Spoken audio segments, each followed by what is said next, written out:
Chapter 1. The Demon Realm, Demon City. The inky sky was shrouded by dense, blood-red clouds, casting a perpetual twilight where the sun seemed eternally absent. On the barren, desolate ground, clusters of spider lilies sprouted abruptly, exuding an enchanting dark, crimson glow. Ha ha ha ha! A cacophony of shrill, sickly laughter erupted as the fierce battle appeared to reach a lull. A dry, sweltering wind brushed past my ear, prompting an involuntary furrow of my brow.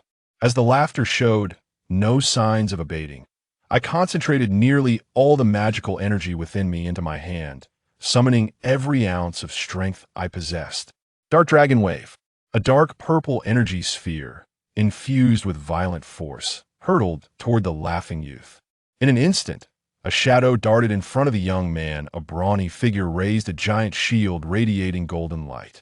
The dark dragon wave collided with the shield, instantly generating a shower of sparks and smoke. The muscular man was drenched in sweat, and the center of the shield began to shatter. As the shield ceased to emit its brilliance, the energy of the dark dragon wave was nearly exhausted. The residual force struck the muscular man's body, and he let out a roar, absorbing the last remnants of the dark dragon wave. He then exhaled a cloud of murky air, his lips curling into a faint grayish-purple mist, before collapsing, his fate uncertain. TCH I spat, my frown deepening. Annoying flies. Clap, clap, clap. From within the smoke, the youth emerged slowly, his rhythmic applause imbued with unmistakable provocation, his eyes glinting with amusement. Demon King. Oh no, the strongest Demon King in history. He paused his applause, deftly drawing his sword from his waist. With a crisp sound of the blade leaving its sheath, a long sword with a blue hilt, intricately engraved with complex yet aesthetically pleasing patterns, appeared in his hand. Your magical energy is nearly depleted, isn't it? Before I could respond, a beam of sword light shot toward me.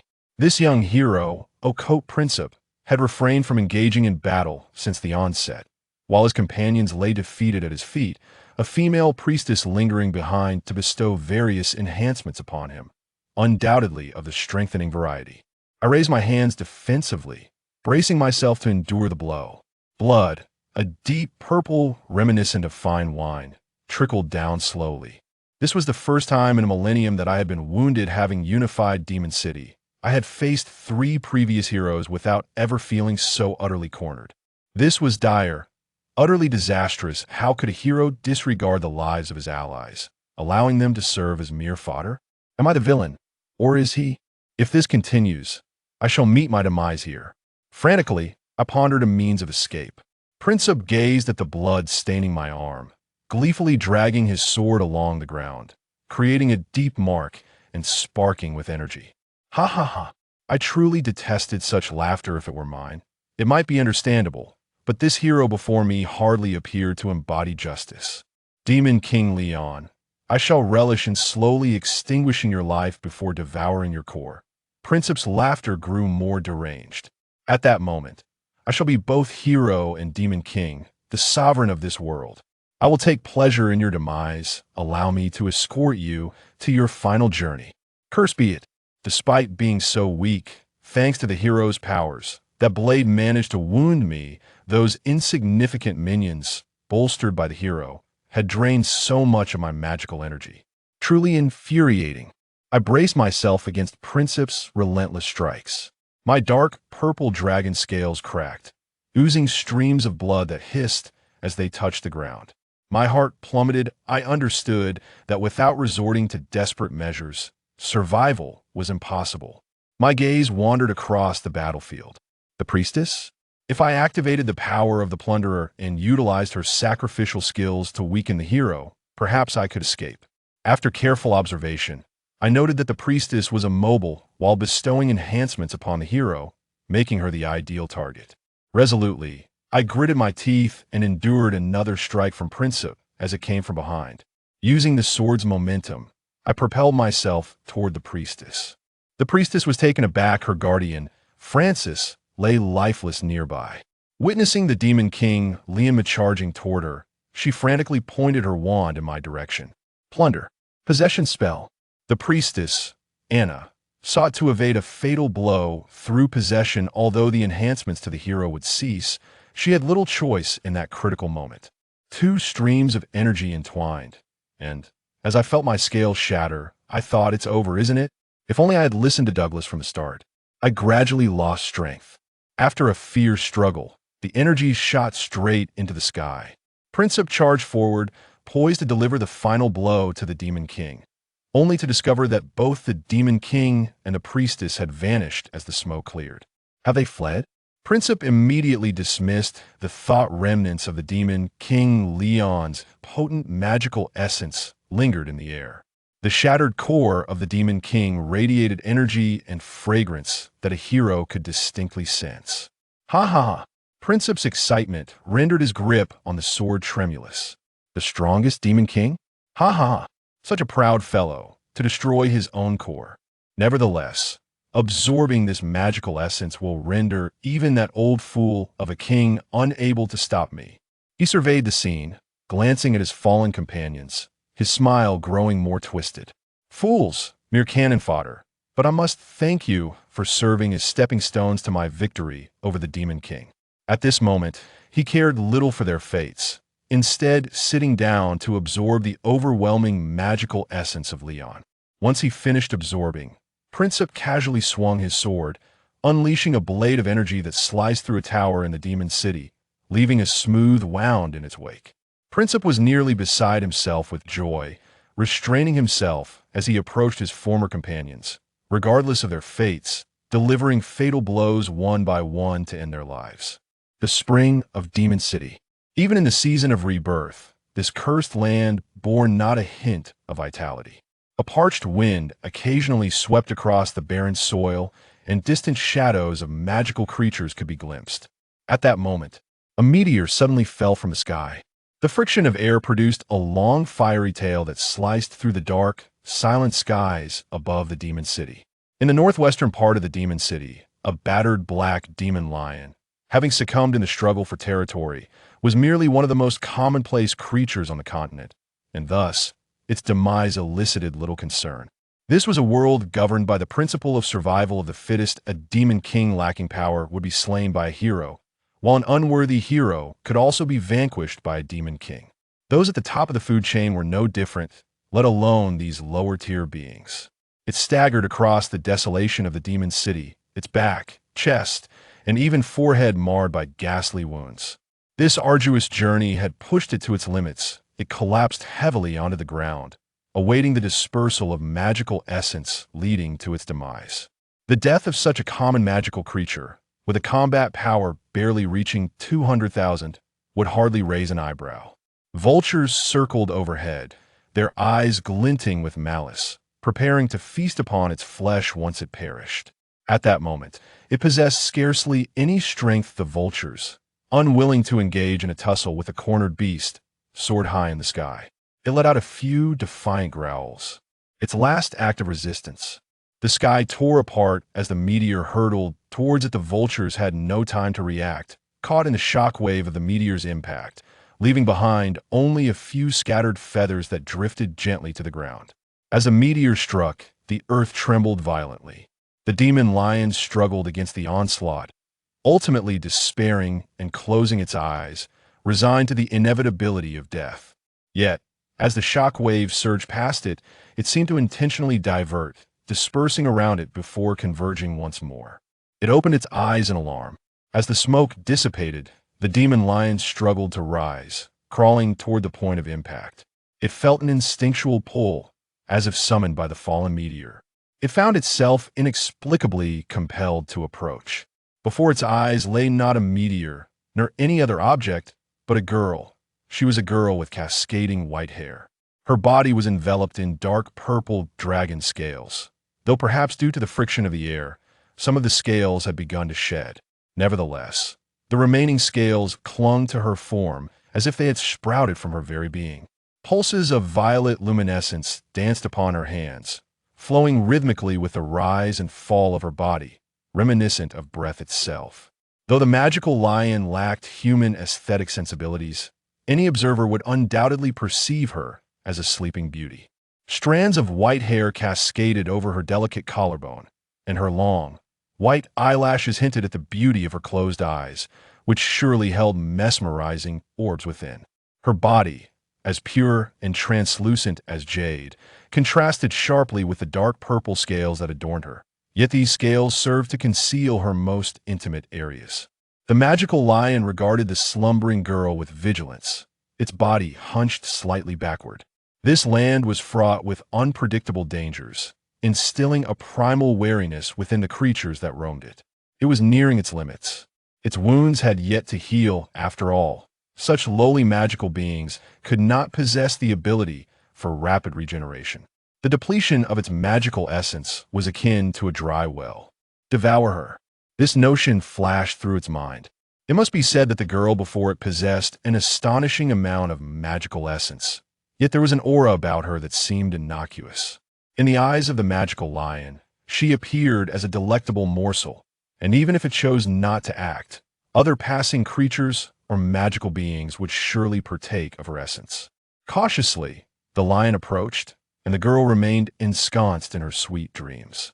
Its stomach grumbled audibly, a reminder of its weakness. If it were to consume her, it would undoubtedly heal its injuries and grow stronger.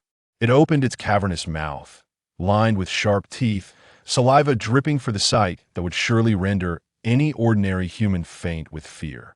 Just as it resolved to bite down, a sudden sharp pain coursed through its teeth, as if it had clamped down on solid metal, prompting it to roll away, scrambling to what it deemed a safe distance. The girl continued to sleep, seemingly undisturbed by the encounter. At that moment, the purple tendrils emanating from her body suddenly detached, akin to fireflies, and began to drift toward the magical lion. It yearned to flee, but an irresistible force rendered it immobile. It could only watch helplessly as the luminous sparks approached. It shut its eyes, cursing its own foolishness. If not for its instinct for survival, it might have refrained from consuming this girl, for she seemed to radiate a constant affinity towards it. The fireflies circled around the lion before ultimately merging with its form. Instinctively, it trembled in fear, yet the sparks inflicted no harm. Rather than pain, it felt more akin to healing. It cast a dubious glance at the girl, who remained in slumber, her rhythmic breathing betraying the sweetness of her dreams.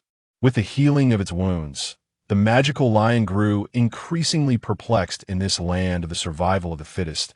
No creature could be trusted beyond its own kind.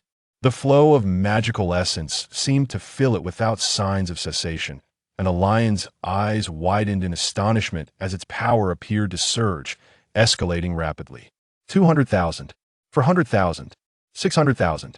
It felt as though it were on the brink of evolution. To evolve here would be tantamount to courting death. For the evolution of magical beings came with an unavoidable slumber, rendering them vulnerable. Yet, upon experiencing the full process of evolution, it was astounded to find that the girl had not succumbed to sleep. This defied the natural order. Its ebony fur bore witness to the fact that not only had its wounds healed completely, but it now sported golden markings as well. It was no longer an ordinary low-level magical creature, but had ascended to the ranks of a genuine mid-level being. The distinction between low and mid-level creatures lay in their combat prowess. Those with power exceeding 1 million were classified as mid-level. Such beings commanded a bounty of 100,000 silver coins within the Human Kingdom's Adventurers Guild.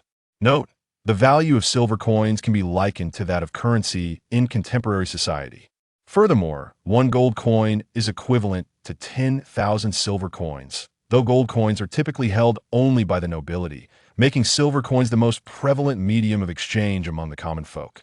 The magical lion gazed intently at the sleeping girl, its body moving of its own accord as if compelled by an unseen command, drawing closer to her. In its heart, the girl evoked feelings of gratitude, subservience, and undeniably, fear. The mesmerizing sparks seemed to have left her utterly unaffected. As if obeying an instinctual directive, it gently took the girl into its mouth, its form having grown larger due to its evolution. Its mane had become more luxuriant, and it carefully placed her upon the softness of its fur, striding purposefully towards the borders of the magical realm. In its eyes, the girl resembled a deity, her very breath imbued with potent magical essence. Uncertain of how long they had been journeying, the demon lion traversed the boundary of the demon realm. The northwest of this realm lay a dense forest, a place once coveted by certain demons. But they were ruthlessly repelled by the forest's sovereign, some even paying with their lives. The demon lion slowly entered the forest, and after an indeterminate passage of time, it paused beside a waterfall. It carefully gathered soft leaves, as if compelled by an unseen command, and fashioned them into a makeshift bed. Gently, it laid the girl upon the leafy surface, while it itself nestled beside her, in the enchanted forest of Margaret. Crystalline waters splashed, sending pure white droplets into the air, while colorful fish occasionally darted by, rising in a mist from the waterfall's cascade. Sunlight filtered through the dense foliage, casting dappled golden patterns upon the small lake below, creating a scene of understated brilliance. Unbeknownst to them, the demon lion and the slumbering girl had shared this tranquil sanctuary for 5 long years. Each day, the demon lion stood vigil by her side, the magical essence radiating from her becoming sustenance for the surrounding flora. The vegetation thrived abundantly, some even developing a faint consciousness. The nourishment of magical essence did not solely benefit the plants. The demon lion, too, flourished, nearing the brink of evolving from a mid-tier magical beast to a high-tier one. Over these 5 years, not only had it been nourished by the gentle magic, but it had also embraced the duty of guarding the girl. Numerous lesser magical creatures, drawn like moths to a flame, met their demise within its jaws. Today, however, marked a rare day of relative calm amidst the tumult of those 5 years. Boss, the guild mentioned that this ogre lion is lurking nearby. Be cautious. This A-rank mission is exceedingly perilous, especially for you. Ellie, a 5-member team had emerged from the woods, shattering the serenity of the surroundings. At the forefront was a middle-aged man with a bushy beard, his face lined with the marks of time, yet showing no signs of indulgence. He gestured to a prominent scar on his cheek and addressed the only woman in the group. This is your first time with us. Be vigilant of your surroundings. In our line of work, one must always be prepared for danger. He paused, adding, of course, as the priest, we will prioritize your safety, for we do not wish to be without a healer in our ranks. Come on, boss, don't frighten her. If it weren't for my partner, Bianca, being with child, she wouldn't be here on such a prime mission. Enough, Dale. The bearded man firmly interrupted the incessant chatter of the swordsman. This is the first A-rank mission in our history. Given the uncertainties involved, we could very well be facing a high-tier magical beast. He withdrew his piercing gaze and turned to the other members. Our team as principle is to never abandon a comrade unless we encounter the direst of circumstances. Should that arise, I shall remain behind to ensure your escape. Boss, let us not be too pessimistic. It might just be a vicious mutt. Allow this future swordmaster to send it packing. Dale boasted, patting his sword sheath. He was a lean swordsman who had only recently attained the pinnacle of his craft, standing on the threshold of becoming a swordmaster. This task is perilous. I have a foreboding feeling, Ellie murmured. Are you afraid? Dale shot a fierce glance at Ellie. Typically, he and Bianca, as a couple, received double the rewards. With Bianca's pregnancy, the team had promised to continue providing him with double compensation as their contribution to the impending child. Ellie's presence disrupted this balance. If you're scared, you can back out now. We still have plenty of potions. These potions have been procured from the guild, though their purity left much to be desired. With a sigh, Ellie fell silent, knowing that completing this task would allow her to return to the kingdom and repay her father's debts. Once, her family had been relatively well off, affording her exposure to magic in her youth. However, that changed when her father succumbed to addiction. Within a few short years, his mind deteriorated under the influence of drugs. Domestic violence led to her mother's untimely demise, and the mounting debts ultimately resulted in his death at the hands of others. By mastering the priestly magic, she had become a tool for profit by the age of 15. Completing this A-rank mission would enable her to settle her father's debts and lead a life of normalcy. Yet, as a priestess, she sensed something amiss. The concentration of magical essence in the air was so thick that even those of their constitution felt a sense of fatigue. She sensed danger approaching. A shadow darted through the underbrush. There's a monster in the grass. she warned her companions. The bearded man and Dale realized too late, as the other two teammates were left with only half a body. Dark crimson blood erupting like a fountain, with fresh organs grotesquely tumbling to the ground. Oh, swift, the bearded man thought, beads of cold sweat forming on his brow. This was the very scenario he had described as the worst-case outcome. Leaving no time to consider the safety of the remaining comrades, Dale too abandoned his cavalier demeanor, his expression turning grave. From the depths of the jungle, the shadow sauntered forth. It was the demon lion, now but a step away from becoming a high-tier magical beast.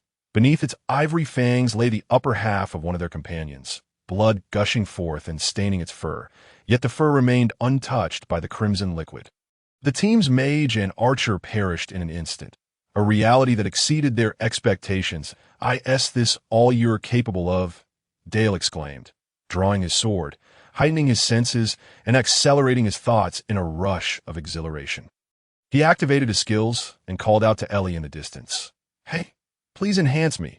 Ellie sprang into action, channeling all her magic to amplify Dale's physical capabilities that a fully powered Dale stood a chance against the Swordmaster. Despite the loss of the mage and archer, for the bearded man remained to provide support. "Draw your sword. Strike." Dale surged forward with breathtaking speed, while the demon lion raised its paw to intercept his attack. A collision of electric intensity ensued. Dale's strike harnessed all his power, a focused assault that momentarily shattered a fragment of the demon lion's claw. "Ugh!" Dale gasped, sword poised against the demon lion. Think such a creature still roams this forest. Ever since the last battle between the hero and the demon king, the magical beasts within the forest had rarely surpassed the mid-tier. The demon lion, having suffered some injury from their earlier clash, began to regenerate slowly, mending its wounds. "Boss, let us strike together. This beast possesses regenerative abilities. We cannot afford a war of attrition." Dale pondered, having unleashed what he believed to be his full might, yet had inflicted no substantive harm. The present circumstances weighed heavily on his typically optimistic spirit. The bearded man, too, sword raised towards the demon lion, unleashed his skills without a hint of complacency. "Listen, our odds of victory are nearly non-existent." He turned to Dale. "If possible, I hope you can escape. I've stated before, we cannot afford total annihilation. Boss, you don't mean to use that, do you?" Though Dale usually presented a carefree facade, he was now deeply concerned for his comrades. Utilizing that would leave no path for retreat. "This is the only option left. You must flee. Protect Ellie. She is quite a fine young lady, and I hope you can clear up any misunderstandings." The bearded man, seemingly resolved, retrieved a vial of crimson potion from his pocket. This was a dangerous concoction from the kingdom's underbelly, capable of unleashing all one's potential in an instant. But the side effects were exceedingly severe, often resulting in a lifetime spent bedridden. Yet, to ensure some remain alive to convey intelligence to the guild and to allow Dale to return to Bianca, the bearded man resolved to sacrifice himself, deeming it the best course of action. He uncorked the vial and downed its contents in one swift motion, remnants of the potion trickling down the corner of his mouth into his beard. In an instant, a surge of power coursed through him. Slash! The bearded man's blade moved with such swiftness that the demon lion barely had time to react, a gaping wound opening on its shoulder. At this rate, the battle would likely conclude in less than 3 minutes. Prompting Dale, who had been preparing to flee, to turn back, that he has resolved to return to the kingdom alongside his leader once the battle concludes. The confrontation has escalated to a fever pitch. The magical lion bears an increasing number of wounds, while the bearded warrior is not faring much better, his body trembling uncontrollably.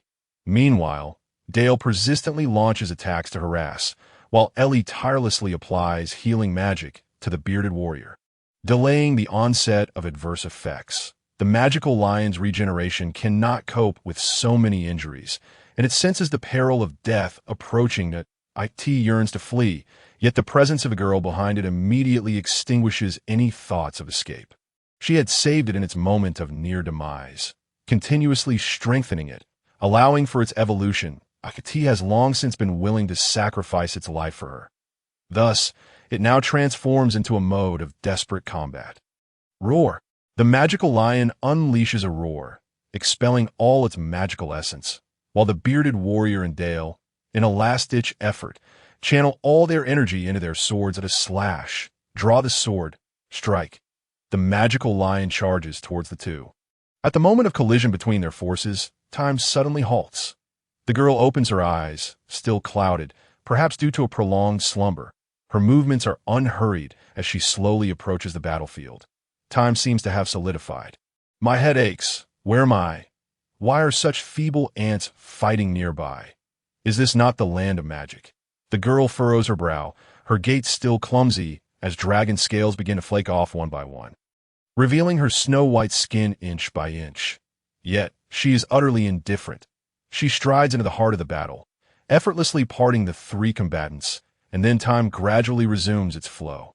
All three parties look on in confusion. For just moments ago, their sole focus had been each other, pouring their full strength into a strike that ultimately failed to land, leaving them deeply dissatisfied that it is the magical lion that reacts first. It recognizes the magical essence too well. The little girl stands beside it, and it immediately prostrates itself on the ground, expressing its loyalty with utmost obsequiousness that, "Oh, you are the foolish cat that bit me last time?" The magical lion is terrified, understanding the girl's implication, and it seems to break into a cold sweat, though it does not sweat. It can only roll on the ground, exposing its belly, pleading for mercy in the most primal manner. Meanwhile, the three nearby have sensed the presence of the girl. The overwhelming magical power causes Ellie to stumble and fall to the ground. Their legs begin to tremble violently. Intuition warns the adventurers that this girl radiates an aura of danger. The bearded warrior is the first to regain composure, scrutinizing the girl before him. Her pure white hair cascades down to her waist, and her light purple eyes are unfathomable, as if possessing the ability to ensnare souls. Her flawless, snow-white skin is unmarred, and if not for the immense pressure of her magical essence bearing down on them, he would undoubtedly believe her to be an innocent, ethereal maiden. "You ants, do you dare disturb my beautiful dream?" Before the three can react, the beautiful girl raises her delicate hand and casually points. A terrifying violet beam pierces through Dale, creating a gaping wound. Dale does not even have time to react before his life is extinguished. This is disastrous. This girl is 100 times more dangerous than the magical lion beside her. The bearded warrior's heart races to his throat, and Ellie is paralyzed with terror, trembling uncontrollably, as her sensitivity to magical essence is far greater than that of swordsmen. A warm current rushes through her. She has lost control, unable to manage even her breath. I believe this is a misunderstanding. The bearded warrior, disregarding everything else, surmises that the only way to survive is perhaps to beg for mercy, like the magical lion. "We did not intend to disturb you." With that, he kneels, too frightened to lift his gaze, resembling a lamb awaiting slaughter. "I sincerely apologize for offending you." "Great Saintess." "Saintess?" The girl seems incensed. "How dare you refer to this demon lord as a saintess?" There is no time for explanation. The bearded warrior, too, loses his life in an instant with the girl's casual strike. This moment, Ellie realizes that the magical essence emanating from the forest came from this girl, and it is evident that her previous aura had been considerably restrained. The girl approaches Ellie, the overwhelming magical essence causing her to retch uncontrollably. "You, look at me." This is a command, leaving no room for defiance. Ellie raises her head, locking eyes with the girl's hauntingly light purple gaze. So beautiful. The mesmerizing eyes, under her absolute command, draw Ellie into a trance, gradually erasing her capacity for thought. "What is your name?" "Ellie. What brings you here?" "We receive an A-level mission from the Adventurers Guild to exterminate the ogre lions in this area. What will you gain from completing this task?" "I will receive a sum of money, allowing me to repay my debts and regain my freedom." "Plunderer." Thus, the adventurer team meets its demise. The girl surveys her surroundings with her light purple eyes, sensing with her magical essence that no threats remain. After absorbing Ellie, the plunderer's essence, tainted with impurities, elicits a frown. Tisk, better than nothing. She then turns her attention to the severely injured magical lion, pointing her finger at it and once more unleashing a pale purple glow, which swiftly heals the lion's wounds. "Hey, foolish cat, The girl, her lips slightly parted, issues an irresistible command. Catch me. Take me back. With that, she carelessly collapses to the ground.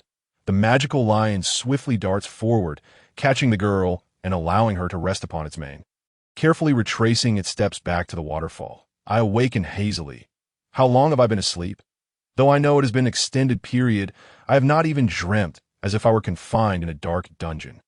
This sensation is quite unpleasant. I open my eyes and grin. Ah, yes. Recently, it seems I awoke and casually dispatched a few flies that disturbed my slumber.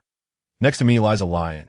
Tsk, this foolish cat, a creature of the lowest magical tier, dares to sleep beside me. However, it appears this beast has been vigilantly guarding me. I shall spare its life for now, that I glance down at my hands. Huh. I see my breasts. Wait, what on earth? I am the Demon Lord. As a dark dragon of superior lineage, I have grown into a noble demon lord, possessing a combat prowess unmatched in history. How can I have breasts? My mind momentarily crashes, although I possess transformation skills that allow me to alter my form. Those were meant for transitioning from the dark dragon form to that of a cold, humanoid demon lord for convenience. Transformationed, I look down again at the undeniably present chest and my flawless hands. My slender arms resembling white jade with a hint of pink. Strange, the transformation has failed. I take a deep breath, attempting to calm myself. Panic is not the style of this demon lord. This the magical forest of Marguerite? I mutter to myself, recalling that the last time I visited, this forest was nearly destroyed by the duel between Douglas and the hero. Were it not for the protection of the forest guardian, the entire area might have ceased to exist. How long has it been? The forest seems to have regained its former vitality, that I clench my fist, feeling the changes in my body, and my magical essence has undoubtedly diminished significantly. In the past, this foolish cat would not have survived to be beside me. Even the suppressed magical essence I emitted could easily obliterate it. I casually release a dark dragon wave. The purple light, infused with destructive power, flies into the forest, annihilating everything in its path and leaving behind gaping circular craters.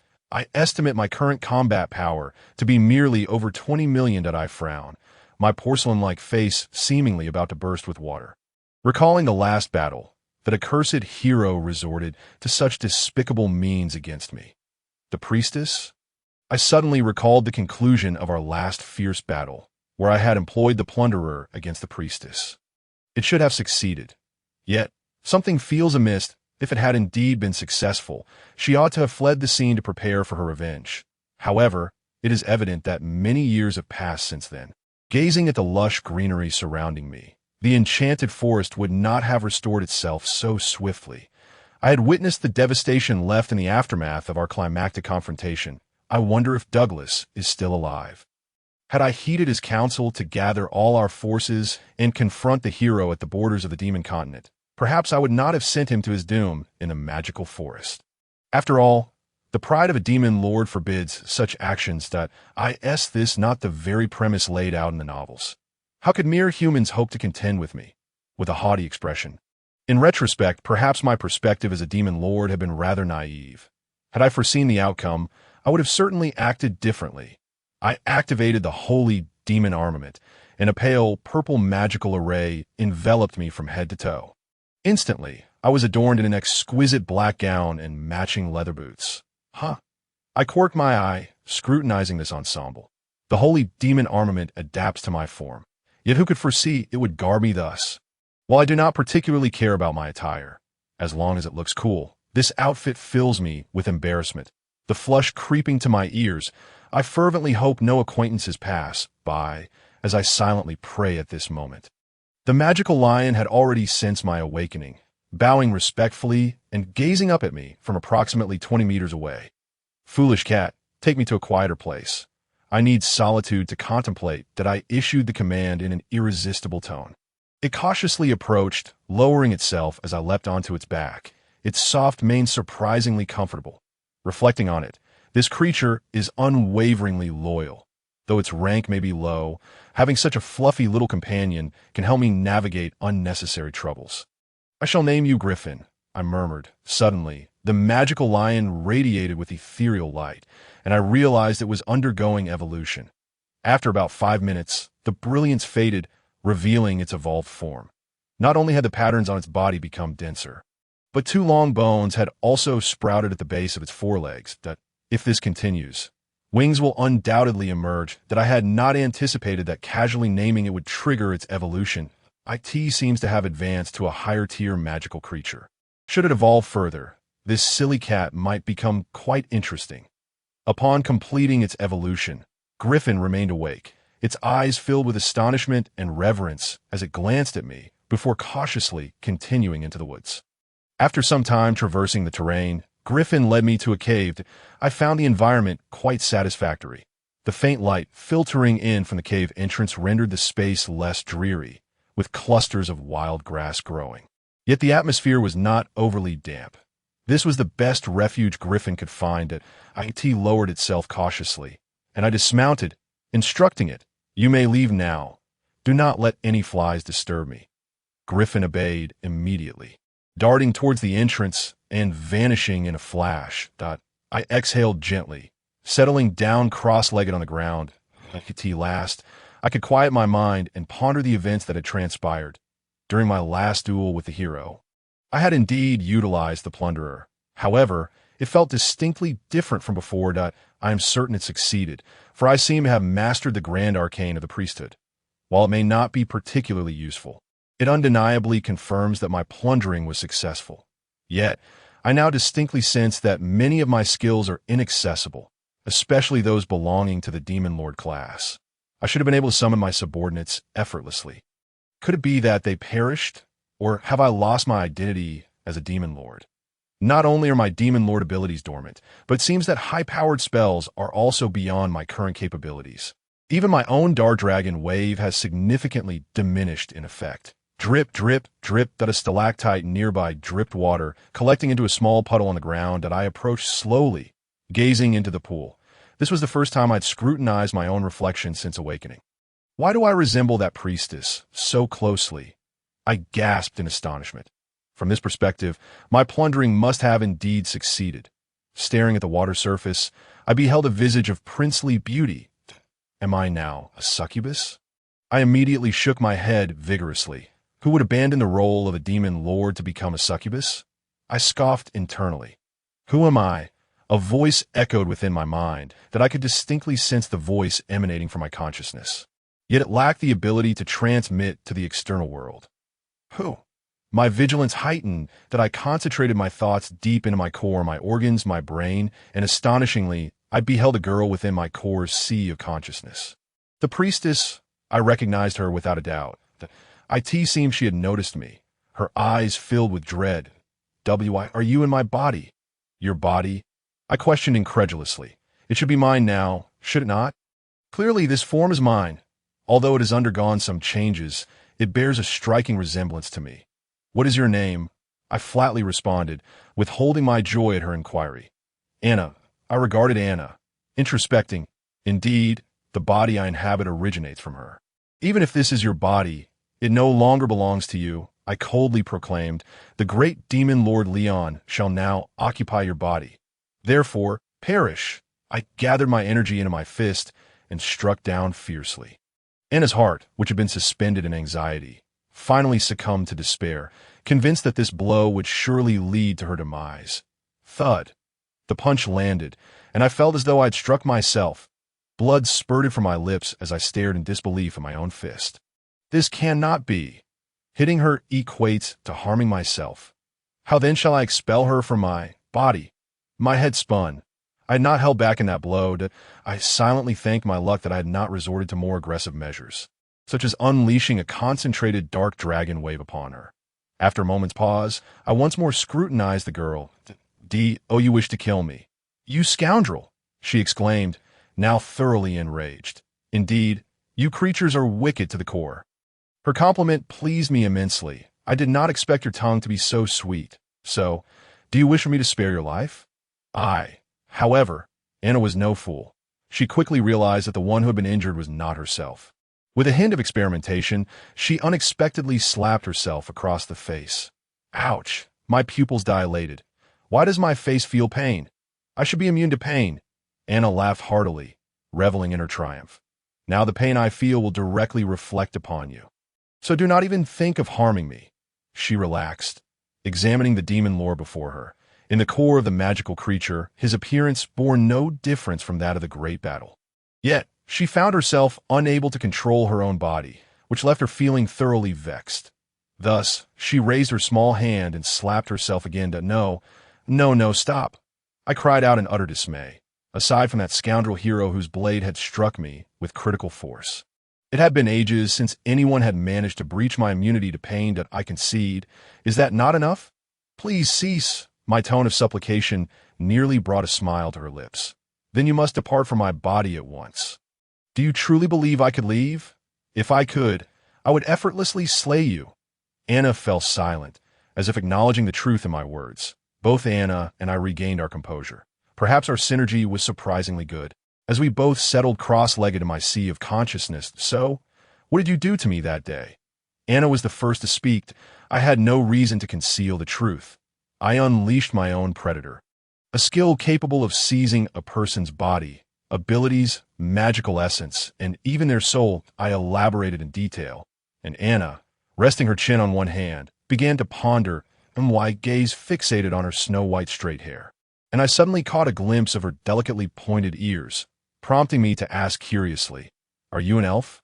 "Indeed, I am of the elven race, born in this magical forest, and I have taken up arms to assist the hero for a specific reason. We, the monsters, and you elves have maintained a relatively non-interfering and amicable relationship, have we not? However, humans frequently resort to poaching, abducting your children that I frowned, pondering the motive that would compel you to aid that hero against me. We have reached an agreement. Once the Demon King is vanquished, the kingdom will take stringent measures against poaching and foster amicable relations with our elven kin, a mere empty promise. I scoffed inwardly. Yet, I recognized that such duplicitous tactics were indeed the hallmark of that vile hero. It seemed this young girl before me was unexpectedly naive, bordering on foolishness, which I regarded with disdain. As a race adept in magic, elves are difficult to resist, and though adult elves wield formidable power, their inherently timid nature makes them pacifists, refraining from retaliating against humanity. The prolonged childhood of elves accounts for the rampant poaching within the forest. Captured elves are often sold in the underground black market, many forced into servitude through magic, while those with potential are bought as adventurers. Once bound by a contract, these elves may never defy human commands again. In comparison to monsters, humans are indeed the more insidious and vile race, I silently lamented. Suddenly, Anna straightened up, her antenna-like hair bobbing excitedly. "I believe I understand. Our skills may have merged." Noticing my continued bewilderment, she confidently declared, "In the instant you charged at me, I too utilized the possession skill that a sudden epiphany dawned upon me. My predator was a unique power-type skill, and the notion of its fusion with possession due to compatibility made sense. As the mightiest Demon King, I felt a profound awareness of the world's laws. Though intangible, there exists an undeniable rule. Combat power cannot exceed 100 million. That I believe this was an unbreakable boundary. My own power capped at 99, 999, 999. Without this limit, I would be even stronger. Yet in the moment when Predator collided with possession, it seemed as though the laws had been thrown into disarray. I sensed something amiss during our entanglement. I never anticipated the outcome would manifest in this manner. Had the laws been revised, or had we surpassed them in a manner unforeseen even by their creator? The answers eluded me. Thus, regarding the present circumstances, I looked at Anna, realizing I had indeed seized your body and skills through Predator, but you had also possessed me. That seems to be the case. Anna concurred with my deduction. Suddenly, her eyes widened. Her face flushed with embarrassment and a hint of anger as she exclaimed, "Could you please be mindful of my appearance?" It was then that I glanced outward, noting my seated position, with my legs crossed. My skirt had inadvertently lifted, revealing glimpses of black undergarments. The Demon King could sit as he pleased, I thought with disdain. Yet, as Anna raised her hand to strike herself, her expression shifted, and she immediately pleaded. All right, I'll sit properly." The Demon King certainly valued pride. If someone would grant me a grand treasure, I could boast about it for a lifetime. I tugged at my skirt and adjusted my legs to one side, feeling embarrassed in my previously unladylike posture. Who am I? I was abruptly pulled from my reverie. I sensed an overwhelming amount of magical essence when I recognized all too well the Forest Lord. A figure gradually approached.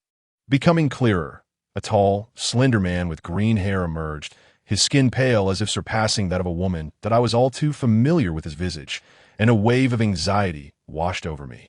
After all, in my current state, I would be at a disadvantage in combat against him. Demon King Lion. The Forest Lord inhaled deeply. Your magical essence remains as sharp as ever. You'd best speak quickly. I crossed my arms, feeling somewhat guilty, remembering that I had sent Douglas to destroy the forest last time. Ha ha, the Forest Lord scoffed, a smirk gracing his lips. 50 years have passed, and I see you've transformed into this. Demon King Lion, or should I now refer to you as Demoness Lion? His words incensed me, my face flushing with shame at having been reduced from the strongest Demon King to a female form. Without further ado, I unleashed a dark dragon wave from my fingertips. Elven King Hollums, Margaret, the only male of the elven race in thousands of years, even a magical forest bears his name, truly the Forest Lord. As the dark dragon wave surged toward him, the vines nearby swiftly shielded him, intercepting the attack. The dark dragon wave penetrated a few tendrils, but ultimately left only a faint mark and a wisp of black smoke on the final vine. You've grown weaker. Humph. I spat. I haven't even unleashed my full power yet. Then I suppose it's time to settle the score. Let's discuss your sending Douglas to ravage my forest. He turned his back and walked away. I, too, wished to protect my cave from destruction, clenched my fists and followed. Priestess, Anna gender, female height, 163 centimeters weight, 45 kilograms power level, 25,670,000 rank, Elven White Row Priestess, Elven race. The hierarchy is as follows: black, blue, red, yellow, and white. Lion, to be honest, I have no desire to fight you. Hollums, Margaret flicked his long, green hair, his golden eyes fixed on me. Noticing my skepticism, he continued, firstly, I do not wish for my forest to be ravaged once more. Secondly, I have no interest in your title as Demon King. Having the world know that our elven kin produced a Demon King will be a source of ridicule for me. Moreover, I have come to discuss a partnership. Margaret approached me, looking down with familiarity. Previously, he always gazed up at me. Then, he playfully twirled a strand of my white hair around his finger. He licked his lips and grinned. In truth, in your current state, you wouldn't stand a chance against me. For the first time, I felt an unfamiliar sensation of itchiness, my face once again burning crimson. Get away from me, or I'll kill you. Unfazed by my threat, Margaret clapped his hands, and suddenly, several green vines erupted from the ground. In mere moments, they intertwined to form 2 vine chairs and a small round table. Please, take a seat. Allow me to brew a pot of fine tea for the lovely lady. Before he finished speaking, several birds arrived, the largest among them carrying a teapot. Say that again. I truly will kill you. My veins pulsed in anger. His nonchalant demeanor infuriated me. Previously, I would have certainly flattened his forest. Demon King Lion. Margaret grew serious, taking a sip of the hot tea before stating, I hope you can go to the royal city on my behalf. The royal city is the largest in this world. The nation of the hero Princess. I had no intention of visiting the royal city. I firmly rejected Margaret's proposal. Just hear me out. The times have changed. The kingdom is no longer what it used to be. I made a pact with hero Princess, allowing him to borrow Anna, and in return, he would release 500 elves back to the magical forest after defeating you. I understand this may anger you, but at the time, I did not foresee your defeat. Yet the outcome was that you lost, and hero Princess has not fulfilled his promise, instead tacitly allowing poachers to continue their activities. All of this was entirely within my expectations. Thus, I did not experience significant emotional fluctuations, especially since Anna had forewarned me. The poachers are an organization dispatched by the underground black market, and my involvement would undoubtedly alert the heroes. Therefore, I hope that you, in your current capacity, could assist me in delving into the dungeon, preferably to eliminate their ruler. Observing my indifference, he was not foolish. He leaned closer, fixating his gaze into my eyes. Anna was killed by your marauder. Wasn't she? So what? I cautiously leaned back. If you help me accomplish this task, I will not hold Anna's demise against you, and I shall even bestow upon you a great gift. Scoundrel! A voice of reproach echoed in my mind. I understood that Anna was displeased. After all, she too belonged to the elven race, and the indifference shown by the elven king toward her life genuinely saddened her. Leon, let us go take a look. Although Anna felt like a castaway, she was still eager to rescue as many of her kin as possible that I could sense her determination in her tone. However, this was not sufficient reason for me to accept his proposal until Marguerite uttered the next line. I shall return the great dog to you. My pupils dilated in disbelief as I stared at Marguerite. Your eyes are quite beautiful. You look far better now than before. Marguerite jested. A vein throbbed on my forehead. This scoundrel dared to tease me. However, the mention of the great dog confirmed that Douglas was indeed alive. Is that fellow still breathing? Memories of the past flooded my mind, including Douglas's counsel and the look he gave me just before he set off towards the enchanted forest. Rather than merely a devoted subordinate, he was my best friend, my brother. You think I am deceiving you? In truth, after his battle with the hero, he sustained a fatal injury. However, I intervened and saved him, and I reached an agreement with Princep. Sending Anna to assist him was part of that accord. Yet, did you truly need to undertake such a thankless task? Seeing my continued skepticism, he sighed in resignation. Do you still not understand? Leon, as the Forest Lord, I do not harbor grand ambitions. I am only interested in my own territory that I do not fully trust Princep, nor do I entirely trust you. That scoundrel Princep has violated our agreement. Thus, I must impose some punishment upon him. Conveniently, I have your subordinate in my possession, which is why I am making this deal with you. Regardless, this transaction is not a loss for me, and Anna still implores me in my mind. I contemplated for a moment before finally confirming with him. How can you prove that the great dog is not dead, my Lord Demon King? Marguerite set down her teacup, raising her chin to regard me. Do you not wish to inquire about your old friend Princep? I swear by the great ancestor of the elves, Singrila, that if you complete the task, I will undoubtedly return the great dog. The dead do not reincarnate. They exist as star spirits. This oath was indeed of great weight. I accepted your proposal.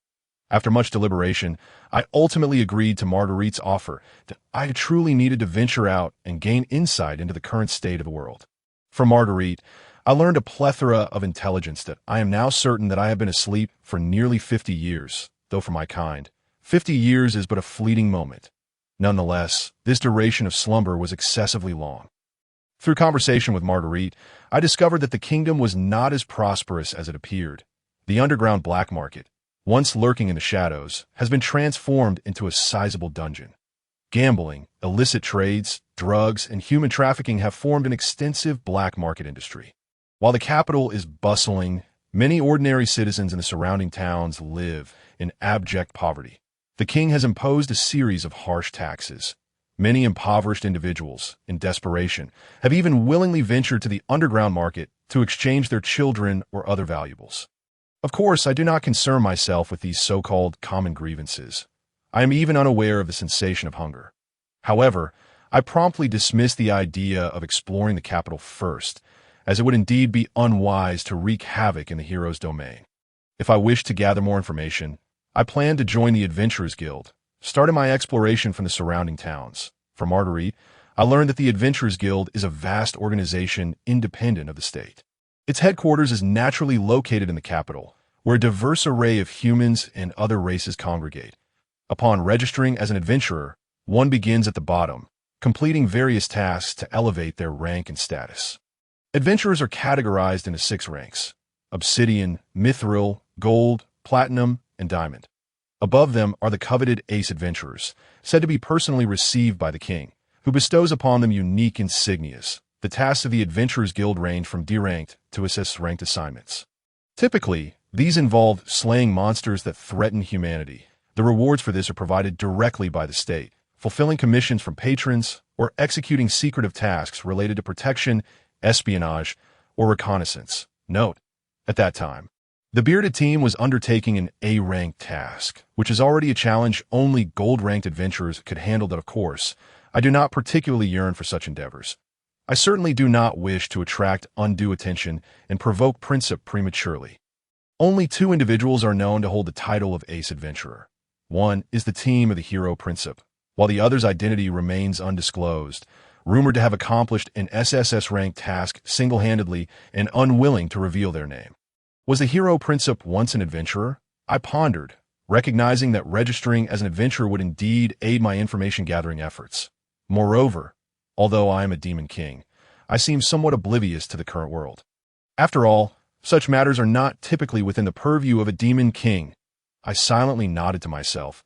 I gazed at the map spread across the vine-covered round table before Marguerite, focusing on the town of Oxton, not far from the capital, and decided it would be the ideal location. It would neither draw excessive attention in the capital, nor be too remote to lack useful information. Since you have agreed to my proposal, I shall take my leave. Once matters are concluded, seek me out there. Princess stood, turning his back to me as he departed. I ignored him and called for Griffin, who evidently remained unaware that the forest lord had been here. He still hoped to take credit for driving away a couple of passing beasts. I irritably flew onto its mane, instructing it to return me to the cave. My mind raced through the events of the day as I began to formulate my next course of action that I planned to register as an adventurer in Oxton and to undertake tasks that would aid me in gathering intelligence. The requirements for registering as an adventurer are not stringent.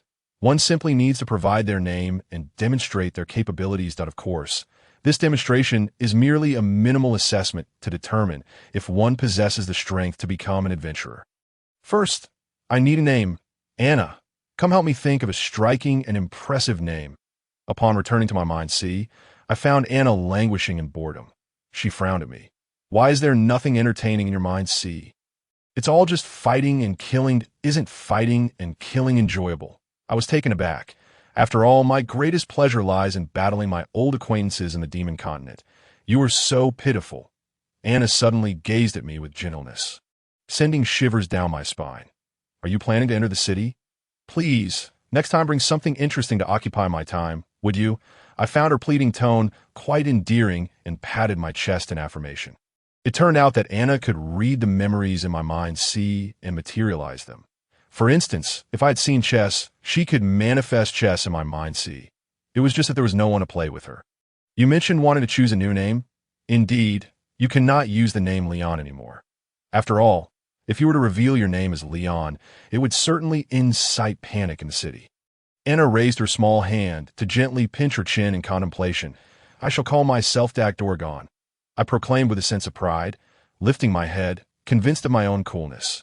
However, Anna swiftly struck my head with the edge of her hand. Come on, with your current appearance, declaring, my name is Dorgon. Seems rather abstract, don't you think? She retorted.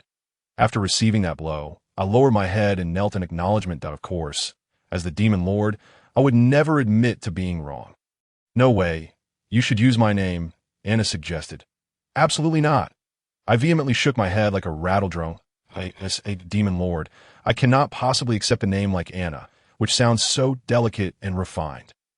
How about we compromise and simply call Juliana? Just then, Anna's figure seemed to flicker like a pixelated image, as if covered by swirling snowflakes. Rendering her slightly blurred, I felt a surge of warmth enveloping me. Hey, did you just name me? I asked, astonished as I sensed a significant boost in my power level. Suddenly, warmth radiated from both sides of my head, leading to the emergence of two curved dragon horns. After a while, Anna sat beside me, looking rather weak that I didn't expect that my casual remark could lead to your naming. She confessed, given my inherent vast reserves of magical energy, once named, it drained Anna's vitality akin to a water pump. If Liana was indeed a name, I had no choice but to accept it. Rest assured, I will grant your request and bring back something interesting. I vowed under the name Liana. Unsure how to console Anna, I left her with that promise before preparing for my journey. As I readied myself, I discovered that after being named by Anna, I could now easily control the horns atop my head, concealing them with ease. With Anna's guidance, I made a slight effort to present a more human-like appearance. I hid my dragon horns under a black lace-trimmed light purple headband and pretended to pack a backpack filled with the supplies I had taken from the adventurers I had defeated previously. Although all my belongings were formed from materialized magical essence, As a magical creature, I had no metabolism. Nevertheless, I followed Anna's instructions diligently. The only point of contention was her insistence that I wear a bra. Naturally, the demon lord refused vehemently. The sleeveless dress is far too revealing. It would be quite embarrassing if someone saw. Besides, I'm still developing. What if one day you leave my body and I end up sagging? I continued to ignore her. However, when Anna prepared to strike herself, I eventually relented. Elves really sag. And you've been around for 800 years and still developing? I muttered quietly. I retrieved the ominous artifact, known as Ellie acquired from the predator. The demon lord has no such peculiar tastes. It's merely that my predator can seize all powers from others, allowing me to construct it with magical essence. The thought of wearing such an item made me avert my gaze and mutter. Fastening the ominous artifact around my chest while grumbling, buttoning it is such a hassle. Fortunately, both were flat-chested, and the fit was unexpectedly perfect, and my face flushed a deep red. I sensed a murderous intent rising from within my heart, causing me to promptly close my mouth and cease speaking. How infuriating. In the past, I would have torn her to shreds without hesitation. Now, I was being bullied by her. The next critical point was controlling my magical essence. Though my power level had significantly decreased, I estimated that if I entered the city in my current state, by the time I reached the guild, a substantial number of ordinary townsfolk would already be dead. I experimented with various methods to conceal my presence, but none yielded satisfactory results. Eventually, I discovered that my dragon horns headband could concentrate my magical energy, so I diligently attempted several times until I finally succeeded in hiding my magical essence. It seemed my dragon horns were indeed manageable. Now, standing a height of 155 cm, I was several centimeters shorter than Anna, but my black leather boots added a few extra centimeters, the pristine white of my legs. Slender yet possessing a hint of softness, vanished into the Gothic-style hem of my dress. The sleeveless gown revealed my snow-white shoulders, and my charming face bore an air of innocent purity. Adorning my silver straight hair was a light purple lace headband. From any angle, I appeared to be a harmless young maiden, and no one would suspect that the former demon lord had transformed into this. You've dressed up quite nicely, Anna complimented. Every time she praised me, I felt elated. Her words were so delightful. She truly had a way with words. However, the pain of her strikes was still quite real. With all preparations made, I decided to rest for one more night before setting out. I calmed my mind, assessing my magical essence. Estimating my power level had returned to about 30 million, to the very least, I could hold my ground against the forest lord, Margaret, for a short duration. I felt the newly grown dragon horns, realizing I could now concentrate energy within them to unleash a dark dragon wave, amplifying its impact to a singular point.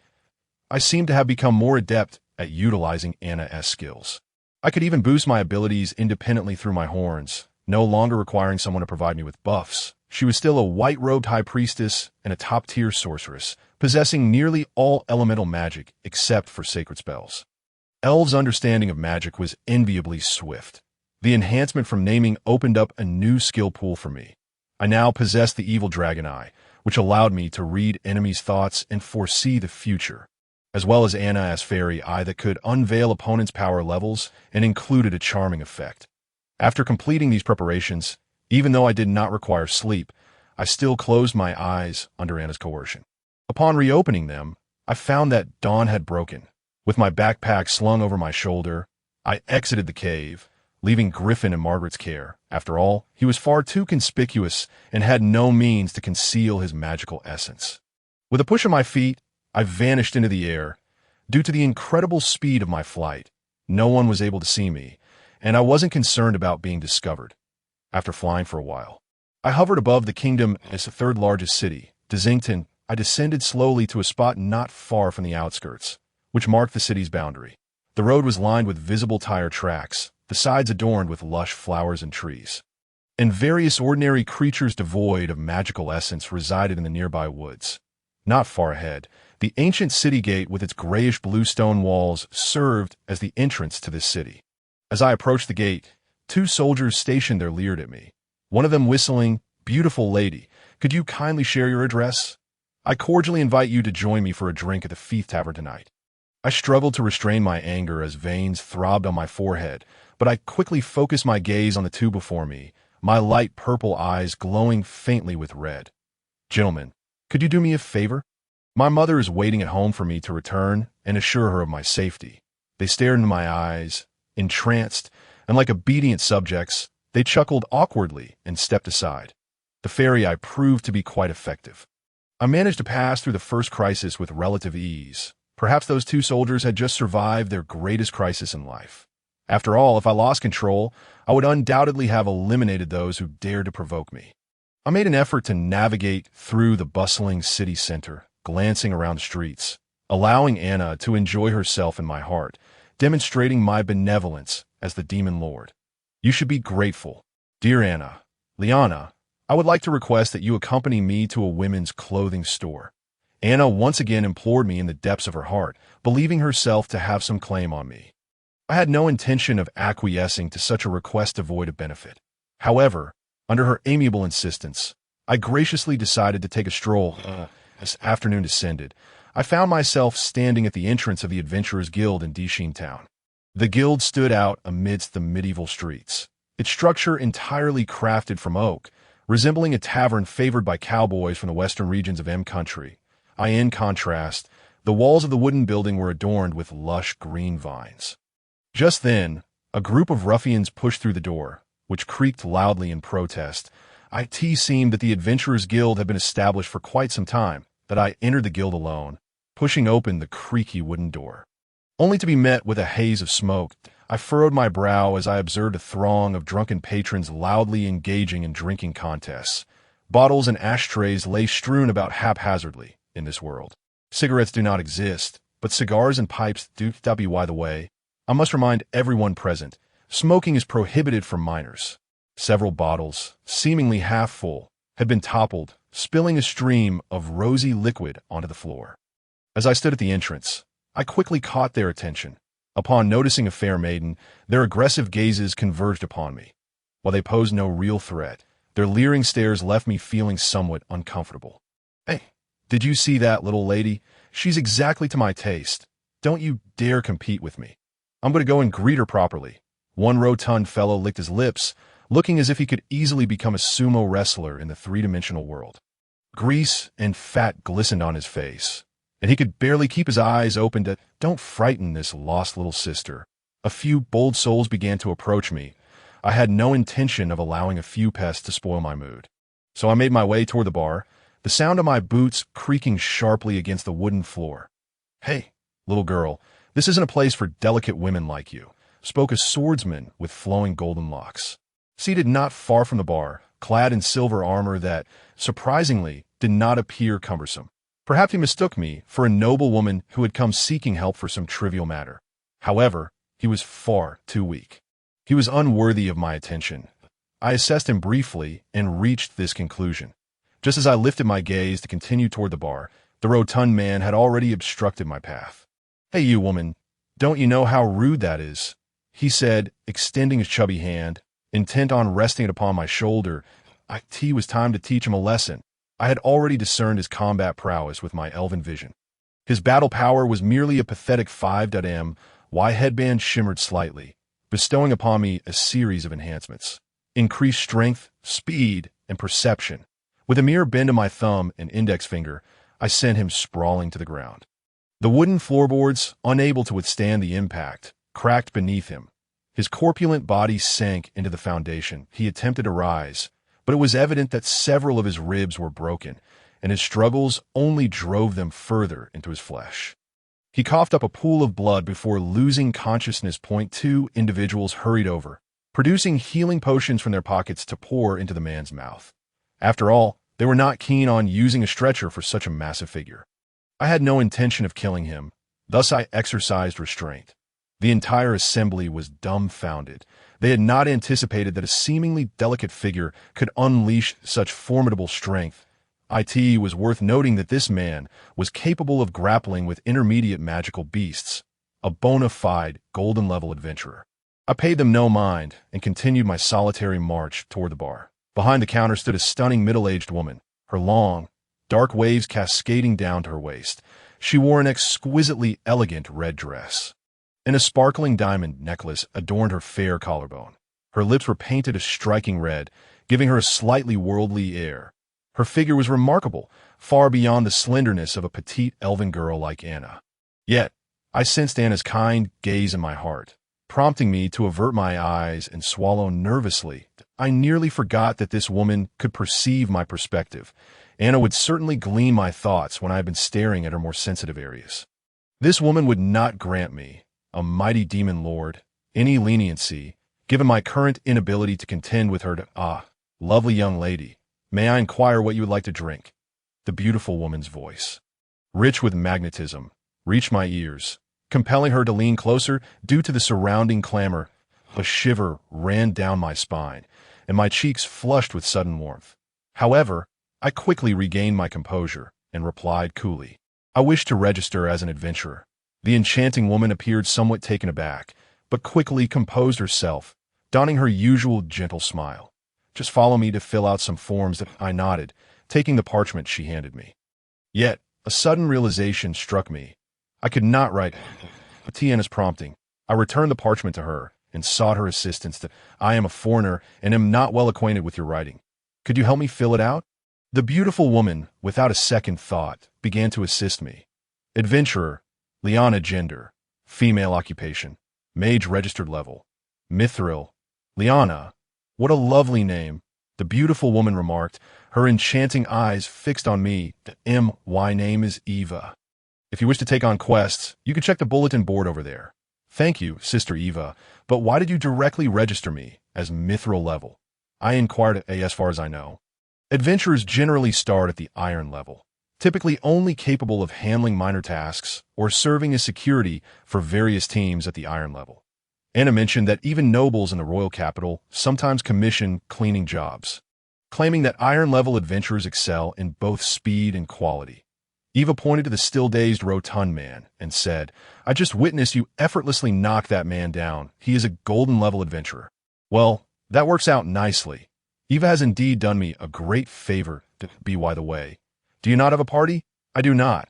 I do not require one. Eva regarded me with mild surprise once more, then waved her hand with a smile. That I suppose it makes sense that a mage capable of defeating that rotund man would have no difficulty handling mithril-level tasks. You truly are a proud little girl. I find you quite endearing. Remember to treat your sister to a drink once you complete your quests. My face flushed instantly. You really leave me no choice. Treating you to a drink is a trivial matter. It seemed that Eva genuinely believed in my strength. Once again, I found myself overwhelmed by the flattery of others. I turned my gaze toward a wooden wall, observing the multitude of quest postings. After filtering through the tasks that I was unable to undertake, only 3 suitable quests remained. 1. Protection task. Safeguard a noble's daughter on her journey to the royal capital. The reward is quite generous. However, I would not be acting alone, as 3 teams would be involved. 2. Search task. Assist in locating a young boy who went missing while gathering herbs outside the city.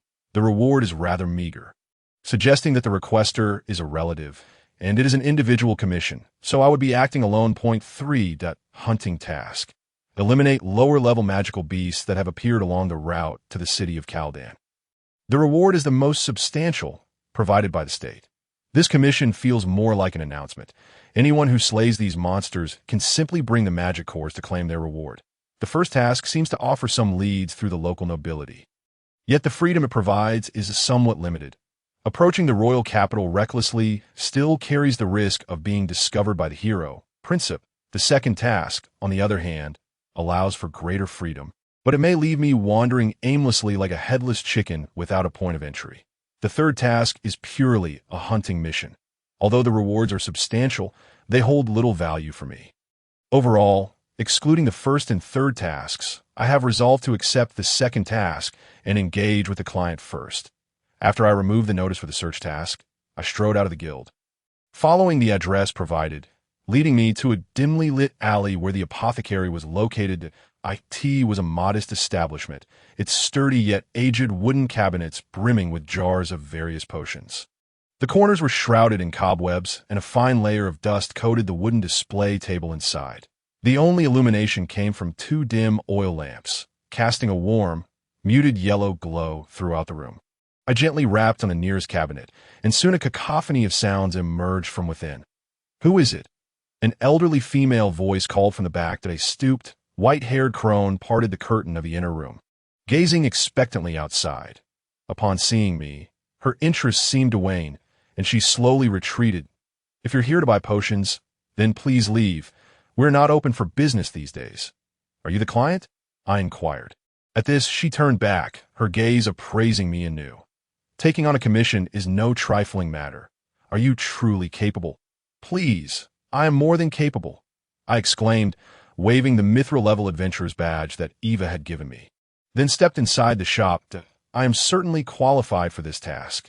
As the illustrious demon lord, you should be flabbergasted to have me kneel before you in gratitude." Of course, this was merely my internal monologue.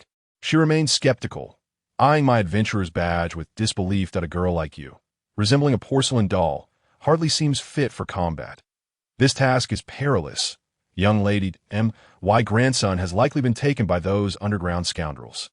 Upon hearing this, I knew my visit had not been in vain. Unperturbed, she continued, "You may not have heard of those underground rascals, but they are truly despicable. For years, they have colluded with that wretched hero, even beginning to operate in the open. It appeared my choice was indeed astute, truly befitting of a demon lord.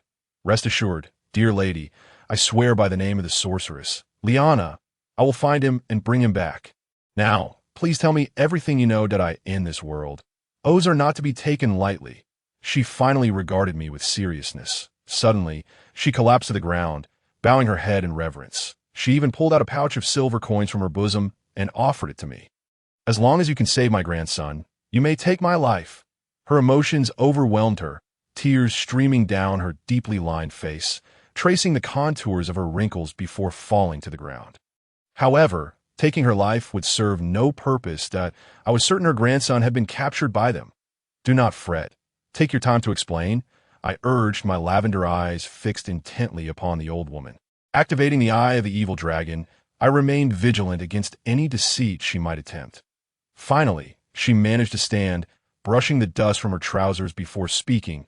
"I'm not boasting. This apothecary has been passed down through 3 generations from my late husband. We have been guided by a remarkable master, and the purity of our restorative potions is superior to others. Just a month ago, those underground ruffians came to our shop, seeking to coerce us into providing them with our expertise. Naturally, we refused. Then just last week, my grandson went out to gather herbs and never returned." Her words were punctuated by another wave of sorrowful weeping.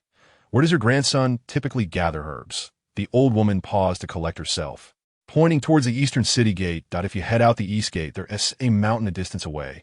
My grandson usually goes there to forage." Recalling the map in my mind, I recognized that the east gate leads to Cardis Newton.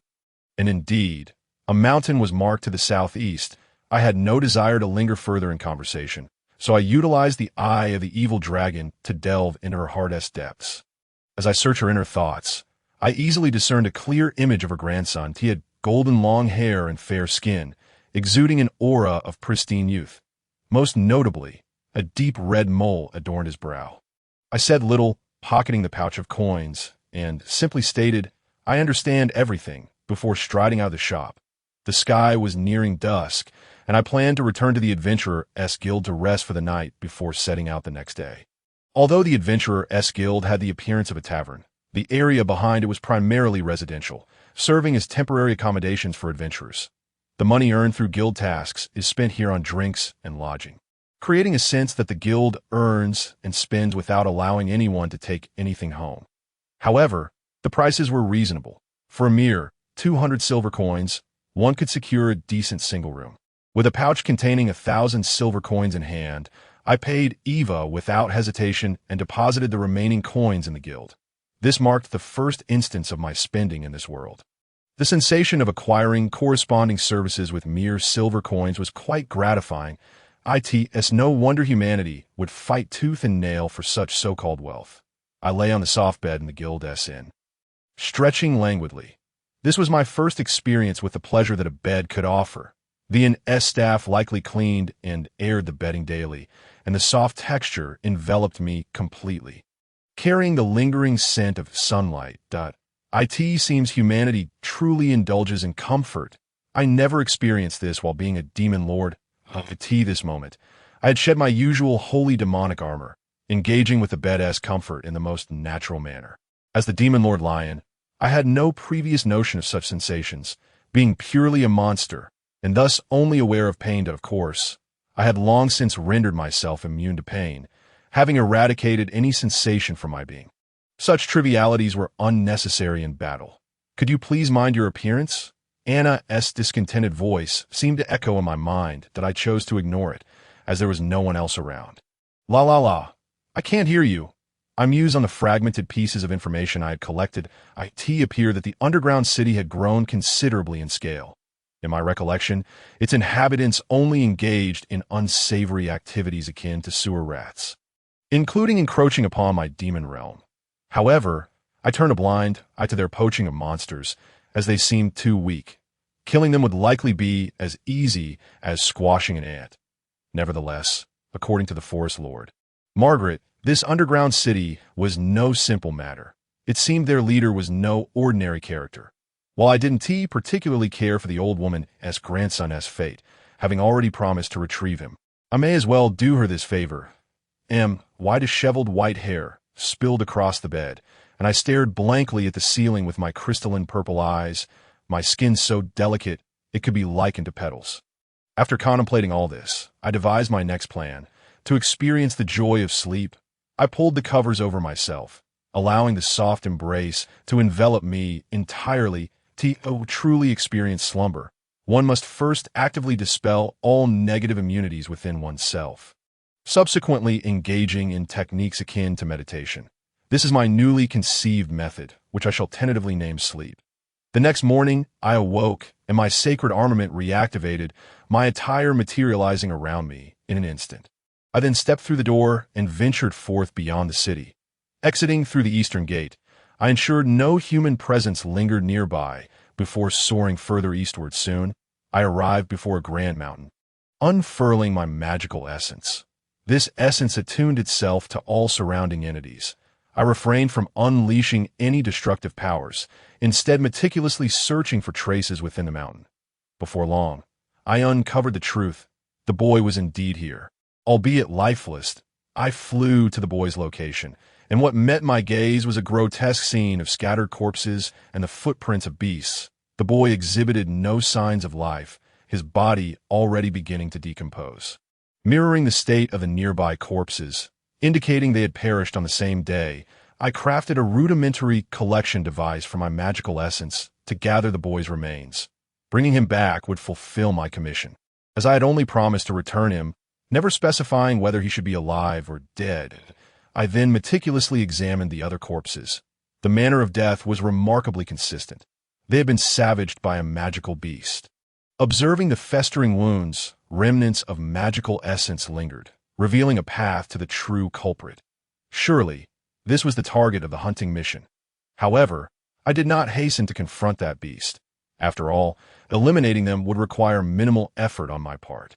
According to the old woman's account from that day, these individuals likely hail from the underground city. Thus, I began to disdainfully rummage through their possessions. Indeed, after a cursory search, I discovered a diary on one of the male corpses. Keeping a diary is a commendable habit. Do not heed the mockery in films by Teacher Jiang. Years later, perusing one's own entries can be quite fascinating. The diary explicitly chronicled his toils in the underground city. He had been sold by his family, selected for his remarkable physical prowess to become a soldier in the underground city, ultimately rising to the rank of officer, engaging in vile acts such as abduction, assault on those ensnared by usury, and even murder to silence witnesses. This time, he was dispatched to abduct the boy to coerce the elderly woman in the city into revealing her methods of production. The subsequent events unfolded simply. They cornered the boy in the mountains, only to encounter the magical beast that would slay them all. Yet a question arose swiftly. Why did the beast not consume them after the slaughter? If it were indeed a magical beast, given these men's combat prowess, their defeat seemed improbable. That I resolved to seek out this nefarious entity, that I analyzed the residual magical essence to identify its components, and began traversing the mountains in pursuit of its source. Not far along, I discovered a cave emanating the magical essence. Casually, I strolled into the cave, concealing all traces of my own essence to avoid alarming the creature within. To an outsider, I appeared merely as an innocuous young girl. Suddenly, a thunderous roar reverberated in my ears. I turned to behold an enraged beast nearby, confirming I had indeed arrived at the right location. Despite the darkness, my vision pierced through, revealing it to be a mid-level magical beast. A magic bear. Magical creatures bear no distinction from biological entities, save for their composition of magical essence and their lack of high intelligence. Before me stood what a common person would recognize as a black bear. Explaining why the corpses had not been devoured. Black bears typically do not consume humans.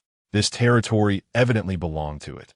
The creature charged at me, showing no mercy simply because I appeared to be a defenseless girl, raising its paw to strike. With a resounding crash, had an ordinary person been struck, they would likely have seen the divine. Yet its blow merely echoed, sending the beast reeling several meters back from the recoil of its own force. I swiftly darted to its front, my headband glowing faintly, bestowing upon me a multitude of enhancements. Before raising my delicate fist to retaliate, I smashed down upon the magic bear's skull, creating a gaping hole. I deftly dispatched the creature with no extraneous movements, extracting its magical core. Here, no further valuable clues remained. It seemed I had been overly eager for swift results. Had the endeavor been too straightforward, Margaret would not have offered such a generous reward to negotiate with me. I soared back near Dingtan, then leisurely strolled into the city. I first visited the apothecary, laying the boy's remains before the old woman. I had ensured the body was in a somewhat less tragic state, making it more palatable for her acceptance. The old woman wept uncontrollably, and I did not ask her for a reward, but instead found a wooden chair, crossed my legs, and calmly recounted the events. Essentially, the boy had ventured out to gather herbs, only to encounter those from the underground city. As they attempted to abduct him, the magic bear had emerged and slaughtered them all. Ultimately, as a demon lord, I remained rather gentle. In summary, I had fulfilled my promise. Rising slowly, I prepared to depart for the guild when the old woman, having collected herself from her sorrow, called out to me. I turned, meeting her gaze with an expression that conveyed I was no benevolent figure. "Please wait," she implored, retreating into the back room. Upon her return, she slowly produced 5 gleaming gold coins from her pocket. "This is all my savings. I hope you will accept my commission." Her hands trembled as she extended them, tears streaming down her face. "I wish to entrust you with punishing those from the underground city. I understand this may bring danger upon you, but I am willing to offer everything. I do not require immediate action, merely a hope that one day you might help me exact vengeance. And then inform me of your success. I believe in your capabilities, Tiomi. You are akin to an omnipotent goddess." Her words tumbled out in a flurry, and through my evil dragoness eye, I discerned no ulterior motives. "I accept your commission." I lifted my chin gracefully, taking the coins from her trembling hands, and stated coldly, "I can swear that no, goddess." She fervently rejected my proposal, kneeling before me with utmost reverence. I could hardly bear to witness such an act of deference, and waved my hand dismissively as I exited the apothecary. Upon re-entering the guild, the adventurers' hall remained dimly lit during the day. A round table occupied by a motley assortment of adventurers, revealing a fair number of imbibers among them. I greeted Eva, who today donned a black lace dress, accentuating her alluring figure. Upon noticing my approach, she instantly flashed a flirtatious smile, causing my heart to flutter. "Sister Liana, have you completed your task?" Typically, adventurers returning from the wild appeared disheveled and covered in dirt. I nodded slightly, sitting on a high stool at the bar, my short stature preventing my feet from reaching the ground, resulting in a gentle sway of my legs in the air. That I rested my hands on the bar, idly twirling a strand of my white hair with my fingers. "Sister Liana, you are quite reliable," Eva remarked, leaning in closer, her breath delicate as a whisper. "Well, it's not so bad," I replied, my cheeks flushing under her gaze, prompting her to cover her lips and giggle sweetly. With a flourish, I produced the magic bear's core from my space. The deep blue magical core, resembling a heart yet akin to a gemstone, pulsated in my hand, radiating waves of light. That is the core of a mid-level magical beast. Eva, stationed as the front desk attendant of the Adventurers Guild, was undoubtedly aware of the significance of my possession. Her eyes sparkled with intrigue, for even a golden tier team would emerge considerably battered after defeating a mid-level magical beast. Is this the target of the hunting mission? I nodded, noting that this core was akin to fish raised in a pond for ordinary folk, that I never expected it to be so valuable in the realm of humanity. I have successfully completed the employer's commission search task, and it just so happens that the culprit is this very magical bear, which I dealt with along the way. That I spoke these words with a sense of entitlement, while the other adventurers around me remained silent, gazing at me. Completing 2 mithril tier tasks in just a day, it seems this young lady is quite formidable. Who would believe such nonsense? Perhaps she's merely a pampered daughter of some noble or wealthy merchant, sending her subordinates to handle such matters. That don't be ridiculous, Jason. She effortlessly took down that colossal Kagu just the other day, that I couldn't be bothered with the idle chatter of these lowly folk. At that moment, a swordsman with flowing golden hair approached me, that I recognized him as the individual I encountered last time at the tavern. Beautiful lady, I apologize for my rudeness during our last meeting. Your formidable strength has left me in awe. He performed a knightly bow, exuding an air of elegant nobility. Pardon my boldness, miss. My name is Charles, a platinum tier adventurer, and I have come to propose a collaboration. The mention of collaboration piqued my interest slightly. I glanced at him and had to admit he was indeed the strongest presence here, aside from myself and that Miss Eva. Surely, no one would be foolish enough to think Eva is merely a decorative vase devoid of power. Otherwise, she would have been devoured long ago in such a tavern. This time, discussions among the crowd were already buzzing. That Charles fellow has always been a lone wolf. Who would have thought he would approach this woman? It must be lust at first sight. This man is no pushover. He recently made headlines for hunting high-level magical beasts all by himself. I nodded at him, acknowledging that while he was merely on par with my disdainful cat, the tasks he could undertake were undoubtedly of a higher caliber, and I found myself beginning to anticipate his proposal for collaboration.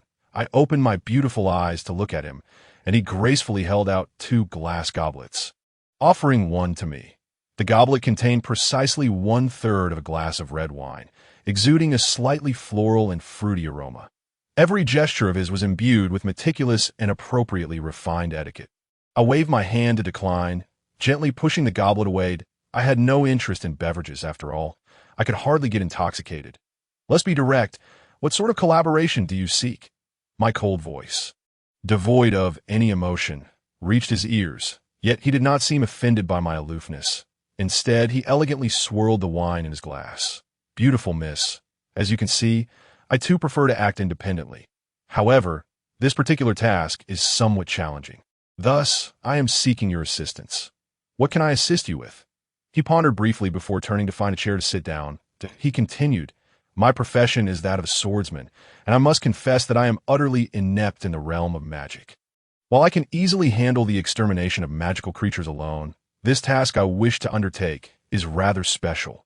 To be precise, it is better suited for someone of the mage profession. Last time, I inadvertently heard that you were a mage and managed to effortlessly deal with the Kagu that provoked you. Furthermore, you dispatched that intermediate creature in merely 1 day. I trust your abilities are at least on par with mine. Intelligent individuals always bring joy to one's heart. I lazily stretched, folding my hands as I regarded him. I am called Liana. Let us get straight to the point. What sort of task requires my assistance? He looked at me, a faint smile gracing his lips, and continued respectfully, esteemed Miss Liana, this task is particularly special as it originates from the upper echelons. The upper echelons? He nodded slightly, saying to be precise, this task has been approved by the Hero Principt, and it is classified as an SS-level task, one that typically only Diamond-tier adventurers are permitted to undertake. Due to a shortage of personnel, the authority has been delegated to my level. Hero Principt. An old acquaintance, isn't he also an adventurer? Why wouldn't he handle it himself? I found it perplexing. Since my disappearance, are there still beings in this world that heroes cannot vanquish? It appears you are not well-versed in the affairs of the royal capital. Charles replied, unfazed by my inquiry, for this world is indeed rife with information stagnation.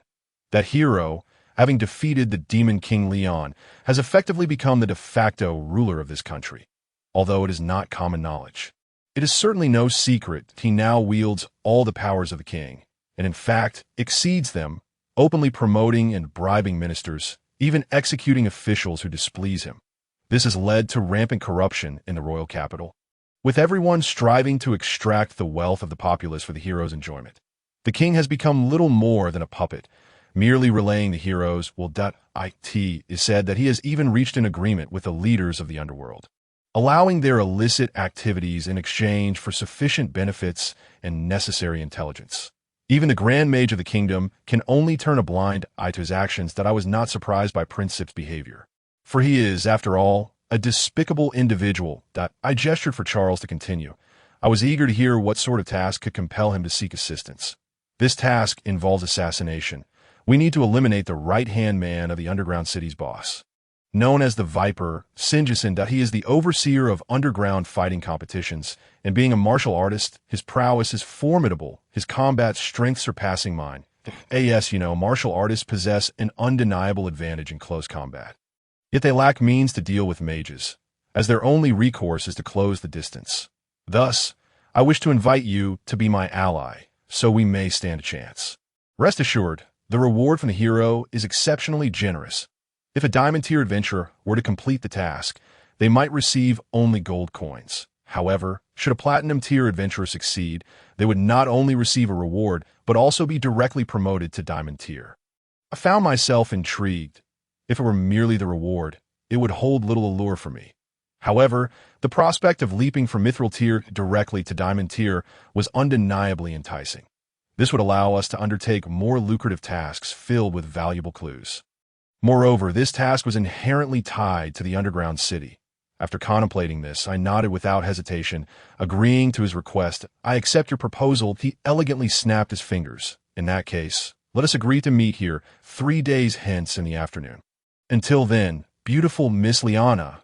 With that, he rose and departed from the Adventurers Guild. 3 days felt somewhat lengthy to me, but I could use this time to explore the new wonders within the city. Liana-chan, may I share a drink with you? At this moment, Eva gracefully settled into the chair Charles had just vacated. Do you not have other guests to attend to? Besides, I do not drink. And no matter, Eva replied, tossing her beautiful long hair. Let the bartenders handle those matters. Though I had never consumed alcohol, I found myself yielding to the invitation of the enchanting woman before me. Allow me to personally prepare a drink for you. With that, Eva returned to the bar, skillfully combining various spirits, fruit juices, and other liquids in a shaker, her slender, fair arms swirling in a mesmerizing dance. Before long, a goblet of amber-hued elixir was presented before me, and the beauty resumed her seat beside me. This is a drink I crafted just for you. It is called Leon. Please enjoy. Leon. Indeed, the Leon of the Demon King. This drink is something everyone in our guild wishes to challenge. Undoubtedly, those who finish it awaken to find it is already the next day. Goodness gracious, what a bold revelation to begin with. However, since this beverage bears my name, it has indeed piqued my curiosity to taste it. Eva's enchanting gaze fixated upon me as I parted my cherry lips, allowing the drink to cascade into my mouth, where an intense wave of alcoholic fervor erupted.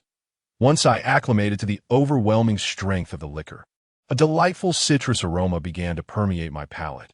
Infused with a hint of honey, its robust flavor transformed into a sweet and delectable experience. It was exquisite. I had lowered my unique immunity and found myself slightly tipsy. This euphoric sensation was exhilarating, a novel experience brought forth by the act of drinking. As for my plans to explore the new wonders of the city, they were swiftly cast aside. I awoke on the plush wooden bed in the Adventurers Guild's guest room. My head throbbed painfully. Sunlight filtered through the delicate sheer curtains, gently illuminating my form, while my white hair lay tousled across my alabaster shoulders. And glancing into the mirror on the wooden table at the foot of the bed, I noticed a faint blush gracing my cheeks, accompanied by a lingering scent of yesterday's indulgence. That I scrutinized my reflection, astonished to find myself clad in an oversized pink nightgown. That I reached up to probe my brow. Attempting to organize my disheveled memories, Tea appeared. I had overindulged on my first foray into drinking .1 cocktail after another had flowed down my throat until, ultimately, I had leaned against Eva's shoulder and succumbed to slumber. Did she bring me here? You fool. Girls must always be cautious about their safety when out and about. Anna's tone was laden with discontent. I recalled hearing her incessantly chiding me in the depths of my mind yesterday. If Eva were a man, you might have already been assaulted. Only then did I fully awaken, meticulously examining my body. Thankfully, there were no signs of violation. Matters of intimacy between men and women were something I had heard of during my reign as the Demon Lord. Recounted by those lewd goblin commanders, such a hassle. This female form, I lamented. I returned to the depths of my mind, approaching Anna. Today, she donned a stunning black dress adorned with a grand bow at her chest, and a black butterfly hairpin nestled in her brow. Oh, human eyes. This woman was indeed flawless in her appearance. Suddenly, I realized something was amiss with my own body. I stood before Anna, not as the Demon Lord Leon, but in the guise of Liana. I attempted to transform back, but each effort resulted in failure. I observed myself, and then Anna. Aside from differences in physique and eye color, we bore an uncanny resemblance of at least 90. Upon closer inspection, I discerned that Anna's form seemed somewhat ethereal, and no wonder her voice had diminished in strength recently. Your essence. Why is it so faint? The Anna before me appeared to be in a frail state, exerting herself as she regarded me with soft, delicate eyes. Have you noticed? I feel my magical essence gradually dissipating. My presence seems to be waning. When did this begin? It has been present from the start, but I distinctly felt it after you bestowed upon me a name. She suddenly inhaled deeply, fixing me with a solemn gaze, her beautiful orbs revealing a glimmer of desperation. Demon Lord Leon. I was taken aback. Her direct address caught me off guard, stirring an inexplicable unease within me. Might you do me a favor? What is the matter with you? I stammered, responding to Anna's inquiry with my own. Her tone was calm. A stark contrast to the Anna I remembered. If possible, I hope you can find my brother. Brother? Anna nodded slightly, knowing that, as an elf, she belonged to a predominantly female lineage. It seemed she must have been confused. Surely she meant her sister. My brother. In truth, aside from the Forest Sovereign, Margaret, my brother is also a male elf. Among our kind, male elves grow into formidable individuals. This implies he is destined to become the next Forest Sovereign. I was utterly astonished. The elven race harbored such secrets. Yet Anna continued, seemingly oblivious. Margaret, due to my existence, has refrained from taking action against my brother, but before the hero, Priestess, sought him out, mysteriously disappeared. He had forged an agreement with Priestess, and he used my brother as leverage to coerce me into aiding the hero. Is undoubtedly in grave danger. Margaret would certainly seek to eliminate anyone who threatens her position. Thus, I implore you to assist me in protecting my brother. I promise you. I nodded earnestly. At this juncture, Anna's plight had become my own, that I must delve into the dungeon to unravel this mystery step by step. Liana is, in truth, a remarkably gentle demon lord. Upon my agreement, Anna bestowed upon me a weary smile that I genuinely wished to become good friends with Liana. Hearing this, I was seized by a wave of shame, my body stiffening, followed by a subtle tremor. Could someone truly wish to befriend one such as I, a demon lord? I sensed that Anna had been perpetually drained by me, rather than mere depletion. It felt akin to a fusion, Anna and I merging into one. That when I first discovered Anna within the depths of my mind, she had been vibrant, yet now she appeared diminished, had it not been for that scoundrel. Princess, perhaps I would not have stood against her. Rest well. Should the opportunity arise, I shall surely protect Ong, I declared, promptly redirecting my thoughts back to reality. For the first time, I felt this sense of helplessness.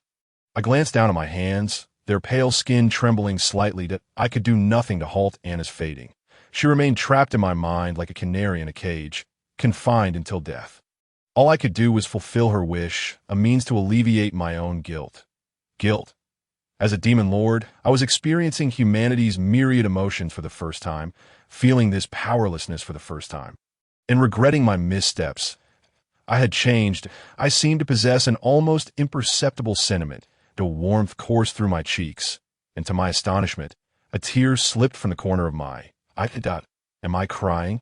I did not comprehend, and my nose tingled with a sudden ache. One hand pressed against my forehead as tears cascaded down like raindrops, soaking the bedding. After regaining my composure, the holy demon armament has undergone a transformation in its attire. This time, I took the initiative to change my outfit to the elegant black gown worn by Anna today, and to my surprise, it was a success. There is still ample time, with 2.5 days remaining until my rendezvous with Charles. I resolved to take a stroll to clear my mind. Anna gazed at me, her eyes slightly lowered. I could not tell when it began, but she started to perceive that this demon king before her possessed a remarkably kind heart, perhaps even more innocent than that of a human. In truth, the current appearance of Liana was something Anna had long been familiar with, for it was a reflection of her from a century ago. Alone, I walked through the bustling streets. The main thoroughfare of the city boasted an abundance of shopping and entertainment facilities for the affluent, with a dazzling array of goods displayed in the shop windows on either side. It must be delightful to browse. However, I lacked the inclination to linger here, for nothing captivated my interest. On the contrary, a few oblivious men approached me, attempting to strike up a conversation, only to be met with my cold disdain, swiftly driving them away. Fortunately, they did not persist, as even the scions of wealthy families possess a sense of pride. Bored and restless, I departed from the main street, making my way toward a slightly more secluded area. After my previous visit to the apothecary, I discovered that such alleys often house shops selling rare and exquisite goods, albeit with a lower density of establishments. Upon entering a nearby alley, I found the boldness of those who approached me only amplified. "Hey there, cutie!" I glanced in the direction of the voice, spotting 3 flamboyantly dressed ruffians whistling at me.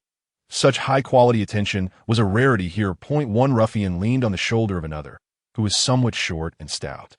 The third, a rather sleazy-looking fellow, was practically drooling as he gazed at me, his hand still gripping a concealed weapon. "How about joining us for some fun, sweetheart?"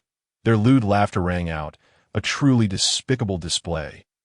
I furrowed my brow, gritting my teeth as I regarded them coldly. "What a proud little lady you are," the sleazy one remarked, as he reached for my shoulder. "Remove your filthy hands," and my gaze was icy as I swiftly unleashed a slicing ray of magic infused with fire attribute from my hairpin. With precise control, it severed his arm at a speed imperceptible to the naked eye. In an instant, he merely felt a warmth in his arm, followed by the sudden absence of weight. As my attack bore the fire attribute, not a drop of blood was spilled, leaving behind only a smooth, charred wound. "Ah!" After a few seconds, he finally registered the pain, wailing as he clutched his severed arm. The others were instantly thrown into disarray, their expressions reflecting sheer terror as they leaned weakly against the wall. I smoothed my skirt and approached the 2 remaining ruffians with composure, fixing my lavender eyes on one of them. The enchantment activated instantly, and the stout ruffian's gaze shattered, his eyes blankly staring at me. "Go kill him!" I tossed a dagger onto the ground, a common currency I had acquired from the Reaver. He mechanically nodded, his frozen body springing into motion as he bent down to retrieve the dagger and advanced towards the fallen ruffian, plunging the blade into him. The ruffian howled in pain, thrashing helplessly, yet he showed no reaction, continuing to stab again and again. After dozens of strikes, witnessing the lifelessness settle over his victim, he wore a twisted grin, a laugh escaping his lips as he turned to gaze at me dreamily. "You should die too." I issued the command coolly. Without hesitation, he drew the dagger across his own throat, leaving a deep gash that severed both his trachea and blood vessels, dark crimson blood flowing freely onto the ground as he succumbed to death. I glanced at the final ruffian, who had collapsed, unconscious from pain, that I had little interest in lingering with him any longer. Approaching him, I grasped his head in my hand. With a slight exertion, his skull burst forth, splattering red, white, and gray matter. I held no remorse for slaying these vermin. Without further delay, I resumed my exploration of the alley. After approximately a quarter of an hour, the sound of clinking metal echoed from the depths of the alley. Following the sound, I soon beheld a blacksmith shop not far ahead. The warm, golden glow of firelight flickered within, accompanied by the rhythmic sound of hammering, that I quickly approached the entrance, taking in the sight before me. A short old man with a bushy white beard was vigorously striking a glowing ingot of black iron. The muscles in his arms rippled with each blow. With a hiss, he placed the hammered ingot into a cooling liquid. Releasing a cloud of steam, he pulled a strap of stone goggles down over his forehead and wiped the sweat from his brow, exhaling a long sigh. "Good afternoon, beautiful young lady. I presume you are not here to purchase weapons, as a lovely princess like you surely requires a knight for protection. However, allow me to introduce myself. My name is Byron, the most renowned blacksmith in this region. As for why I have set up shop in such a remote location. I can assure you, fine wine does not fear the depths of an alley." What a humorous and loquacious old man. I smiled at him, performing a polite bow in response. "Greetings, Grandpa Byron. My name is Liana. I am indeed interested in the weapons you have here. I would appreciate your assistance in introducing them." Noticing my affluent appearance, he promptly halted his work, wiped his palms against his trousers, and gestured invitingly. "What type of weapon are you looking for? Are you selecting one for a loved one?" I nodded slightly, recognizing that using this pretense would avoid unnecessary complications. Byron, the old man, began a rapid-fire introduction of the weapons, explaining them in detail that I could hardly suppress a yawn as I listened. Within this modest shop, I had already perused all the weapons. The quality was rather low, evidently failing to pique my interest. "Grandpa Byron, the day is growing late. If there are no other fine items, I shall take my leave." It seemed that no matter how grandly the old man spoke, the quality of the weapons in this city could not compare to those in the royal capital or the underground city. It would be best to seek out other options next time. After all, I could manage without weapons in battle. "Please wait, young lady." Byron contemplated whether this young girl before him was truly an expert or merely passing time aimlessly. If she were genuinely interested in purchasing, she would have surely been captivated by the dagger embedded with 7 colored gemstones he had just introduced. However, it would be unwise to reveal his best items without gauging her interest. He decided to test the waters. "Please follow me to the back room. I have some superior goods that may catch your eye." This was where the real spectacle began. I followed Byron into the back room, which was very simply furnished. Nevertheless, for reasons unknown, I could distinctly feel that this room was exceptionally dry, devoid of any dust. This must be a unique method employed by blacksmiths to prevent their masterpieces from rusting. I found myself eagerly anticipating the forthcoming weapons. The blacksmith did not present any weapons initially. Instead, he reached out to feel the wall on the side. He pressed one of the red bricks, and suddenly, a mechanism whirred to life. The wall descended into the ground, revealing a square space of approximately 10 square meters before me. Within this space, a subtly glowing golden magic array adorned the wooden floor. The old man patted his chest, which had just straightened, and proudly declared, "Behold, young lady, this is my ultimate masterpiece, crafted for the great hero of yore. Its name is the Branch of Destruction, Levantine." Note: the name of the sword is derived from the legendary sword of the Norse gods of abundance and flame. Interested parties may wish to research further. A hero, indeed. I murmured to myself, "Ah, that fellow Princip." Yet I remain perplexed as to why this sword, forged for a hero, lies here unclaimed on the day of the final battle. I did not witness him wielding it. Indeed, that young hero evidently failed to earn the sword's recognition. The sword's recognition? You heard me correctly. It rejected him. The origins of this sword are likely to astonish you. Over 50 years ago, I was already a somewhat renowned blacksmith in the royal capital. One day, I received a summons from the king, inviting me along with nearly all the blacksmiths in the capital. The king requested that we forge a weapon for the hero Princip, one that could be heralded as the strongest in the world. Within a year, by a fortunate chance, I discovered an extraordinarily unique or in the underground materials vault of the palace. Rather than claiming it as my discovery, it felt more accurate to say that it captivated me deeply. It chose me that I extracted it from the vault, and through relentless forging and hammering, I ultimately crafted a sword imbued with a desire for destruction. I named it Branch of Annihilation, Levantine. However, upon grasping its hilt, it voraciously drained my strength, as if it were siphoning my very life essence, leaving me momentarily weakened, as though I had aged several years. I hastily released my grip and discarded it to escape that sensation. It seemed it had rejected me. I glanced at Byron with interest. Indeed, it was a captivating tale. Even now, Byron gazed at his right hand with lingering trepidation.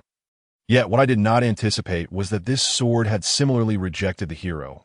With unyielding confidence, the hero attempted to wield it, only to ultimately fail, resulting in it voraciously consuming a significant portion of his magical essence. This infuriated the king, who labeled the sword a demonic blade and demanded that I personally destroy it. It dawned on me. This elucidated why the hero had never made use of it. As the sword I had painstakingly forged, I was acutely aware that I could never replicate such a formidable weapon in my lifetime. Naturally, I could not bear to destroy it.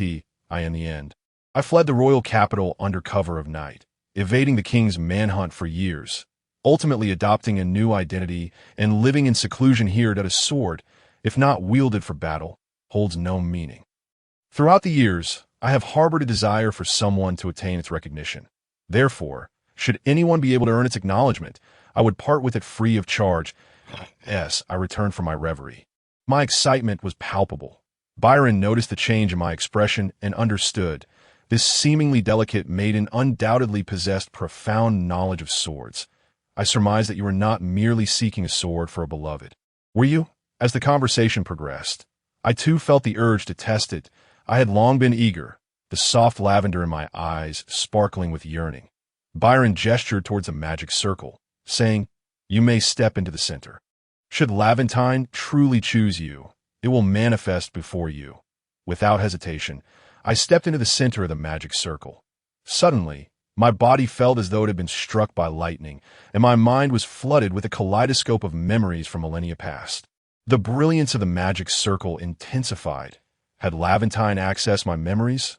What a formidable entity! Before I could ponder further, the sword gradually materialized from a void, from hilt to tip. Before my eyes, it slowly pointed its tip at me. And in an instant, it pierced my chest. For a fleeting moment, I believed my demise was imminent. Yet, rather than pain or weakness, I experienced an unmistakable sensation of unity with Laventine. "Have you chosen her?" "Laventine!" I exclaimed, laughter erupting from Byron, his excitement causing him to tremble with fervor. Had Branch of Annihilation, Laventine, chosen me? With determination, I attempted to draw it from the void, and to my delight, I succeeded. I unsheathed the Branch of Annihilation and examined it closely. It was a sword of dark gold, its sharpness far beyond what Byron had described. Undoubtedly, it was a legendary weapon. I could even feel its pulse.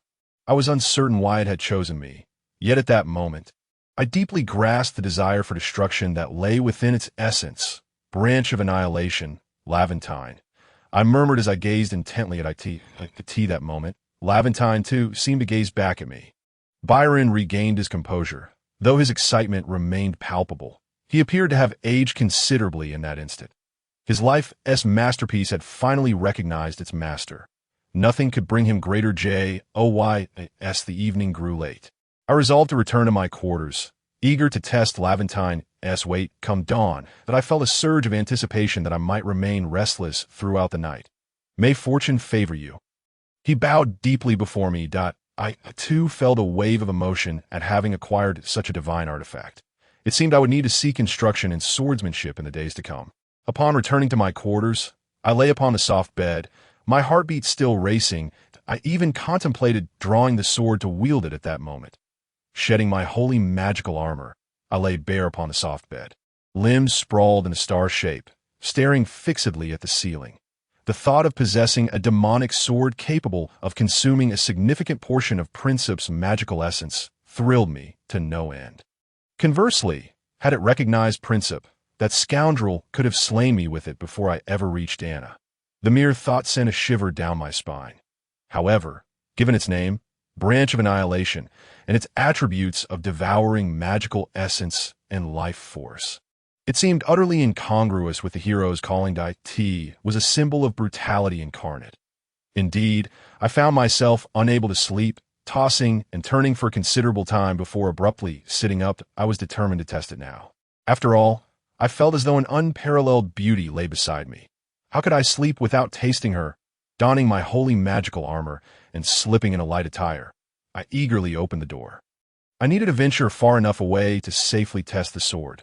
Otherwise, my magical essence would surely bring catastrophe to the nearby human settlements. I soared through the night sky at remarkable speed, surveying the terrain below in search of a suitable location.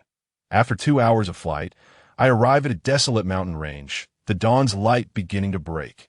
This world encompasses more than just kingdoms, demon realms, and magical forests that, in truth, beyond the borders of our influence, there exist many barren lands. Most of these areas are inhospitable to humans, or else I have previously explored them, finding the magical essence sparse and the number of magical creatures exceedingly few. This place is commonly acknowledged as a borderland by our three factions. However, the borderland generally lies on the periphery of our territories, leaving its true extent a mystery. Perhaps it defines the boundaries of this world.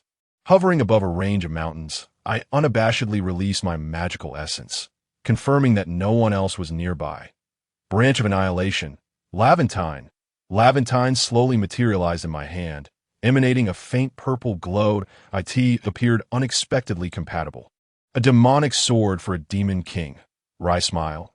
Grasping the sword, I entwined my magical essence around its blade, and in an instant, dark purple elements of annihilation intertwined with Laventine, its inherent while shining ever brighter. With a casual flick of my wrist, a surge of purple sword energy surged forth like a tempest, racing towards the mountains before me. After 6 months of silence, the mountains erupted in a thunderous collapse. I too found myself momentarily speechless, gazing at the scene before me, which resembled the aftermath of an earthquake. The mountainsides crumbled incessantly, and once the fallen debris settled, the landscape bore a remarkably even scar. I was thoroughly pleased with such an outcome. The branch of destruction, aptly named, was indeed fierce and savage. Next, I decided to linger here and savor the sensation of wielding my sword. By the time I ceased my actions, the sun was high in the sky, and the mountains had been reduced to fragmented rubble. I surveyed the flat terrain, strewn with toppled boulders, and contentedly sheathed my sword. Departing from the scene, it was truly a thrilling experience of swordplay. Upon returning to Deshin, it was already afternoon, and I made my way back to the Adventurers Guild, not rushing to my room, but instead heading towards the bar counter.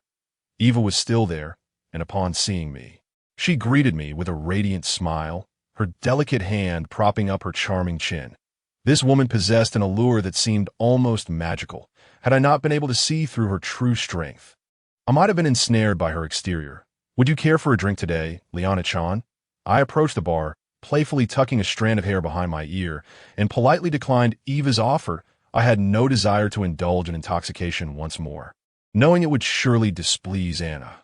Furthermore, there was something peculiar in Eva's gaze towards me. Could it be that she harbored an attraction to women?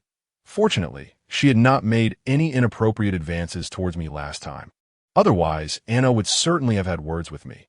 According to Anna, she was still a maiden, after all. However, between two women, it seemed unlikely that anything would transpire, as there was simply no means to do so. "I would like a cup of black tea." "Certainly, I shall brew it for you." I chose a secluded spot to sit, and before long, Eva brought over the freshly brewed tea. Without hesitation, she seated herself across from me, gracefully lifting the ceramic teapot to pour the clear, amber-hued liquid, filling the air with an enchanting aroma that left me in awe of her tea-making prowess. "Please, enjoy." Eva elegantly presented me with a teacup adorned with vine motifs. I graciously accepted the cup, inhaling the fragrant steam before taking a delicate sip. The initial slightly bitter toastiness melded with the floral sweetness, dancing upon my palate. I could tea that moment.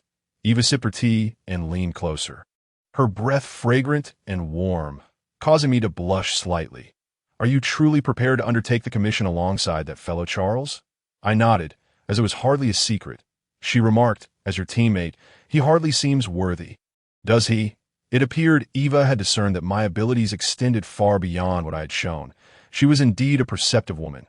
"You need not feel anxious, Liana-chan. I trust you have your reasons for concealing your strength.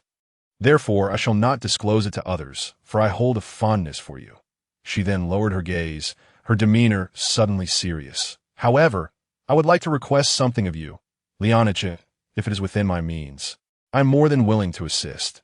Then please, protect that fellow Charles. The serpent, Singer's son, is no trifling opponent, I raised my head to meet her gaze, which was tinged with a rosy hue, her small eyes reflecting great curiosity. "Eva, do you harbor feelings for Charles?" Her face flushed deeper, and she shyly nodded. I couldn't help but feel a twitch at the corner of my eye, surprised to uncover this side of Eva. Charles is the firstborn of a prestigious family, his father a hereditary duke of the kingdom for generations. Yet he chose not to inherit his father's title, instead departing from his family to become an adventurer. Moreover, through his own efforts, he has risen to the ranks of a formidable platinum-level adventurer. At that moment, Eva's eyes sparkled with infatuation that I felt a pang of embarrassment. It seemed Eva was far superior to Charles in many respects. "So, will you accept my request?" Eva gazed at me with hopeful eyes, brimming with expectation. If I were to treat her request as a commission, what would I gain in return? I certainly could not engage in mere pleasantries.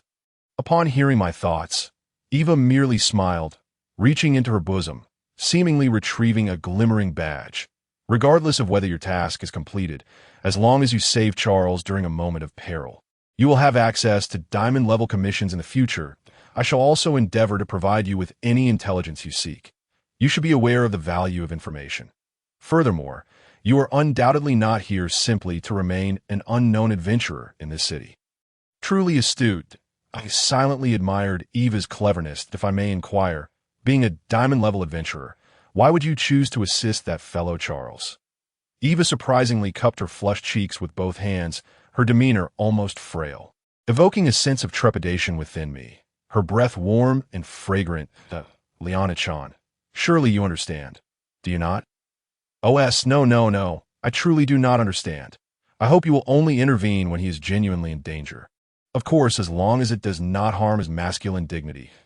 If that were the case, given his temperament, he would undoubtedly fall into despair. I could see that moment. I could care for him, and he would surely fall for my gentleness. The thought of him gazing at me, as if I were an angel, would bring me immense joy. A Yandere.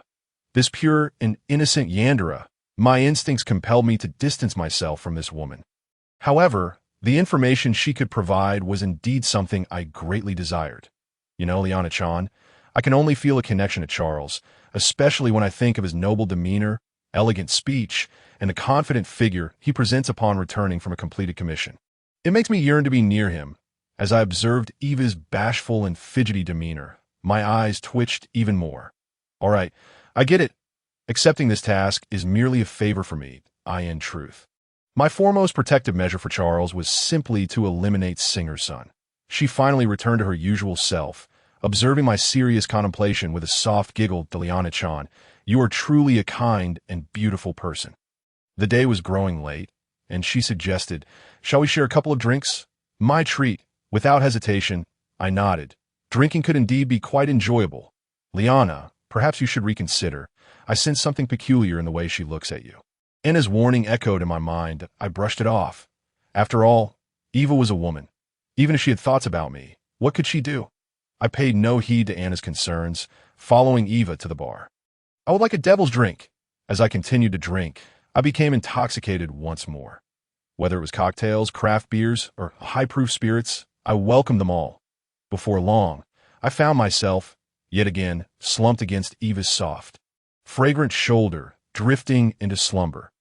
Eva carefully wrapped her arms around me, carrying me to a guest room and laying me upon the bed.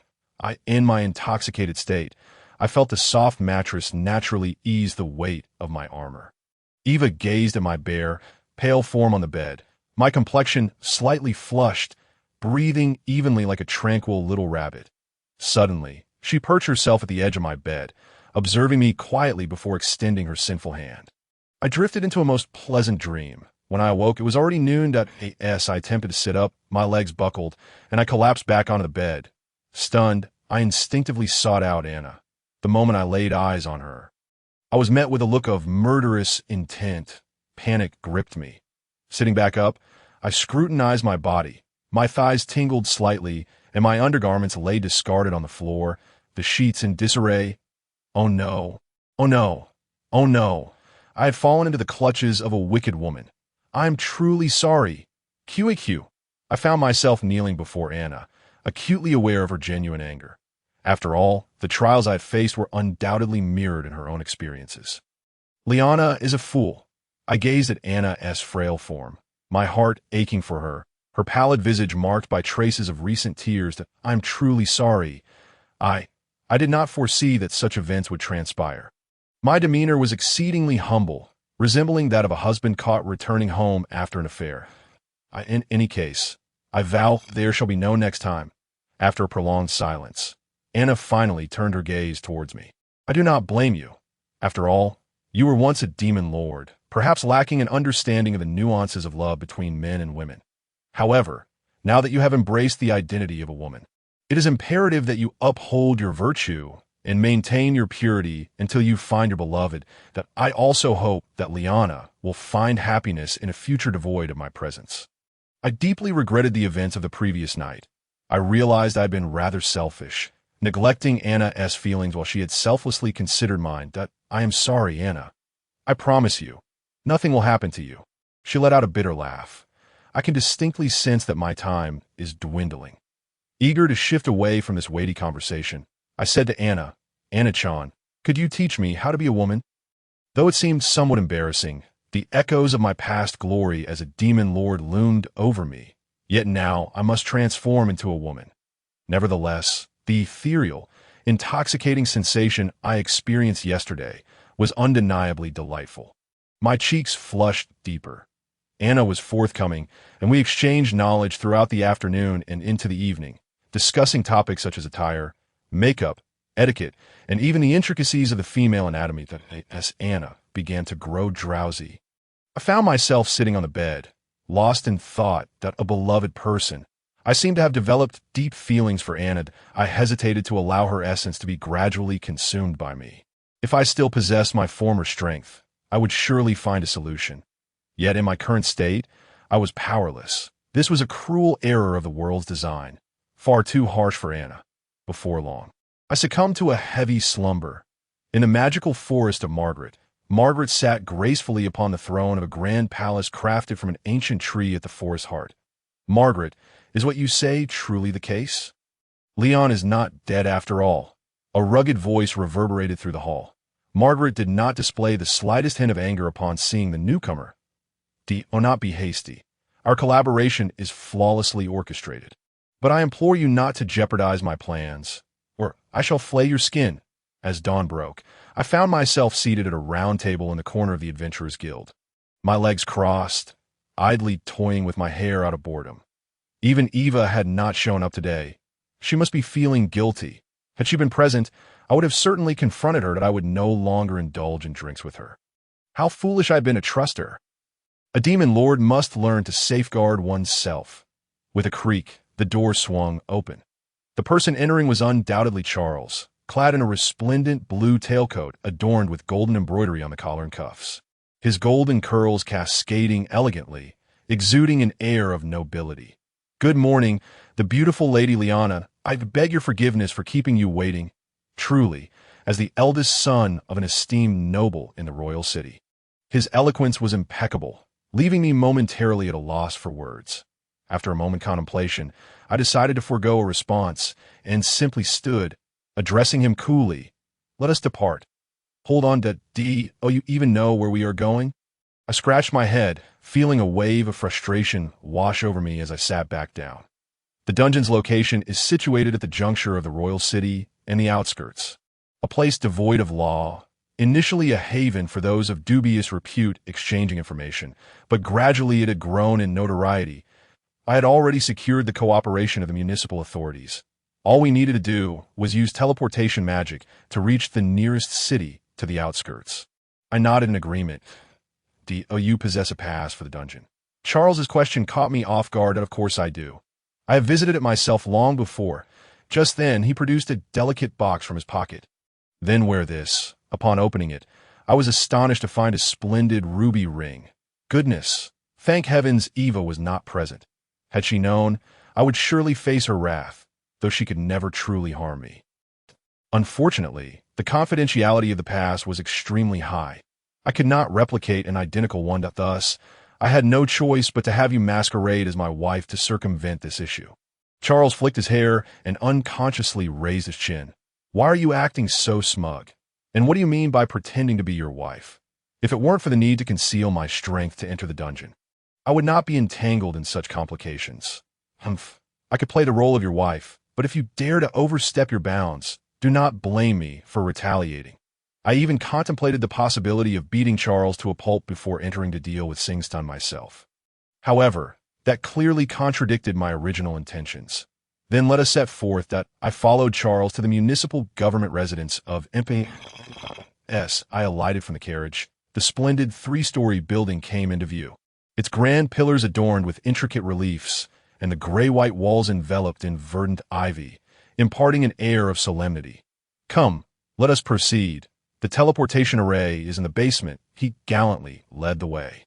Lord Charles, soon, a somewhat stooped but sharp-eyed elder approached us, bowing respectfully. Did I not mention? Do not call me Lord. I hold no regard for such trivial titles. Now, take me and my friend downstairs, he reprimanded the elder with apparent impatience. Giving me the impression of a master and servant dynamic, he instructed me to remain still and turned to introduce the elder. This is the esteemed mayor of our city. My lips twitched in disbelief. One might mistake him for your servant. Little did I know he was the ruler of this city. Indeed, the joys and sorrows of individuals are seldom shared, while countless toil for their livelihoods. He frets over his status as a duke's son. Truly, a person of remarkable vanity, we descended into the basement of the residence, where a colossal magical array awaited us.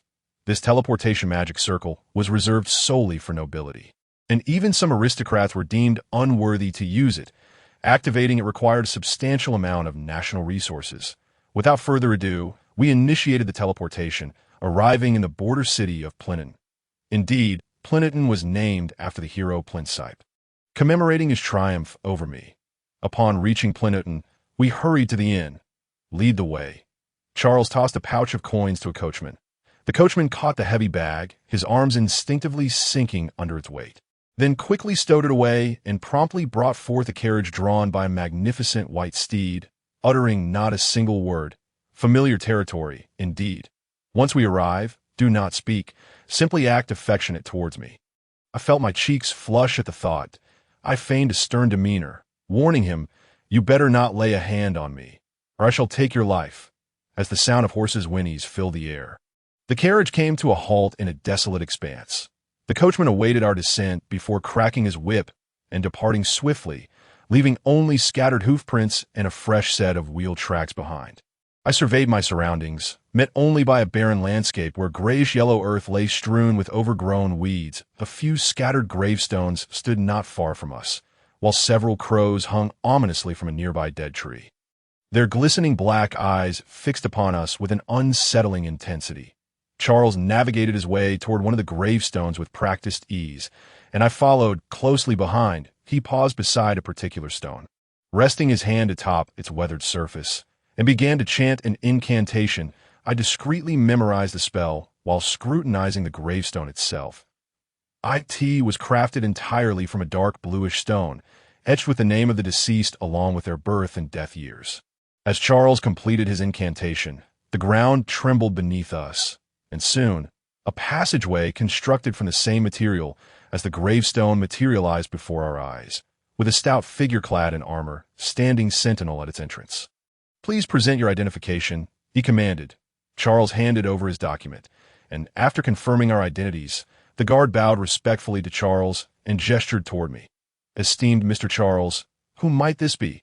This is my wife, Charles replied gently, casting a subtle glance in my direction that held an ambiguous meaning that I decided to embrace the moment, my cheeks flushing slightly as I stepped closer to Charles, affectionately linking my arm with his. My heart fluttering with excitement that it appears your wife and you share a deep affection, the guard remarked.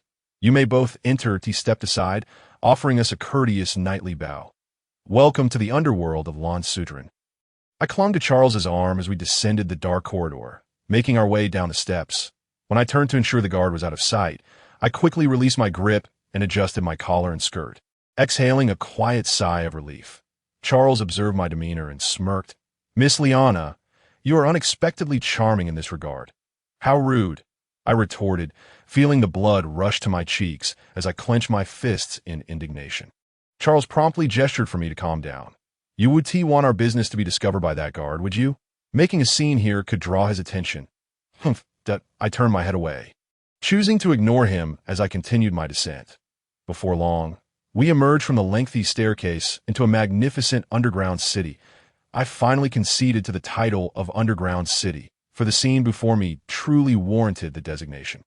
My consciousness soared above the cityscape, the buildings split by the main thoroughfare, with narrow alleys branching off like tree limbs.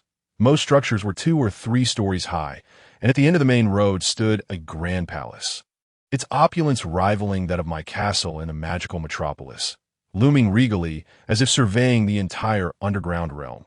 The one who governed here must surely be a formidable figure, capable of rivaling even the likes of Margaret. Be cautious, Liana. The inhabitants here are largely untrustworthy. We must maintain a low profile and avoid drawing attention to ourselves. Charles advised that I will take you to a place where my acquaintances reside. They can provide us with a room to rest. I nodded slightly, maintaining my composure as I walked alongside Charles, quietly observing my surroundings. The streets were bustling with people, including several magical beings, most of whom moved silently, their expressions cold and tinged with hostility. Undoubtedly, these individuals possessed a significant amount of magical essence. After all, magical beings rank among the higher echelons of magical creatures, and these humans were formidable entities rarely seen even in the grand city of Newington. My gaze swept past the pedestrians, taking in the array of shops lining the streets, clinics selling private organs, mercenary recruitment offices, information tea houses, stalls run by pickpockets, and stores peddling rare or illicit goods. All manner of nefarious enterprises sprawled across either side of the thoroughfare. It seemed that the denizens of this city were primarily unscrupulous scoundrels engaged in the most despicable of trades. Yet, despite this, no one dared to commit acts of violence in public that I couldn't help but admire the ruler of this realm. Perhaps they were a remarkably shrewd individual. However, the cost of crime here was undoubtedly higher than outside, for every individual was likely far from virtuous. Before long, Charles and I turned into an alleyway, where I noticed him come to a halt, his gaze drawn upward to a glowing sign that read the Fun Bar. He pushed open the gate and gestured for me to enter. Without a second thought, I stepped inside, to my surprise. The bar was eerily quiet, occupied by only a handful of men, each lost in solitary drinking. My eyes fell upon the 2 bartenders. One wore an angry clown mask, while the other donned a sorrowful one that, despite the bar's cheerful name, none of the staff bore smiling visages. These 2 were formidable, their strength rivaling that of intermediate magical beings, their combat power likely averaging around 10 million. Such individuals would command respect in any faction, yet here they serve in an underground tavern. Before Charles could speak, I fixed my gaze on the 2 bartenders and coldly remarked, "One wears anger, the other sorrow, yet this establishment is called the Fun Bar. How do you intend for me to find amusement here?" After a brief silence, the 2 clown bartenders erupted into laughter, one clutching his stomach while the other pretended to wipe away tears. "Isn't human anger and sorrow the greatest source of amusement for others?" One of them replied that I was momentarily taken aback. Humanity is not a benevolent race.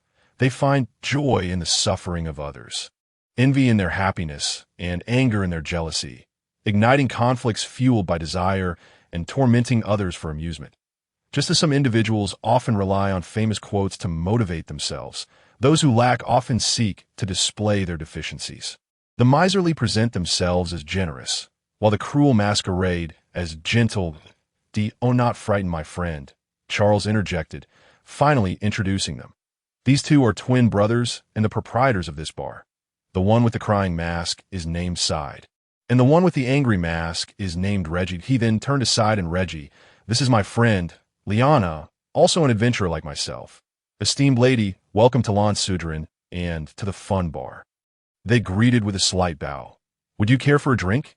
Charles inquired, bringing forth a barrel of craft beer. "No, I would prefer a cup of hot milk." I declined hastily. The memory of being drunkenly bullied by Eva still lingered, and the discomfort from that experience was far from forgotten. Moreover, the thought of this man, Charles, being the one to take advantage of me sent shivers down my spine. Achoo! Charles rubbed his nose in annoyance, perhaps catching a cold over the past few days. Without further ado, he returned with a steaming cup of milk. Thank you. It's a privilege, I said, cradling the cup in my hands and taking small sips. Hey, sighed, have there been any recent developments in the city? I thought to myself, Charles, you truly have the audacity that Lon Sudrin's information is the most costly, and here, every piece of information is clearly priced. However, if you were here for that matter. Sai began to walk towards our table, his voice dropping to a conspiratorial whisper.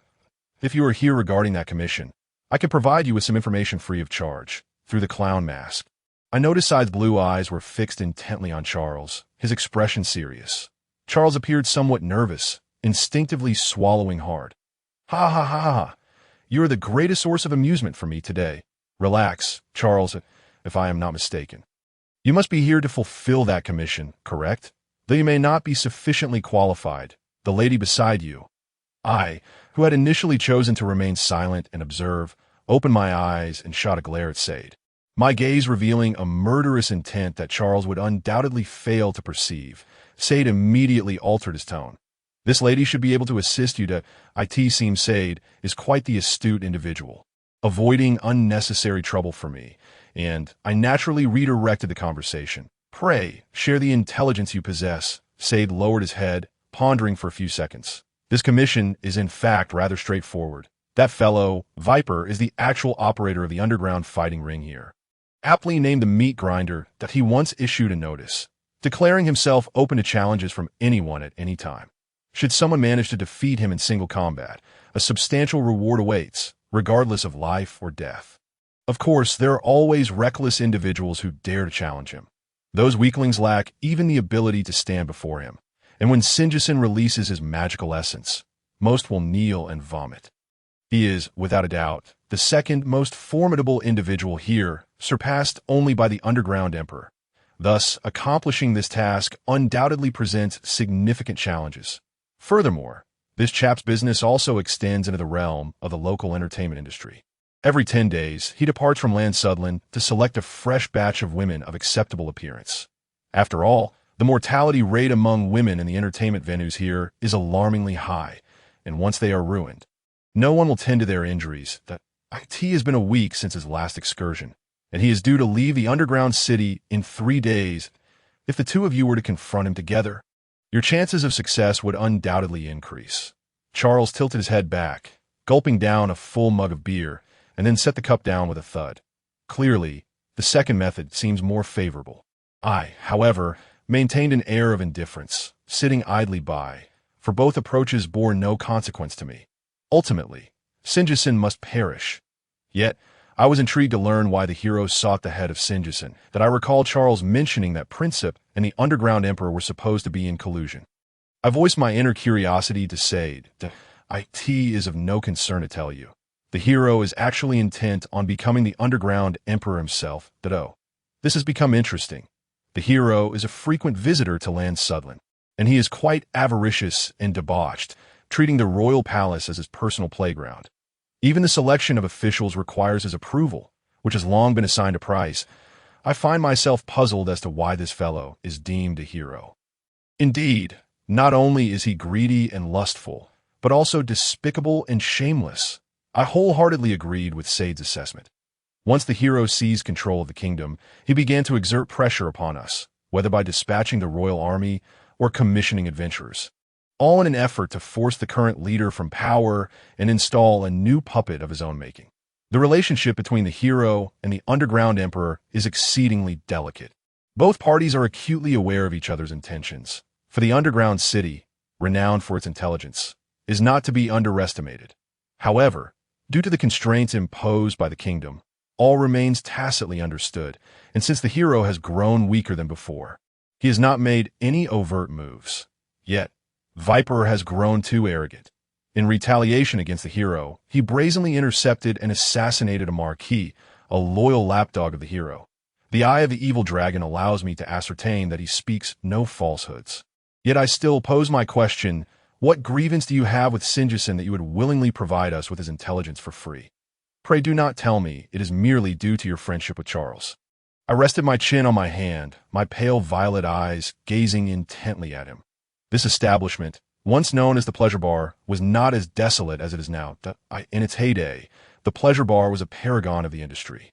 Back then, our establishment was situated on the main thoroughfare. Had you arrived a decade earlier, I would wager that not only Charles, but even you and I could arrange for two handsome young men to cater to your every whim.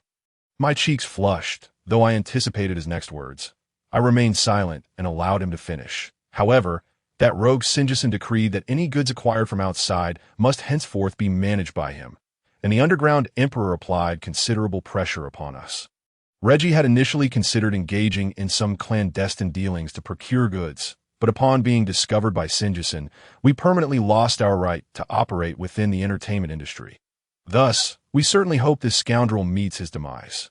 I shall not intrude further. Please enjoy your meal. With that, Say gestured towards the drinks on the table and discreetly departed. There was no indication of deceit in his words, and the overall narrative appeared coherent and reasonable. At this juncture, Charles was absorbed in digesting the information, having set aside the cup he had been holding, lost in contemplation. Perhaps we should first pay a visit to the meat grinder for observation? I timely interrupted Charles's thoughts with my suggestion. No, I think I will return to my room to contemplate our battle strategy. Challenging Viper at the meat grinder now is an imprudent choice. I nodded, having no intention of persuading him to accompany me. Regardless of whether he joins, I will proceed. This Demon King does not expect him to be of assistance. Quite the opposite, his presence adds an element of difficulty to the task. I was disinterested in continuing to feign innocence by consuming milk, so I rose, smoothing my skirt, and approached the bar to inquire with Sade and Reggie about the location of the meat grinder. Sade threw me a flirtatious glance. For the sake of your beauty, consider this information complimentary. Having gathered the intelligence, I exited and walked along the main thoroughfare, where the hygienic conditions of this dust-laden underground city were disheartening. The streets were littered with filthy refuse, decaying remnants of food infested with mold, syringes tainted with residual chemicals, and several grotesque biological intestines oozing unknown fluids. A few vagrant men lay motionless on the ground. The absence of sunlight rendered the streets devoid of trees, save for a few wilting potted plants placed outside some shops. The road was already dirt, and my footsteps stirred up clouds of dust. Fortunately, there was no wind underground, lest a gust arise and blind passer. I approached the end of the main thoroughfare, a massive structure, reminiscent of an amphitheater and constructed entirely of stone, appeared on my right. This is the domain of Viper Singeson. Welcome, you rascals, to the meat grinder. Just moments ago, our hottest contender, Iron Fist Shun, dispatched a challenger with a single blow. The uproarious cheers crashed into my ears like a tidal wave.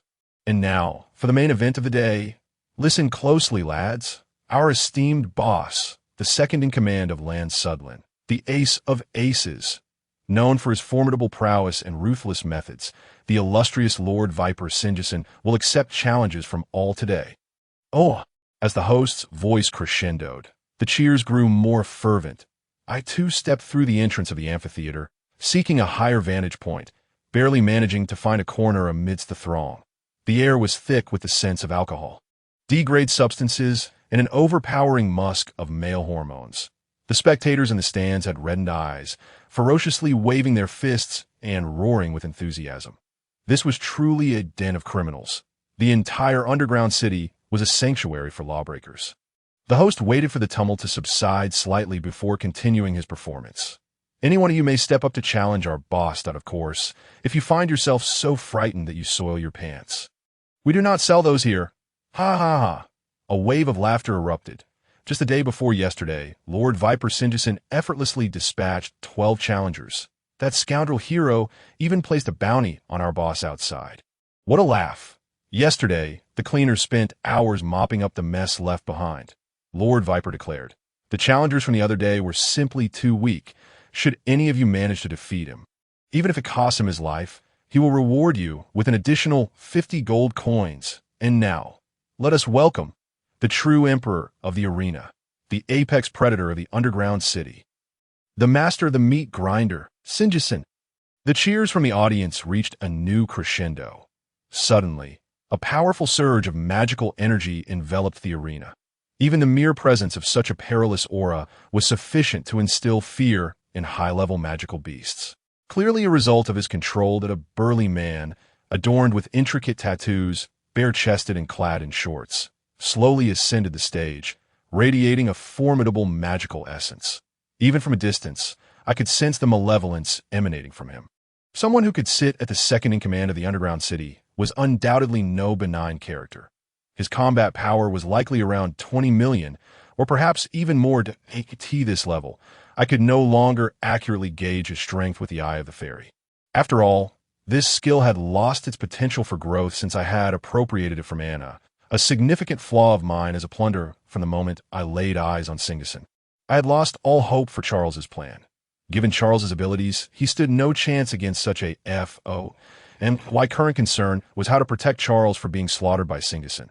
The viper-like Singleton surveyed the arena with a fierce glare, then smirked coldly. "You pathetic insects, reveling in the pleasures of my meat grinder, yet foolishly thinking you deserve a share of Princeps rewards. You may come up here and challenge me with your pathetic skills. Today I am in a good mood, so feel free to group up and face me." The odds are 1 to 100. No matter who you are, a wave of cheers erupted from the crowd. His arrogance was truly infuriating. To me, he was merely a slightly more challenging insect to crush. However, due to my connection with Charles, I couldn't simply rush in to eliminate him. I had to suppress my irritation and continue to observe his every move. At this moment, 3 men had stepped onto the stage, positioned in a triangular formation, their strengths comparable to that of high-level magical creatures. Just more fodder, I thought. Singleton paid them no heed, instead unleashing his violent magical essence as he spoke. At that moment, 2 of the men collapsed to the ground, retching uncontrollably. The third trembled, staggering slightly before collapsing as well. Singleton approached, delivering a swift strike that sent the fallen man's head rolling, his eyes wide with shock. He attempted to vocalize his terror, but without a trachea, only a faint gasp escaped him. The other 2, utterly paralyzed by fear, crawled toward the edge of the arena, still heaving. Singleton showed no mercy. Those who dared to step onto the stage had already resigned themselves to the possibility of death. After all, they were merely insects. With a decisive kick, Singleton shattered one man's skull, blood splattering everywhere. He then leaned down and unleashed a punch, creating a gaping hole in the last man's torso. All 3 were devoid of life. What a pity! The ultimate victor remains our formidable leader, Viper Singleton. The arena fell silent for a few seconds, but as the audience processed the horrific scene, they erupted into cheers. If today, as challengers, were all such insignificant figures, then Singleton's earnings were indeed too easy to come by. Although everyone knew of Singleton's incredible strength, the underground city was rife with gamblers. I had grown weary of witnessing such one-sided slaughter. I had indulged in similar acts during the Demon Lord era, and even surpassed him in experience. So, I turned to leave that moment. I sensed the gaze fixated upon me, to be precise. It was Singleton's stare. I glanced back and found him looking up at me intently, akin to a predator spotting its prey, with a rather lascivious grin. The host then noticed Singleton's gaze and immediately understood. The white-haired girl in the stands. "You have caught the attention of our esteemed Lord Singleton." I suddenly became the focal point of the entire arena, all eyes upon me. With some lewd insects whistling in my direction, I stifled the urge to eliminate all the riffraff present. Casting a cold glare at Singleton, mouthing the word trash before turning to leave, Singleton appeared somewhat taken aback, yet he showed no signs of anger. In his eyes, I was merely a brazen girl with some strength. Unaware of my own limitations, he swiftly leapt off the stage, positioning himself in my path, arms crossed, scrutinizing me, and I matched his gaze defiantly. In an unexpected twist, he knelt on one knee and extended a hand, reciting the hottest love song of this world. "You, walking towards me, make me feel so restless, a feeling I've never had, 'cause I got a crush on you." His antics left me speechless and my scalp tingling. Yet I remained composed, contemplating a strategy to escape without provoking conflict, especially since Charles had not accompanied me. Otherwise, I would find it difficult to extricate myself, and I might have to resort to Plan A. Suddenly, an idea struck me. Given Eva's request and my plan, Charles was bound to receive a beating. Why not ignite the flames of conflict for him in advance? Plan successful. With that thought, I let my disdain show clearly. Lifting a foot and stomping down at that moment.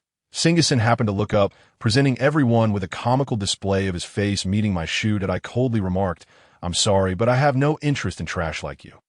Compared to my dear one, you are nothing but a rancid wild boar." The crowd was stunned. They hadn't anticipated my blatant disrespect toward Singleton. However, the absurdity of the situation had them struggling to suppress laughter, their faces turning a shade akin to liver. They also feared Singleton. Should they fail to contain their amusement, their own lives could be forfeit. Singleton's subordinates were the first to react, rushing forward to slap me. Yet, just as one raised his hand to strike, Singleton shoved him, sending him sprawling that I could see Singleton making a considerable effort to rein in his emotions. As a person of stature, he valued his dignity, and he merely wished to showcase his composure. This was all part of my plan. "Dear one, do you truly believe I am inferior to your man?" He struggled to mask his anger and aggression, wiping his face, even casting an aggressive glance at my black boots, which appeared rather petite due to Anna's my size 35.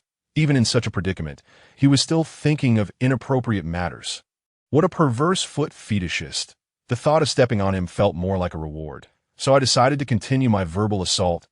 "My dear one is a true gentleman, a handsome scion of an illustrious lineage, incomparable to a lecherous monkey like you. Moreover, he is an exceptional adventurer.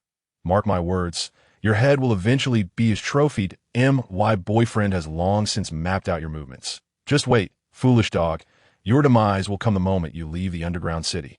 And then don't beg for mercy while kneeling on the ground. Singleton's eyes darkened, a cold smile creeping onto his lips. I must admit, I'm rather looking forward to it. You can tell him at any time he wishes to take my life. He is welcome to try, if he possesses the capability. You may relay that to him, but should he lose, I want to show you any mercy, success. Seeing my plan come to fruition, I feigned a haughty hum and strode toward the exit. Singleton watched my retreating figure, his smile growing colder, his eyes seemingly bloodshot.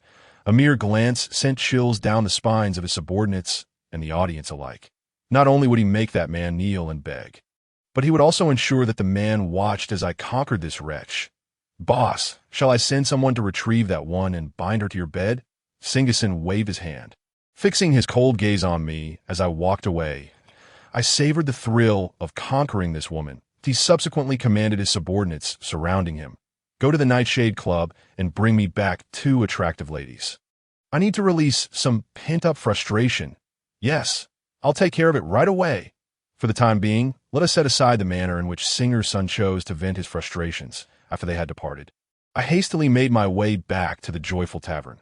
The night had grown late, and I returned to my room, turning my thoughts towards the tranquil heart of the sea where I could converse with Anna. She had been resting for the past few days, and it seemed her energy expenditure had diminished, showing only a slight decrease compared to before. I recounted the events of the past days to her, and the way her beautiful eyes sparkled as she looked at me made me feel quite elated that a sleepless night ensued.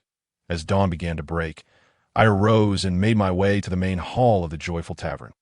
The rooms here were relatively clean and spacious, yet the underground air was excessively stale, becoming even more humid at night.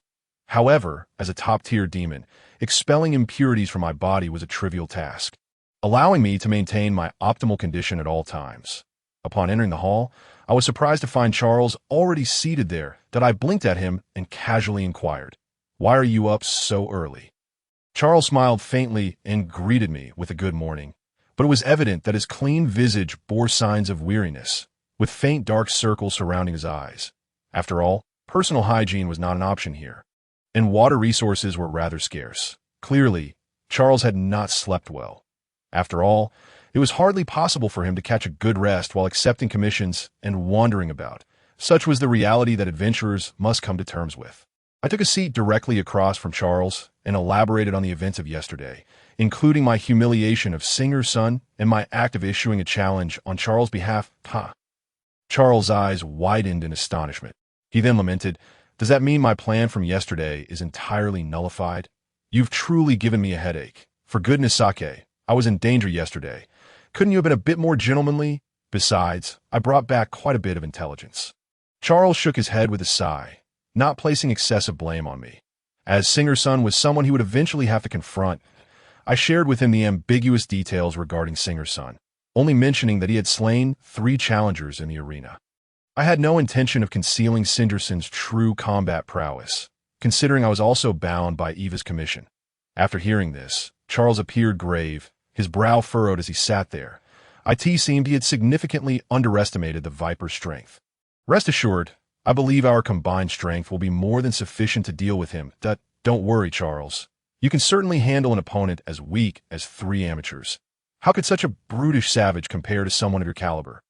Especially with my assistance, once we coordinate our efforts, defeating Singer-Sun should be a piece of cake, that I continually reassured Charles, though internally I mused. Go ahead, Charles.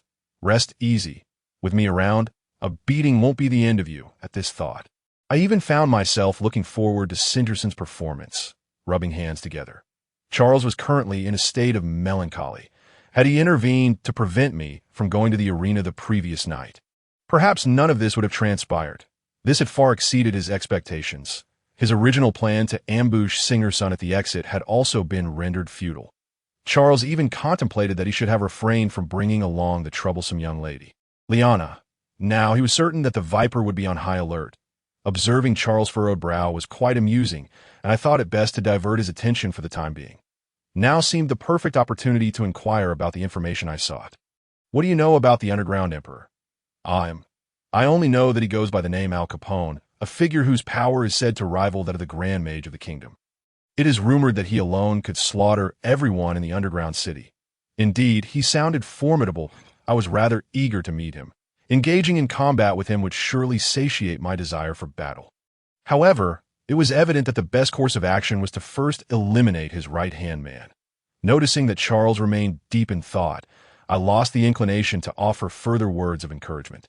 I was on the verge of regurgitating my own words. Very well. Charles, 2 days from now, we shall challenge the Viper Singer-Sun head-on outside the city.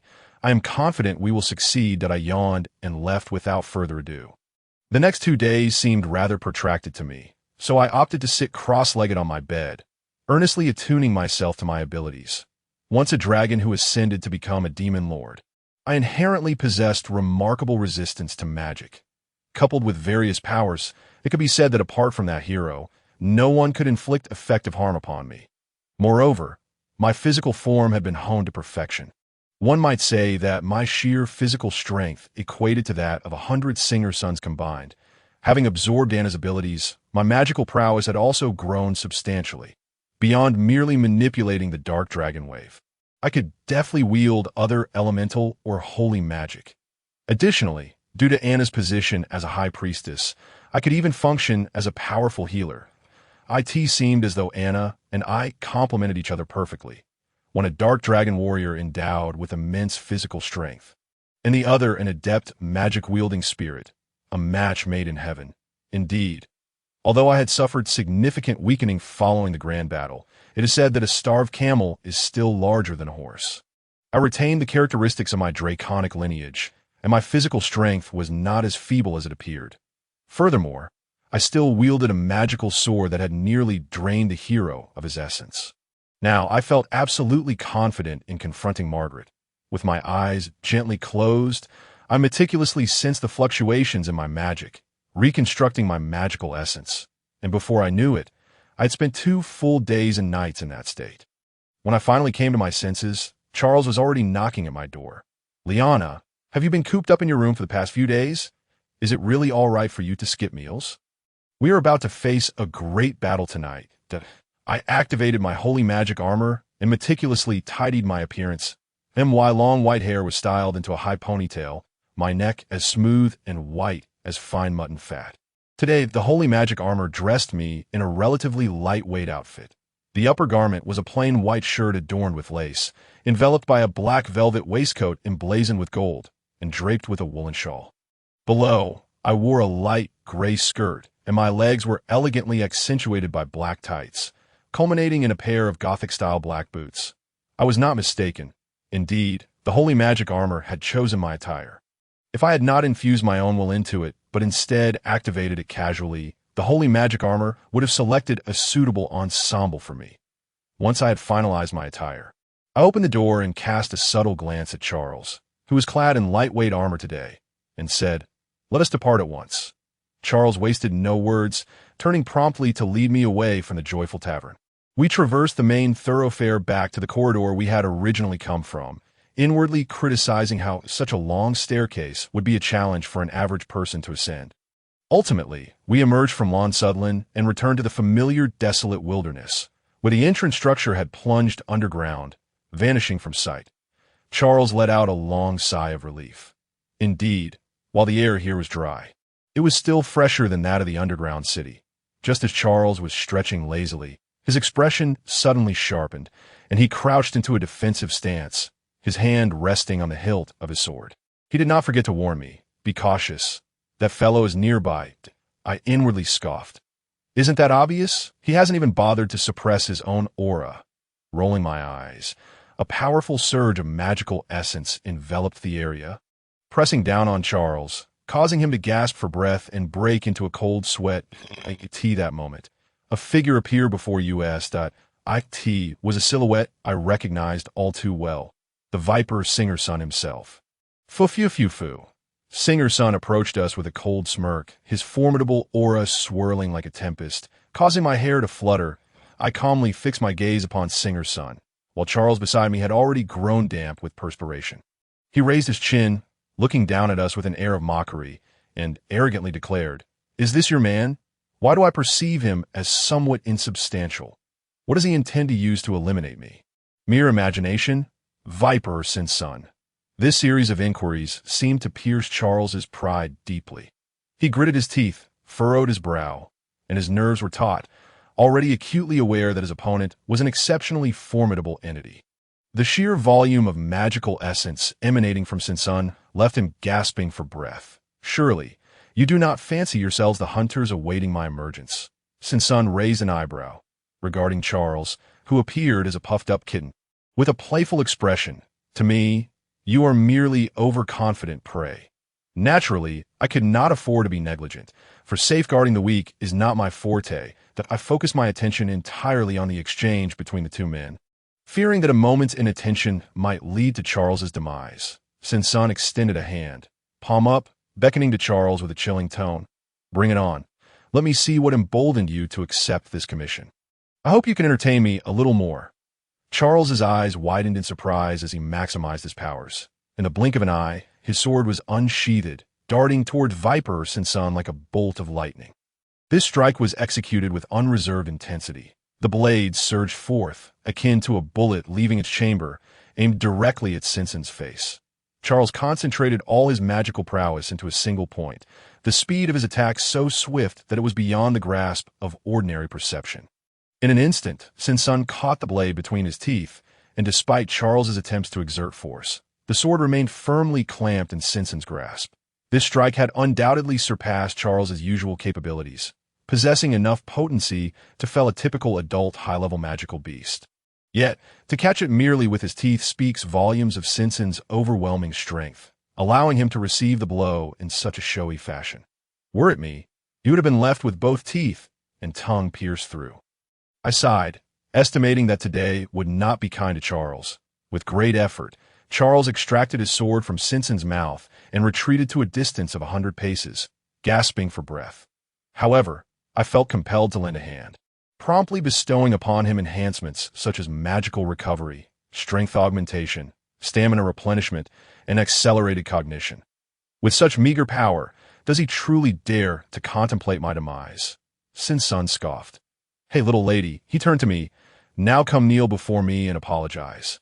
I might consider sparing his life." Singer-son had already begun to envision a scenario where I submitted to him, his sneer tinged with a hint of malice. Better to incapacitate this man and watch as I ravage his beloved, gradually transforming her into my plaything. Singer-son mused to himself. With a predatory glint in his eyes, he regarded me, almost provoking me into action. Yet, I quickly regained my composure. If I were to act, it must be a complete performance.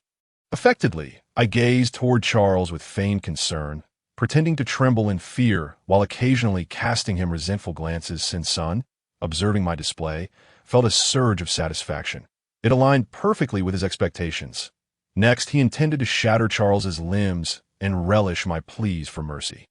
He bent low and, with a powerful push, surged toward Charles like an arrow released from a bow. With a whip-like kick and a side strike, Charles had no time to defend himself as his legs were brutally shattered, causing him to collapse to the ground.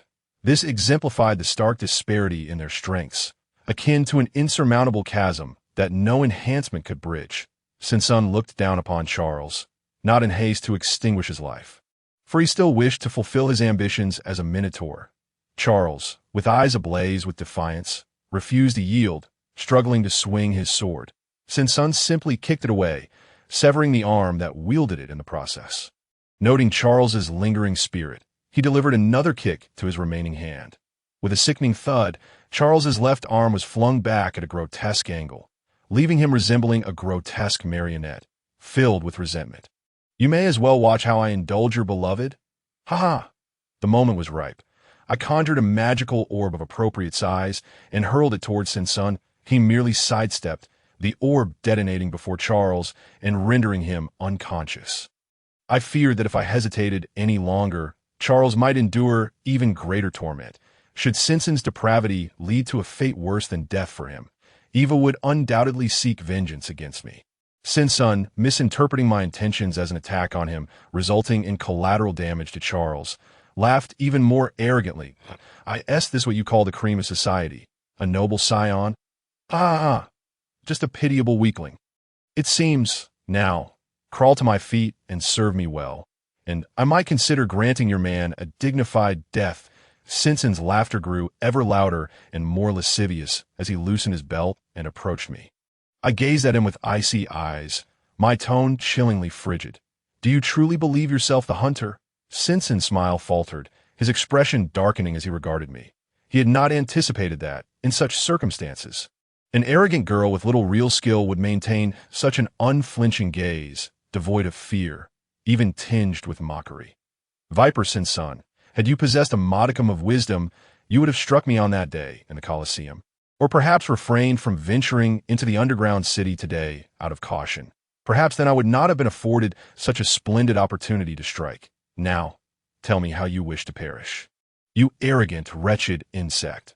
Although my aura had shifted dramatically, I still made a conscious effort to mask my true essence. Sin, initially surprised by my words and demeanor, soon erupted in a mocking laughter. "Clearly, you are utterly oblivious. You remain blissfully unaware of your predicament. I can only conclude that you are a completely naive little girl. Allow me to teach you the rules of survival in this world." I remained composed, my gaze still fixed coldly on Sin, determined to impart some suffering upon the defiant little rabbit. Sin moved swiftly, aiming to close the distance and ensnare me with his bindings. His speed was impressive. Alas, to me, it was akin to pushing an elderly woman in a wheelchair across the street. Just as he lunged at me, I summoned the branch of annihilation into my grasp. It materialized from the void, radiating a tempestuous magical essence that engulfed the battlefield. With a mere wave of my hand, Sin felt the chilling specter of death looming over him, and he quickly sidestepped to evade the strike aimed at his neck. Although he instinctively managed to avoid that deadly blow, the residual force of the blade still grazed him, leaving a gruesome wound upon his neck. I inwardly mused that it was no wonder he was the second in command of the underground city. Viper Sin's physique rightfully earned him the title of a monster. Relying solely on his physical prowess, I had assessed his combat effectiveness to be at least 20 million among the elite. Having dodged my attack, Sin, still shaken, recalled my earlier words, beads of cold sweat beginning to trickle down his brow. I pointed the sword's edge at him, speaking in a voice that was as frigid as ice. "Now, let us engage in some enjoyable play. Merely a casual swing of my sword." Viper Sin leapt back 100 paces, his gaze icy as he fixed it upon me, and no longer could he afford to be careless. The bloody gash on his neck was visibly healing at an extraordinary rate. "Oh, did you evade that strike out of your instinctual survival instincts as a beast?" Now, the expressions of mockery and amusement shifted onto my face. However, this was fortuitous, for allowed me the opportunity to thoroughly test my current abilities do not expire too soon. Now, with that, I strode towards Sin as he lacked the capacity to flee from my grasp. Sin was thoroughly unsettled. The last time he felt this kind of pressure was from the underground emperor, El Capone. This was an unadulterated threat of death. Sin's first impulse was to flee in an instant. He dashed backward with a speed rivaling that of a racing car. I swiftly invoked the magic of deep frost hell, summoning hundreds of ice pillars that erupted from the ground, effectively sealing off Sin's escape route. Encircling us in layers, it seems I have mastered Anna's magic quite adeptly. Ascending into the sky, I cast a satisfied glance at the frosty spires around me, before looking down upon Sin's call you a filthy. Treacherous rat would be an understatement. Is running your only response when faced with an opponent. This place is now our arena, so do your utmost to survive. In this merciless world, possessing absolute strength grants one dominion over others' fates, including life and death. Seeing his path blocked, Sin was visibly frustrated, glaring at me with seething rage. If glances could kill, I would have been slain 1,000 times over, with no way to flee. He resolved to fight back. After all, he was merely a magician. I needed to close the distance and engage him in close combat to have any chance of victory. With this thought, he charged at me without hesitation. I decided to sheathe my Levantine, swiftly flying back to create space and conjuring a magical sigil in my hand, aimed directly at the advancing Sin. Frost Mage Lance. I summoned a slender ice spear exuding chilling frost and launched it at Sin. The spear cut through the air with a sonic boom, resembling a bullet cloaked in a mist of icy whirlwinds. This time, Sin was not as fortunate. The frigid spear pierced through his shoulder. And the moment it made contact, frost spread across his skin as his accelerated regeneration began to struggle against the freezing effect.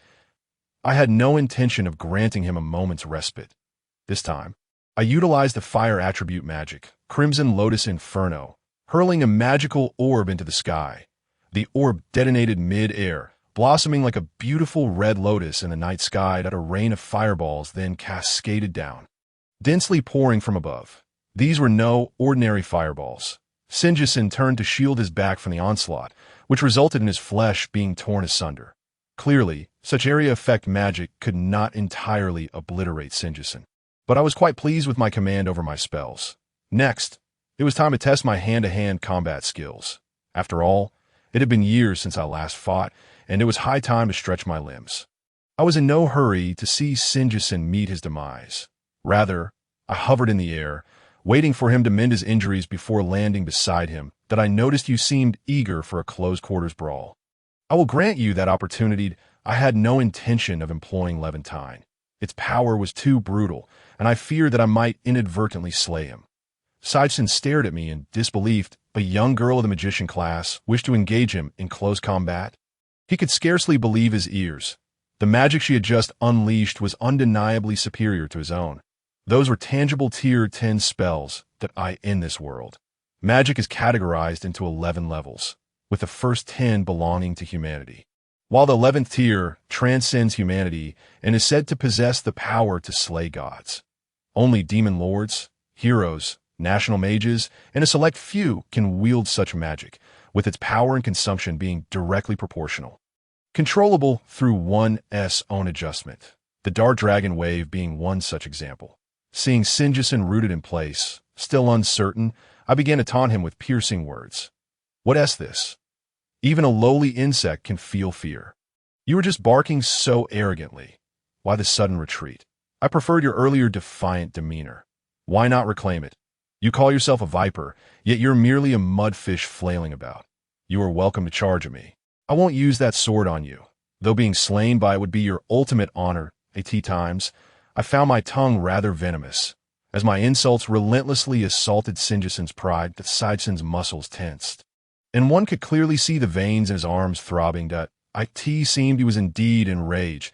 He unleashed all his magical essence, and through the fairy SI, I observe his battle power might have exceeded 29 million. With bloodshot eyes, he glared at me, retrieving a thumb-sized silver object from his pocket, a micro-syringe, which he forcefully plunged into the vein on the right side of his neck. Instantly, his body convulsed in agony. Muscles twitching under the strain, his aura surged to a terrifying level 32 million. Just a single injection had granted him an increase of 3 million. It seems that after 50 years of seclusion, humanity's methods of combat have become quite cyberpunk. If one were to inject themselves 100 times, they might surpass 300 million in battle power. Though I mentally scoffed, I remained remarkably composed. I scrutinized Sinjison. Though he radiated immense magical energy, I discerned that the excess energy beyond his original capability was chaotic and wholly beyond his control. However, for high-tier magic users, even a discrepancy of a mere million in battle power could determine the outcome in critical moments. Well, if his power was somewhat decent at over 30 million, he would serve as a fitting opponent. Damn woman. You will pay for your arrogance. At the entrance of the dungeon, as night deepened, the clouds in the sky were dispersed by the residual energy waves from our battle, allowing the bright moonlight to cast a clearer glow upon the earth than it had during my previous visit. Sinjison was engrossed in his warm-up exercises, his hands clenched into fists, cracking ominously as he glared at me with fierce intent. Now, he would no longer regard me as a harmless little girl. Even a humble tadpole, no matter how it transforms into a frog, cannot escape its fate of being crushed. Sinjison's teeth ground in fury. He had never been so disdained by a woman before. Women were merely tools for his pleasure. Yet here stood one who could push him to the brink, a girl whose name he had never even heard.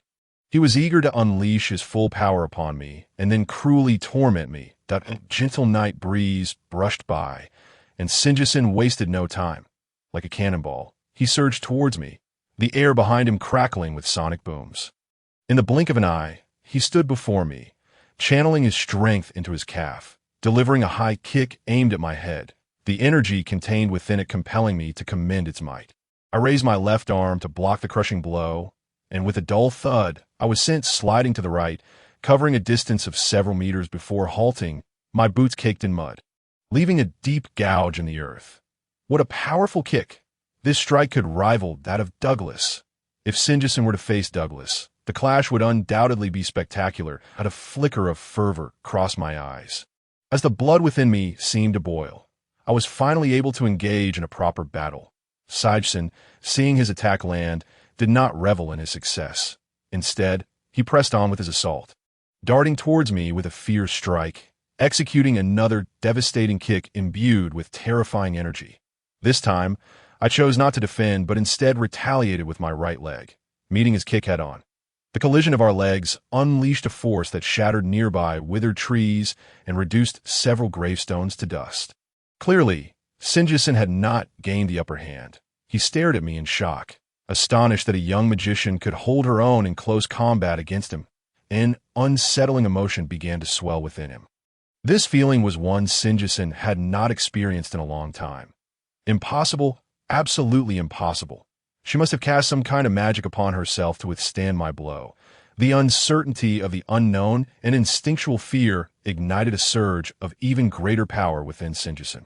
He withdrew his right leg and unleashed a barrage of punches towards me, their speed so swift that they left afterimages in their wake, each fist striking like a rainstorm, accompanied by a fierce gust of wind. It is estimated that Charles, upon receiving that blow, could very well see his great-grandmother. I too clenched my delicate fist and retaliated, deftly neutralizing his assaults. The scene bore a striking resemblance to a duel between a certain mixed-blood delinquent from a neon-lit high school and an ancient, solitary Egyptian vampire. The residual waves of magical energy obliterated the stubborn roots of the gravestones, reducing them to mere powder, carried away by the wind. When Sinjison finally ceased his relentless onslaught and created some distance, our previous battleground was marked by a vast crater with a diameter of 100 meters. Sinjison, now visibly fatigued, gasped for breath, slightly bending forward, his eyes fixated on me with unwavering intensity, observing my composed demeanor as I stood there, my breath steady and unperturbed. His frown deepened. Yes, a seasoned fighter, indeed a king of combat.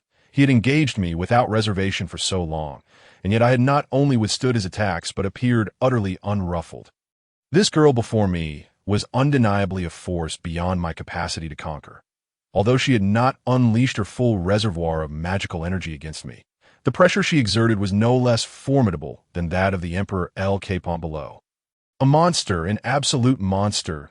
If this battle continued, it was highly likely I would meet my demise. Sigurdsson, drenched in cold sweat, reflected the pale moonlight upon him, almost glimmering like a waxed bodybuilder. He was desperately contemplating a way to turn the tide. Have you truly exhausted all your strength? If you've already played all your pathetic tricks, then I shall take the initiative. The girl beneath the moonlight spoke with a chilling tone, advancing step by step towards Sigurdsson. I am of the Dark Dragon clan. Not only is my magical energy vast, but my combat skills are also indisputable. Otherwise, I would not be feared as the Demon King. However, I must confess, this body of Liana's is somewhat cumbersome.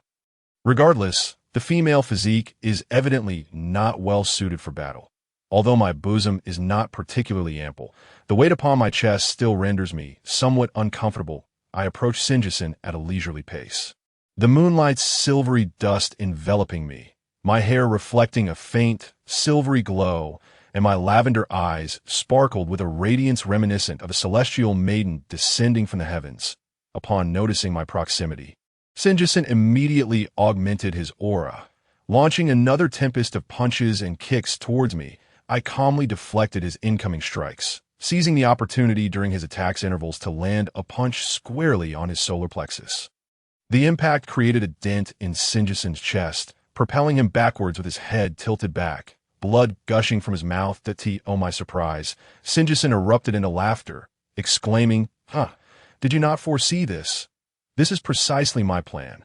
It was then that I realized he was soaring towards Charles. Reflecting on it, it seemed Sigurdsson had intentionally allowed himself to be struck so far away to be why the time I sought to intervene for Charles. It was too late. Sigurdsson, with a chilling grin, rose to his feet and, with lightning speed, seized Charles by the throat, lifting him effortlessly into the air as if he were a mere chick, trouble brewed. In my fervor to engage Sigurdsson, I had neglected the fact that Charles lay there, his life hanging in the balance, that I clenched my teeth in frustration, halting my movements and glaring coldly at him. Ha! Your man is now in my grasp. Killing him would be as effortless as squashing an ant. What do you say? Let us make a deal. You shall break both your legs and sit on the ground with your back to me. Allowing me to leave, perhaps I might show mercy and spare your man. Should you attempt any treachery, I shall snap his neck without hesitation. Even in death, I shall have a companion. I was evidently growing furious. This wretched, vile creature dared to employ such despicable tactics to coerce me. Truly, he was a fool, lying on the brink of his demise. I tightened my fists, my exquisite features contorting into a fierce scowl, emanating an aura of terror. Yet I remained remarkably composed. I lifted my delicate chin, casting a disdainful glance at him as I spoke. Surely, you do not believe that I am his lover? How foolish of you. He did not flinch in response to my taunts, for my fleeting expression had inadvertently revealed itself to his gaze. Sigurdsson, with a malevolent tone, retorted, Then come and kill me, at this distance, even if you were to fly over. I have ample time to end his life. With that, he tightened his grip, his fingers nearly sinking into Charles's skin. That moment, Charles remained in a state of unconsciousness, as limp as a lifeless dog. Completely at Sigurdsson's mercy, I laughed coldly in fury, my chilling laughter reverberating across the desolate expanse, piercingly discordant in the silence. Sigurdsson's lips involuntarily twitched as he warily scrutinized my every movement. My white hair, adorned with a black lace headband, suddenly vanished, replaced by a pair of luminous, crystalline purple dragon horns that emerged slowly from the sides of my head. This aura. You are a demon. Sigurdsson observed my horns with palpable anxiety. Before he could finish his sentence, two beams shot forth from the tips of my dragon horns. This was a derivative technique of my dark dragon wave, concentrating power into a single point, significantly amplifying its potency. The two beams accurately pierced through Sigurdsson's wrists, leaving behind gory holes. He cried out in agony, his grip loosening, and Charles slumped to the ground like a discarded rag doll. Sigurdsson, quick to react, aimed a kick at Charles, intending to finish him off. However, That fleeting moment was sufficient for me to close the distance between us. I swiftly approached Sinjison and unleashed a powerful kick that blocked his path. This strike was without reservation, fueled by my lingering wrath. Aowa! Sinjison screamed in torment. His entire leg contorted at an unnatural angle, the impact shattering it at the root. He lost his balance and fell to the ground, his expression shifting from sinister triumph to sheer terror. For the first time, Sinjison faced the genuine threat of death, his body trembling violently.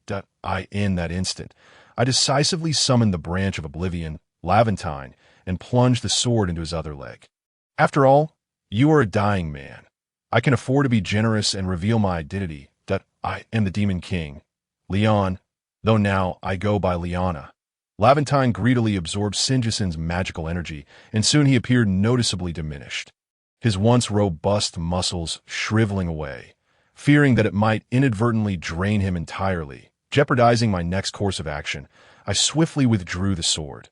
The branch of oblivion, Laventine, now glimmered with an ethereal light. Seemingly satisfied with the energy it had just absorbed, Sinjison, now devoid of any capacity for resistance, lay helplessly on the ground. A pool of blood forming beneath his mangled legs, I cast a simple healing spell to staunch his bleeding, then pointed the blade of Laventine at him.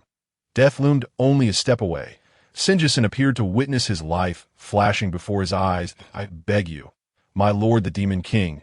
Oh no, Lady Liana. Spare my life. Sinjison gazed at me with a mixture of weakness and fear, his hands rendered useless, yet he still struggled to prop himself up with his elbows, attempting to bow before me in supplication. I can offer you all my wealth. I can serve you as a loyal dog. I can kneel and lick your boots. Please do not kill me. I beg you. His incoherent pleas spilled forth, a stream of yellowish liquid unbidden escaping from his trousers. Just moments ago, he had flaunted a haughty demeanor, envisioning himself subjugating and conquering me, and had felt invincible while throttling Charles, demanding my submission. Yet now he shamelessly sprawled on the ground, akin to a battered dog, begging for mercy. How pathetic and absurd! I regarded him with amusement. Is it not rather too late to plead for mercy now? Oh, Lord Viper? No, no, no. What Viper? Just call me Little Loach. Lady Liana, Demon King, I implore you, do not lower yourself to the level of someone as despicable as I. Spare this dog's life. Now I want you to look at me. I coldly issued my command, and Singer's son obediently raised his gaze to me. I could see that moment. The fairies I quietly activated, Sinderson's pupils gradually lost their luster, becoming motionless as he stared blankly at me. Typically, for a powerhouse of Sinderson's caliber, as long as the disparity in strength was not too great, one could effectively resist such a mental attack. However, at this moment, Singer's son, drained of magical essence by the branch of annihilation and severely wounded, found himself unable to withstand the gaze of the fairies any longer. He merely felt a hazy admiration for the enchanting lavender eyes of the girl before him, so beautiful that it was beyond description. And before he could muster any resistance, he lost the ability to think. That I looked at Singer's son, who knelt motionless on the ground, and satisfied, extended my delicate hand to pat his fleshy cheek. Oh, my astonishment. He responded with a foolish chuckle that I cast a glance back at Charles, who still showed no signs of revival. Though weak, his breathing remained steady. Be safe. I released a slight fog of paralysis upon him, ensuring that in his current state, a single breath would render him asleep for weeks. Having completed these measures, I turned my attention back to Singer's son, the once formidable second-in-command of the underground city of Rangsudlin. Now utterly defenseless before me, it was ironic to think that he would meet his demise at his own doorstep, all due to his arrogance. With a look of disdain, I summoned a crystalline ice chair, using ice elemental magic. Sitting with my legs elegantly crossed, gazing down upon him as I parted my lips delicately. Now let us commence. The night wind whispered ominously. The surrounding icy prison exuded a chilling air as a girl sat upon her throne-like ice chair, surveying the withered man kneeling before her, beside whom lay a motionless golden-haired man. That I removed the clasp from my ponytail, allowing my snow-white hair to cascade over my fragrant shoulders, perched high upon the ice seat. I held Levantine in my hand, my legs adorned in black stockings swaying with casual intent. With a snap of my fingers, I dissipated the previously conjured ice wall, allowing the silvery moonlight to spill upon the earth, illuminating the residual magical essence from our recent battle, twinkling like fireflies across the desolate wasteland. Levantine emanated a bewitching dark purple glow, seemingly eager to extinguish the life of the defenseless singer-son before me. The atmosphere was profoundly silent. Even the faintest rustle of dust stirred by the breeze, and the heartbeats of the three of us could be distinctly heard. Like a tea that moment, I slowly addressed the kneeling figure before me, Viper Singer-son. He gradually lifted his head, staring at me with a vacant expression in response to my call. Now, enlighten me with the detailed intelligence you possess regarding the underworld emperor, El Capone. Singer-son pondered for a moment before divulging all he knew. The underworld emperor El Capone is a battle-hardened monster, equally adept in swordsmanship and combat techniques as any hero, and highly proficient in fire elemental magic that I once challenged him, only to be utterly crushed. His combat power exceeds 40 million. He has struck a deal with the hero, providing 50,000 gold coins annually to the capital. Additionally, he must supply a considerable amount of jewels, beautiful women, adult elves, and pharmaceuticals developed underground, all in exchange for the hero's protection, effectively turning a blind eye to our underground activities. Each time I procure goods, the high-end items I select must be specifically set aside for the hero. Furthermore, all intelligence from the underground city must be shared without reservation with the hero, who in return ceases the hunt for criminals hiding in the underground, indirectly supplying El Capone with manpower. Those trafficked here are typically weaklings, destined to become the lowest of slaves, engaged in the most degrading tasks. If any illness arises, acquiring a new batch of slaves is far cheaper than treating them. The underground city operates on a membership basis. Those with significant wealth or strength gain membership. Guided by older members, fugitives generally have two choices. Those with decent strength may join the underground army to serve El Capone, becoming his most loyal lackeys, while the weaker ones must either toil in menial jobs for meager sustenance or sell their bodies. Men offering their organs or becoming subjects of experimentation. Women selling themselves into slavery in the lower city. Even those capable of sustaining themselves face shortages of fresh food, rendering it impossible to support those destined for demeaning tasks. Some among us market drugs.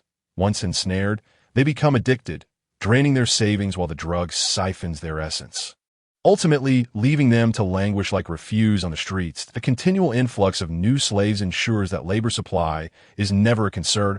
El Capone's army comprises elite humans and demons with combat power exceeding 5 million, while the average strength of his palace guards reaches an astounding 10 million, though few in number, around 100. They are all elite, fully capable of governing the entire underground city. My understanding of the underground city of Rang Sudland deepened, and I silently lamented Charles's audacity.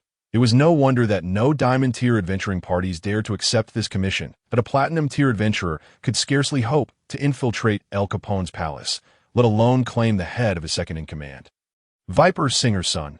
Upon reflection, Singerson's arrogance was not without merit. After all, those who reach the threshold of 30 million in combat power are exceedingly rare. Individuals like Charles may never attain such heights in their lifetime.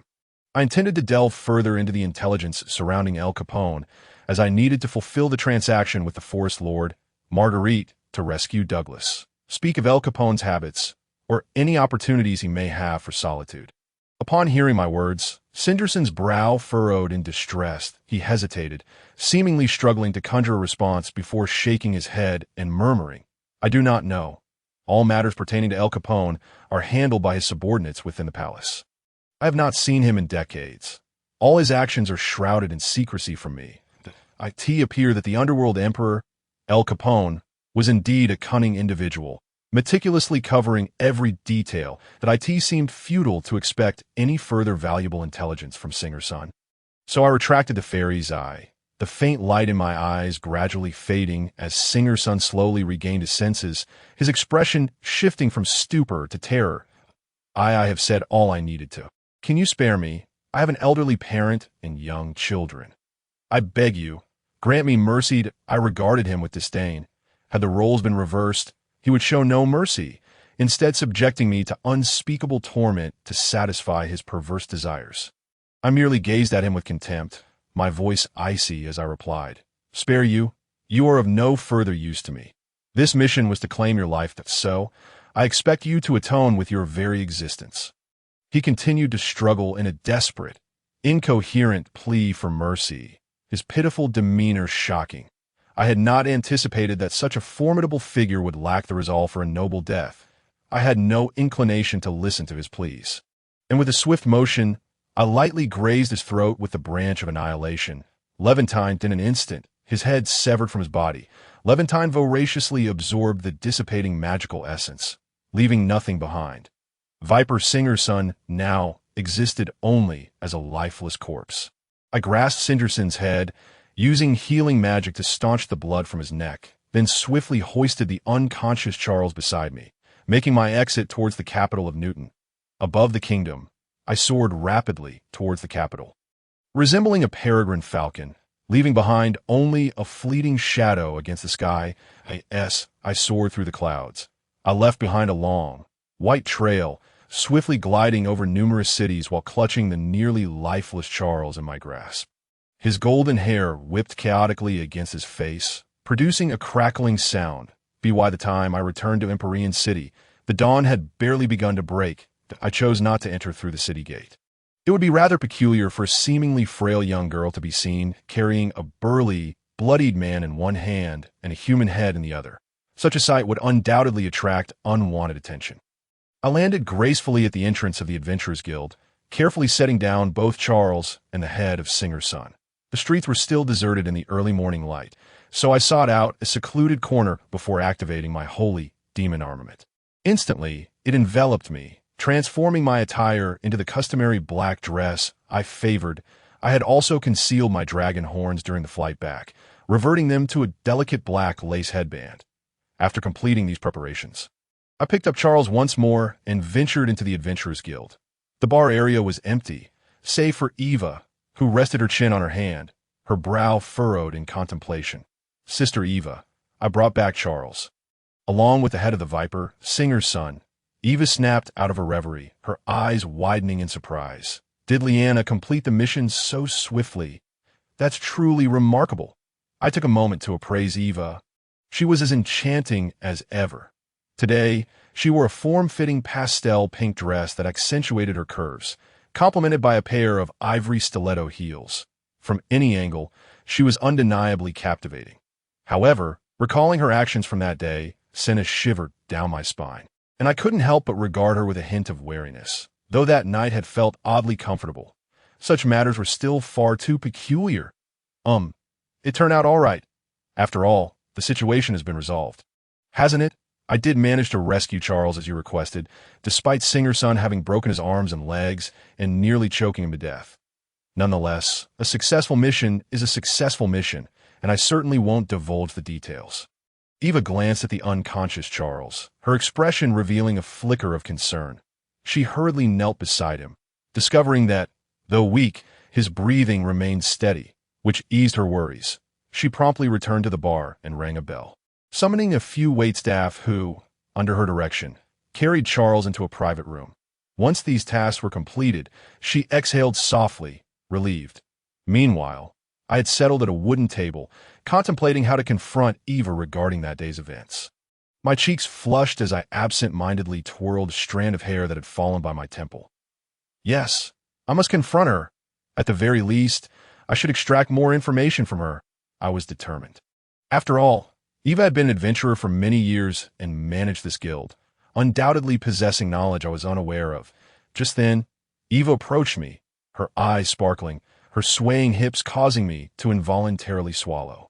I regarded her with a wary gaze, like a suspicious little cat, barely holding back my defenses. She noticed my expression but merely giggled, covering her mouth playfully. "Leanna-chan is such a delightful girl. How dare you?" "I am a fierce and unruly demon lord," I mentally shouted, but she seemed oblivious to my inner turmoil. Instead, she gracefully positioned herself behind me, wrapping her arms around me, that I felt the overwhelming pressure of her presence envelop me.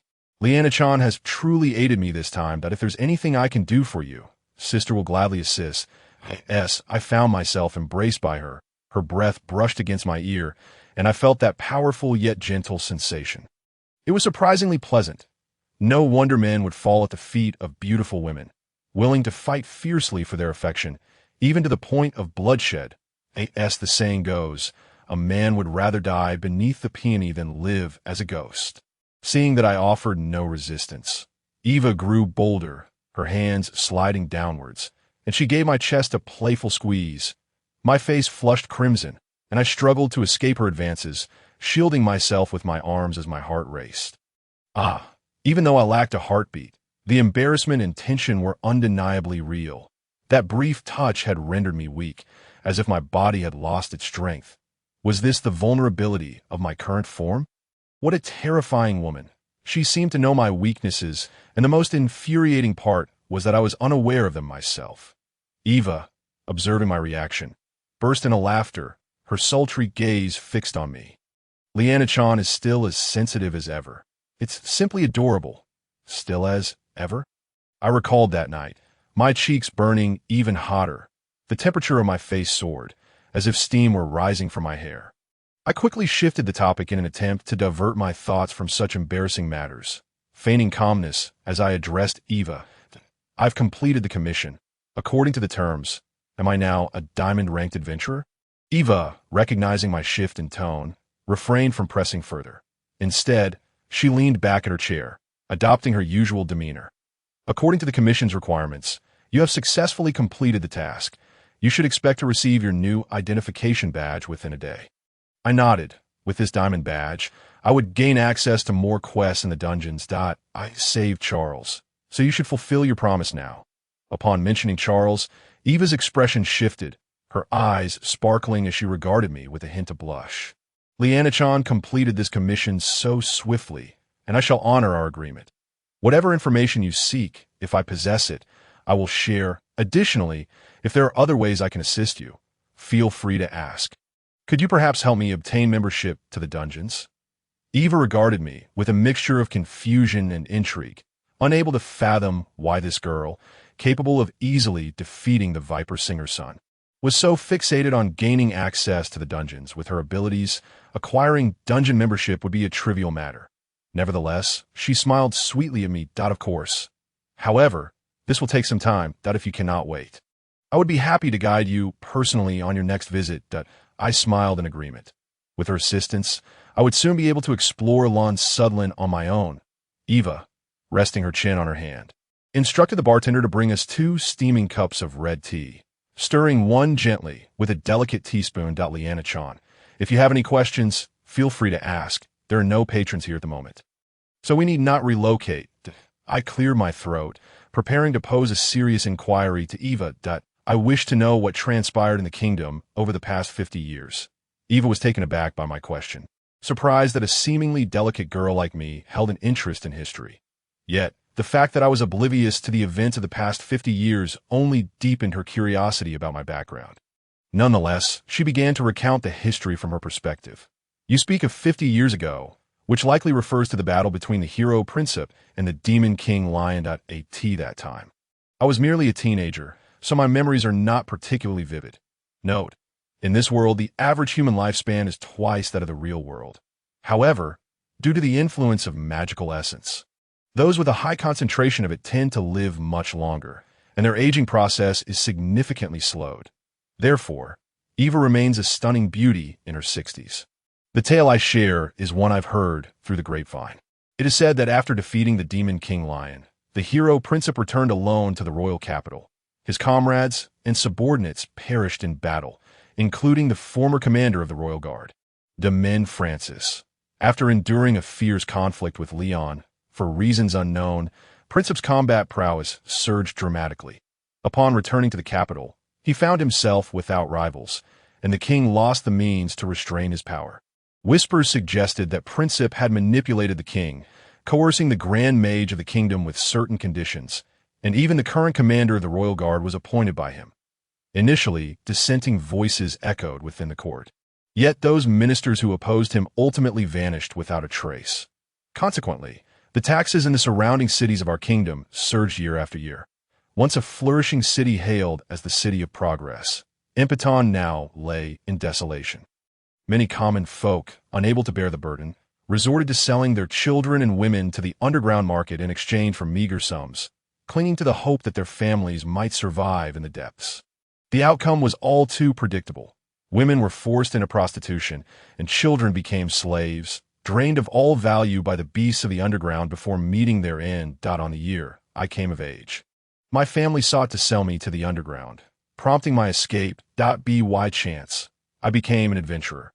Thanks to my exceptional talents, I quickly ascended to the ranks of diamond-level adventurers. All of this transpired merely a decade after the Hero-Demon Lord War. In the years that followed, the nation waged no significant wars. Although peace appeared to reign, the oppressive taxes remained unabated, even giving rise to a so-called hero tax, a ludicrous tribute the common folk were expected to pay to honor the hero's triumph over the demon lord, ostensibly on a voluntary basis. Fortunately, our Adventurers Guild was exempt from these taxes, as Princip occasionally required our services as spies. When necessary, we adventurers could serve as his instruments of destruction. For instance, the recent commission to eliminate the Viper Singer's son arose because Hero Princip could not act personally for certain reasons. Thus, he offered a generous reward for our services. For the past 50 years, Hero Princip has indulged in excess, living in a hedonistic haze. His strength has consequently diminished. Now, various revolutionary factions have emerged in the western regions of the kingdom, led by a formidable individual who has already driven off officials from 3 or 4 cities. Even the royal guard finds no advantage against him. Princip, however, seems utterly powerless to address this situation, suggesting that a major conflict is imminent.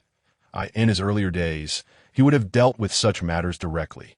Yet, having lingered too long in a state of comfort, he has grown unfit for battle.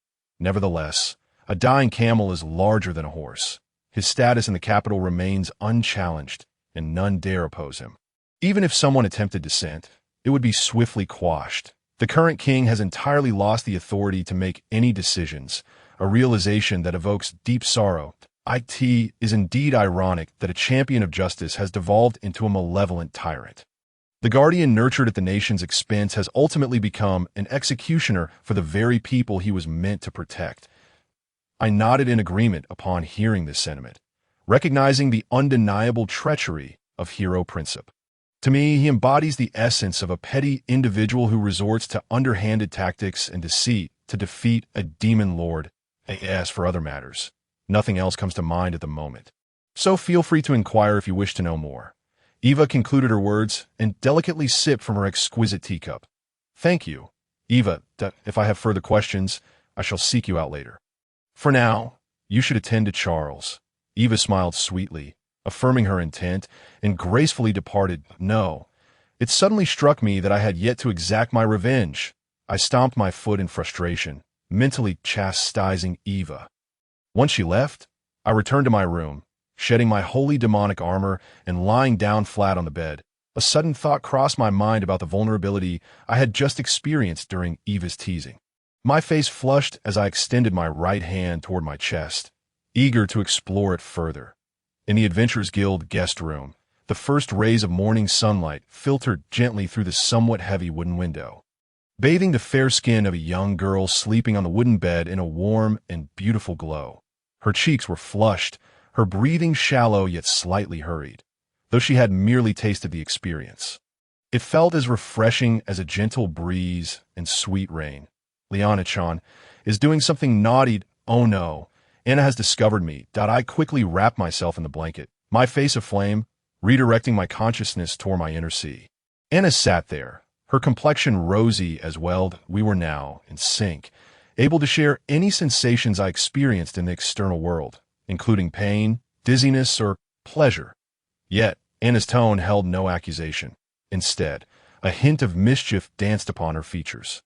It appeared I was about to be teased by this little one, that I was just curious about my body's weaknesses. It's not what you think, I stammered in a flustered attempt to explain myself. Anna, however, mischievously remarked, "Oh, you're blushing." Desperate to defend myself, I insisted, "Don't say such things. That doesn't count as what you think. I was merely conducting an experiment.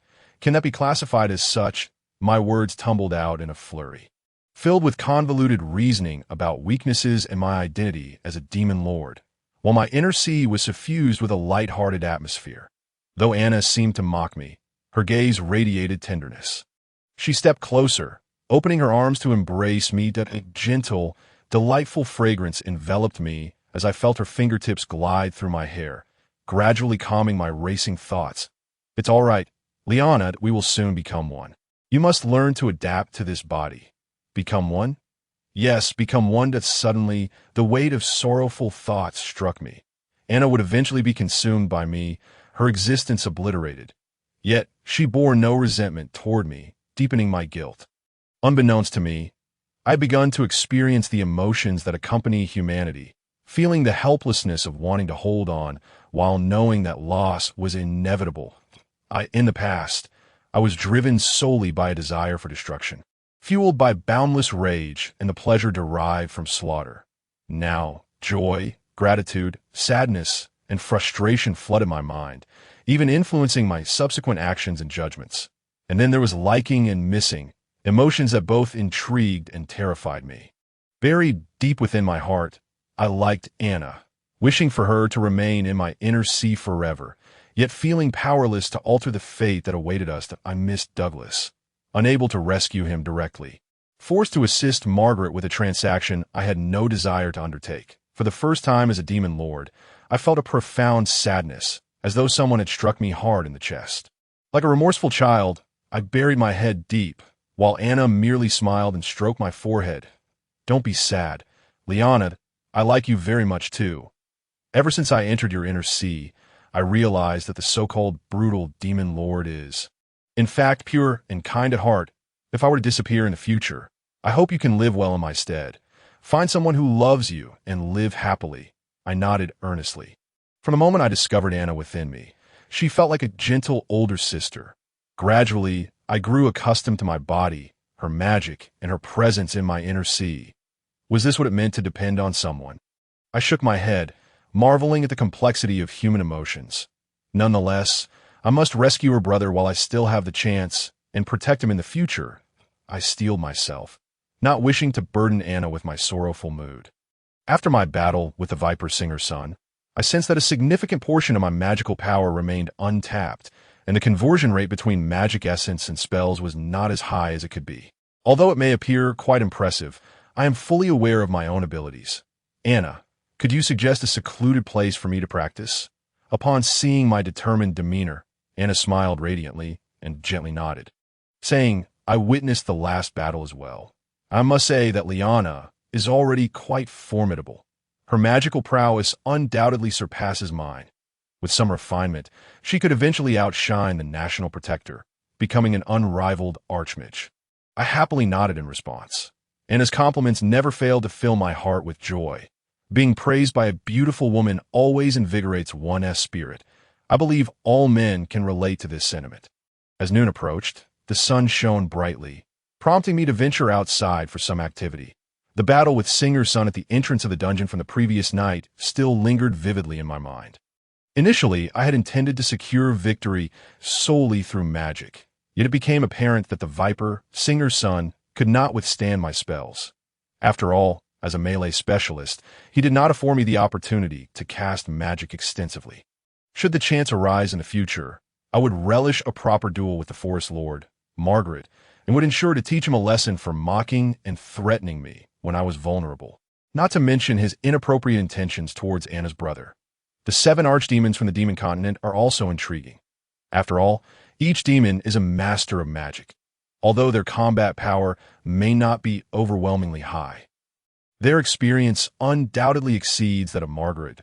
I activated my holy magical armor and pushed open the door, returning the guest room, key to the front desk, and my upcoming endeavor to experiment with magic might require several days, rendering daily returns to this place impractical. Thus, the daily expense of 200 silver coins has become unnecessary. Anna had mentioned this to me, although that sum holds little significance for me. Even the withered branch of Leviathan cost me nothing, as I acquired it without expenditure, so my understanding of this world's economy remains rather vague. Nevertheless, Anna advised me that money can sometimes be quite useful, urging me not to squander it frivolously. Truly, she's a thrifty and prudent woman. After all, I have just completed a hero's commission, and I shouldn't be short on funds. It's strange. It feels as if someone has tapped my head. Upon exiting the Adventurers Guild, I followed my usual path out of the city gates of Imperial Newton, ensuring that the surroundings were deserted before I soared northward into the kingdom. The weather today is splendid, with the sky resembling a pristine azure canvas. Adorned with sparse clouds that prevent the vast expanse from appearing monotonous, I flew for a considerable distance, finally landing in the desolate edge of the kingdom's border several thousand kilometers away. This was my first time venturing to such a remote location. I had only known the edge as a harsh wasteland, and it certainly lived up to that reputation. Throughout my flight, I encountered only barren, desolate land, ochre cliffs, dried-up riverbeds cracking under the sun, and sporadic, gnarled trees. Only a few wild grasses stubbornly attempted to embellish the unrelenting desolation, but they only served to accentuate the bleakness. This land is often swept by storms of magical essence, with formidable winds carrying sand and gravel at alarming speeds across the plains. The energy contained within such storms is difficult even for magic users to withstand. In some areas, dark storm clouds gather, unleashing violet lightning that cascade from the heavens like raindrops from a distance. The sight of such divine wrath is enough to send shivers down my spine. I cannot help but wonder if I could escape unscathed from such torrential energy. While I might manage to flee, I would undoubtedly emerge battered and bruised. This place is evidently inhospitable to any form of life. Its environment is far more brutal than that of the demon continent. The farther I venture from the kingdom, the more acutely I realize that this land rightfully deserves the title of wasteland. I found a relatively flat area to land and began to sense my surroundings through magical essence. The atmosphere here felt as though it had borne witness to a great battle, with traces of magical essence lingering aimlessly in the air. For an ordinary adventurer, even the gentle breeze here could prove perilous. My curiosity about the edge of this land intensified. I could scarcely imagine what the central region must be like that in my previous incarnation as a demon king, I had little interest in this area and had never ventured so deeply before. However, the human instinct to fear the unknown is undeniable. Given my current capabilities, it would be unwise to recklessly explore the heart of the edge. Just then, I suddenly sensed the presence of living creatures through the magical essence surrounding me. In shock, I approached to observe more closely, only to discover a swarm of insects marching in formation. These insects were unlike any ordinary creatures found in the human realm. They were a variety I had never encountered before. They were the size of adult men, with round, sharp mandibles, 8 highly developed legs reminiscent of crabs, and their bodies were encased in a shell as hard as armor. They also possessed a pair of razor-sharp forelimbs akin to those of a mantis. Reflecting a chilling glint like blades, the several dozen insects before me each possessed combat capabilities that could easily crush Charles, and I suspected that even Singer's son would not emerge unscathed when faced with such numbers. Upon noticing me, the insects were clearly startled by my unmasked magical essence. Without a moment's hesitation, they scattered in all directions. This only deepened my intrigue. Were they fleeing out of instinct, or did they possess some measure of intelligence? I did not pursue them. I had some experience dealing with such creatures, and my predecessor as Demon King was the mother insect. While they are immune to poison magic and possess some resistance to ice and water, they are notably vulnerable to fire magic. However, the thought of roasting insects is quite unappealing. I would prefer not to encounter such creatures again unless absolutely necessary. These insects do not fear danger or death, which underscores just how troublesome they can be. Once the insects had retreated, I breathed a sigh of relief. Yet their survival in such a wretched land truly surprised me that I then woke the slumbering Anna, who now sleeps for around 16 hours a day, striving to maintain a low energy consumption to slow the dissipation of her magical essence. Yes, she opened her beautiful eyes and adjusted herself. She began to practice magic alongside me. Liana should focus on understanding the flow of magical essence to enhance her proficiency. Your magical capacity is remarkably powerful. With proper control, you could effortlessly unleash 11th tier elemental magic. In truth, Magic does not solely exist at the 11th tier. According to our elven ancestral records, the original heroes, elves, and demon kings could wield the 12th tier of magic, superior magic. The energy contained within could easily obliterate any city in the world. It is true divine magic, superior magic. You say? I murmured to myself after hearing this. Anna, observing my wide-eyed wonder, could not help but smile. For now, let us concentrate on practicing 10th and 11th tier magic. The 12th tier is said to transcend the limitations of the world. And thus far, only the original heroes, demon kings, and elven kings have been able to wield it. Perhaps Liana will achieve that in the future. Origin. I had never contemplated the origin of this world. Nor had I imagined what the original heroes, demon kings, or elven kings might have been like. Why understanding of transcending worldly limits remains superficial, and I have never encountered 12th tier magic. Nevertheless, as a former pinnacle of power, I doubt anyone besides me possesses the potential to wield it. This is not a matter of arrogance. The quantity of magic essence I possessed at that time was undoubtedly unrivaled in the world. At present, I must swiftly master my elemental magic and rapidly restore my strength, for an intense sense of unease has lingered within me ever since I awakened. It feels as though there are countless mysteries in this world that I do not comprehend, which I, once the Dark Lord, had never cared to acknowledge. For instance, the filthy underground cities, the magic-infused fringes, the 3 factions of origin, or even the swarming insect horde that has just appeared before me. The unknown keeps presenting itself, and formidable entities that inspire awe have surfaced as well that I retracted my wandering thoughts and solemnly addressed Anna. Let us commence. I yearned to grow stronger, somewhere in the fringes. I sat cross-legged upon the barren earth, attentively sensing the flow of my magic essence, as Anna instructed. As I calmed my mind to confront my own magic, I discovered the wondrous nature of its movement. It flowed like lines, like water, like a gentle breeze, unfettered and freely swirling, ultimately converging like a stream back to my core. Then, akin to the explosion of fireworks, it radiated from my core to every part of my body. I meticulously observed their flow, striving to grasp their patterns. The sun blazed mercilessly upon my skin, yet I paid no heed to the searing heat, focusing all my attention on my magic essence. In truth, I was not concerned about the sun darkening my skin. As a magic being, I possessed the resilience to withstand it. My body was composed of magic essence, so the burning sensation was merely a slight harm caused by the sun's rays filtering through the lingering magic essence here.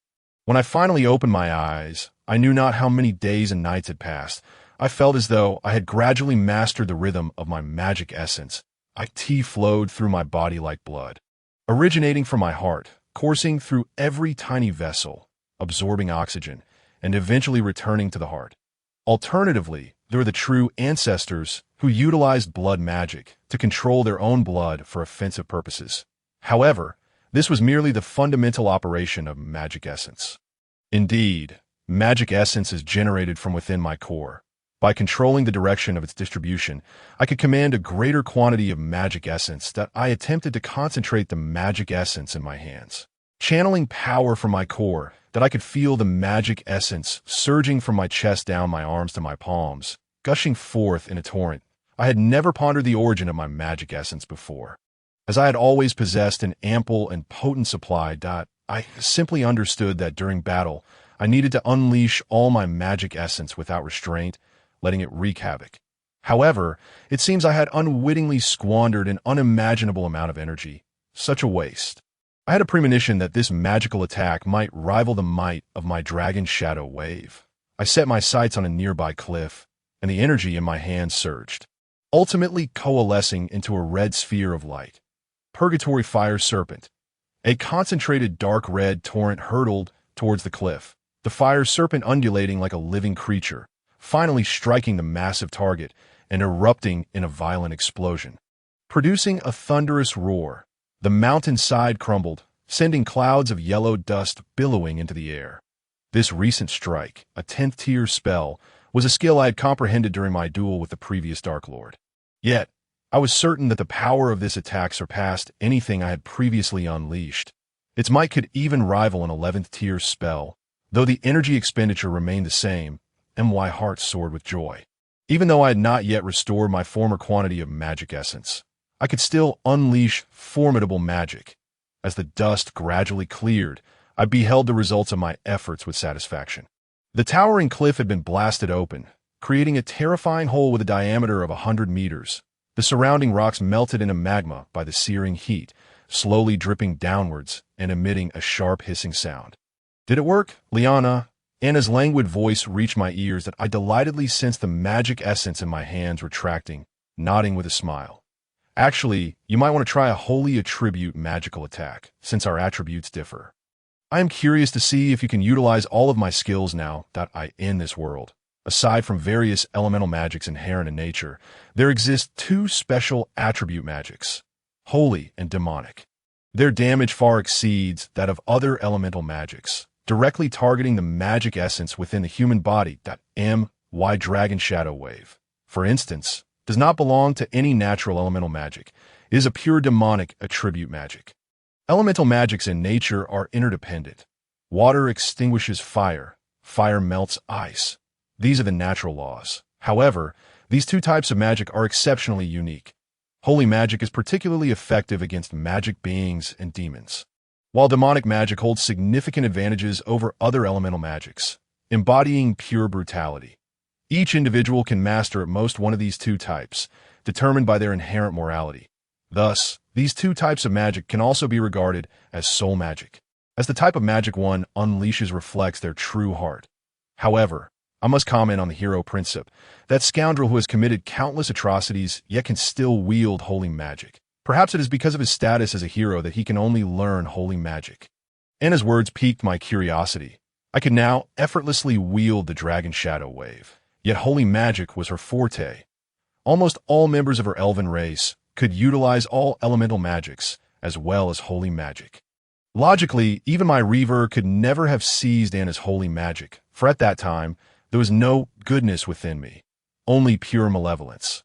Yet now, with Anna and I fused as one, I began to anticipate the results of our forthcoming experiment. Under Anna's guidance, I felt for the first time the benevolent wishes within me. I silently prayed for world peace, for the cessation of war, and for the strength to defeat the evil hero. I explored every kind thought of goodness, yet the energy coalescing in my hands remained highly unstable, fluctuating between brilliance and obscurity as it struggled fiercely between good and evil. Anna, too, was fervently cheering me on from within my heart. I continued to focus on all things beautiful, from the macro to the micro, yet I distinctly felt the energy on the verge of collapse. If I did not extinguish it soon, it might very well spiral out of control. My arm began to tremble violently, and wounds appeared on my forearm, the magic essence carving through my flesh. Anna covered her eyes, unable to bear the bloody scene before her. Yet she believed in me and did not urge me to stop. In that moment, I realized that if I could not control this energy, I found myself contemplating the notion of simply ending it all. Suddenly, I thought of wanting Anna to live, to see her happy, to help her fulfill her wishes. I loathed loss, despised the sense of powerlessness and guilt that stemmed from inadequacy, that I must become stronger. The energy suddenly softened, separating from its chaotic state to become bright and warm. I recognized it. This was holy magic. Without hesitation, I condensed it into a small sphere and thrust my palm forward. Holy light cannon, the energy powerful enough to rival the dragon shadow wave, shot forth like a cannonball. The ground was instantly blasted into a deep, straight pit, seemingly endless. I had succeeded. I could now effortlessly wield two types of special attribute magic simultaneously. This was something no one in this world had ever achieved since my inception. Somewhere in the fringes, Anna exclaimed, "Liana, you're truly remarkable. You may be the only person in this world capable of possessing both types of soul magic." She congratulated me without delay that I dove into Anna's embrace, nuzzling my head against her neck, causing her to giggle with delight. I then gazed up at Anna with heartfelt admiration. "It was you who gave me the strength to control my magic essence." "Thank you so much." Anna looked down at me, her gaze as gentle as flowing water. She remained silent, instead embracing me tightly. In her eyes, I was no longer the dreaded demon king she once loathed. but rather someone akin to her younger sister. I wrapped my arms around Anna's waist and earnestly assured her, "Rest assured, Anna, I shall undoubtedly bring anger back, that I promise." If it were Liana, success would be guaranteed. A smile graced Anna's lips, that in her embrace, I inhaled the unique fragrance of youth, which allowed me to momentarily forget all my troubles, granting me a profound sense of relaxation for both body and mind. If only she could remain by my side forever. Perhaps one day in the future, I might even rescue Anna. I dismissed that naive and absurd thought, releasing myself from Anna's embrace, and with a charming smile, I said, "Sister Anna, you should rest now. I will practice magic alone for a while." Anna merely nodded slightly, then gently stroked my head with her delicate hand. She truly was gentle. I composed myself, my awareness returning to the external world. The desolate wilderness, the crumbling cliffs, and a horrifying chasm lay before me. This was merely the beginning. That I attempted to control the holy light cannon with my left hand while manipulating my dark dragon wave with my right, only to realize how exceedingly difficult this was. These two opposing attributes were inherently incompatible, and attempting to wield them simultaneously inflicted immense damage upon myself. The intense tug-of-war between the two energies was unnerving. If I were to further my understanding of magic in the future or restore my combat power, perhaps I could achieve this. That I decided to temporarily set aside this endeavor and focus on comprehending the essence of magical energy. I discovered that by controlling the magic I released, the flow of magical energy returned much more rapidly. Indeed, there was a reason I failed to engage in a war of attrition against the hero. Once I mastered this technique, the outcome of a battle with that individual would be uncertain. After all, I would no longer be drained of magical energy by the gates and other minor obstacles. Days passed, and I lost track of the number of nights that had gone by. After all, such matters were inconsequential to the nearly immortal dark dragon race. Each day, I expended my magical energy entirely, then attentively sensed its return. My surroundings had become a wasteland, with even the cliff obliterated as if it had been whittled away. After so many days, I had gained significant insights. However, the tranquil days were abruptly shattered by an unwelcome visitor. To be precise, it was an insect demon, Noon. I sensed its magical presence approaching from afar. It landed approximately 100 meters away and began to stride toward me. This creature stood over 3 meters tall. Its head adorned with 8 compound eyes, and a horn about half a meter long protruded from its forehead. Its body was encased in heavy black armor, and it sported a pair of transparent wings on its back. While its mouth parts were not particularly large, yet its 8 limbs were covered in sharp barbs, with 2 long antennae extending backward from its temples. Goodness, a double-tailed creature! I couldn't help but scoff. Its hands and legs were bristling with spikes akin to a wolf's fawn. A strike from it would surely leave me whimpering for quite some time. Its strength was undoubtedly formidable. At the very least, Charles would likely fall in 3 moves against it. However, it still fell short compared to Singer's son. And dispatching it would certainly not be as simple as how Singer's son dealt with Charles. Just its sheer size and the armor enveloping its body made it a nightmare for any melee fighter. This creature was born for combat. I couldn't help but recall the insect I had released days prior, feeling a twinge of regret for that decision. Clearly, these insects possessed a certain level of intelligence. It initiated the attack, launching itself toward me like a cannonball, raising its arm to deliver a punch that I swiftly dodged, and the spot I'd occupied moments before was left with a massive crater. Without hesitation, I began to conjure a magical sphere with my right hand. I unleashed a 7th-tier explosive fireball at it. To my astonishment, it deftly flapped its wings and evaded the attack. Who would have thought such a massive creature could be so agile?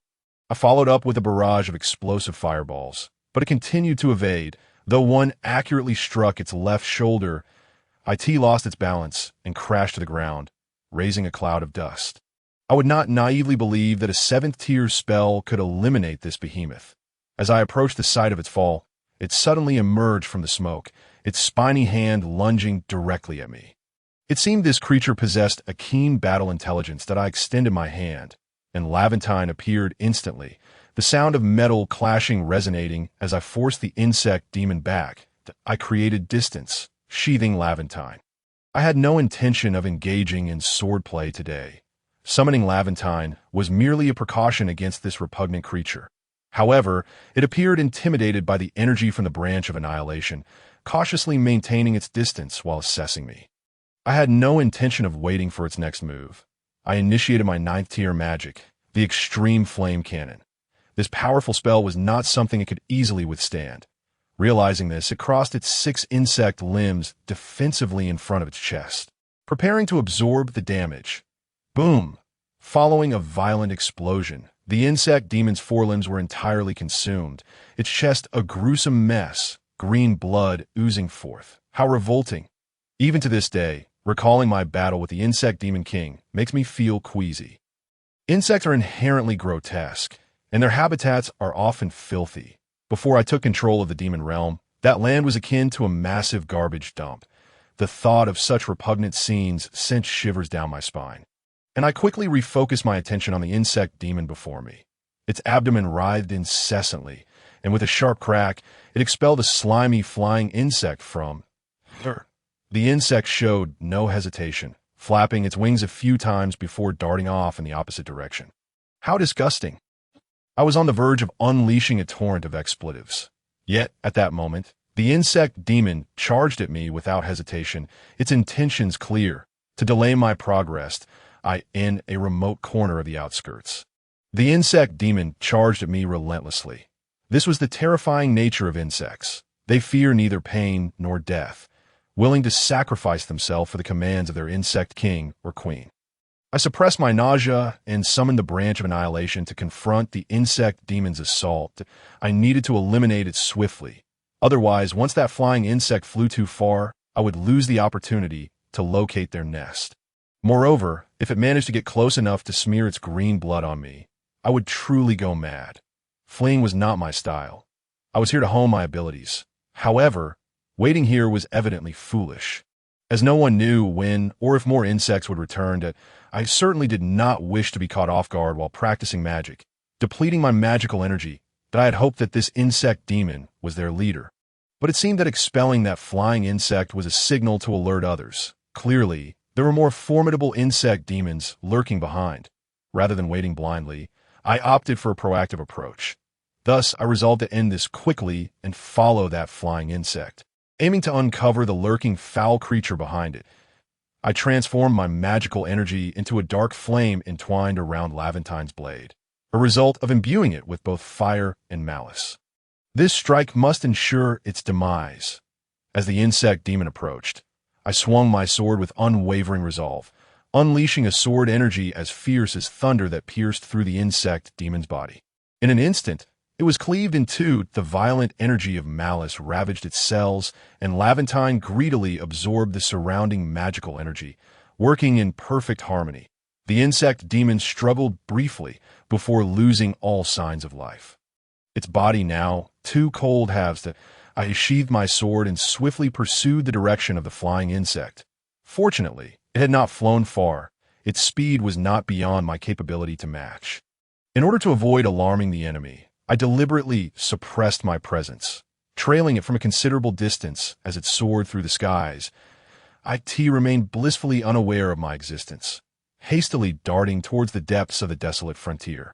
After flying for most of the day, it finally began to decelerate within a vast valley, prompting me to quickly seek refuge in the shadows to observe. Within the valley, it circled incessantly, emitting a series of unsettling insectal cries from its mandibles. Soon, a massive boulder on a cliff face began to shift, revealing an archway towering 10 meters high.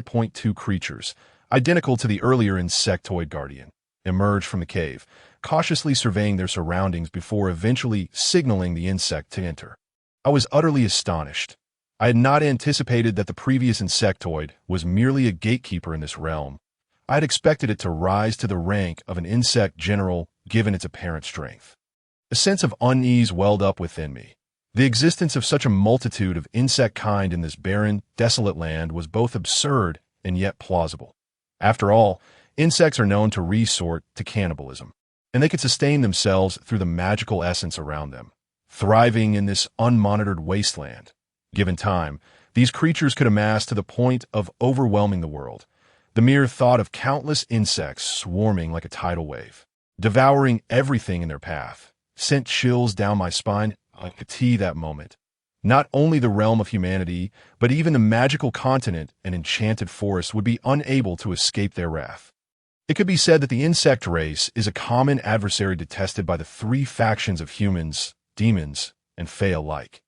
Nevertheless, having come this far, I was determined to venture inside and ascertain the extent of their development. As the mountain gate began to close slowly, I fixed my gaze solemnly upon the cliffside. I was not particularly concerned about encountering formidable foes within, even if I were to encounter a powerful adversary. I believed I could retreat unscathed. Such a stone door could hardly impede my escape.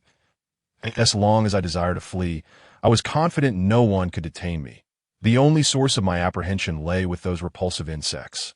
The thought of their blood splattering onto me, or one of them sinking its fangs into my flesh, made my stomach churn, and I took several deep breaths to calm my nerves. Gripping the sword Levantine tightly, I ensured my dark flames enveloped the blade. Once inside, I would need to exercise utmost caution.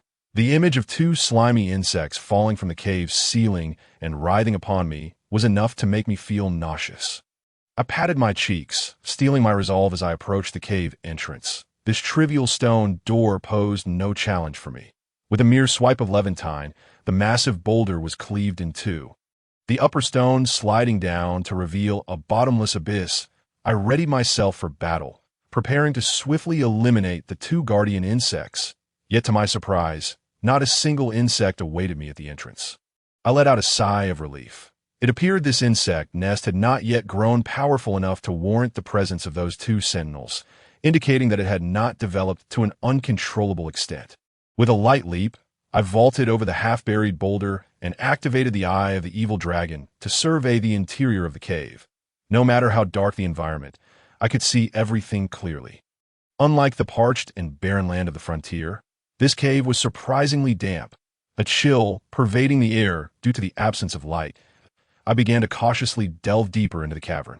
Initially, the cave was eerily silent, the only sounds being the crisp droplets of water falling from the stalactites. However, as I ventured further, I began to hear faint rustling noises, likely the scuttling of small insects. The odor in the air gradually grew more peculiar, a nauseating stench of decay becoming increasingly apparent. Although I, as a demon, could survive without breathing, the body of Liana allowed me to engage with this world through inhalation. So I did not consciously reject it. I could detect rich floral fragrances, intoxicating scents of liquor, and the freshness of clean air, sensations I had never experienced as a demon lord. Yet, this was not a scent I desired to encounter. As I proceeded deeper, insects began to appear around me, eyeing me warily and emitting high-pitched warnings. This was likely a form of alert, not only cautioning me, but also signaling the others below to relay the information to their queen. For the moment, they posed no threat. Even a griffin could easily deal with these insects, rendering them insignificant in my eyes. That if Charles were present, he could likely slay these creatures without expending any magical essence. However, soon a formidable aura emerged from the depths of the cave. I glanced ahead to find a line of over 10 insectoid guardians, identical to the one I had encountered outside, producing a cacophony of furious insectal cries. I quickly gripped Levantine, eyeing them with caution.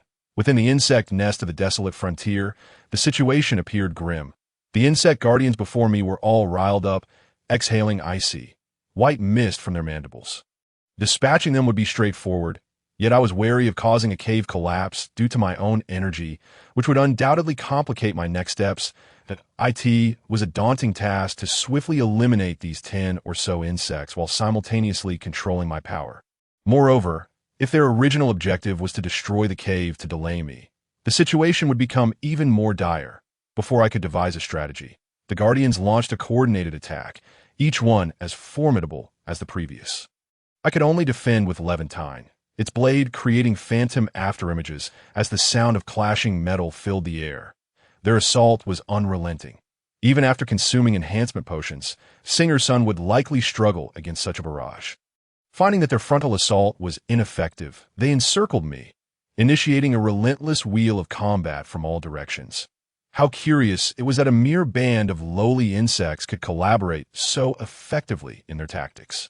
My inner turmoil began to mount. If I could not locate the leader of this swarm, my mission would be rendered utterly futile. Gritting my teeth, I resolved to eliminate them with all my might, then break through the obstacles with magic. Rather than engage in a meaningless skirmish with these few insects, I would strike decisively. I abandoned my futile defense, launching a powerful offensive, maximizing my abilities, and cleaving the two approaching insect guardians in half with a single stroke. To my astonishment, the sword energy of Levantine did not penetrate through the flesh of the insect guardians to demolish the stone wall behind them as I had intended.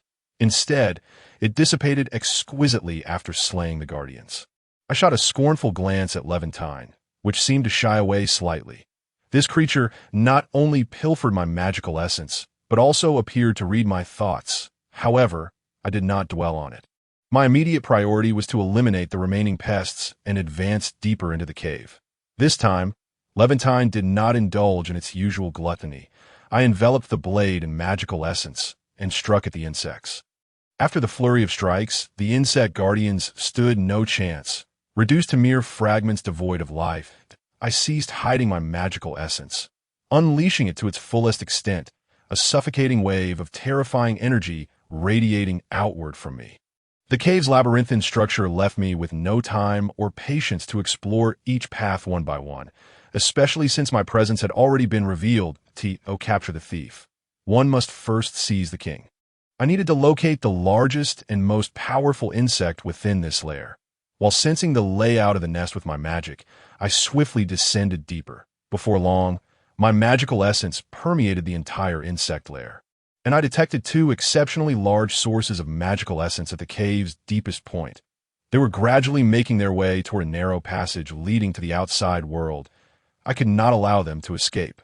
Resolutely, I abandoned the winding paths of the cave, summoning my dragon horn and concentrating my energy upon it. Dark dragon wave, an overwhelming surge of energy surged through the cave as I plunged downward through the opening.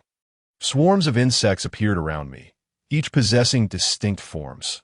Some bore sharp mandibles, others bristled with poisonous barbs, and still others sported prominent pincers. They surged toward me en masse, attempting to obstruct my path. However, they were soon obliterated by the black dragon wave, their forms transforming into a viscous mass of flesh and blood. Once more, I was assailed by those nauseating odors. The black dragon wave was accompanied by searing heat, incinerating the insects at its periphery. That it was nothing like the crispy chicken flavor that a certain man, fond of wandering the wilderness, had described. Instead, it was a putrid and sour stench. Before long, I arrived at a more expansive area, where I beheld two colossal, monstrous insects preparing to flee. From my knowledge of the insect race, these two should be referred to as the insect mother and the king insect. Generally, the leader of an entire insect race is the insect mother, responsible for birthing all her progeny, including the king insect, who is but one of her offspring. Though the insect mother possesses an immense quantity of magical essence, she is not adept in combat. The king insect, typically the first monstrous insect birthed by the mother, not only inherits her vast magical essence, but also wields formidable combat skills, taking on the role of protector once the mother identifies a suitable location for laying her eggs. Thus, the king insect is, in fact, the apex of combat power within this clan. The insect mother was a colossal figure, akin to a small mountain, her swollen abdomen undulating incessantly, and her atrophied wings nearly fused with her skin.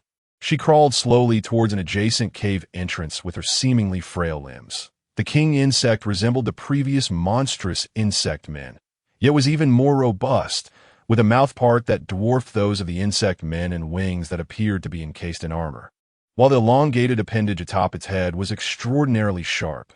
Clearly enraged by my presence, the king insect positioned itself before the insect mother, bellowing angrily with a cacophony of sounds.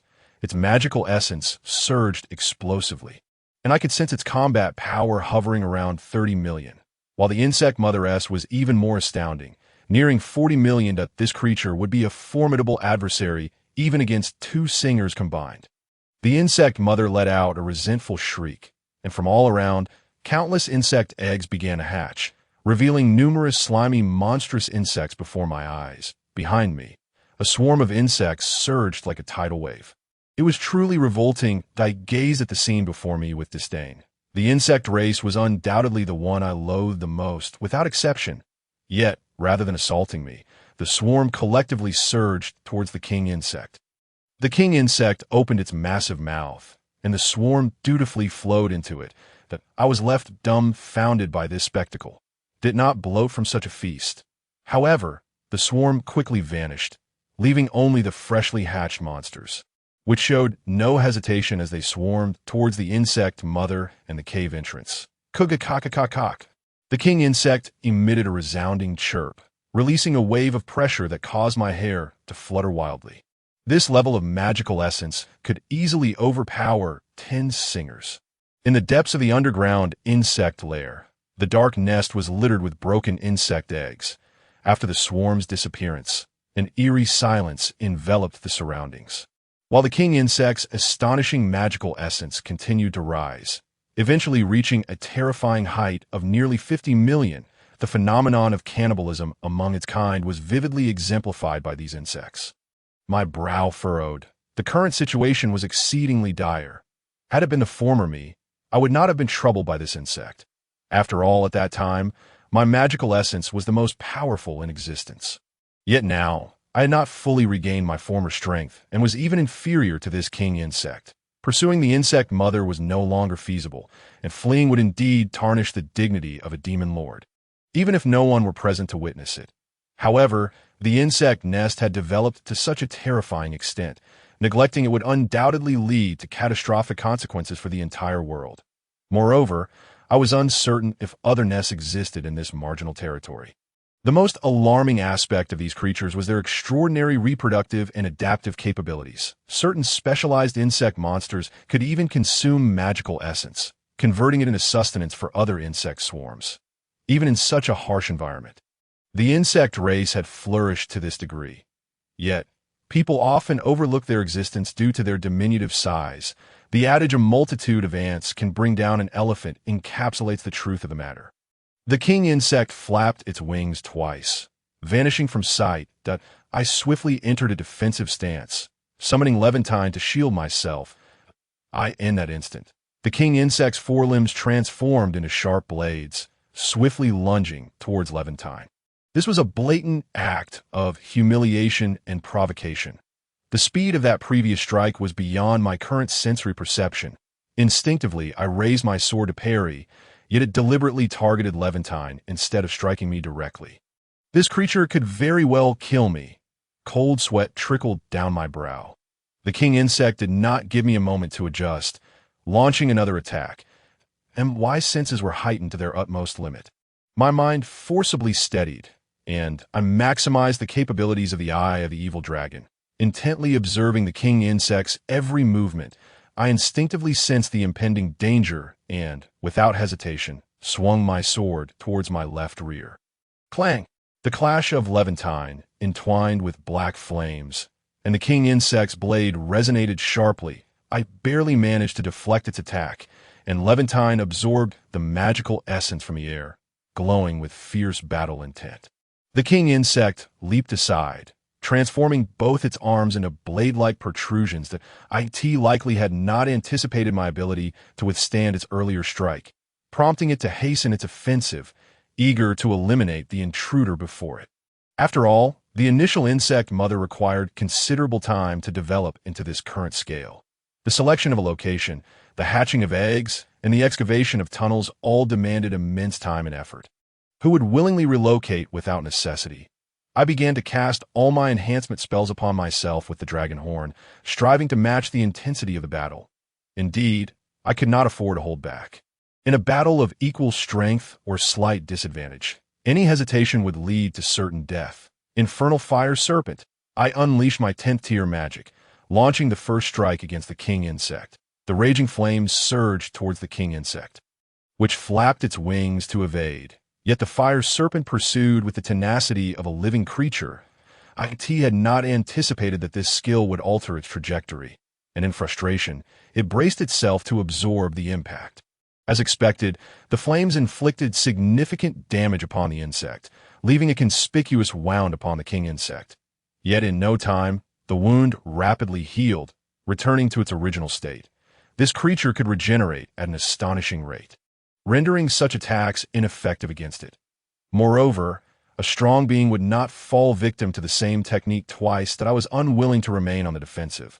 Although my attacks bore little fruit, they served well enough as a means of delay. Frost's Great Magic Gun, Extreme Flame Cannon, Dark Dragon Wave, Holy Light Cannon, Infernal Fire Serpent, Crimson Lotus Flame of Oblivion. I hurled spells at him in rapid succession as if reciting a shopping list, compelling him to dodge incessantly. These spells consumed little of my magical essence, as any surplus energy would soon replenish itself, providing me ample opportunity to devise a strategy while he struggled to evade my onslaught. I continued to bombard him with spell after spell. But the king insect was no fool. It gradually adapted to my barrage, becoming increasingly adept at countering my attacks. Yet, I could perceive the growing frustration within it. I had experienced a similar sensation when battling the subordinates of Princip. As it evaded my spells, it quickly closed the distance between us, and I felt an immediate surge of pressure that I was left with no choice. Gritting my teeth, I ceased the relentless magical bombardment and instead swung the branch of ruin at the king insect. Infernal Flame Demon Slash. The moment I drew my sword and charged, the king insect swiftly reacted, meeting my strike with its sharp blade. Clang! My sword severed one of the king insect's blade-like protrusions.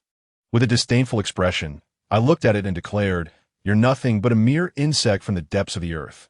How dare you underestimate me? Filthy bug, you may come at me.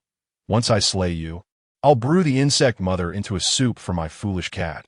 I'm not merely provoking him aimlessly, for just moments ago, I had already devised a strategy, clearly incensed by my words. He has rapidly regenerated, sprouting new spikes. In a fit of rage, he stomped his foot, causing the cave to tremble with signs of imminent collapse, as a multitude of stones tumbled downward. Insufferable pest, I know you are anxious. But do not rush. First, behold my red lotus inferno. I launched another spell towards him. However, he deftly thrust one of his spikes at the red lotus before it could detonate, shattering it into oblivion, and then charged at me with another spike raised. I absolutely refused to believe that a creature of his intellect could maintain control over his emotions. My suspicions were confirmed as he truly lost his composure. I swiftly dodged to the side and unleashed another infernal serpent towards him, immediately distancing myself. Why are you still so frantic? The king bug nimbly evaded the serpent strike, opting for the simplest and most effective method to deflect it with one arm, then instantly lunged towards me. The glint of his spikes bore down upon me, the magical energy surging directly in my direction that I was caught unawares. However, this was all within my expectations that in a swift motion, I hurled the branch of destruction, Laventine, towards the king bug, its fierce sword aura slicing through the air like a bullet aimed at him. Deep within the subterranean lair, I cast Laventine at the king bug. It bore the essence of a desperate warrior's resolve.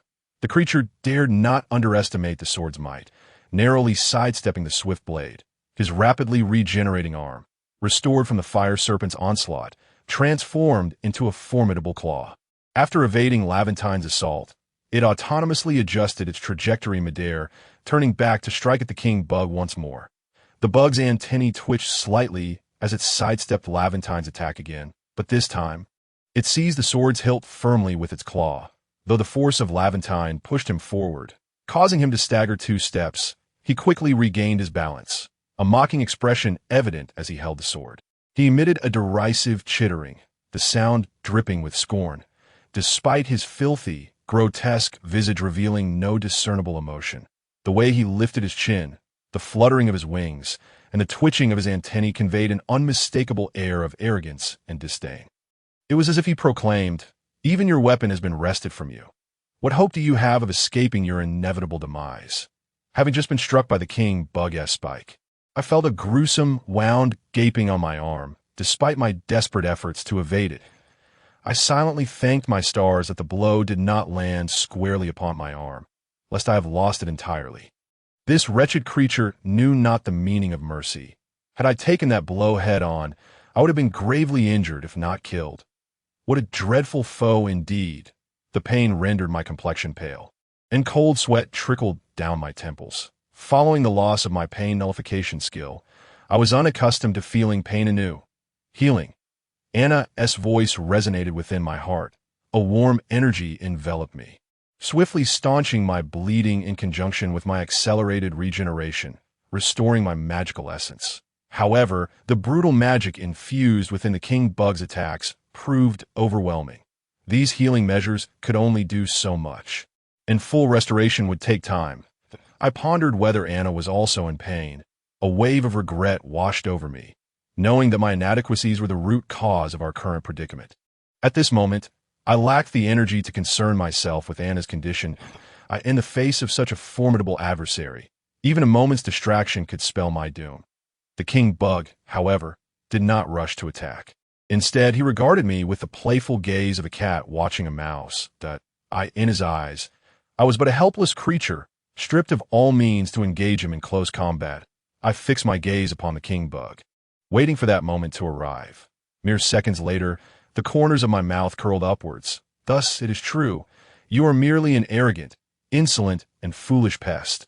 Clutching my wounded arm, I struggled to maintain my stance, casting a look of contempt mixed with envy in his direction. His overwhelming intent to kill surged towards me, nearly knocking me off balance.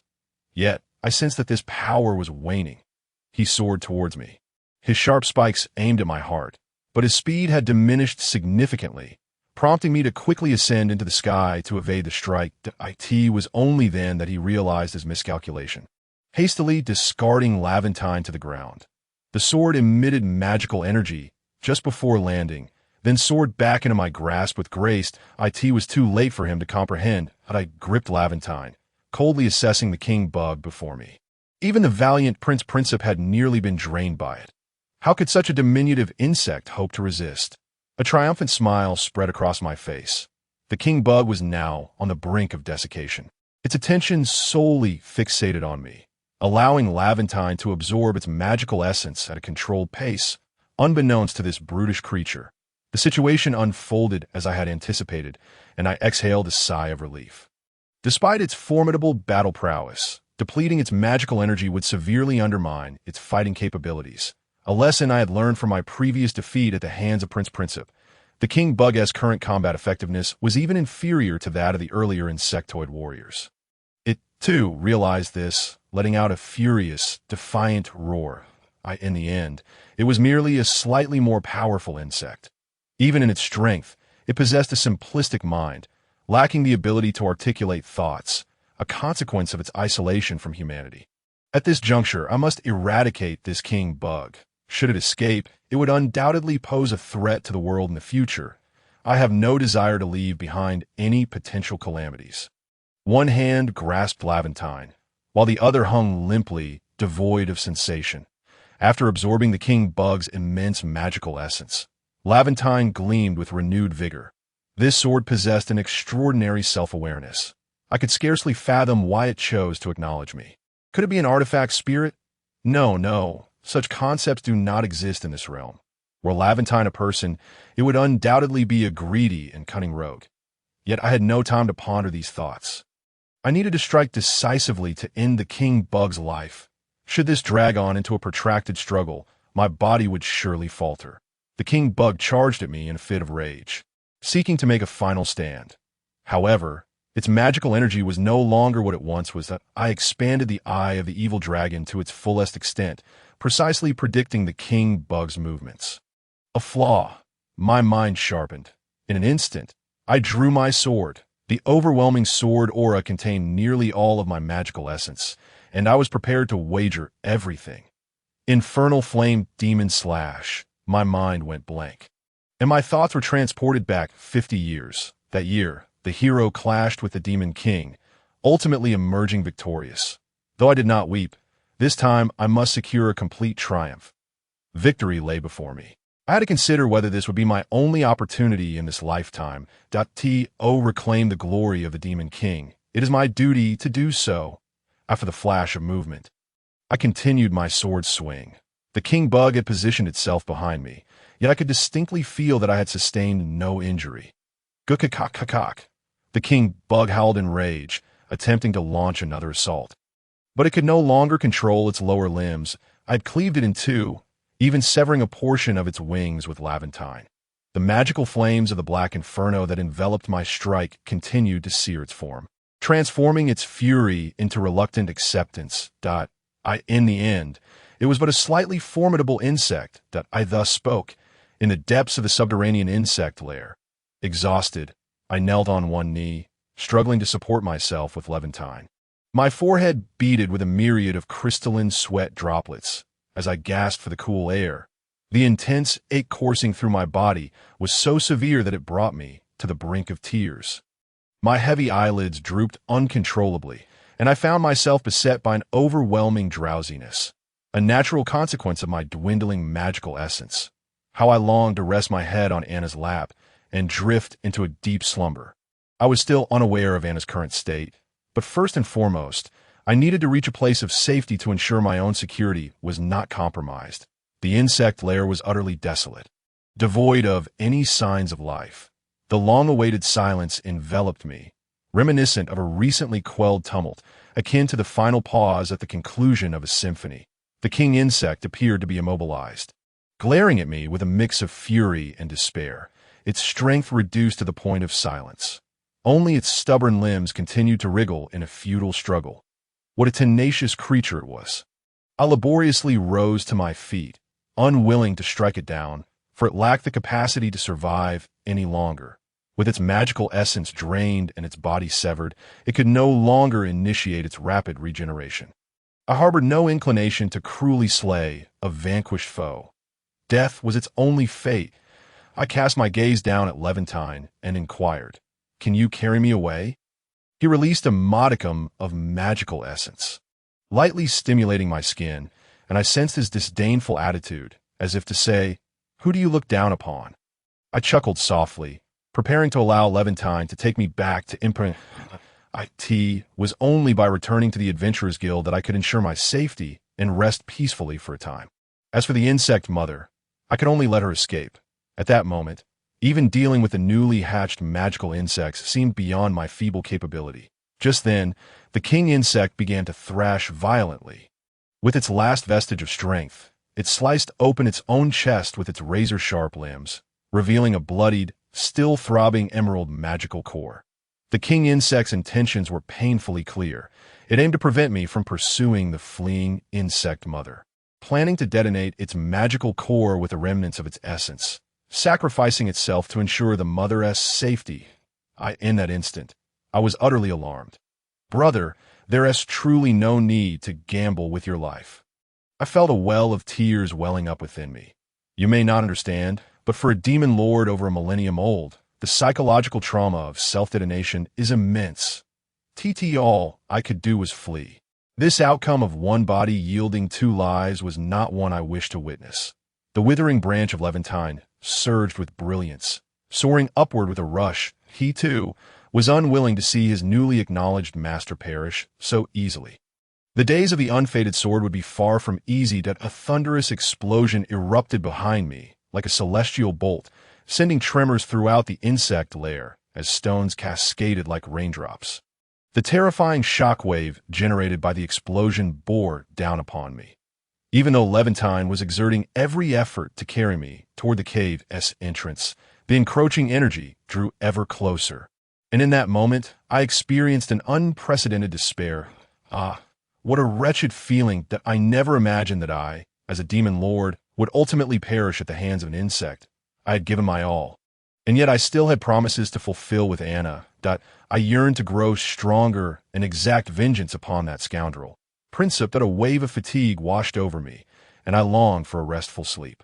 I mustered what little strength I had left to transfer energy to Levantine, urging him to hasten our escape, but an irresistible drowsiness overcame me, and I slowly closed my eyes.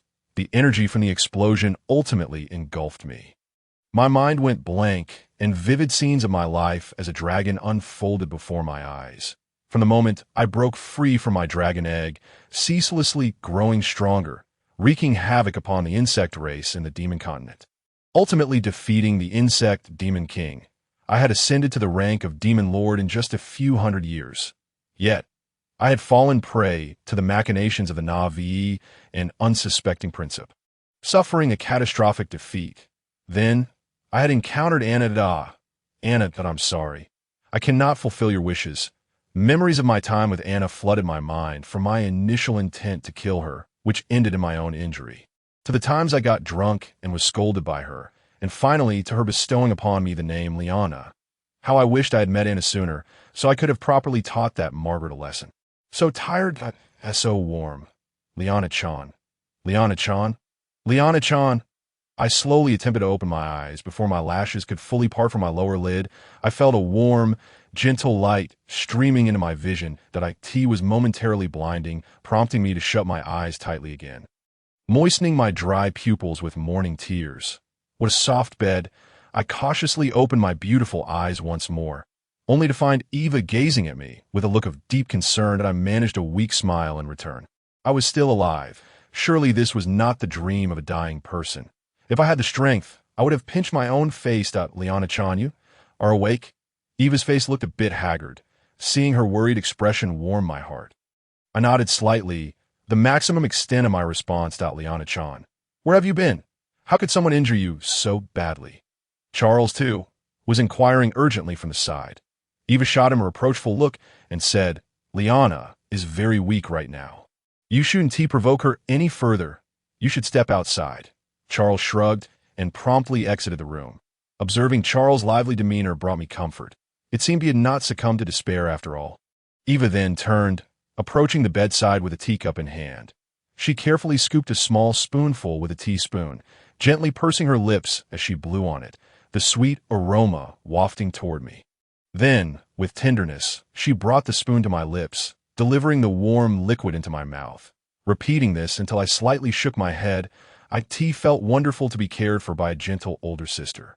Liana-chan, let us put everything on hold until you've rested. That I know you've endured so much, but your health is paramount. You must recuperate first. She gently stroked my hair, her soothing voice enveloped me. Before long, I drifted back into a deep slumber. In the Adventurers Guild guest room, when I awoke again, 3 days had already passed. Thanks to my identity as a demon, I did not require sustenance to survive. In fact, eating would only introduce impurities into my body. This method of energy absorption was not only inefficient, but also carried certain side effects. I slowly opened my eyes, my head still heavy with fatigue. I could not recall how I had narrowly escaped death.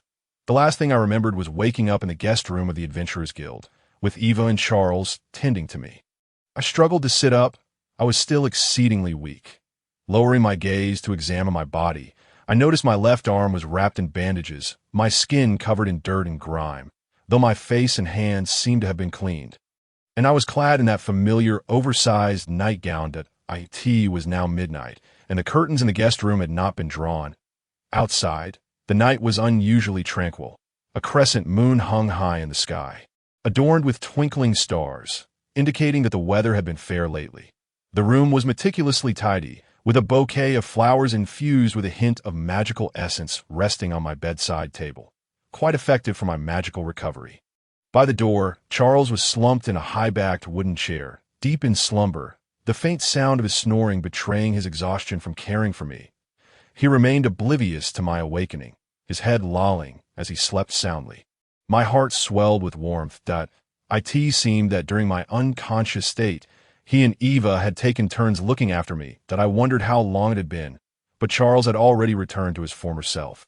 The last time I brought him back, the wounds on his body were not something that could be healed in an instant. I had no intention of waking Charles. After all, sometimes the caregivers endure far more hardship than the patients themselves. I raised my gaze to the reflection in the mirror, my visage haggard, as if I had just recovered from a severe illness. My hair was a complete mess, resembling that of a madwoman.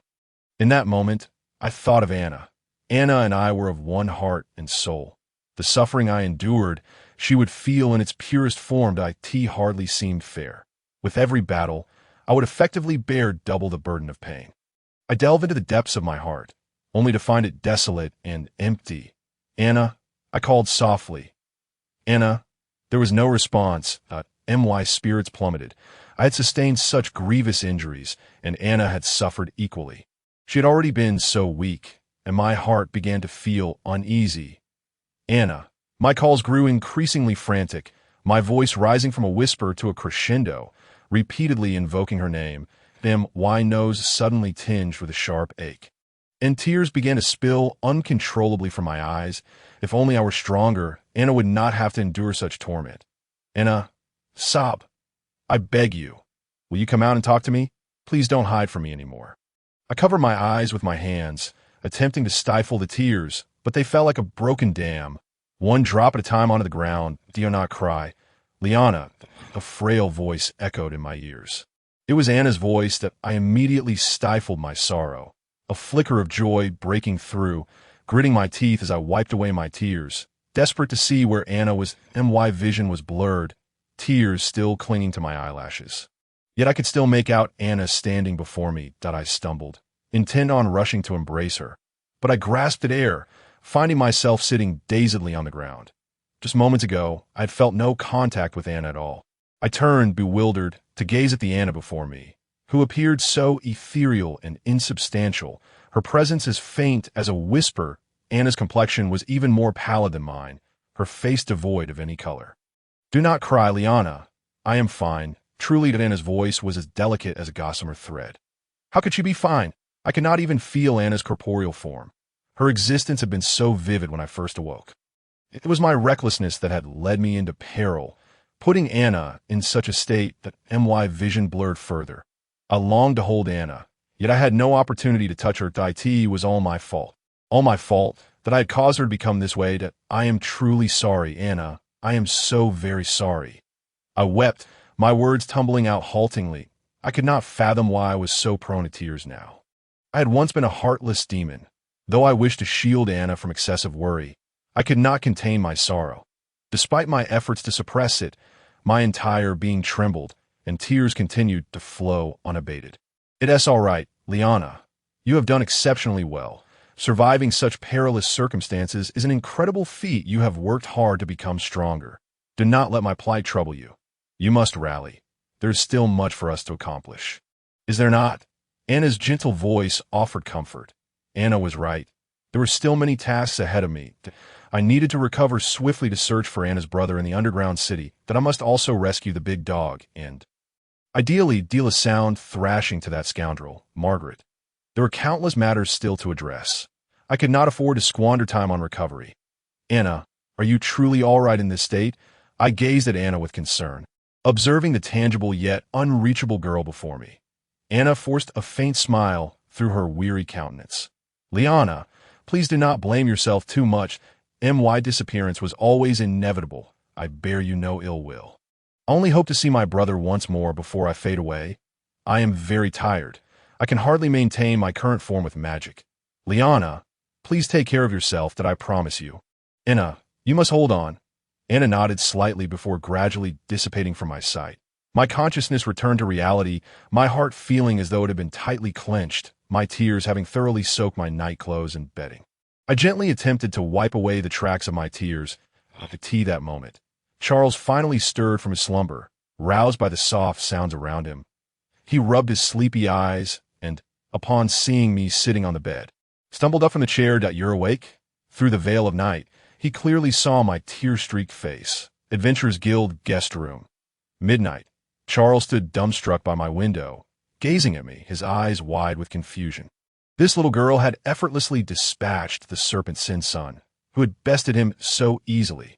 What kind of terrifying entity had she encountered to leave her in such a state? Moreover, it was the first time Charles had witnessed the usually proud and strong-willed Liana in tears. Indeed, even the most resilient of women possess their moments of vulnerability. Liana, are you all right? He inquired, somewhat awkwardly.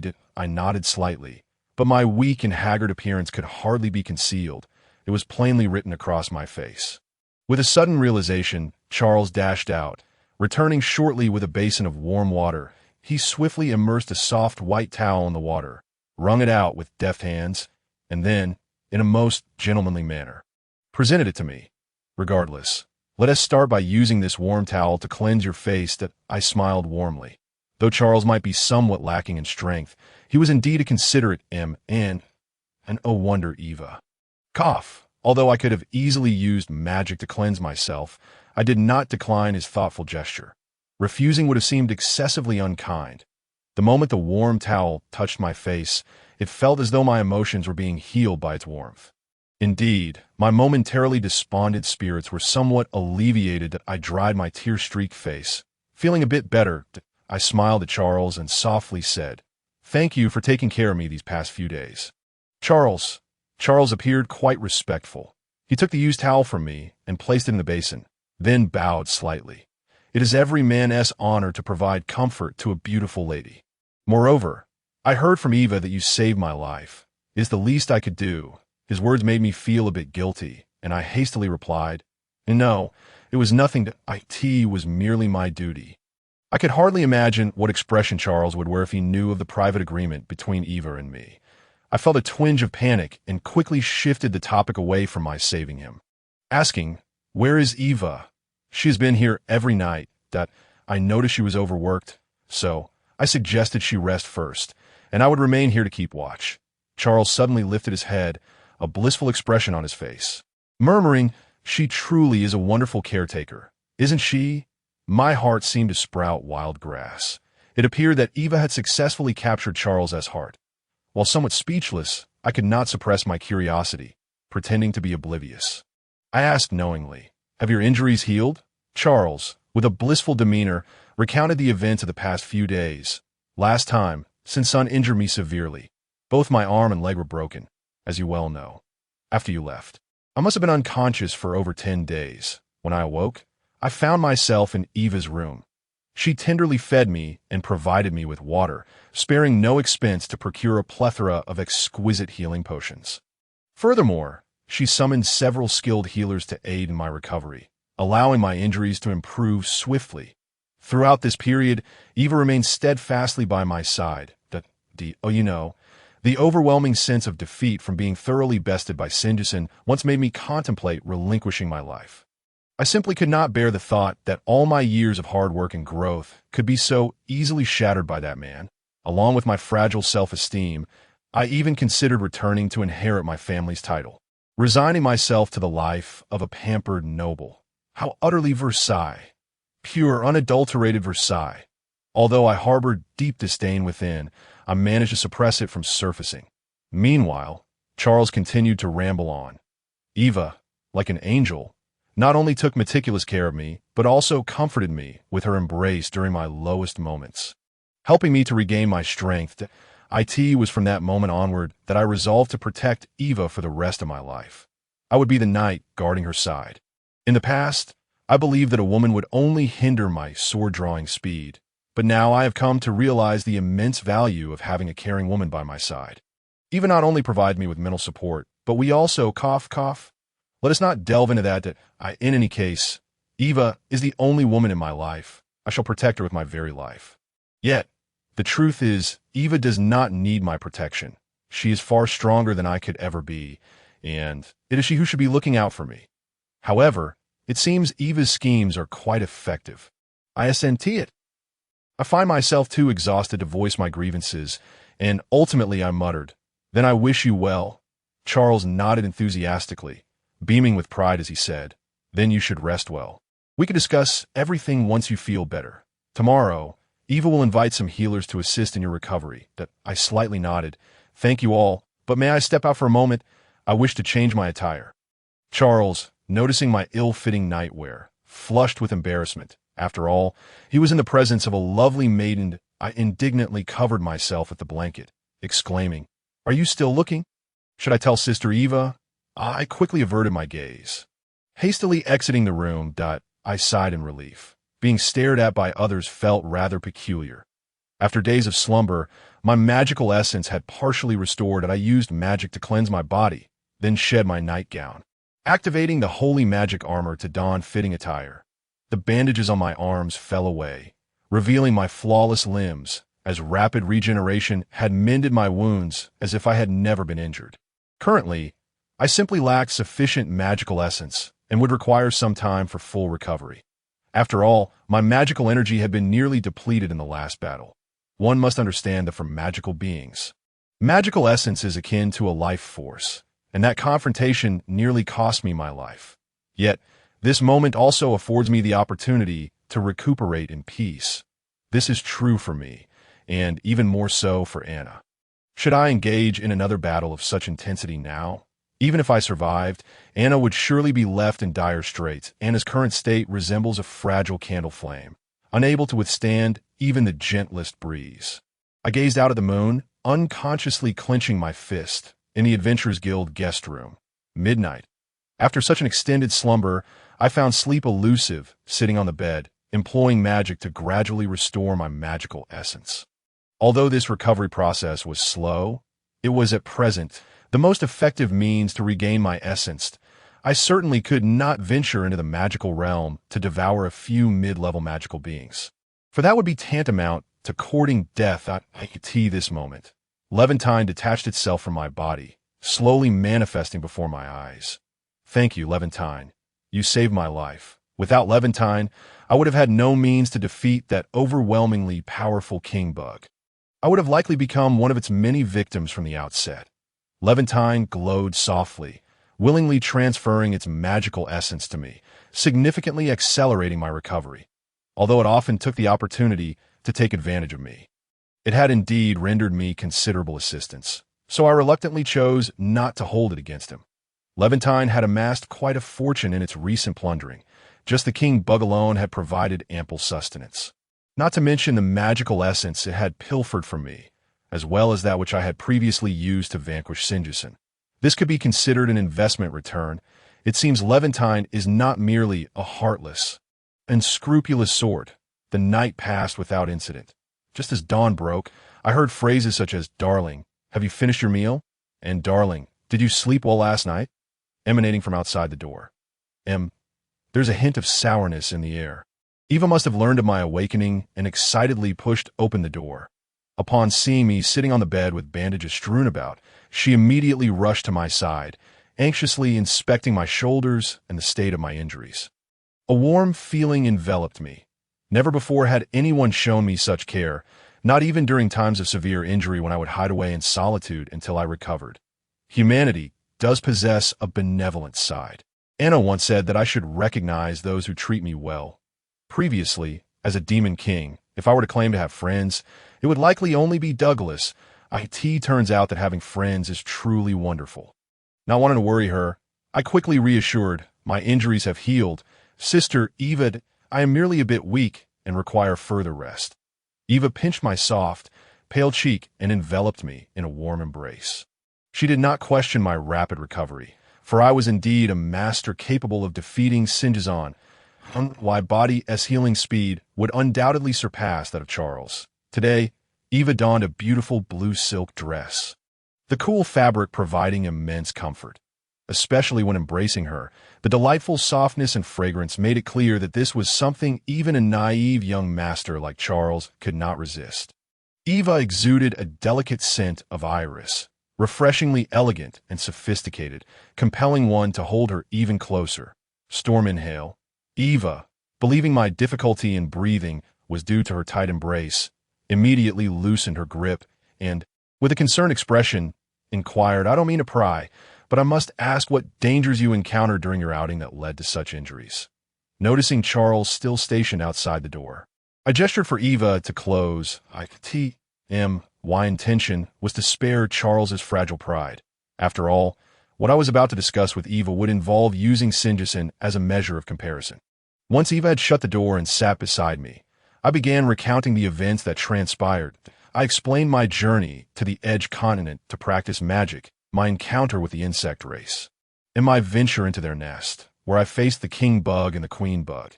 However, I chose to downplay the fact that the king bug absorbed its swarm to enhance its abilities and that I barely triumphed by consuming its magical essence using Levantine, portraying its strength as merely slightly superior to Sinjusen's.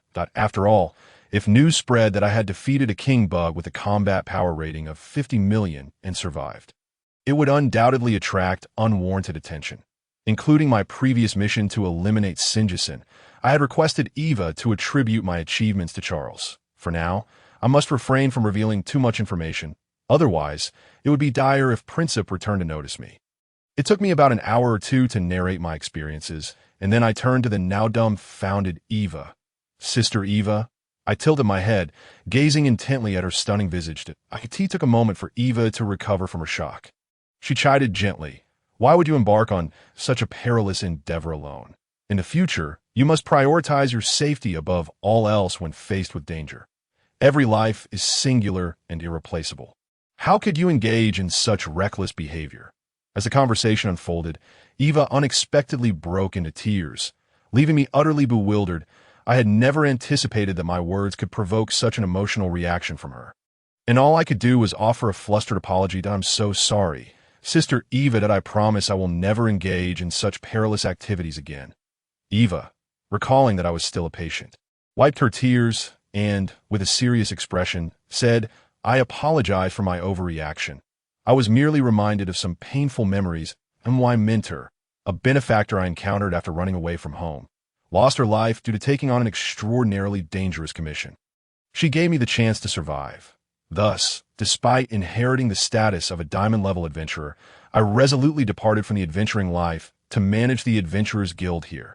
This experience constantly reminds me to cherish my own life and those around me. Therefore, I hope you can act within your means when undertaking such endeavors. It was no wonder Eva had become so emotionally charged. Indeed, had I not escaped this time, I would have been unable to fulfill my promise to Anna. Never to see Charles and Eva again, nor to rescue the great dog. I was at a loss for how to express my remorse, so I merely held Eva gently, saying nothing further. Life is precious, whether for humans, creatures, or monsters. Regardless of the adversities we face or the sorrowful experiences we endure, we must treat our own lives and the lives of others with kindness. After all, nothing is insurmountable. Be it poverty or illness, that humanity's reverence for life is what fosters its enduring resilience and prosperity. Therefore, I must survive at all costs and fulfill my promise to Anna. I tightened my grip around Eva. In the Adventurers Guild guest room, I felt compelled to report on the situation in the fringe continent to the capital. Firstly, it was our duty as the Adventurers Guild. Secondly, the matter was exceedingly dangerous.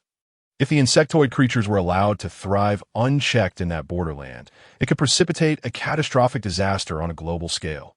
Eva calmed herself and earnestly discussed the issue with me. I agreed that it would be prudent for the heroes to send someone to intervene. It was unreasonable for me to bear this burden alone.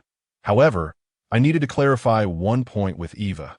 This matter must not be attributed to my name, as it would lead to troublesome inquiries from the capital. That I expressed my concerns to Eva, who nodded in understanding that I would claim that Charles ventured to the fringe and encountered the swarm.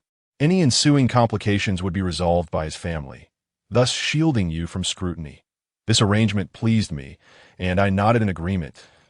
If you wish to practice magic, you need not venture into such hazardous territories. Every city in the kingdom boasts institutions designed for the training of mages, which can precisely assess the attributes and potency of magic. With your adventurer status, you can access them without concern for harming others. As protective formations established by the Grand Magus of the kingdom effectively mitigate even 10th tier magic. Upon hearing Eva's explanation, I was struck with realization. The kingdom indeed offers such locations for mages and adventurers to hone their craft. Yet, I could not practice magic there. After all, carelessly casting 10th tier spells in a training room would draw far too much attention. Should the hero, Princip, learn that someone was using Dark Dragon Wave in the magical practice room of Emperia, he might very well come in person, sword in hand. I brushed off the suggestion and indicated that I would consider it for another time. Even if I did go, I would refrain from drawing attention. Encountering the hero now would likely result in my being cleaved into ribbons. The fringe is indeed perilous, and I plan to return to the demon continent next time to train with those demon fellows. Although their combat prowess isn't particularly high, each one is a master of magic. The demon race is inherently gifted in magic. They're sealed around the demon continent, forming its original borders. The reason for their sealing remains a mystery. It is an irresistible force that even I cannot break. Moreover, they do not die.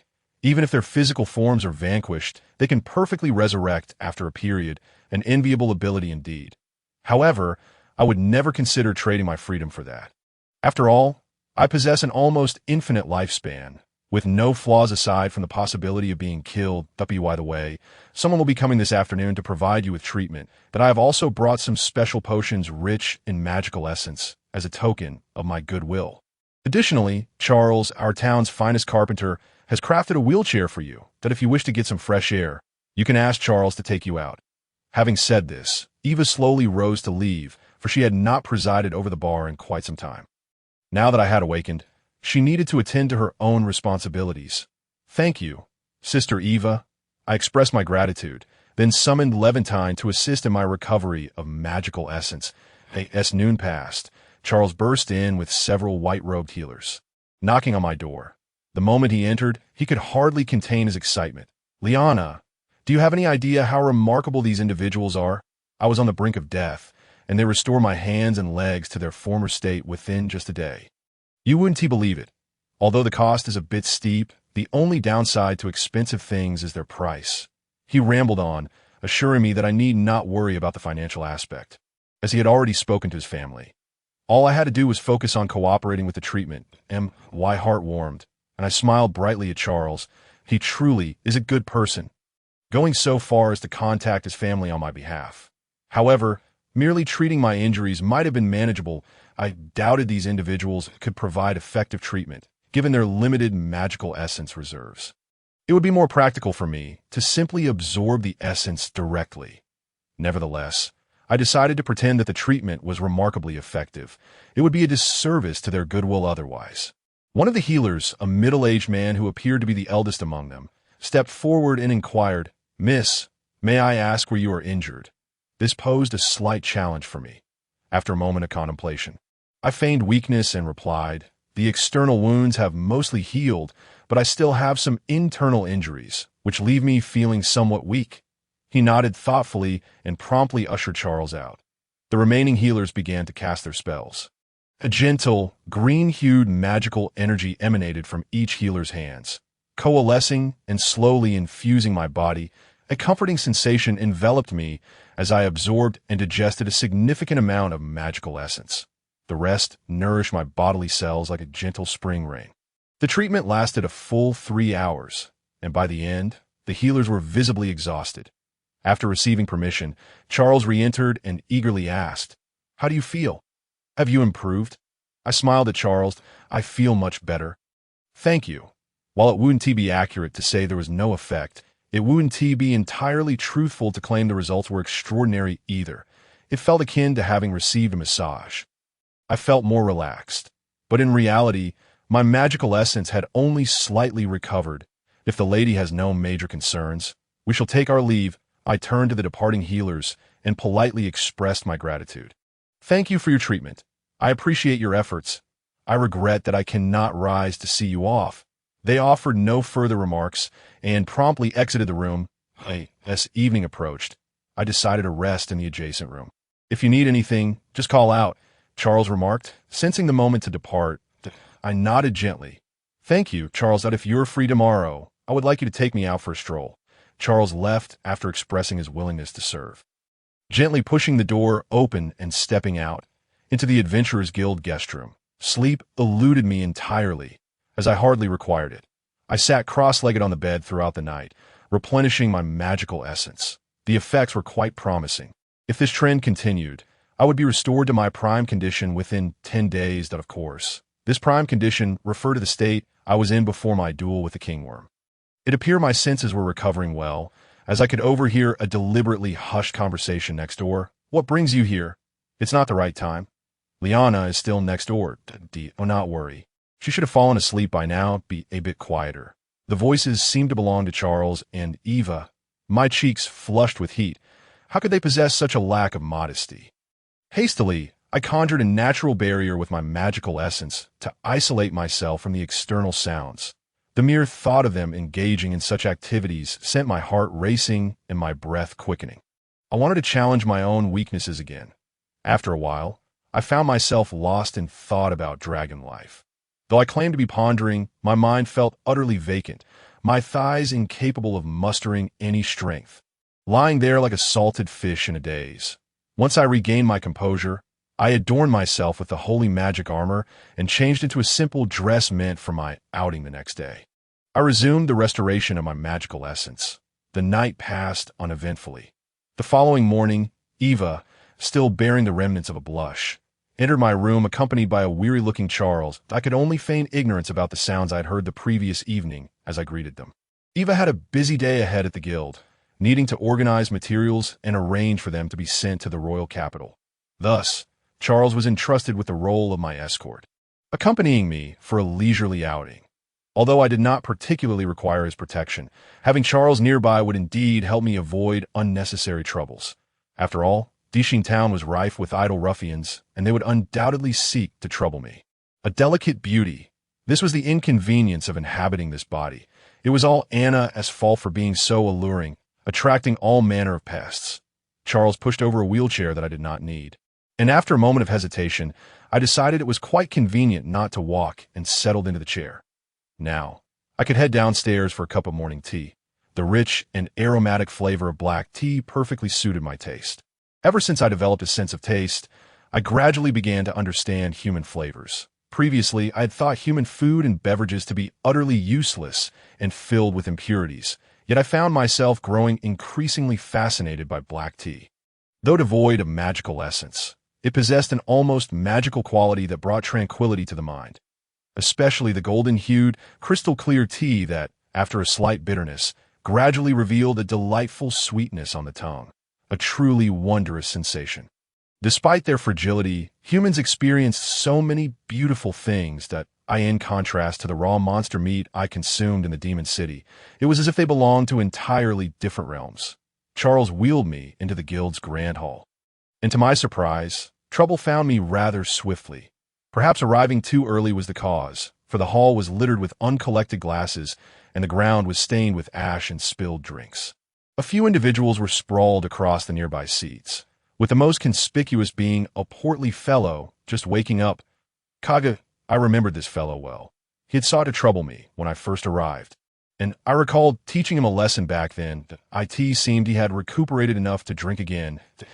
My plan for a peaceful morning tea was clearly thwarted. In truth, Kagu had only recently returned to the guild, nursing his injuries and harboring a deep resentment towards the woman who had harmed him, believing she had only managed to do so through a sneak attack. Thus, he had been plotting to confront me once he was healed. Little did he know that after celebrating his recovery with drinks the night before, he would awaken to find me here, seated in a wheelchair. Wouldn't this be the perfect opportunity to take advantage of his weakened state? Kagu approached me with a sinister grin, but he was cautious of Charles standing behind me. Charles wore a look of disgust as he regarded Kagu.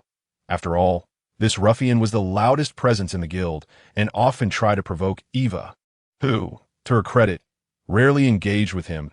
I beckoned to Charles, who immediately leaned closer, and I quietly signaled for him not to intervene, lest he disrupt the furniture, should a brawl ensue between the two.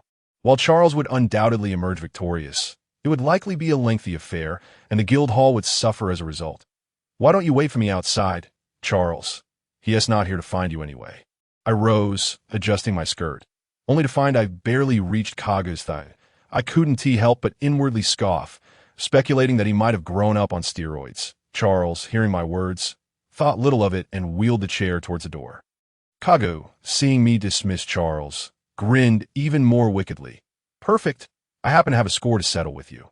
And here you are, delivering yourself right to my doorstep. Kneel and apologize now, and perhaps I will consider forgiving you if you serve me well tonight. Charles, barely out the door, froze at Kagu's outrageous proclamation, staring at me in disbelief, and then shifting his gaze to Kagu, as if to assess the situation. Did the guild sell him fake alcohol last night? How dare he?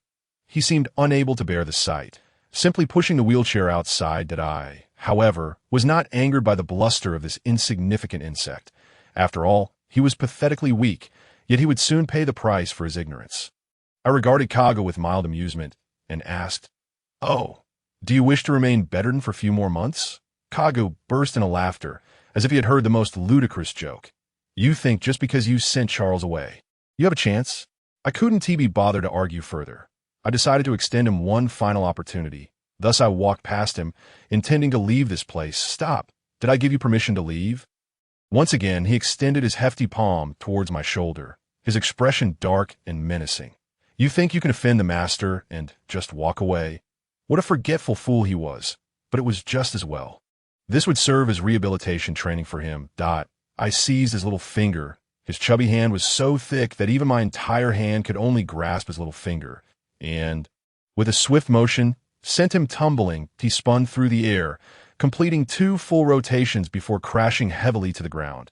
His arm was likely rendered useless as he lay there, howling in agony, occasionally emitting pig-like grunts as he gasped for breath. That I gracefully approached Kagu, leaning down to smile at him, and said in a mockingly sweet tone, "Dear chubby brother, next time you come to the Adventurers Guild after you've healed, I'll be sure to greet you again in the Grand Hall of the Adventurers Guild." Kagu was ultimately carried away by a few others who had sobered up. That was a tale for another time. I stood and made my way outside, disregarding Kagu still sprawled on the ground. As I opened the door, a gentle breeze greeted me. Charles, not knowing where he had procured a bouquet of yellow and white daisies, presented them to me wrapped in a handkerchief with great enthusiasm. "Flowers look best in the hands of a beautiful lady," he declared. Charles truly knew how to please a woman, although it held little significance for me. I accepted his gift nonetheless. Settling into the wheelchair, I muttered to myself. I had hoped to enjoy morning tea, but alas, that wretched fatso ruined it. What a disappointment. Charles, seeing me settled, began to push the wheelchair, saying, "If you wish to have morning tea, it's simple that I know a place that serves the most authentic noble tea, and I assure you, it will be to your liking." Hearing this piqued my interest. After all, the beverages served at the Adventurers Guild were typically economical. Experiencing the exquisite black tea of the human upper class would be quite delightful. Charles, noticing the eager look in my eyes, smiled and pushed me towards the main thoroughfare of Dishin. The morning had passed, and the streets were gradually filling with more people. Passers-by who happened to catch sight of a handsome blonde gentleman escorting a beautiful girl with silvery hair cannot help but steal a few glances. The shop assistant from a nearby clothing store even stepped out, cheerfully urging Charles to take me shopping for some lovely garments. In their eyes, we appear to be either a couple or siblings. And regardless of which, we undeniably exuded an air of affluence. Charles glanced down, seemingly about to inquire, but I preemptively dismissed him before he could utter a word. Assuming I was merely shy, he refrained from pressing further. With my enchanted armor, I had no need to purchase garments from the outside world. After all, those silk-threaded fabrics could not possibly provide protection against fire, water, theft, or even serpents, insects, or rodents. Even a standard sword would struggle to pierce or cleave through them. Before long, we arrived at a tea house named Flower Valley. The establishment was not particularly crowded, and Charles guided me to a seat by the window. While summoning a server to place our order, he began to introduce the place to me. The ingredients used here are undoubtedly of the highest quality, with tea leaves sourced from the nobility of the royal capital, and the craftsmanship is renowned throughout Empyrean Newtown. Their rose black tea is a significant highlight. It is said that the proprietor personally cultivates a field of flowers in the mountains beyond the city, harvesting fresh petals daily for delivery. This moment, in particular, allows us to savor the freshest floral tea. Additionally, one must not miss the rose mousse cake, which, I must let you in on a secret, is Eva's absolute favorite. As I listened to his description, my gaze wandered over the decor of the establishment. The furnishings and arrangement distinctly reflect the owner's exquisite taste. Despite Flower Valley boasting a minimalist design, the floral embellishments create a visually opulent experience.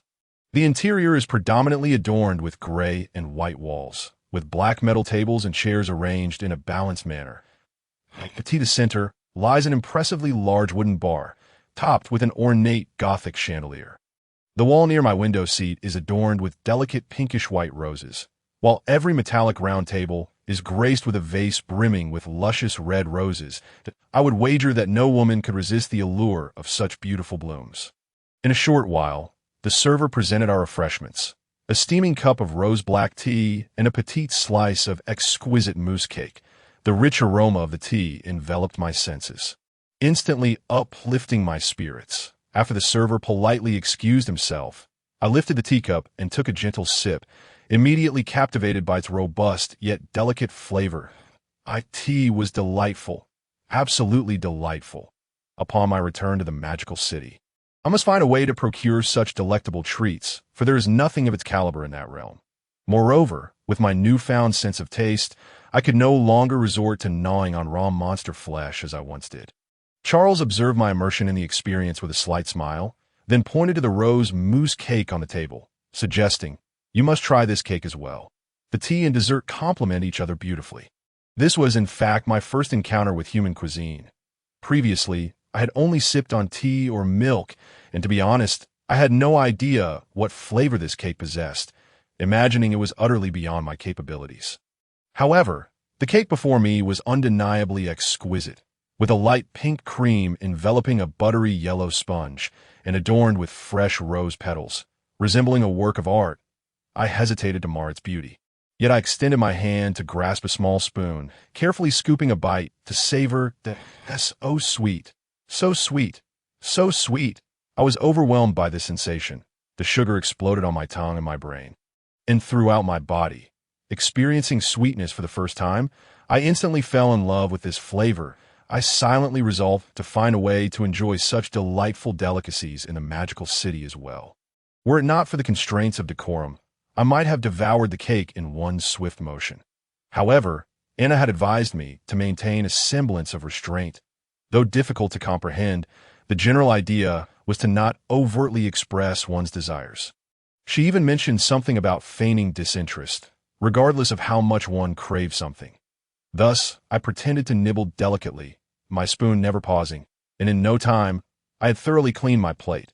Still unsatisfied, I picked up a rose petal used as decoration from the plate and took small bites. Charles watched all of this, and upon seeing my reluctant yet eager demeanor, politely inquired if I would like another piece. Restraint that I shook my head, taking a small sip of tea before expressing my gratitude to Charles. "Thank you. Charles, this is truly the most delicious cake I have ever tasted. I had never experienced anything like it before. Next time, I must come by myself to purchase a few pieces and retreat to my room to indulge freely."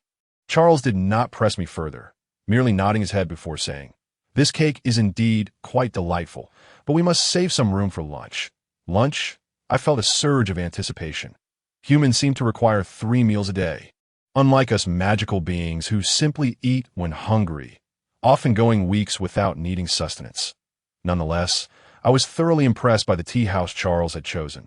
In my eyes, his taste could easily be deemed gourmet.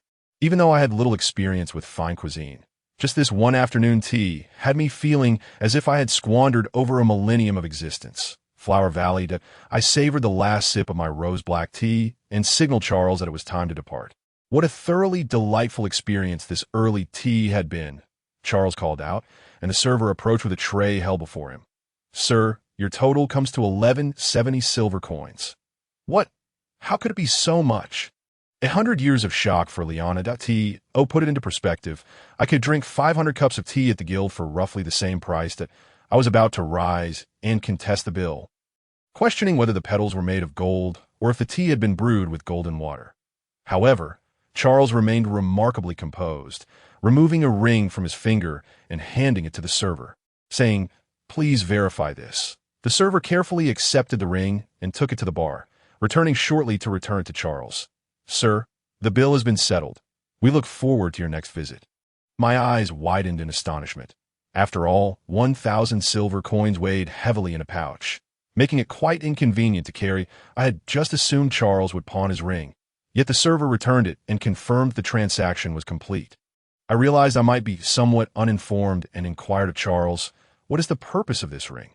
Charles, accustomed to my inquisitive nature, began to explain. "This type of ring can be used to track expenditures, crafted by state-run banks, and is typically held by nobles, wealthy merchants, or renowned adventurers. After all, flaunting a heavy bag of silver coins while shopping is rather ostentatious, isn't it? Furthermore, carrying a money pouch can be quite burdensome, especially for those who frequently spend, while gold coins are sometimes difficult to break." He had once assumed I was a sheltered heiress living in a gilded cage, rebelling by running away, a penniless runaway. However, that notion faded after I vanquished the Viper, Singer's son, for few in this world could claim to have bested him, let alone emerge unscathed from the encounter. Nevertheless, it was indeed peculiar that someone of such formidable strength was utterly unfamiliar with this world. Seeing my keen interest in the ring, Charles proposed, "Shall I take you to have one made? With a considerable reward from this commission, it wouldn't be wise to carry it all in your possession." I nodded in agreement, for soon I would possess a staggering sum of 55 gold coins, and I intended to return to purchase copious amounts of moose cake. Thus, Charles guided me to a jewelry shop. Puzzled, I asked Charles, "Did you not say the bank makes them? Why bring me here?" I had never been to a bank and was quite eager to see what it looked like if all the wealth of the affluent was housed within. Would the bank not be constructed of gold? Charles explained, "If we were to go directly to the bank to commission a ring, the process would be exceedingly slow. It would take no less than 2 to 3 months for back-and-forth transactions. Furthermore, the designs are rather standardized, and I imagine you would prefer something unique, rather than a piece identical to others. Instead, we can take a ready-made piece of jewelry to the bank and have them apply a special enchantment, allowing us to complete the process much more swiftly.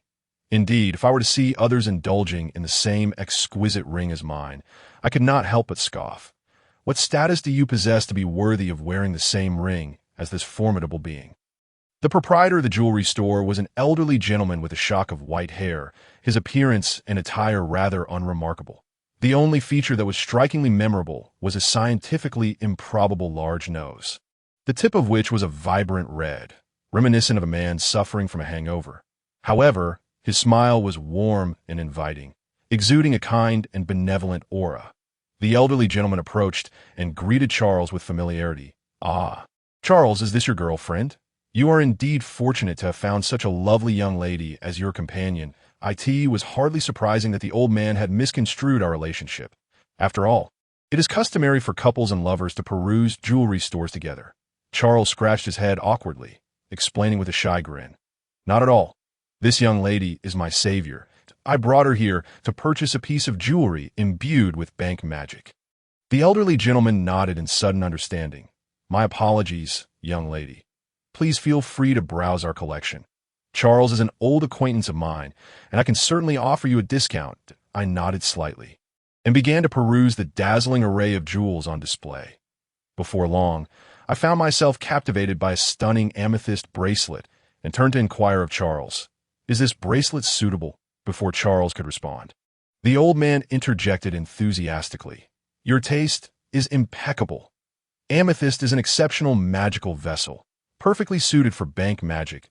I basked in the compliment regarding my discerning eye, but Charles looked at the elderly gentleman with disdain and said, "Are you trying to take advantage of me? Let me be clear, if I am dissatisfied with the price, I will certainly report back to my father." The elderly gentleman broke into a cold sweat, his demeanor suddenly anxious. "Rest assured, I shall grant you a discount. This amethyst bracelet truly compliments this young lady." Indeed, I had taken quite a liking to the amethyst bracelet, yet from their previous exchange, it seemed the price was rather steep. I furrowed my brow in confusion and asked, "How much does this bracelet cost?" "This bracelet is crafted from pure, natural amethyst, boasting top-tier aesthetic and collectible value. It is priced at 7 gold coins, a very reasonable cost," he replied. "My goodness, 7 gold coins. That could buy me more than 100 rose moose cakes." I immediately tugged at Charles's sleeve and murmured, "Perhaps we should reconsider. Charles, 7 gold coins is far too expensive. I wouldn't want you to spend such a sum on me.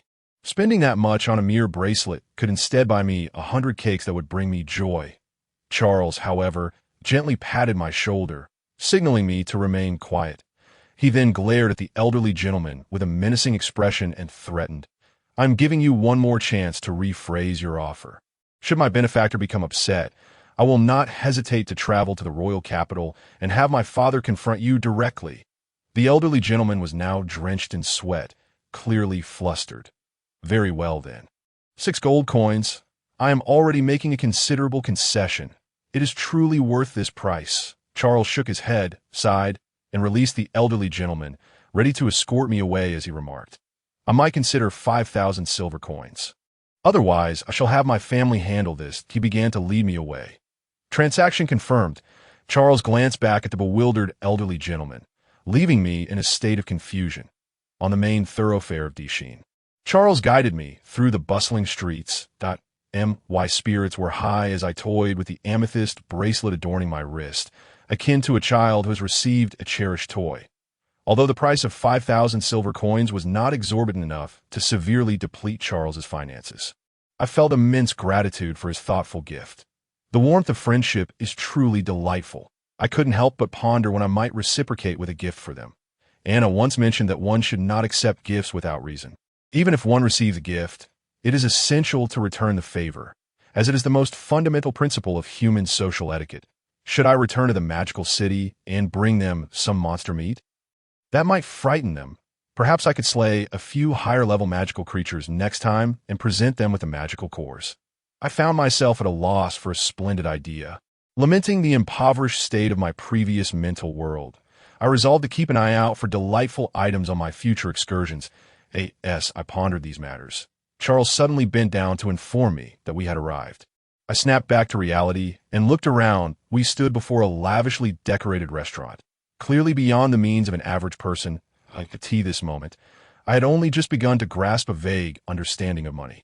From what I gathered, the cost of a simple morning tea and the amethyst bracelet I now possessed was already equivalent to 2 or 3 months' earnings for an ordinary citizen. Even though Charles was a nobleman, I could not allow myself to frivolously spend his money. That I looked up at Charles, my expression serious and earnest. "Charles, allow me to treat you to this meal." Charles appeared somewhat taken aback, but firmly rejected my offer. To allow a lady to pay when dining out would be a disgrace to me. Besides, Liana, you are my savior. What does this small expense amount to? Furthermore, if Eva learns that you are out with me and using your own funds, she will surely be upset. His words left me without a counterargument.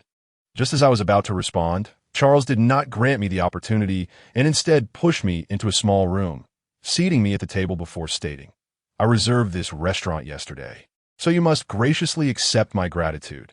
Once Charles had taken his seat on the opposite side of the table, he elegantly clapped his hands. A well-dressed server promptly approached, beginning to introduce the day's menu. "Good afternoon, beautiful lady. Please allow me to present today's selections." The appetizer features a Waldorf ham and vegetable salad accompanied by dragon herb-flavored asparagus with quail eggs. The main course consists of chive-infused lobster sauce pasta and de Kirk Newton Borderlord steak. The soup is a seafood broth with seaweed-wrapped stonefin fish rolls. Additionally, as instructed by the gentleman, we have prepared a fresh blend of raspberry and blackberry juice, as no alcohol is to be served today. "Please enjoy your meal." I listened intently as the server spoke, and based on his presentation and my recognition of Charles's refined taste, I was already eagerly anticipating the forthcoming dishes. I made an effort to conceal my naivety. But when the server presented the exquisite food, I could not resist being captivated by the enticing aromas. Had I not exercised considerable restraint, I would have surely drooled all over the table. The server gracefully filled our glasses with juice before discreetly exiting the room and closing the door behind him. Noticing my eager expression, Charles understood my excitement and said, "There will be no one else here. Let us indulge ourselves." I wasted no time. I eagerly picked up my knife and fork, sampling each dish in turn. Delicious, utterly delightful. Especially the moment a succulent piece of beef entered my mouth, a wave of mixed emotions surged within me. Due to de Kirk Newton's proximity to the magical continent, this beef clearly bore the essence of magical creatures. Although it was the flesh of the lowest-tier magical beast, it had been prepared to perfection. What had I been consuming for the past millennium? Charles, mistaking my emotional reaction for a reflection on my narrow escape from peril, offered words of comfort. "It's all right, Liana. Take your time, as long as we are alive and well. There is nothing we cannot overcome. Yes, I must live well. Only by living well can I continue to enjoy such exquisite food." After we finished our lunch, the afternoon's agenda felt rather mundane. We visited a bank, where we were greeted by a young lady who immediately began extolling my beauty upon our introduction. After I handed her the amethyst bracelet, she became even more elated, exclaiming how discerning my taste was and how perfectly it suited me. I felt a bit embarrassed by her compliments. Fortunately, Charles was there, and we swiftly navigated through the tedious processes, The young lady informed us that I would likely have my amethyst bracelet returned in 2 to 3 days. Afterwards, we casually strolled along the street before returning to the Adventurers Guild. As soon as I entered the guild hall, Eva, upon seeing me, waved cheerfully. Since I was already back, I decided to forego the wheelchair, standing up and walking to the bar. Eva placed a bag in front of me, mentioning that I had already sent the materials regarding the insect species to the capital. This was the reward for my last mission, totaling 100 gold coins, and she insisted I accept Charles' share as well. Good heavens, such a sum could buy me countless little cakes, I sparkling. However, after a moment of contemplation, I took out 10 gold coins from the pouch and pushed the remaining bag towards Eva. With so much gold, I had no place to store it, and it seemed unnecessary for me to hold on to such a fortune. Let this money serve as a token of gratitude for the care you all have shown me these days. 90 gold coins as a gesture of thanks left even Charles momentarily dumbfounded. Eva paused for a moment and then hurriedly refused, saying, "No, Leanna, we cannot accept this money. Besides, taking care of you is what friends do. As Charles' benefactor, it is your duty. Yet, with no place to store this money, I suggested leaving it with Charles for now, as I hope to indulge in more culinary delights on our next outing. Given that my bracelet had yet to be returned, it wouldn't be prudent for a normal person to wander about with a pouch containing 100 gold coins. Eva did not refuse, instead giving Charles a knowing glance that he shrugged, saying, "Looks like I'll have to make another trip to the bank," before standing up to leave. After exchanging pleasantries with Eva, I took my leave and returned to my room. Now, with 15 gold coins in hand, I was a little wealthy lady, contemplating a sneaky outing to purchase some sweet cakes. The following week flew by. Each day, aside from resting in bed with Lawanting's assistance to recover my health, I occasionally slipped out to buy some desserts. Not only did I visit Flower Valley, but I also explored many other confectionery shops. The intake of sugar truly brings joy to both body and spirit. I must ensure that Douglas tries it as well. Charles retrieved the amethyst bracelet for me, and even Eva couldn't help but praise my excellent taste, noting how well the amethyst suited me. Truly, I am deserving of such compliments. Unbeknownst to me, my magical essence had largely replenished.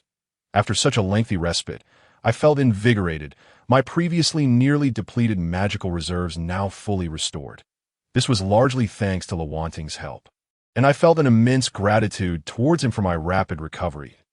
As the wind ceased and the rain dwindled, I sensed that I was ready to take my next steps, while I yearned to remain a carefree girl lounging in bed. There were still numerous matters demanding my attention.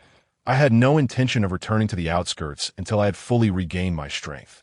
After all, a single king bug had nearly claimed my life, and the depths of that place could harbor far more terrifying entities. Regardless, I was certain that the heroes would dispatch someone to address issues concerning the insect species, so I resolved to avoid provoking misfortune.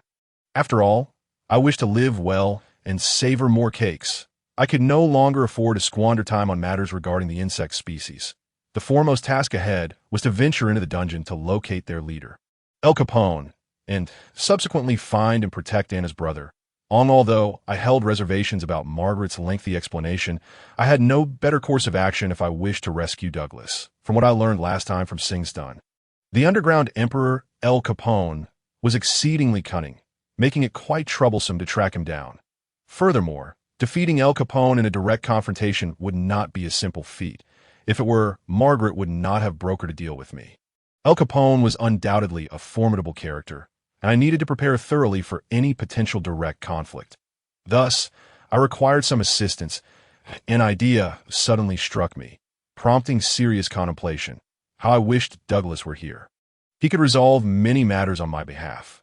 With his strength, Douglas would serve as an excellent ally, helping me deal with any pesky ambushers that I couldn't help but reminisce about the times when I was a carefree ruler in the Demon City, where anyone daring to challenge my authority would find themselves thoroughly subdued by Douglas. I could also entrust the internal affairs of the demon realm to Kay, who, as the progenitor of the bloodline, was exceptionally meticulous in managing his subordinates and controlling regions with ease. However, after my duel with the heroes, I was uncertain of Kay's whereabouts. One managed external affairs, while the other handled internal matters. Completely delegating my responsibilities, leaving me with nothing to do but seek out demons for a fight. The present. If I were to seek assistance, Douglas would be the obvious choice. However, I first needed to fulfill my agreement with Margaret to rescue Douglas. Charles was too weak, and while Eva was capable, she would be insufficient against the world's top-tier combatants. If I had to divide my focus to ensure their safety, it would be counterproductive. After all, I couldn't bear the thought of losing a friend I had only just met. Once I was fully recovered, I would need to pay a visit to the demon realm. After all, I was its master, and perhaps I could recruit some capable demons to aid me. Time slipped by unnoticed, and 3 days passed. Leanna, fully revitalized, I was pleased to see that Anna had also shown slight improvement during this time. Having regained her corporeal form and exhibiting a healthier complexion, which eased my worries, I activated my holy magic armor, restoring my usual attire, and gracefully made my way to the hall. Eva had not visited me in the past few days, so she was taken aback to see me in the guild hall, but her surprise quickly turned to joy as she greeted me.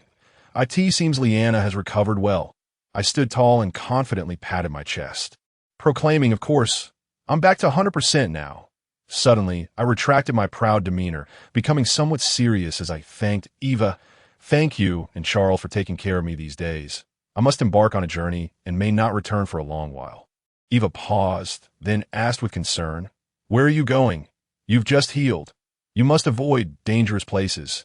"It's not dangerous, just a trip to the demon realm," I replied evasively. Unable to reveal the truth, I claimed I was heading to the magical forest to find a very important friend. Despite the perils of the magical forest, Eva believed my strength would suffice. In reality, as a human, as long as I didn't engage in poaching elves or damaging the forest, I wouldn't attract the attention of the forest guardian. Nonetheless, Eva remained worried, advising me, "You must be cautious. Don't act recklessly. The dungeon pass I applied for has been approved, so please return soon."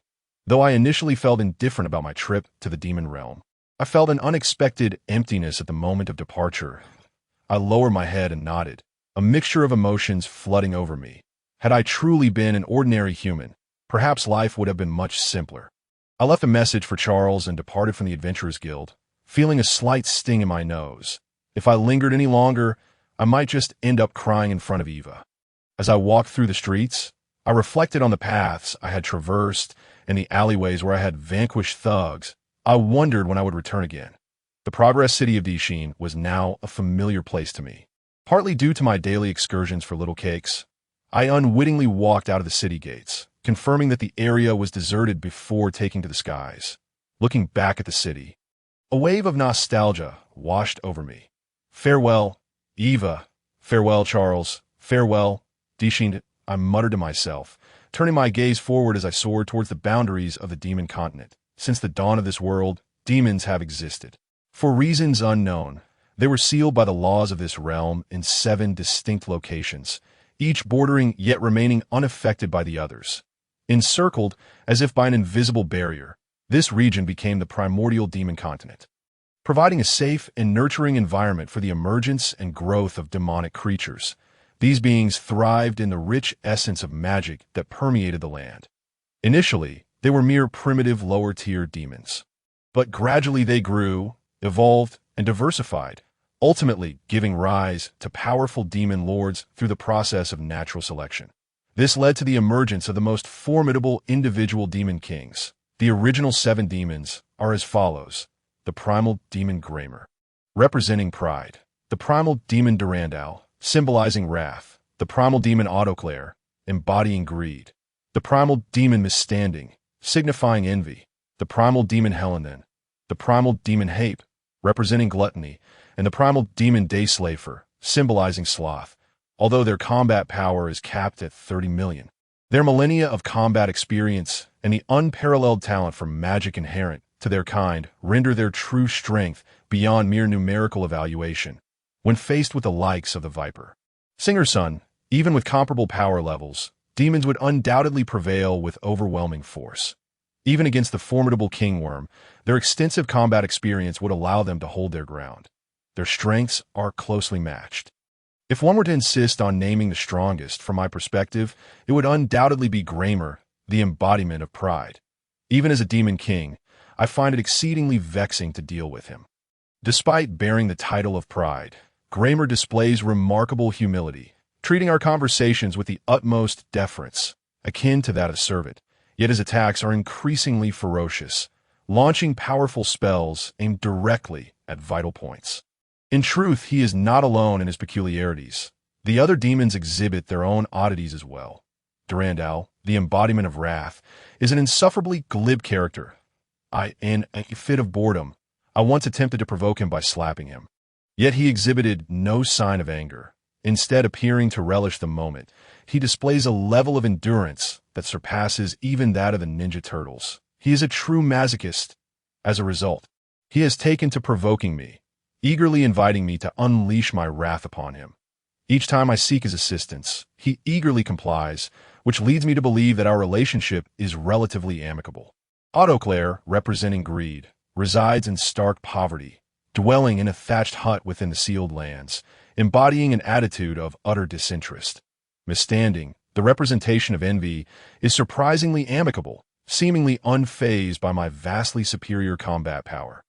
Hape, the embodiment of gluttony, is perpetually on a diet, having abstained from consuming the succulent flesh of magical creatures for centuries, often opting for self-imposed fasting that lasts 100 years. Dayslafer, representing sloth, is absurdly industrious. Whenever I visit his domain, he is either cleaning or on his way to do so.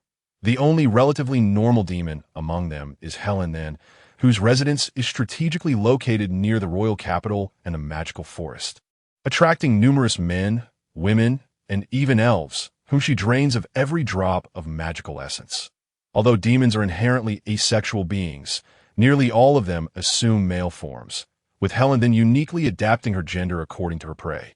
However, in my eyes, Helen then appears considerably more sane than her counterparts. It is essential to recognize that demons are deemed demons precisely because none among them are anything but malevolent monstrosities. Anyone harboring the misguided notion that they can engage with these beings without consequence will inevitably fall prey to their cunning. Becoming fodder for their insatiable appetites, they are not governed by the demon king. Rather, they exist as sovereign entities, each waging their own battles. Nonetheless, due to limitations on their actions and the constraints of the world's rules, they cannot establish their own factions, leaving each one a solitary figure. Interestingly, demons are not particularly fond of teamwork. They focus solely on their own territories. Even in the kingdoms, forests, or the demon city, it is strictly forbidden for anyone to trespass upon demon lands. Yet countless humans, elves, and demon lords recklessly invade for various reasons, unwittingly providing amusement for the demons. Each of them embodies the most primal desires, representing the purest form of malevolence and serving as personifications of evil. Yet, demons are not invincible. The legendary hero, Princip, seemingly defeated Autoclair, the embodiment of greed, in the vicinity of the kingdom's borders before launching a full-scale assault on the demon realm to challenge me. However, demons do not truly perish. As long as the essence of evil exists within this world, they will resurrect within a few years, even if their physical forms are destroyed. Take Autoclair, for instance. As long as there exists a soul harboring greed, he will never cease to exist. This is the terrifying nature of demons.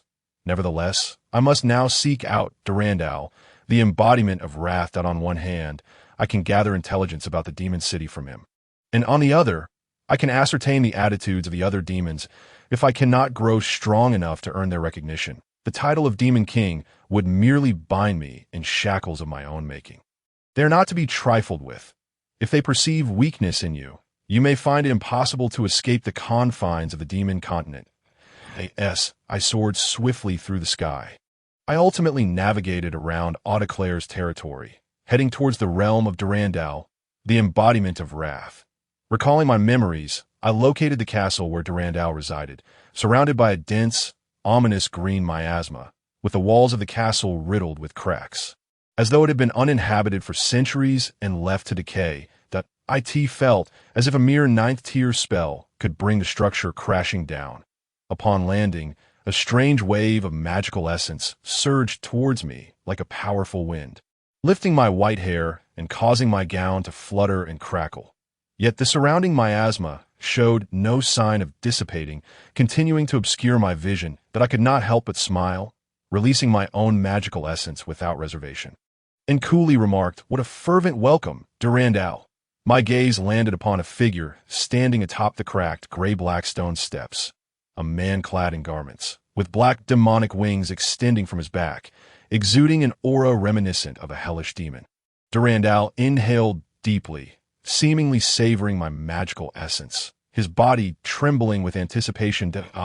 That familiar scent, Demon King Leon, in the heart of the Demon Continent's border, within the domain of Durandal. Our eyes locked, and he showed no inclination to invite me in for a visit. I was acutely aware of the thoughts swirling within this primal demon's mind, with whom I had conducted dealings for over a millennium. Demon King Leon, Durandal mused, playfully sizing me up, his lecherous gaze dripping with aggression. "Did you alter your appearance to suit my tastes?" I shot him a cold glare. "If you wish to be killed dozens of times, feel free to continue to this point. I would not let someone else's teasing about my gender infuriate me." However, Durandal relishes such banter. Feeding off the anger of others is akin to savoring a delicacy for him. After a deep breath, he gazed at me with insatiable delight. "You seem to have weakened." Demon King, he swiftly summoned his magical power, launching a terrifyingly potent magical projectile towards me, and I raised an arm, spreading my palm to conjure a barrier that effortlessly absorbed the magical blast. After a cloud of smoke cleared, I stood unscathed, my dragon horns prominently displayed, and patches of dragon scales emerging on my arms. This was a manifestation that had appeared during my recent recovery, one I recognized well. Its hardness was nearly identical to the scales I bore in my former life as a dark dragon. Even in a weakened state, it would suffice to slay you 100 times. Holy light cannon. I had no intention of engaging in a protracted battle with him. From the outset, I unleashed the sacred magic I had recently mastered, which served as a delightful surprise for him. Indeed, when he sensed the divine aura of the magic, he appeared visibly taken aback. Instinctively, he did not attempt to withstand the attack, but swiftly flapped his black, demonic wings to evade the strike. The steps beneath his feet had been reduced to powder, leaving behind a gaping hole that was quite alarming. Had he taken the brunt of my holy light cannon's assault, he would likely have already begun preparations for his next revival. Cold sweat trickled down Durandal's brow, yet he feigned bravado, saying, "A demon king capable of wielding holy magic? How novel! Have you truly transformed into a pure little maiden? Then take this, 12 frenzied demonic bullets." 12 dark purple energy orbs rapidly coalesced around Durandal that I was acutely aware that each of these energy projectiles was equivalent to a 10th tier spell, with a mere flick of his hand.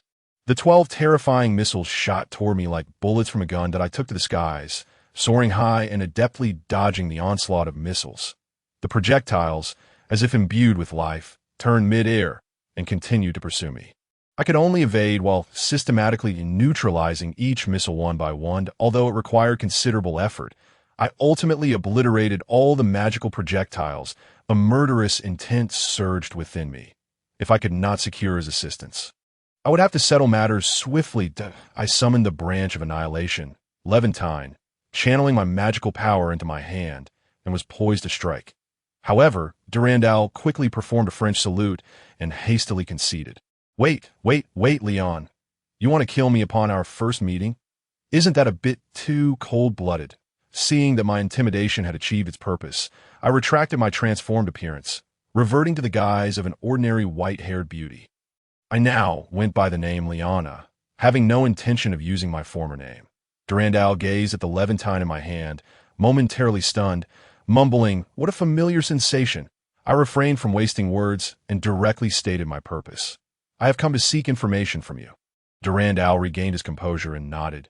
"I can assist you, but first, could you tell me the origins of that sword?" A gentle breeze swept through, and he realized that standing here and conversing was somewhat lacking in decorum. So he bowed slightly and gestured towards the castle. "Please, let us speak in my residence." That I crossed my arms and teased. I was beginning to think you had forgotten even the most basic courtesies towards me. Durandal then led the way. "Miss Leona, what would you like to eat?" I have exquisite high-grade magical bear paws and fresh magical deer rib steaks. Still warm with blood, I felt a wave of revulsion and quickly declined Durandal's offer, citing a lack of appetite. Ever since I had tasted the delectable human food, the thought of such raw fare made me feel nauseous.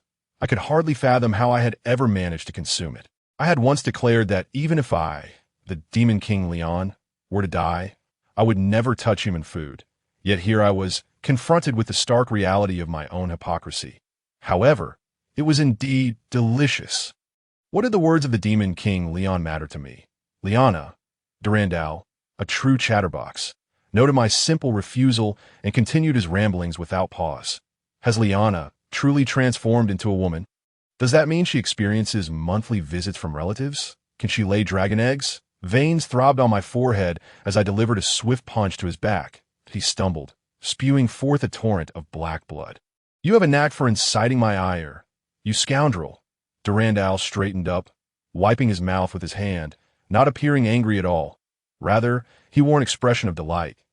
He suddenly embraced himself, writhing in ecstasy, and remarked, your affection for me is as palpable as ever. Perverse fiend, masochist, utterly disgusting. I did not hesitate to commend him using his favorite terms. He showed no signs of learning from his lesson. After taking just 2 steps, he resumed his incessant chatter.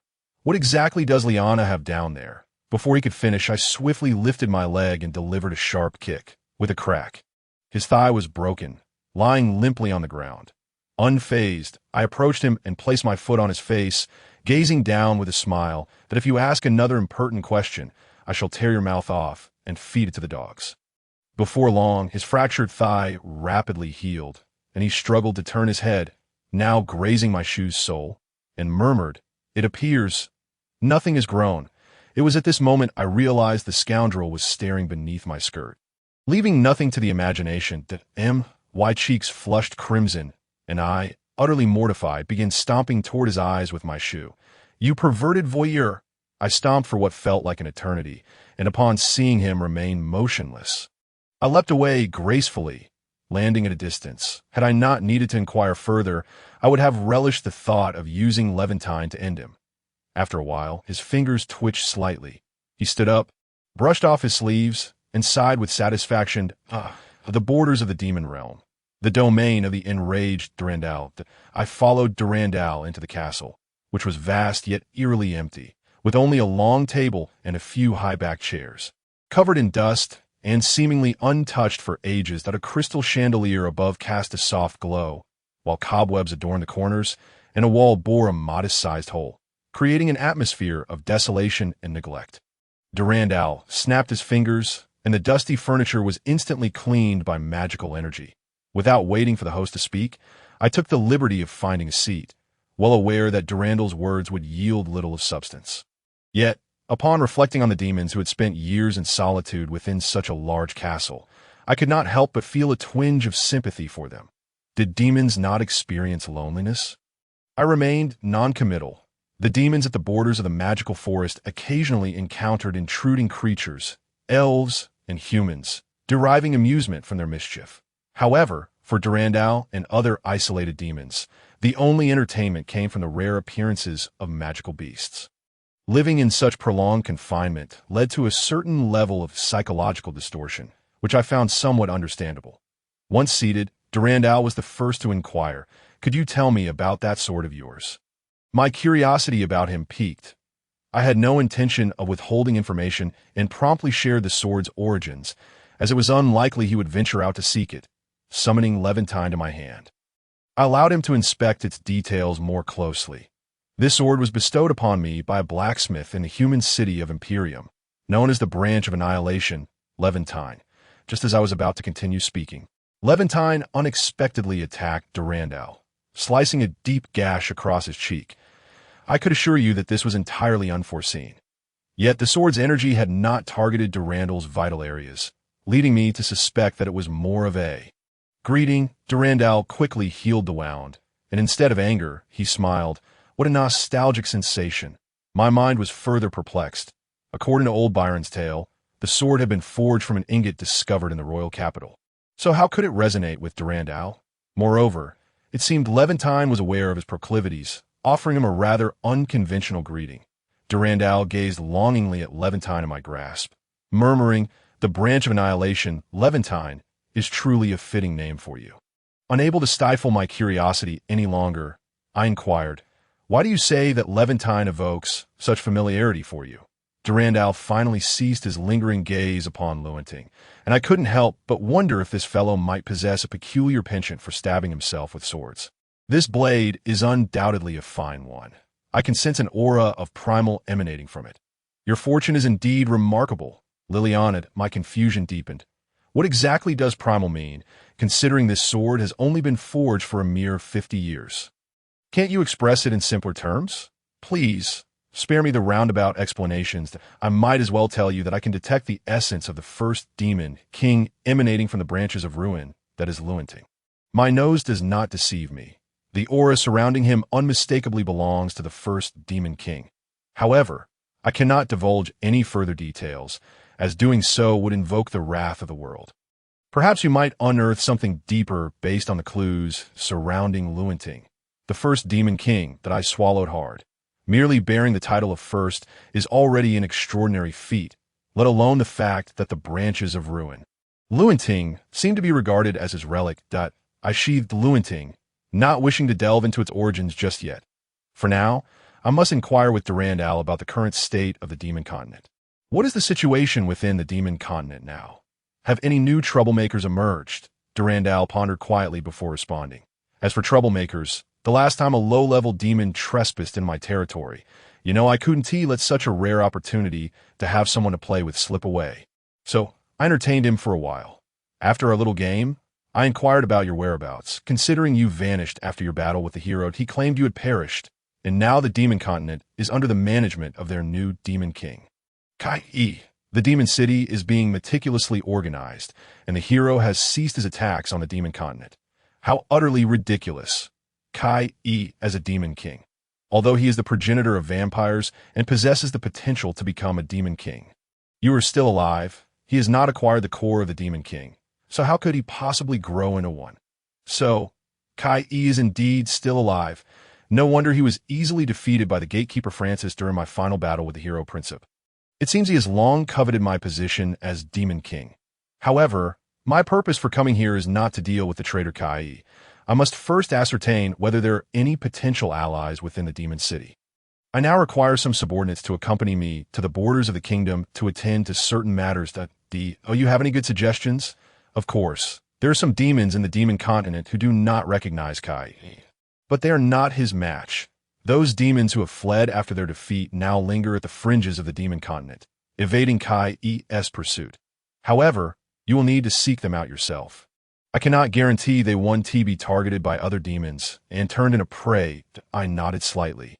Yet searching for a few demons in the vast expanse of the demon continent is akin to finding a needle in a haystack.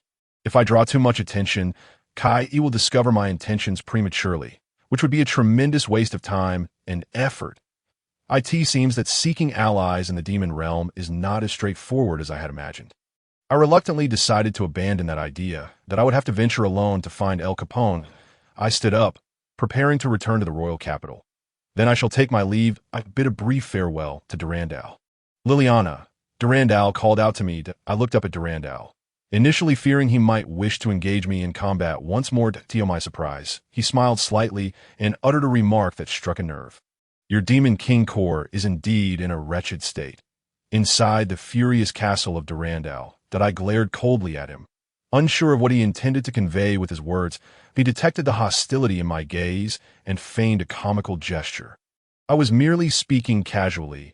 Do not take it to heart. Without waiting for his reaction, I summoned Lewinting, pressing the blade against his throat. The sharp edge instantly pierced his skin, leaving a trail of black blood. I spoke in a frigid tone. What else do you know? Continue speaking. That I cannot abide those who conceal truths from me. He raised his hands, still wearing a nonchalant expression, chuckling as he replied, What I know, you should already be aware of. I can detect the scent of the elven race emanating from you. Are you still the demon king, Leon? Indeed, the presence of Anna, that young girl, still lingers within me.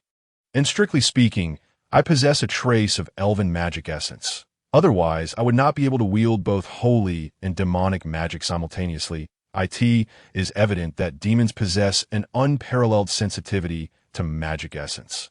However, I do not intend to relent so easily. Durandal's words undoubtedly hold his own intentions what? I am the Demon King Leon. Do I need to prove that to you? My voice was so cold it could send shivers through his bones. An oppressive aura formed from my magic essence that, I warn you, do not lead me in circles. He did not appear to feel fear. Instead, he wore a playful expression as he said, "What I wish to convey is that if you can completely embrace that elven power within you, perhaps you could harness it to restore the Demon King core, regaining your former strength, and even surpassing it. Completely embrace if Durandal merely seeks to prod me into hastening the absorption of Anna's magic essence. Then I have no interest in continuing this conversation, for that would mean Anna would vanish from this world, and I would be wholly merged with her." I sheathed Lewinting, replying coolly, "My affairs are none of your concern." I then turned to leave. I reached the castle entrance. I soared into the air, surveying the land I once ruled over in the Demon Continent, resolving to return soon.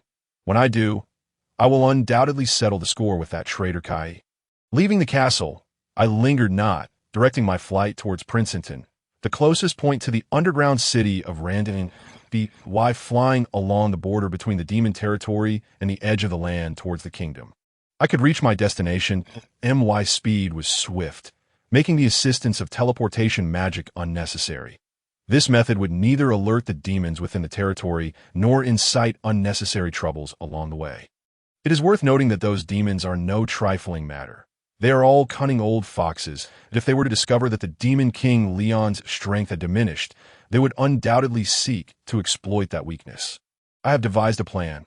Although I have yet to acquire the entrance ticket to the underground city from Eva, I intend to conceal my presence and await the next individual entering the underground city. By utilizing their summoning, I can locate the entrance, eliminate the gatekeeper, and boldly infiltrate. This approach serves two purposes. It allows me to create a commotion that would compel the underground Emperor El Capone to seek me out, while also enabling me to avoid seeking assistance from Charles or Eva in Princeton. Should Charles and Eva become aware of my intentions to confront El Capone, they would undoubtedly intervene, even if I managed to persuade them. One of them would have to accompany me to that point. I would bear the responsibility of protecting them, which would be an unfavorable exchange. Once a person has a vulnerability, they become susceptible to being at a disadvantage, and I cannot risk putting my few friends in danger. Using the most straightforward method of bombarding from the ground would be too conspicuous, drawing the attention of the kingdom. In contrast, dispatching the gatekeeper is a simple task that would not attract undue attention, providing El Capone with a false sense of security. Now, I must complete this task first.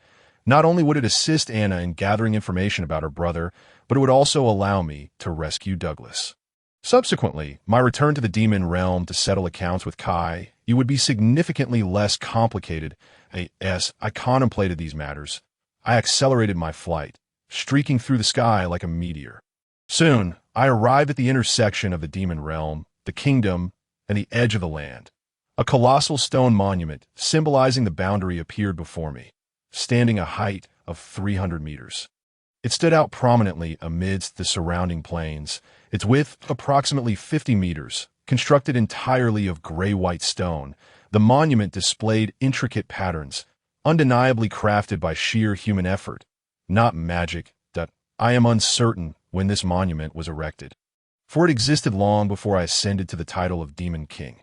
However, I genuinely feel that this monument, regardless of the era in which it was constructed, can be deemed a marvel.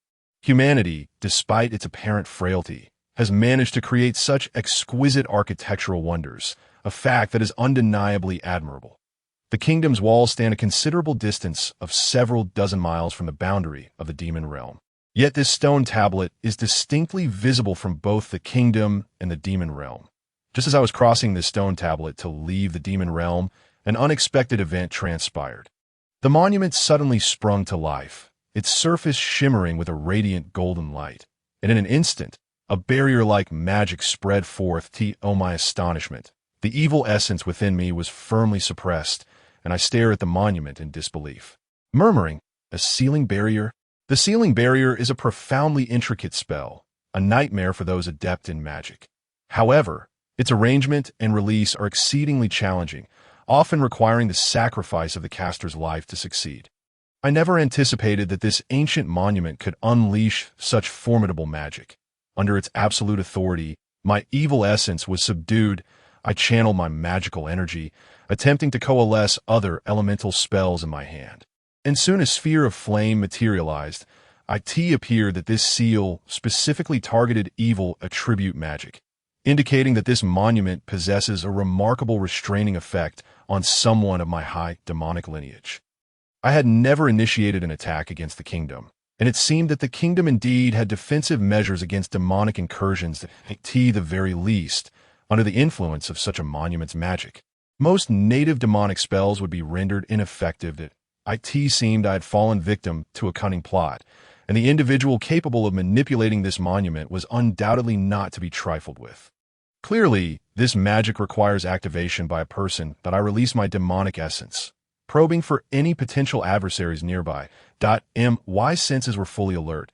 I could not afford to overlook even the slightest clue. Frowning deeply, I clenched my teeth and proclaimed with indignation, "Stop hiding and show yourself." At the border between the demon continent and the kingdom, I remained vigilant, watching the movements around me. In the distance, a figure gradually emerged. A robust man, he donned a black striped camel hair suit, complemented by a blue and white striped tie, and beneath his pure black trousers, he wore impeccably polished leather shoes. A pure black wool newsboy cap adorned his head, and he held a lit cigar between his lips. With a prominent hooked nose and a scruffy beard, the most repulsive aspect was the rotten teeth that were revealed when he grinned maliciously. He merely stood there, arms crossed, emanating an aura that rivaled my own. The moment his demonic essence surged forth, it engulfed me like a sea of corpses and blood. What a menacing malice, I quietly marveled. This individual before me was undeniably a ruthless butcher. His very presence radiated extreme danger. If someone like Charles were to face him, he would likely lack even the strength to stand. Although the king worm I had battled previously exuded a terrifying aura. It was nowhere near as bloodthirsty as this man's. Before I could utter a word, he spoke in a deep, resonant voice. "Demon King Leon, I have an account to settle with you today." I activated both the eye of the elf and the eye of the evil dragon, fixating my gaze on this man. His combat power must have reached at least 50 million, and I had a strong suspicion of the outcome. "Liana, this person is extremely dangerous. Can you escape?" Anna's anxious voice resonated within me. Anna had never interfered with my battles, not even during my confrontation with the king worm. Now, sensing the peril emanating from this man, she willingly alerted me. Even if I were to flee, I needed to ascertain the name of my assailant. I loftily gazed down at him from the sky, my voice as icy as the winter air. "Do sewer rats not even possess names?" "Ha ha ha!"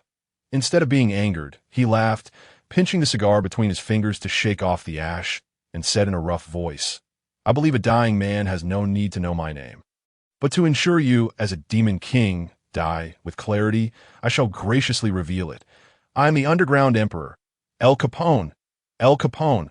It seems I underestimated the intelligence network of Lance Sutherland. I never anticipated he could track my movements, which raises suspicions of a traitor in my midst. Did he come seeking vengeance for my killing of the Viper, Singer's son? How audacious to declare his intent to kill me. Were it not for Cinderson's account, I might have almost believed he was a loyal and honorable individual. The current situation was dire. My evil attribute was thoroughly suppressed, and even if my dragon whore emerged, I could not unleash the dark dragon wave. Although this restoration had granted me dragon scales for protection and improved my combat power, my internal demonic essence was evidently restricted. Defeating him seemed exceedingly difficult, and I had to question whether I could even escape unscathed. El Capone struck in an instant, propelling himself towards me like a cannonball, leaving a deep crater in his wake.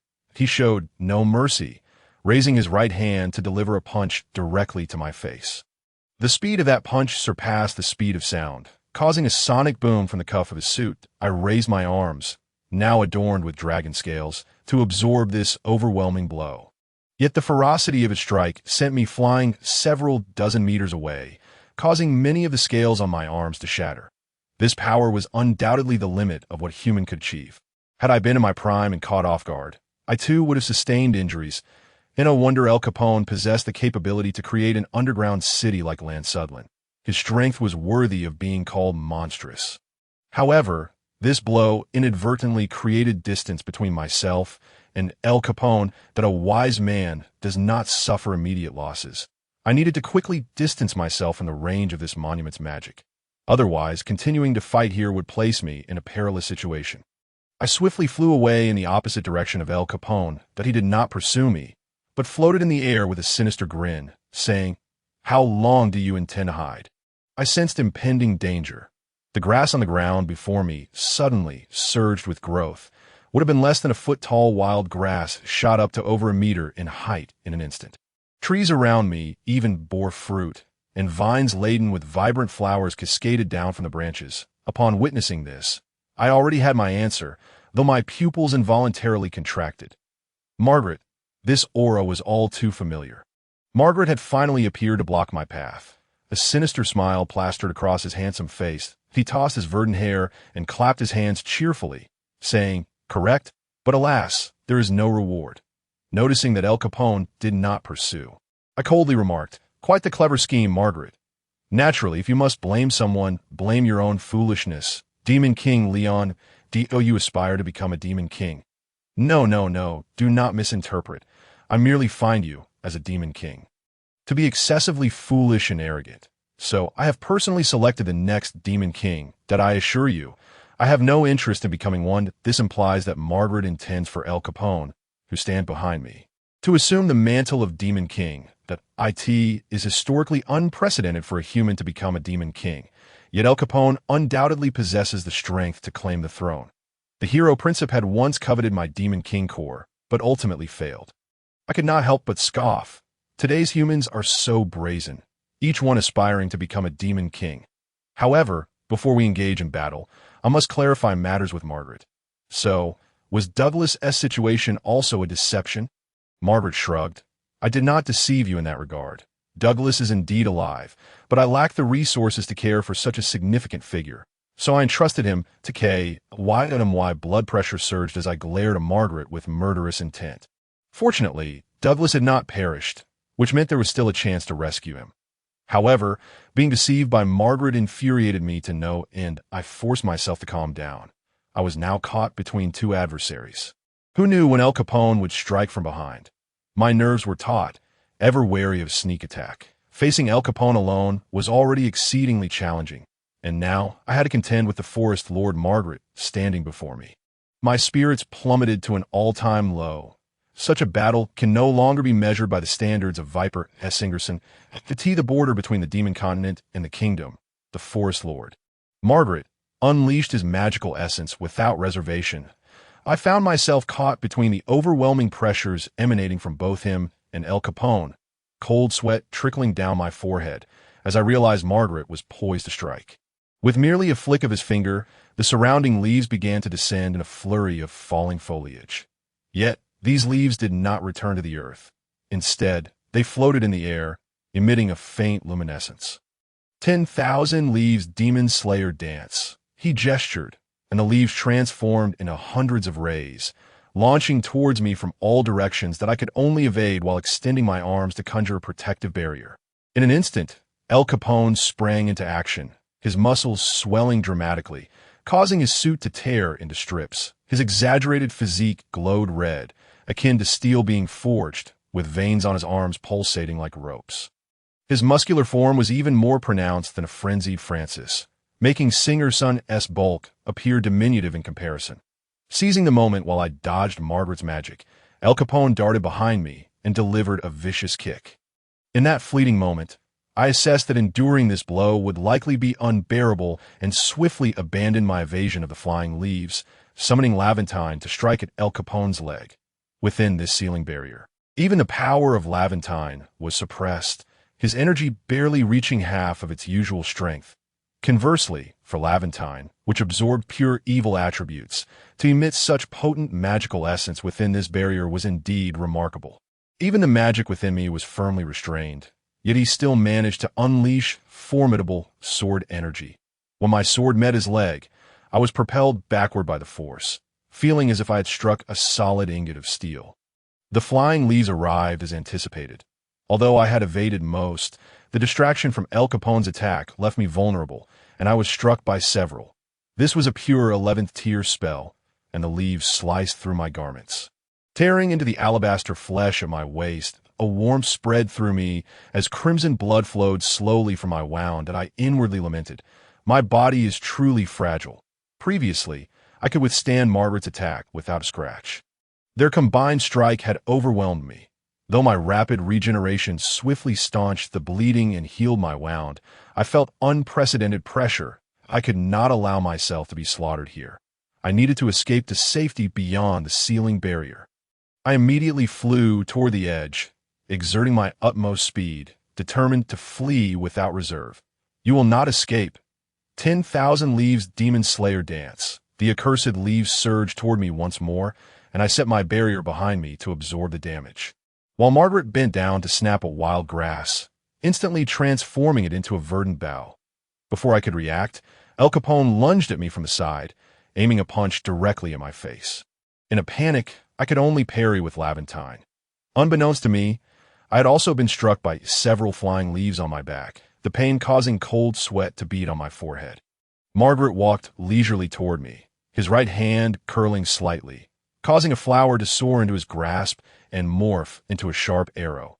Without hesitation, he drew back the bowstring, the arrow whistling as it flew forth. "Taste my strike, piercing song rose."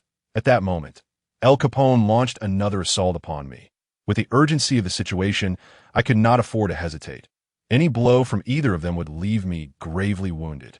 I clenched my teeth, one hand swinging my sword at El Capone, while the other summoned a holy magic light bullet. El Capone was momentarily delayed by my sword energy, while Margaret's piercing song rose collided with my holy bullet in midair, resulting in a violent explosion. "You can wield holy magic?"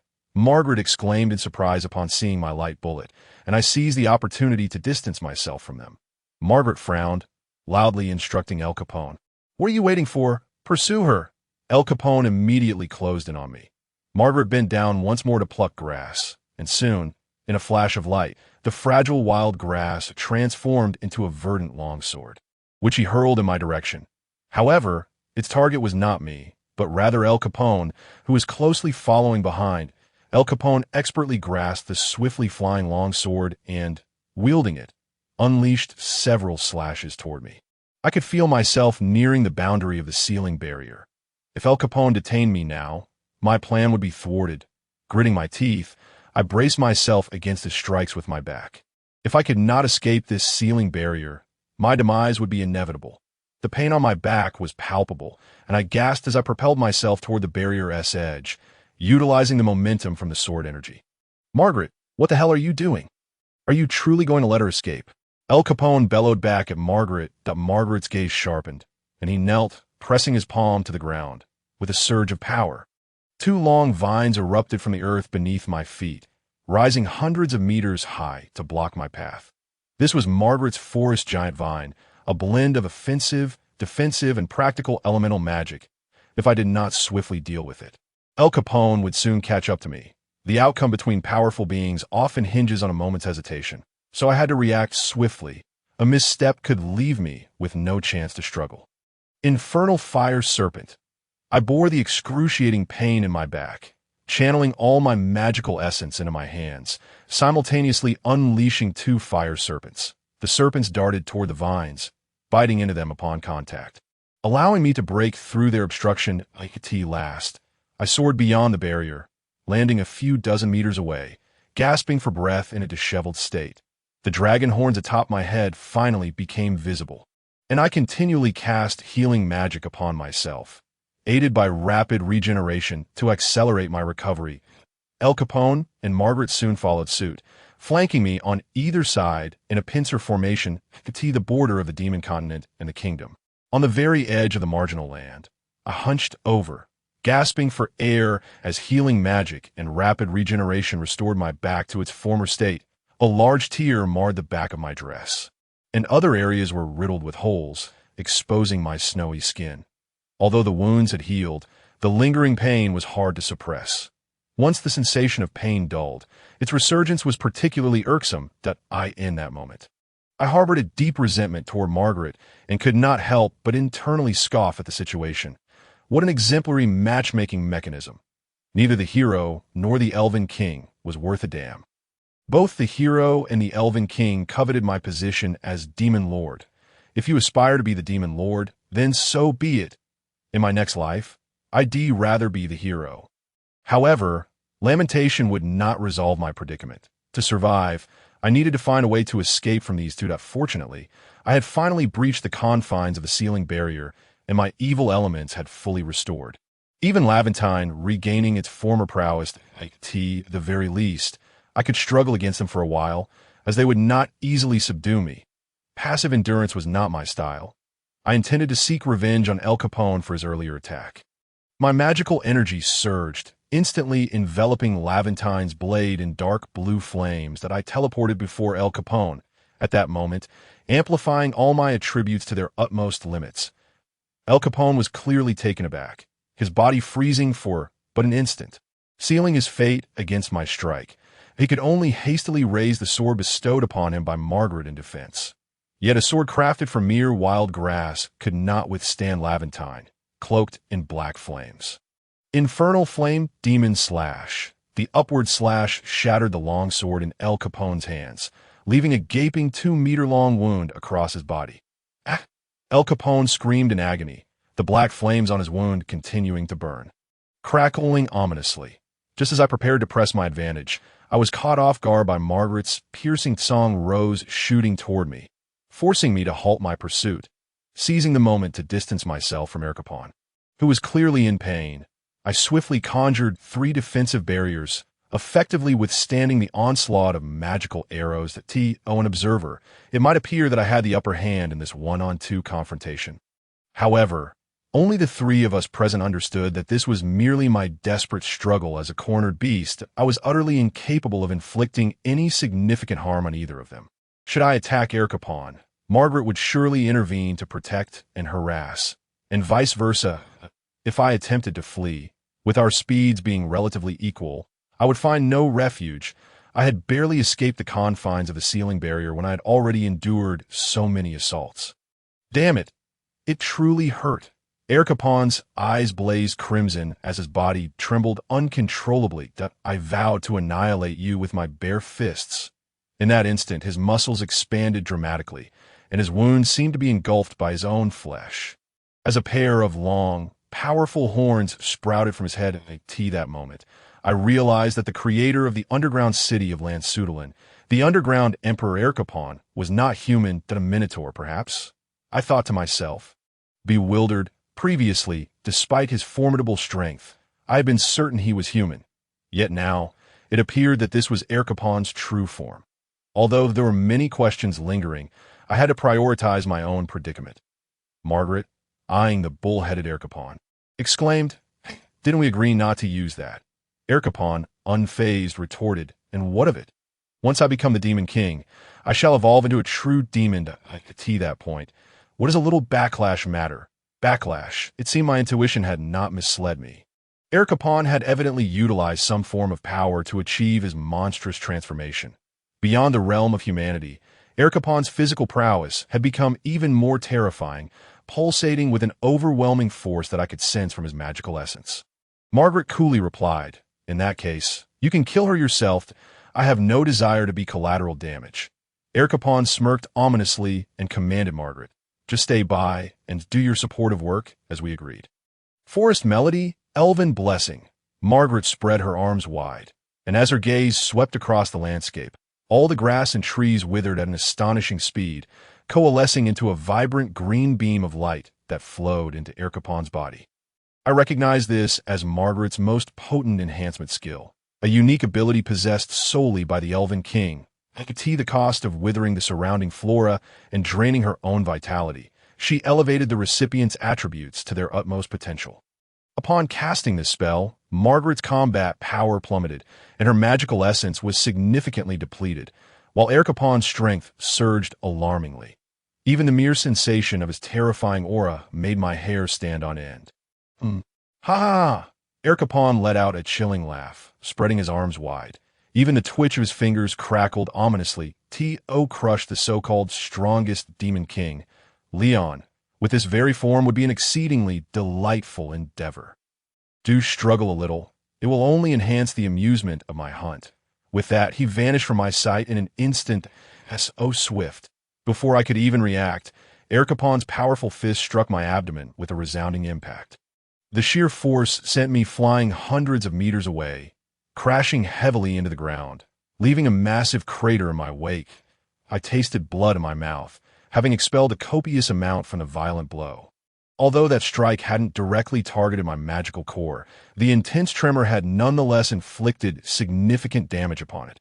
Erkapon made no effort to deliver a finishing blow, instead approaching me with the playful demeanor of a cat toying with a mouse. He mocked, "The strongest demon king can't even withstand a single punch. If you have any sense left, you should extract your demon king core and present it to me. It would spare you some suffering." That despicable fiend. That last strike had made the disparity in our strengths painfully clear. While I had yet to regain my peak power, I could only blame my own inadequacies that I in this world of the survival of the fittest. The weak are but prey on the chopping block of the powerful. Should those in power ever fail to maintain their absolute strength, they will be swiftly usurped by others. The fate that awaited them is precisely the one I now faced. At the border of the demon continent and the kingdom, on the fringes of the edge, the excruciating pain nearly caused me to lose consciousness. Struggling, I propped myself up with Levantin, wiping the blood from the corner of my mouth with the back of my hand. My gaze icy as it locked onto Erkapon. This was merely a testament to my last vestiges of pride and defiance that I was, at best, a mere seasoning that the weak offer the strong. Gasping for breath, I continued to ponder ways to survive. I would not forsake even the slightest chance. Attempting to employ the same strategy that had previously defeated the king bug, draining his magical essence with Levantin, was clearly futile.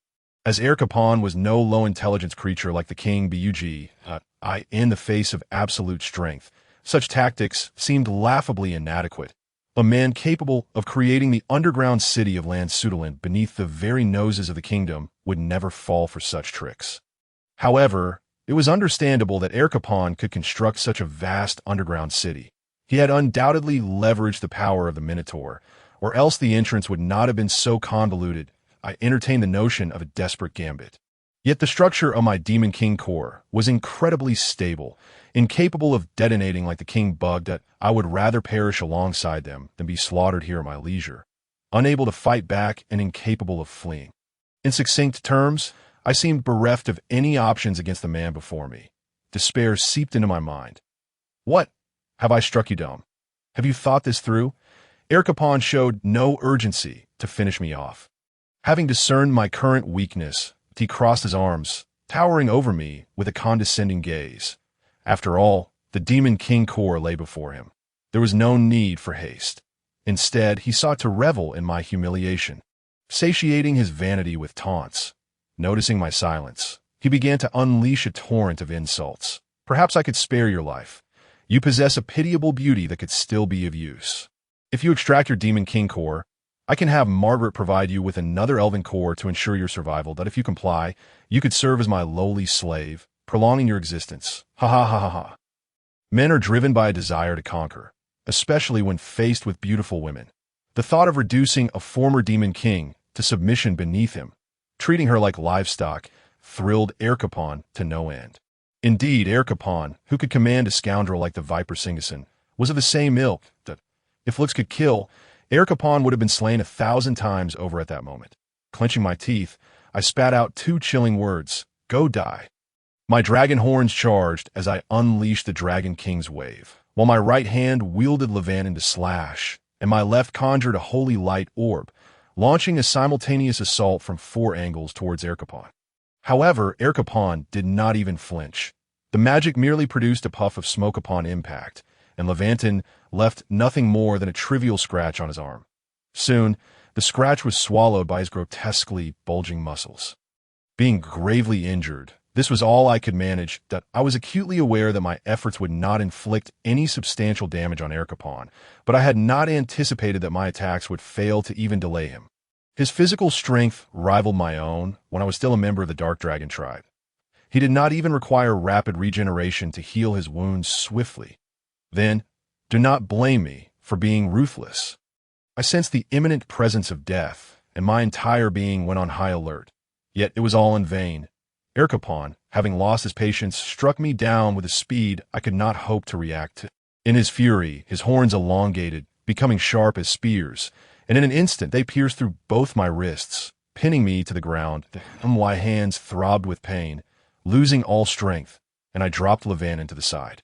What awaits me next is a relentless barrage of heavy blows, akin to the incessant patter of raindrops. Enormous iron fists descend upon my body, emitting a series of muffled sounds that I yearn to struggle.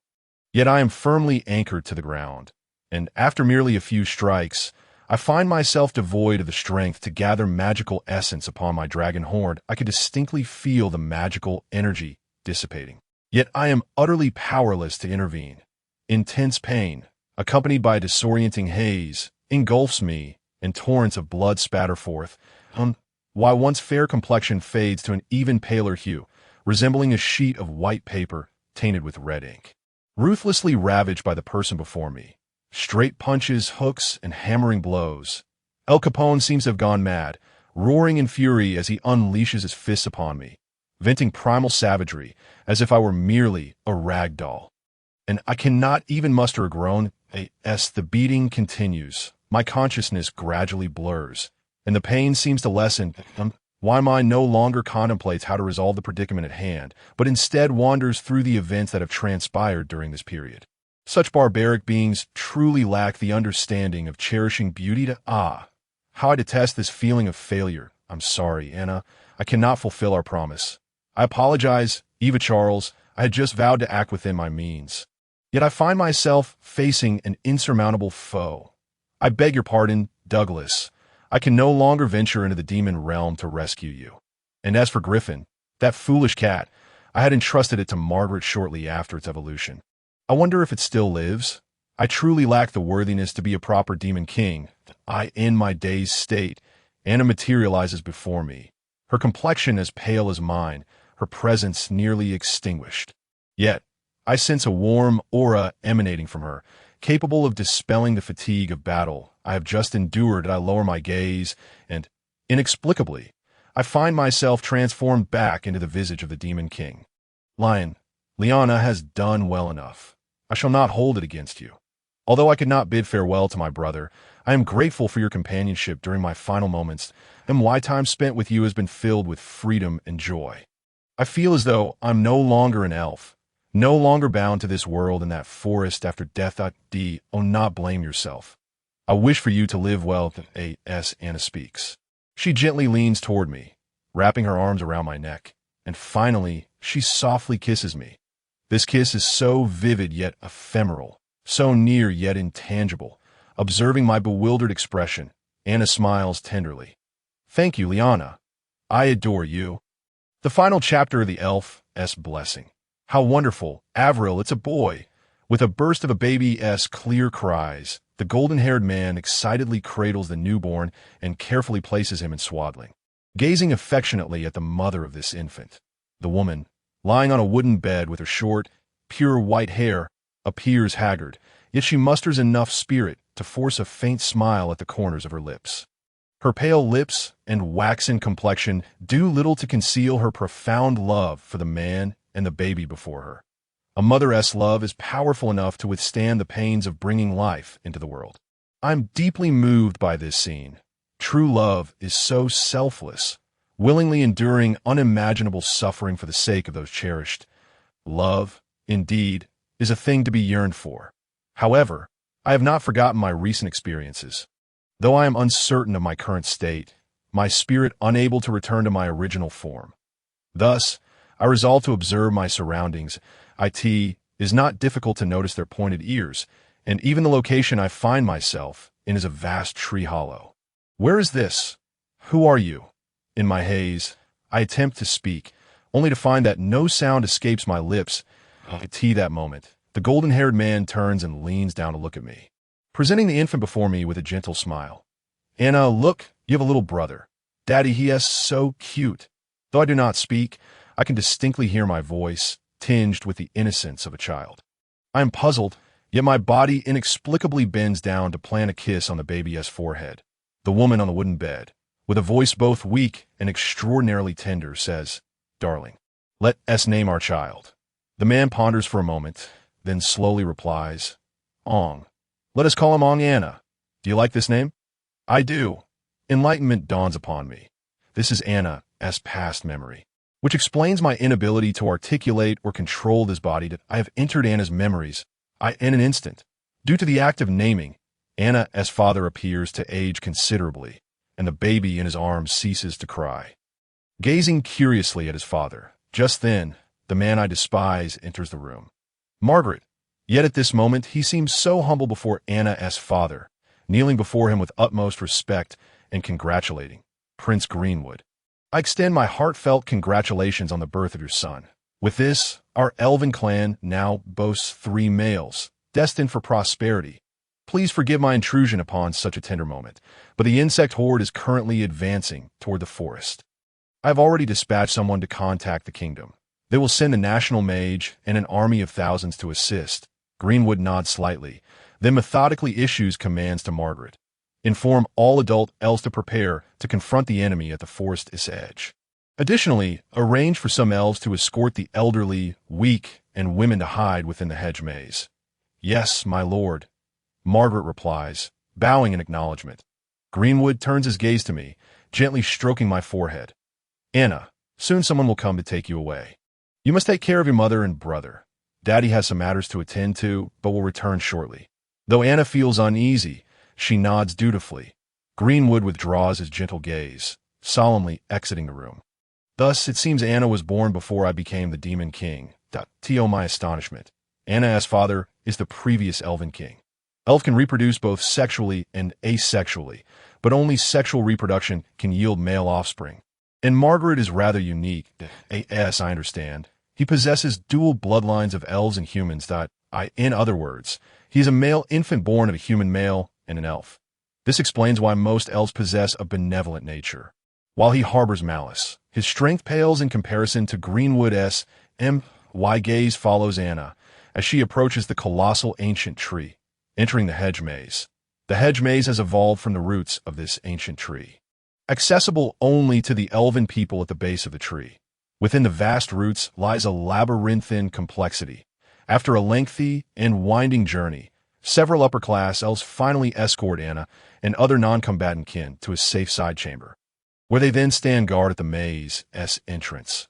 What follows is an interminable and dull period of refuge.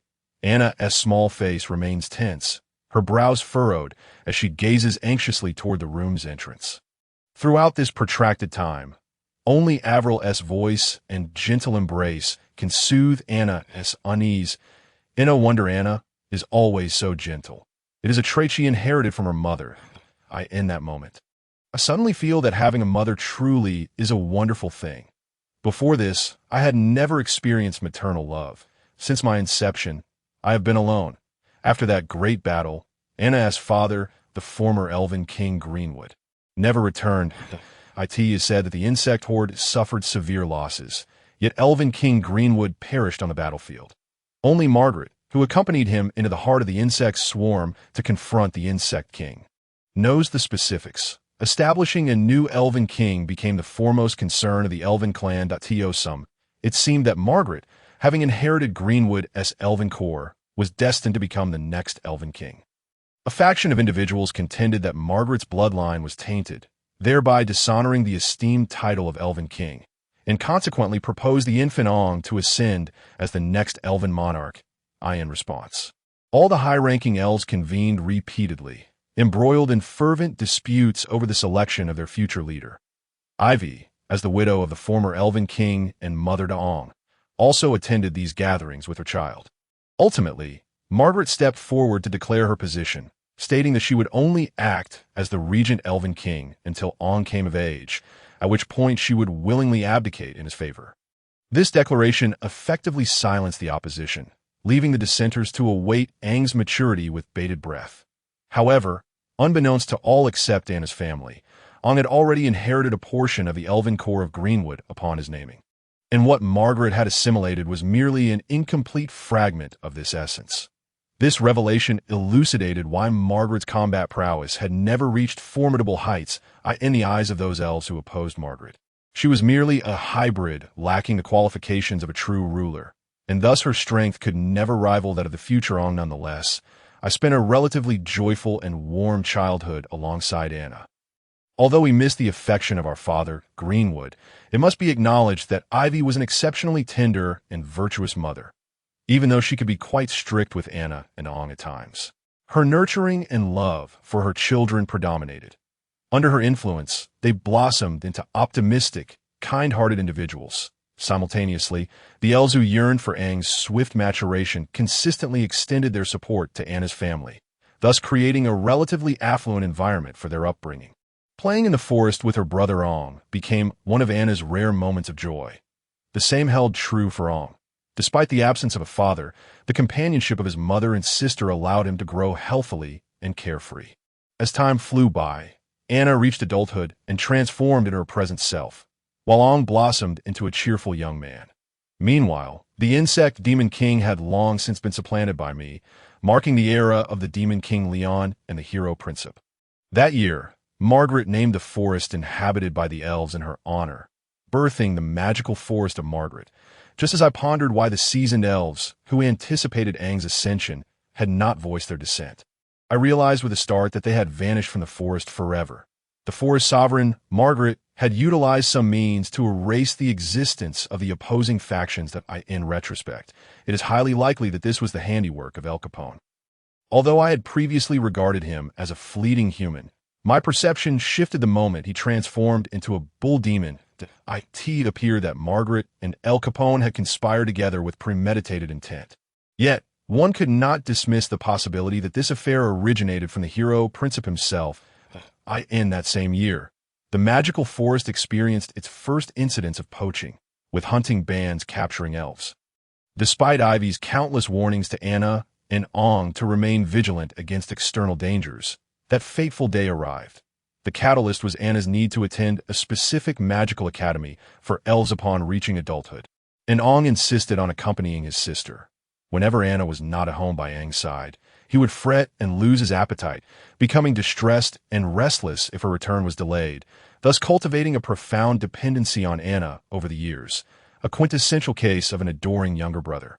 This was partly due to Anna's excessive tenderness towards Ong, always accommodating and protecting him, even shouldering the blame when he erred, taking the reprimands from their mother upon herself. Elves are forbidden from learning or using magic before reaching maturity, as juvenile elves are exceedingly fragile. Even the most robust young elves can succumb to uncontrolled surges of magical energy. Engaging in magic before adulthood is perilously reckless, and prohibiting minors from utilizing magic has been a long-standing decree of the elven race. Ivy meticulously arranged Anna's attire and repeatedly cautioned her to stay vigilant against poachers and protect her brother before she departed. After Anna assured her with a firm nod, she took Aang's hand and turned to leave. Alas, fate had other plans. That day, Anna and Ong encountered several hunting bands in the forest, and despite Anna's considerable strength, she was ultimately restrained by a powerful foe within the poachers, helplessly watching as they took Ong away. Anna returned home alone that day. It was also during this incident that I witnessed Ivy strike Anna for the first time.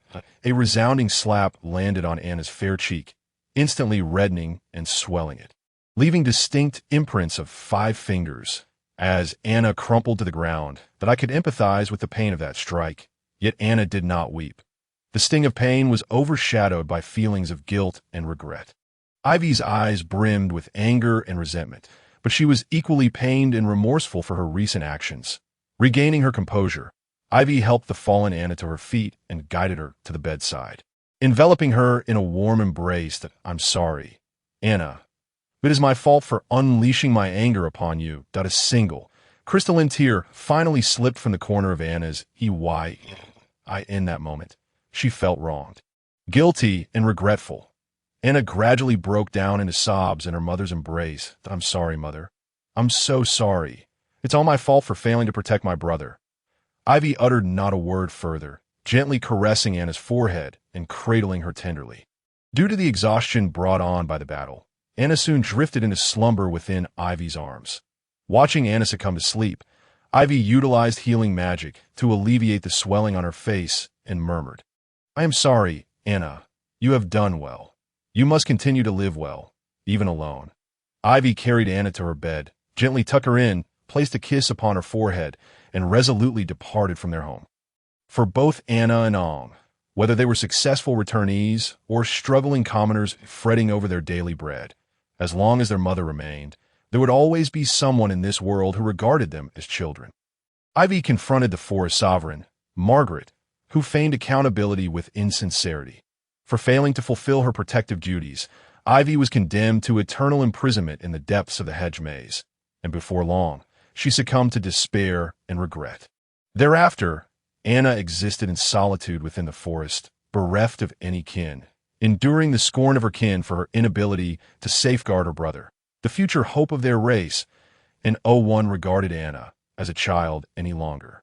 Even amidst the lush expanse of the forest, her world seemed to dim that Aang's disappearance became an insurmountable knot in Anna's heart, which is why she implored me to search for him. Nevertheless, Anna clung to her beliefs.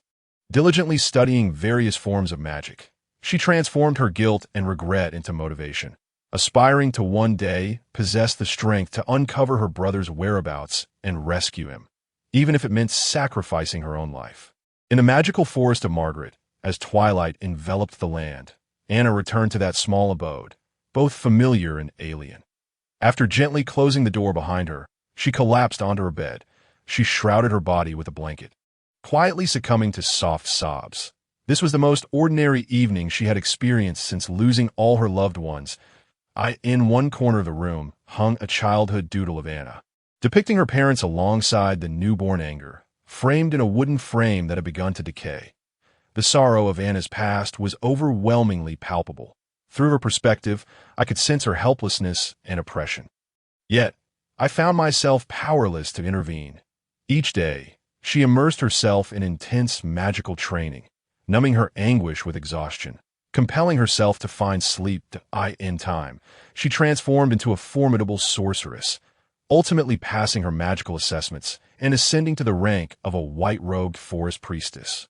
The hierarchy of sorcerers consisted of 5 tiers: black, blue, red, yellow, and white, and through her relentless training and study, Anna became the youngest white-robed sorceress in the forest. Not long after, the hero Princess appeared brazenly in the magical forest. It must be said that although Princess was a cunning and unscrupulous rogue, he possessed striking good looks, leading many to mistakenly believe he was a paragon of virtue. Anna was no exception.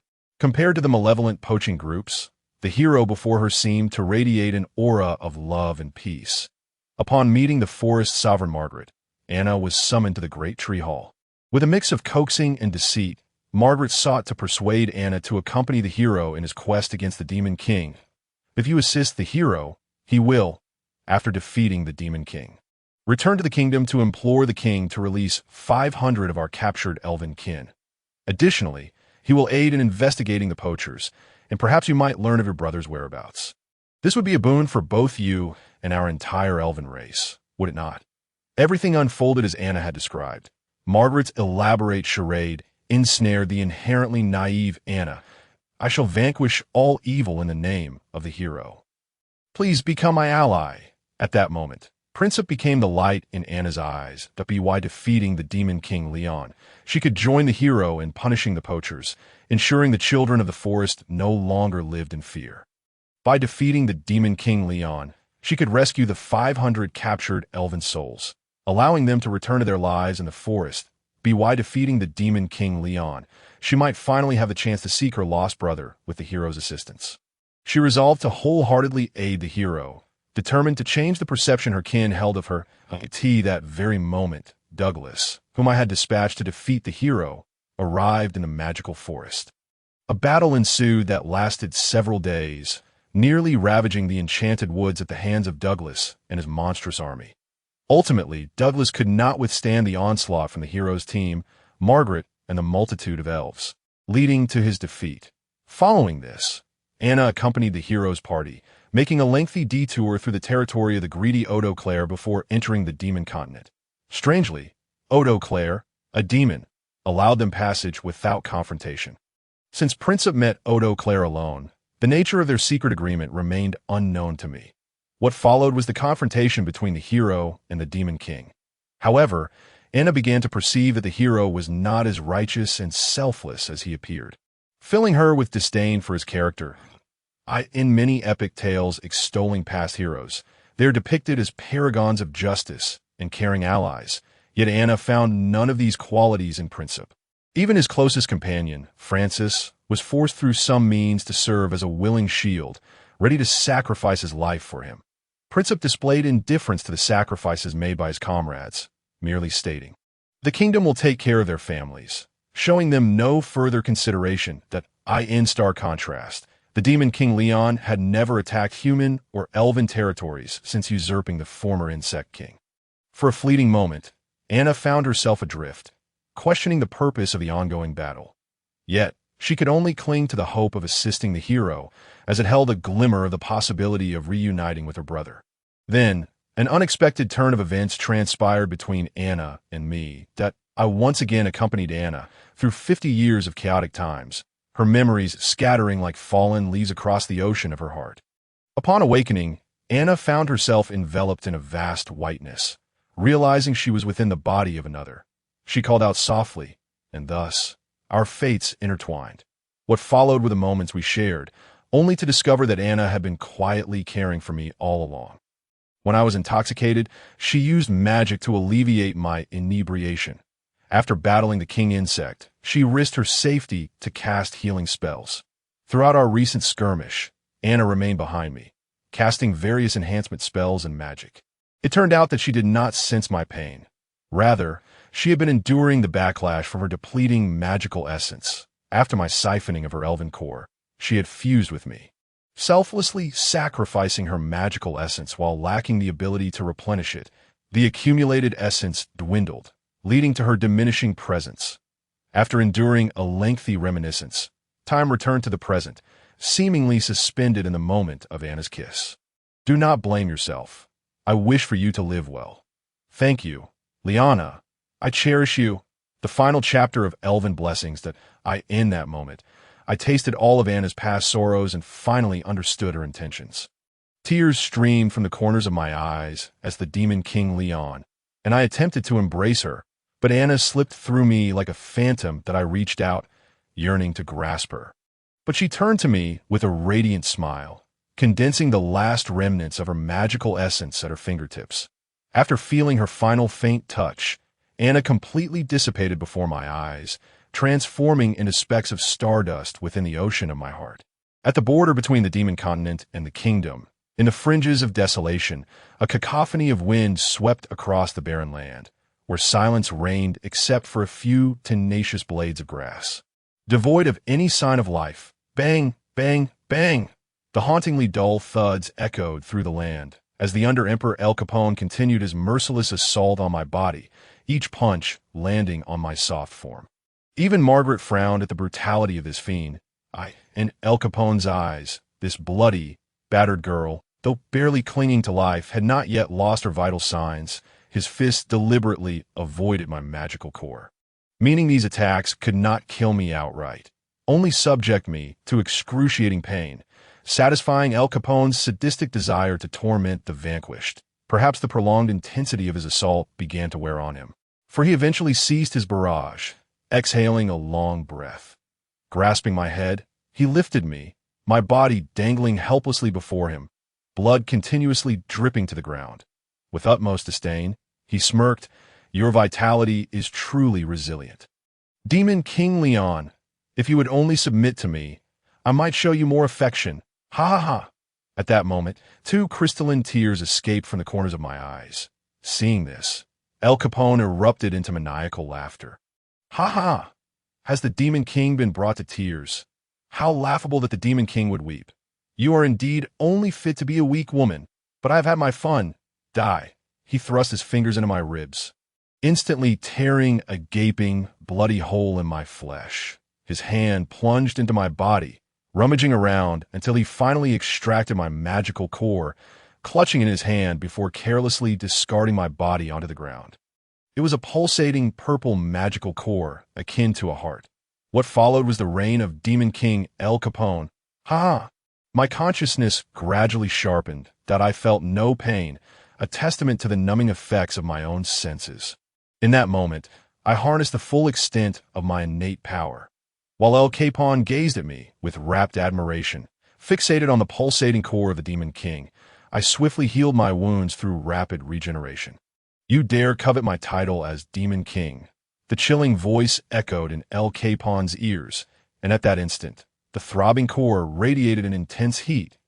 El Capone winced in pain, releasing his grip as the core floated back into my chest. At that moment, the aura of the Demon King spread like the fiery waves of hell. This was the fury of my peak state. How? How could this be possible? Margaret struggled to breathe, overwhelmed by my demonic presence. Her face a portrait of astonishment. Have you, a half-hearted elf king, overestimated your own significance? Margaret? I taunted. Though El Capone momentarily faltered, he quickly regained his composure and retorted, Are you experiencing a brief resurgence? Yet a subtle tremor betrayed his body. A primal fear in the presence of someone stronger than himself. The shattered branch, Laventine, lying on the ground, sensed my aura and vibrated with excitement that I beckoned, and he soared into my hand as if alive. Now, I could feel the emotions he wished to convey. An acknowledgement, a thrill at his master becoming a supreme force. I shall not fail you. Laventine. My thoughts were in disarray, as Anna's knowledge and memories were forcibly crammed into my mind. Sadness, rage, regret. Negative emotions surged forth like a flood, released in the form of oppressive energy, turning the surroundings into a battlefield. Even Singer-Sun would find his life easily snatched away by this terrifying pressure. I have broken my promise, Anna, I murmured. El Capone sought to take advantage of my disoriented state, his form appearing before me in an instant, his iron-hard fist striking my face, bang. The force of the blow was formidable. A tremendous wave of energy and authority surged upon impact that you still believe you can harm me. As the smoke cleared, my gaze was as cold as frost, my face unscathed. Conversely, El Capone staggered back, nearly breaking his fist from the recoil, hurriedly flexing his wrist. Y form had undergone a noticeable transformation. Although I retained my human body, I had grown significantly larger. Apart from my color, my figure and features mirrored Anna's perfectly. Holy demon armament, battle form. Instantly, dark purple dragon scales enveloped me, a long dragon tail sprouting beneath my gown. Dragon horns emanated a brilliant light from either side of my head. Let us not debate the origins of the dragon tail. My magical energy was no longer concealed, fully unleashed. This was the new, supreme version of myself in battle. Are you Anna or Leon? Margaret's pupils constricted, her face etched with shock that I raised my chin high, proclaiming in a tone befitting a superior, I am Liana, Demon King Liana. Today, I shall mercifully grant you death in the name of the Demon King. Enough of this nonsense. You were just weak a moment ago. El Capone gritted his teeth, trying to muster his resolve to resist, only to find that Margaret had already dispelled her elven blessing and fled into the distance. You coward! El Capone spat, turning to face me. Though cold sweat dripped down his back, he maintained a fa-ade of disdain that I regarded El Capone with a mocking sneer, calmly taunting. Why don't you run away? Is it that you don't wish to flee? Even a hero cannot defeat me. Do not think you can easily conquer me. My gaze darkened as I unleashed Laventine with a speed imperceptible to the naked eye, a strike imbued with evil energy slicing through the air above El Capone's head. He barely had time to react before one of his horns was severed, leaving a smooth cross-section. Aya! As he wailed, I had soared into the air, hovering just above him, at a height that elevated me above El Capone's stature. He clutched his injured horn in pain, gazing up at me with a face twisted in rage that I looked down upon the disheveled El Capone with a disdainful expression, akin to that reserved for refuse. Who are you calling me? At the border of the demon realm and the kingdom, at the very edge of existence. Impossible. Impossible. Impossible. Impossible. Impossible. Impossible. Impossible. How could I possibly be slain by you? El Capon was utterly disoriented, repeating the word impossible 7 times before gathering his strength to deliver another punch at me. Such a punch was hardly worth dodging. Yet at this moment, I found no desire to soil my body with El Capon's strikes. In an instant, I appeared behind him, and before he could react, I swung my sword, severing his other horn. You, a foul creature dwelling in the depths, what standing do you have to sport horns like mine? This strike merely showcased my prowess, clearly indicating to El Capon that I could eliminate him before he had a chance to defend himself. With both horns severed, El Capon deflated like a punctured balloon, returning to the state he had presented upon my arrival. Although his ordinary form was already terrifying to an average person, compared to his grotesquely swollen muscles and formidable magical energy from before, he now resembled a burst garbage bee. Agit was indeed those horns that had bestowed him with power. The severed horn was rapidly drained of its magical essence by Laventine, though not as pure as that of the kingworm. It still served as a delectable morsel for Laventine. El Capon was on the brink of madness, his expression contorted, bloodshot eyes filled with fury, his gums bleeding as he clenched his teeth, spewing foul breath as if he wished to devour me whole. Since his inception, he had never tasted the bitterness of defeat. Even the hero Princip had struggled to vanquish him. In his mind, how could he possibly lose to the defeated minion of Princip, especially one without the means to retaliate? He even grumbled about Margaret's cowardice, unable to believe that he could not conquer the Demon King before him. Yet, the most tragic thing for a person is to remain ensnared in their own delusions. Dull-witted, yet unaware of the present, I was in no hurry to slay El Capon.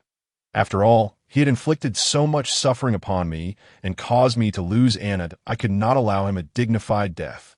As for the fleeing Margaret, even if she escaped today, I would hunt her down across the world.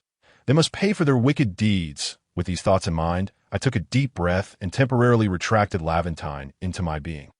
I would repay him in kind. My body was shielded by dragon scales, yet I did not present myself in a full-scaled form, instead concealing them.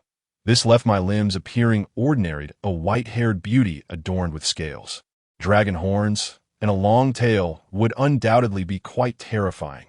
Moreover, I was manifesting in Anna's form.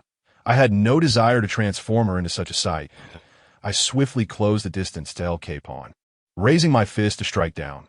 The speed was beyond El Capon's ability to react, and that ferocious punch caused his eyes to bulge out, the immense force propelling him backward. I did not allow El Capon to fly back by inertia. Instead, I executed a graceful turn and struck him down with my dragon tail. In an instant, a torrent of foul blood erupted from his mouth that I deftly summoned a protective barrier of magic to envelop my body, ensuring that his filthy blood would not taint my attire. Cleanliness and hygiene were thus preserved. 1 punch, 2 punches, 3 punches for punches. I pinched my chin, reminiscing about the torment inflicted upon me by El Capone. Yet, I quickly abandoned those thoughts. After all, I had delivered numerous blows. I resolved to land 1,000 punches upon him before his demise. Thus I positioned myself atop him, raising my delicate fist to rain down upon him. To prevent his premature death or loss of consciousness from the pain, I deliberately channeled healing magic and sensory enhancement through my dragon horn, maintaining him on the very brink of death and unconsciousness, allowing him to vividly experience my assaults. Though I harbored no fondness for tormenting the weak, vengeance was a promise I would fulfill. I would not show mercy by simply ending his life. The once unstoppable underground emperor, El Capone, was now enduring the most excruciating moment of his existence, never having imagined that he would be trampled underfoot to him. Such degradation was a privilege. Even the strongest psychological defenses could be shattered by the brutal reality of helplessness. Suddenly, El Capone's face contorted violently, his eyes bulging like cowbells, as he bellowed with his nearly toothless, blood-red maw. "Demon King Leon, if you wish for my death, you shall not escape unscathed." I gazed coldly at him, my subconscious alerting me to the surrounding changes. I understood that El Capone was now prepared for a desperate fight. "Great ancient demon King Minotaurus, I offer my entire life force as a sacrifice. Please descend upon me." With that, he extended his hand to extract his own magic core, raising it and chanting an incantation. The magic core instantaneously absorbed all the magical essence from the air, emanating a chilling glow. Leon, I shall drag you to the grave with me. Life sacrifice. The return of the demon god. The magic core suddenly swelled multiple times, as if alive, greedily siphoning El Capone's magical essence, causing him to instantly lose all signs of life. The core was thrust back into his body, and his flesh erupted, reforming into a grotesque new form. Save for his head, El Capone underwent a complete transformation. His once human body was now a nightmare, with twisted human faces sprouting from his decaying torso, bones protruding from his flesh, exposed to the air, while 4 arms, some grotesquely muscular, others as frail as twigs, sprouted haphazardly from his torso. El Capone had become a grotesque entity, neither man nor beast. In that moment, I realized he sought to summon an ancient demon king to confront me. Did he intend to wield the sword of a bygone era against the officials of the present?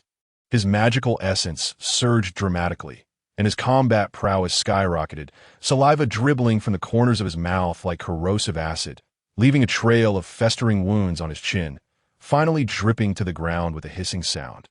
This newfound power and magical essence indeed qualified him to be a demon king. Leon, I will kill you, he rasped, repeatedly echoing this phrase with a shrill, hoarse voice. The ancient demon king summoned through arcane rites had yet to form its own consciousness. El Capone had lost all semblance of thought, transforming into a creature singularly fixated on my destruction. To the boundary of the demon continent and the kingdom, in the far reaches of the edge.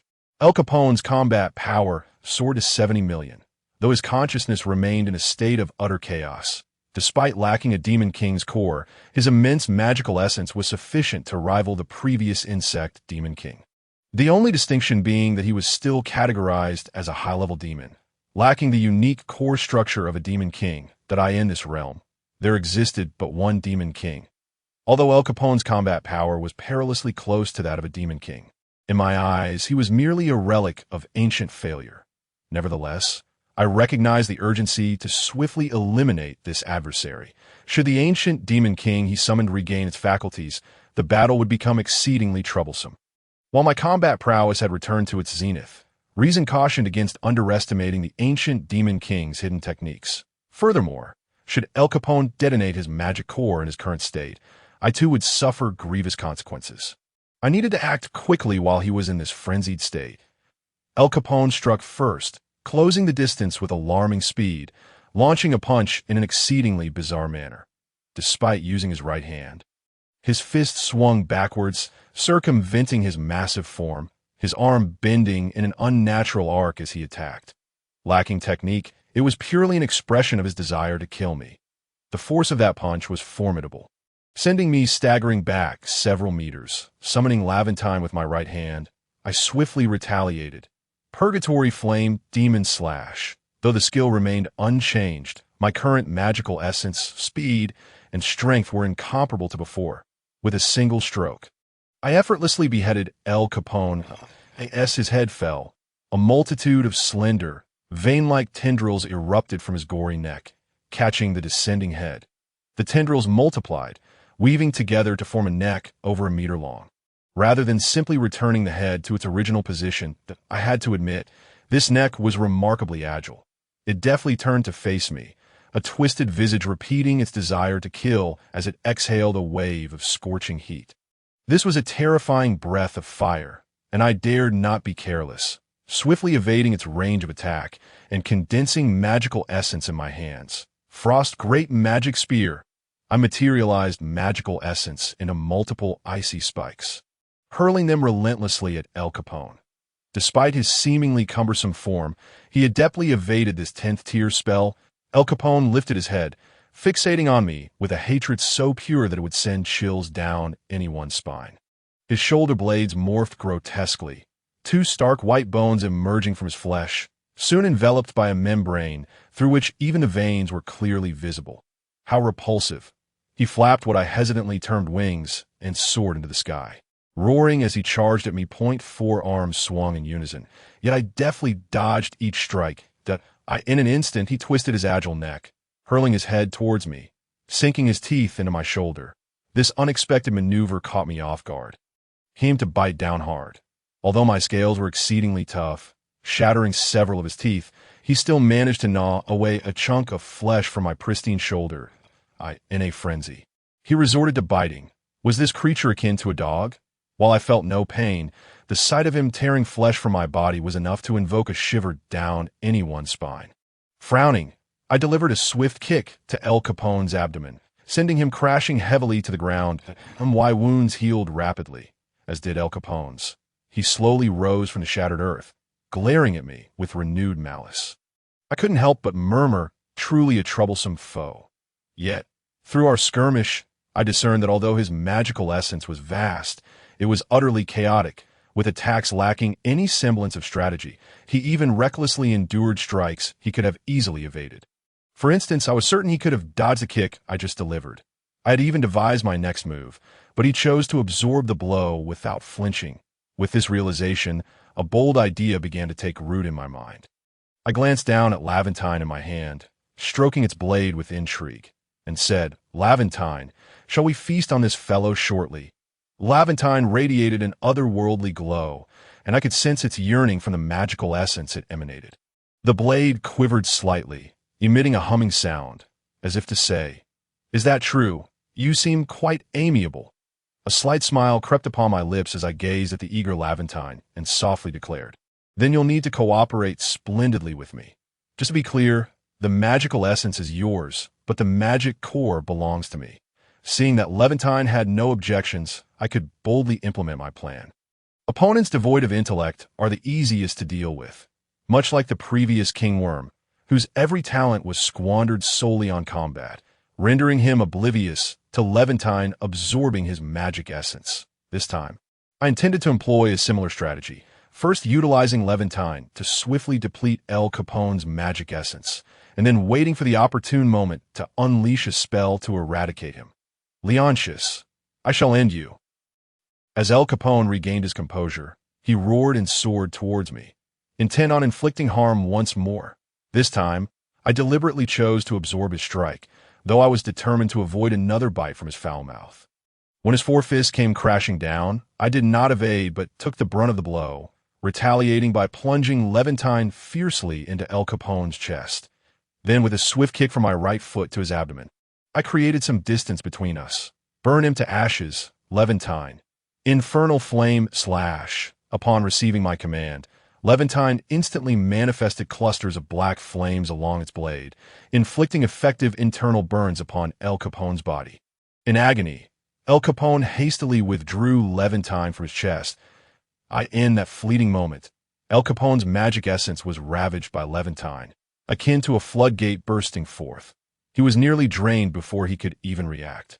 I was not so naive as to believe that the black flames could harm the current El Capone. This was merely a tactic to hasten his blade withdrawal. At this point, El Capone posed little threat, left with scant magic essence and a relatively resilient magic core. It was time to validate my hypothesis, the border of the magic continent and the kingdom.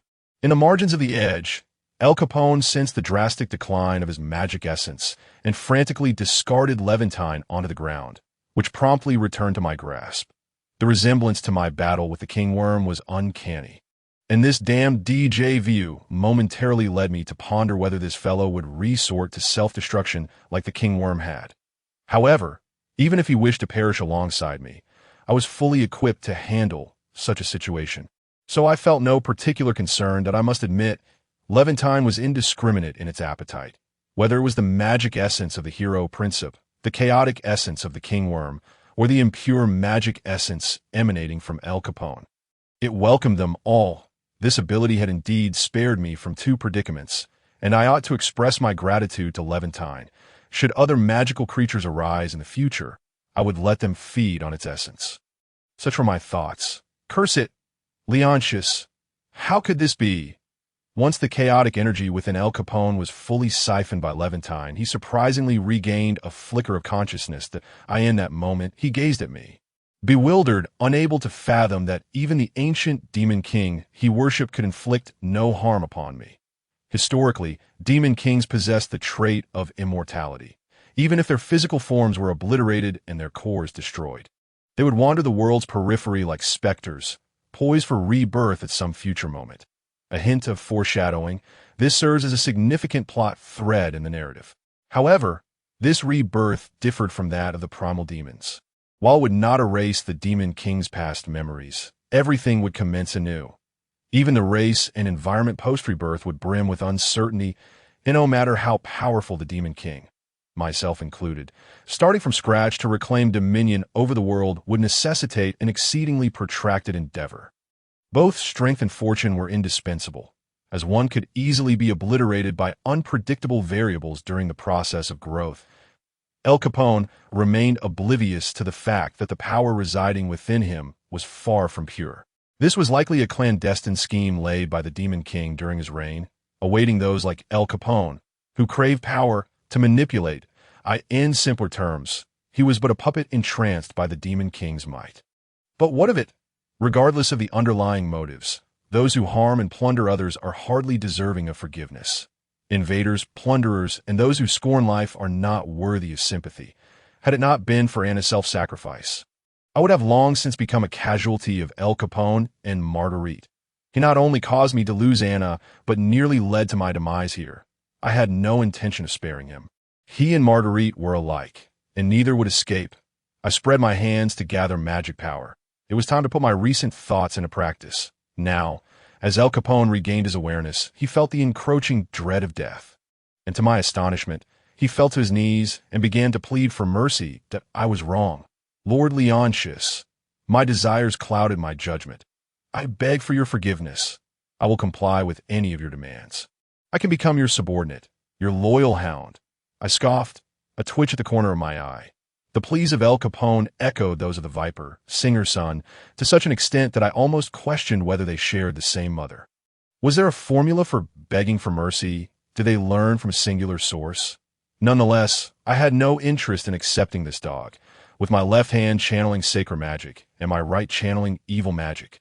I intended to fuse them to create an entirely new spell, my previous attempt at the margins had ended in failure, likely due to my insufficient ability and magic essence to simultaneously manipulate two opposing elemental magics.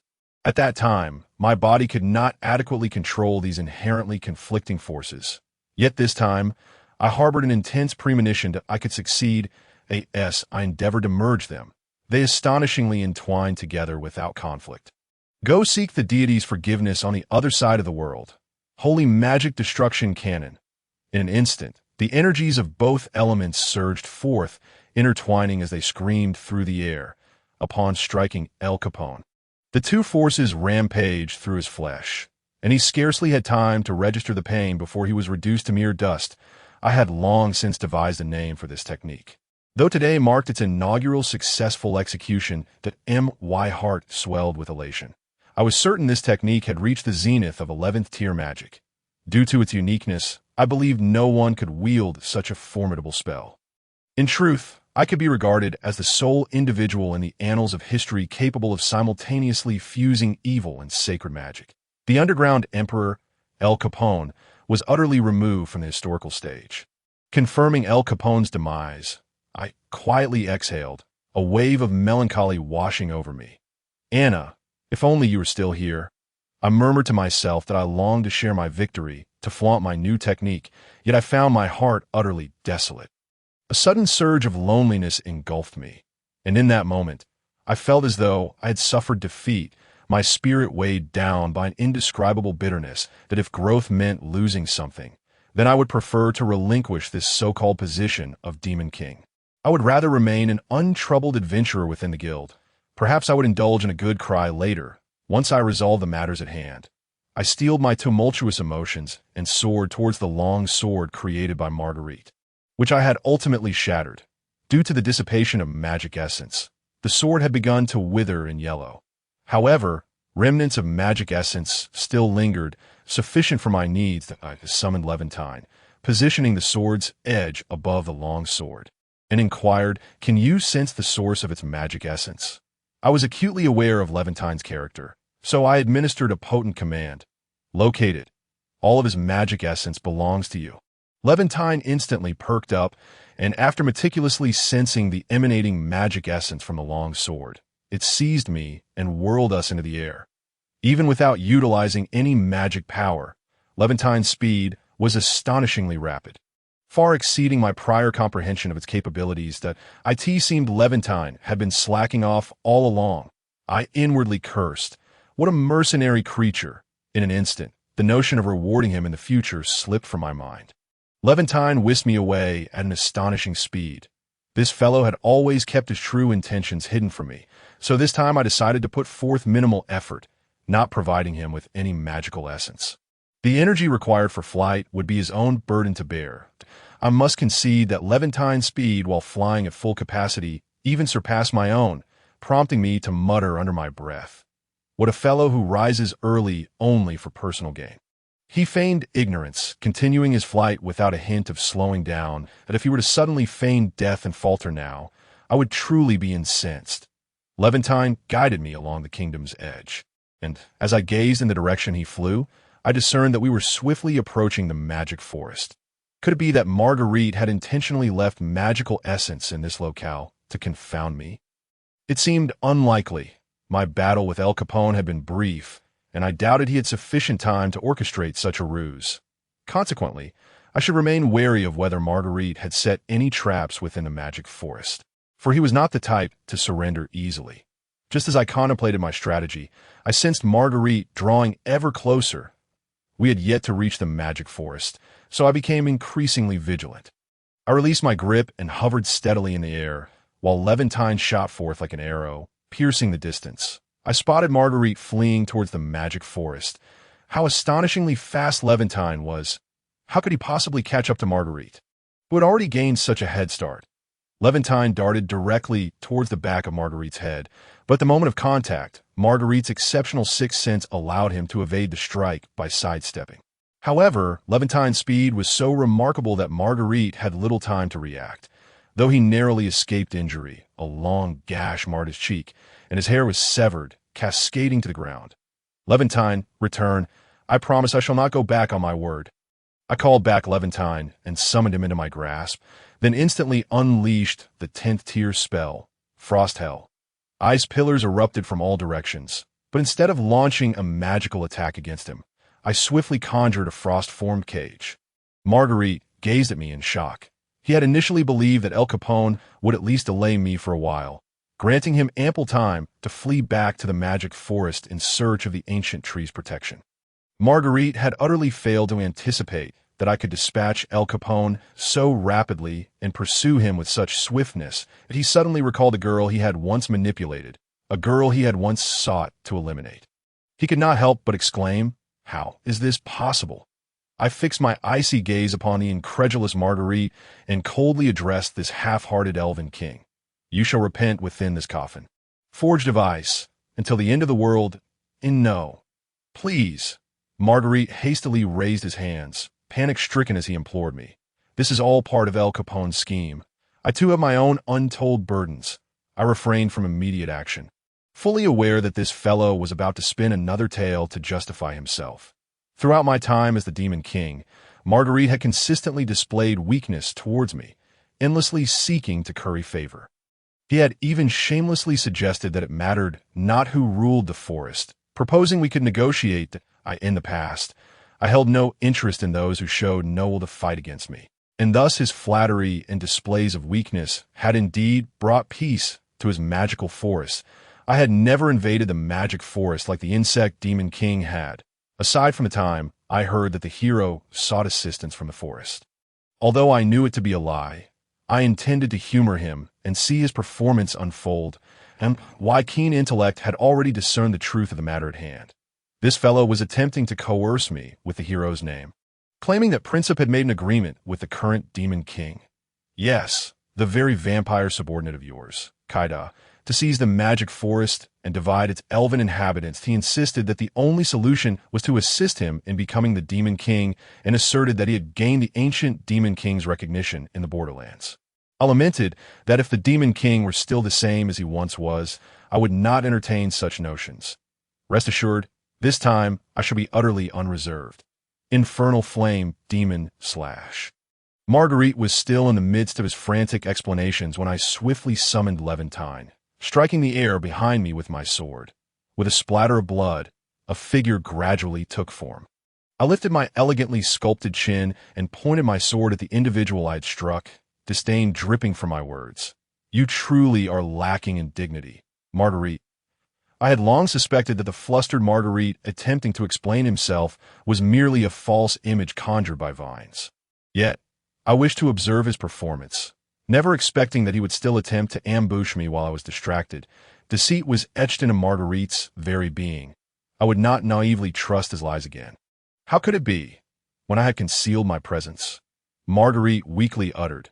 The damage inflicted by my previous strike caused Marguerite's illusion to lose control of its magical essence, quickly transforming into a pile of withered plants scattered upon the ground. I pointed my finger at my right eye, which emanated a faint glow, disdainfully retorting, "Do you truly believe such trifles could evade my gaze?" He had assumed that this seemingly gullible demon king would focus solely on the false image he had crafted. But instead, I had turned his own scheme against him. Initially, I had intended to attack his illusion with magic and defeat him openly. However, the thought of allowing him to experience the sensation of being deceived was rather appealing. The black flames continued to scorch Marguerite's body. Without waiting for his reaction, I executed a graceful flourish with my sword, then plunged it into Marguerite's chest. It was once again time for Levantine's favorite meal. Marguerite had just begun to summon vines to attack me when a magical essence he had barely gathered to manifest the vines was completely devoured by Levantine, causing them to wither, turn yellow, and ultimately transform into blackened remnants scattered by the wind. I exerted a downward force, pressing Marguerite straight down towards the ground, his body pinned firmly by Levantine. Had he resisted from the beginning, perhaps my victory would not have been so effortless. Now he could only blame his own cleverness. Demon King Leon. Liana, you have won.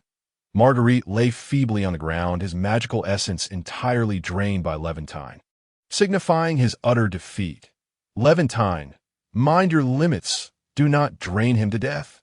I felt it necessary to admonish Levantine, reminding him to know when to stop lest this fellow be tempted by the half-elven core within Marguerite. Levantine complied, ceasing his consumption, his brilliance radiating with satisfaction that I turned my gaze towards the prostrate Marguerite, furrowing my brow. Thankfully, I had intervened in time, in the brief moment it took for me to speak. Marguerite had nearly been drained to the point of becoming a desiccated corpse. Now, he appeared as fragile as an elderly man on the brink of death. Even a light flick of my finger could send him from this world. With no other choice, I resorted to using my magical essence to cast a healing spell to preserve his life. Cough, cough, cough. Marguerite finally broke free from the suffocating sensation akin to having the air drawn from his lungs. Exhaling a breath of stale air, and a hint of color returned to his face. Let us converse. If I am not mistaken, Ong is the one you have hidden away, is it not? Marguerite did not deny it. He forced out a bitter smile, then disdainfully replied, "Even if I perish, do not think you can rescue Ong." This was not the response I'd hoped to hear, that I opened my palm and pressed it against Marguerite's face. Though my hand was too small to cover much area, I was still able to cast my magic and envelop him in my essence. From the very beginning, I had found it peculiar that, as the Elven King, he possessed no unique skills of his own. First, I was under the impression that you were merely concealing your true strength.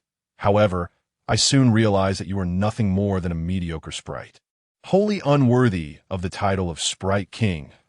Do not harbor any illusions of returning to your homeland like other sprites after death. Why, Harbinger of Plunder will seize everything from you, including your very soul, which will be devoured and disassembled into magical essence. If you have nothing to say, I shall send you on your way now. Margaret suddenly erupted into laughter, chattering incessantly as if illuminated by a fleeting light. Demon Lord Liana, you are truly so naive and simple to comprehend that if your sole intention was to kill me, why then did you employ healing magic to revive me? It is precisely for this reason that you and El Capone have fallen into my trap. You and Anna are equally foolish, easily manipulated by mere tales spun from thin air. The sheer absurdity of Anna's stupidity mirrors that of her father. I cannot help but laugh when I recall his shocked expression as I cast enhancement magic upon the Bug King. And those sprites who supported him. Even as they faced death, they clung to the delusion that I would willingly surrender the core of the sprites. What talk of integrity? Spare me the revulsion. Only that Bradong has proven somewhat troublesome. I cannot deal with him just yet. Otherwise, once I ascend as Sprite King, do you truly believe you could ever turn the tide today? I found it increasingly difficult to suppress my fury. My body trembling involuntarily, I had no desire to engage in further banter with Margaret. His time had come. Harbinger of plunder. Without the slightest hesitation, I unleashed the Harbinger, a swirling mass of black energy that consumed him in an instant. Remarkably, Margaret did not plead for mercy before his demise, displaying far more fortitude than those like El Capone. As Margaret's core was absorbed into my being, the former Sprite King, who had proclaimed himself the Lord of the Forest, became a mere relic of the past. I collapsed despondently onto the ground, gazing up at the expanse of blue sky above, while I came to a profound realization that my previous victory was simply a stroke of luck. I could scarcely fathom what this world would become had I met with failure. The new demon Lord El Capone and the true Sprite King Margaret, coupled with that treacherous hero Princip. This world may very well be doomed to eternal turmoil. The myriad past events have imparted upon me invaluable lessons. Henceforth, I must engage my intellect in every situation, avoiding the folly of naively idealizing others. Any miscalculation could threaten my very life, even now that I stand at the pinnacle of this world. Margaret had mentioned that El Capone's power stemmed from the Edgelands. I pondered the necessity of visiting that place in the future. I sensed that it held the answers I sought about this world. However, for the moment, I must locate Anna's brother Ong. That is the only thing I can do for Anna. Margaret did not divulge Aang's whereabouts. Yet I could infer from his words that Ong was, for the time being, safe. As for Aang's current location, I remained uncertain, but I intended to search for clues in the magic forest. I glanced at Levantine in my hand and said with a serious expression, "Eat well and get to work. You fly so swiftly. Hurry and take me to the magic forest. I cannot simply stand by while Levantine reaps the rewards without fulfilling his duties. If I had known he could fly so fast, I would have fled when I encountered the king bug that day. The mere thought of it infuriates me further." Though Levantine appeared reluctant, he nevertheless took flight, swiftly transporting us into the depths of the magic forest. I gestured for Levantine to guide me toward the colossal ancient tree, as I recalled it being the assembly point for all high-ranking sprites, and beneath its roots lay an extensive labyrinth of hedges. However, upon arriving at the foot of the ancient tree, we were confronted by several hostile sprites who barred my path. The classification of adult sprites is quite clear. Those with combat power below 8 million are considered low-ranking sprites, while those between 8 million and 15 million fall into the mid-ranking category. The sprites before me all possess combat power far exceeding 15 million, categorizing them unquestionably as high-ranking sprites, that I must admit. Sprites are indeed a naturally beautiful race. They possess exquisite features and delicate, fair skin, and when they fly, translucent wings sprout from their backs. Despite their varied hair colors, their pointed ears are remarkably distinctive. One of the high-ranking sprites recognized me at a glance, exclaiming in astonishment, "Anna, you're still alive?" Yet she quickly dismissed the notion, for the Lord of the Forest, Margaret, had previously announced Anna's demise within the forest, and the Anna before them bore none of the characteristic pointed ears of their kin. They harbored no doubts about Margaret's word. Thus, the only possibility left was that this individual was employing an illusion to deceive the kind-hearted sprites. Doubt swiftly morphed into hostility, and they raised their wooden staffs defensively, warning me, "I know you are not one of the Sprite clan. Whoever you are, please leave our sacred tree, Songtome. Otherwise, we shall be forced to attack." In the heart of the magic forest, at the foot of the immense ancient tree Songtome, 5 sprites stood in defiance against me. I understood that these sprites were inherently kind-hearted, having been, to some extent, deceived and exploited by Margaret. Thus, I had no desire to harm them. After all, with Anna's memories now within me, I found it difficult to bring myself to harm those of my own kin. It was precisely because of Anna that I had acquired this capacity for emotion. You have been deceived by Margaret. I am truly Anna. I have come here solely to seek my brother Ong, whom I suspect Margaret has hidden within as I spoke. I noticed the rich array of expressions on the sprites' faces. Their eyes reflected relief at Anna's safe return, resentment for her inability to protect the future Sprite King Ong, and sorrow for the hardships Anna had endured. However, suddenly one sprite withdrew her complex expression, alerting the others with a look of suspicion. Do not believe her deceitful words. I recall the Lord of the Forest stating that Anna perished in the battle against that malevolent demon king. Upon hearing this, the other sprites immediately regarded me with wary eyes. I had intended to use Anna's form to avoid conflict, yet I now found myself in a predicament, inwardly lamenting. Isn't it said that sprites are easily deceived? And what on earth is this about a malevolent demon king? Have they started a game of idioms now? What sort of poison has Margaret fed them?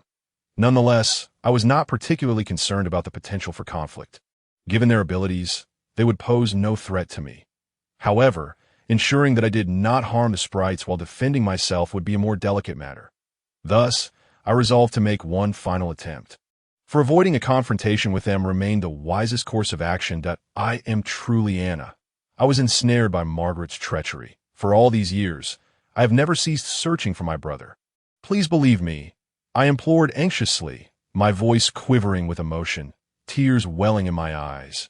Acting. The sight of me with tears at the corners of my eyes rendered the sprites momentarily flustered, leaving them at a loss for how to proceed. I must concede that Anna has perfectly inherited all the virtues of her parents. Her beauty is such that few sprites can rival her, and at this moment, her tear-streaked visage is all the more endearing. However, this was my first experience attempting to elicit sympathy through tears. I felt a twinge of nervousness, and though I saw their expressions shift to concern for me, my heart raced uncontrollably.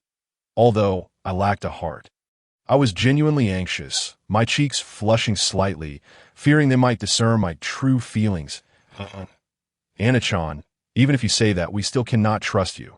You must pass the test at Songtong to prove yourself as one of our sprite clan. There is hope. I feigned a solemn nod, wiping the tears from my eyes and smiling brightly. That is wonderful. It is so good to see you all. This declaration shattered their doubts, and they disregarded whether I was indeed the malevolent demon king. Quickly surrounding me in excitement and lifting me into the air, they had entirely forgotten about the necessity of my passing Songtong's test, chattering animatedly around me.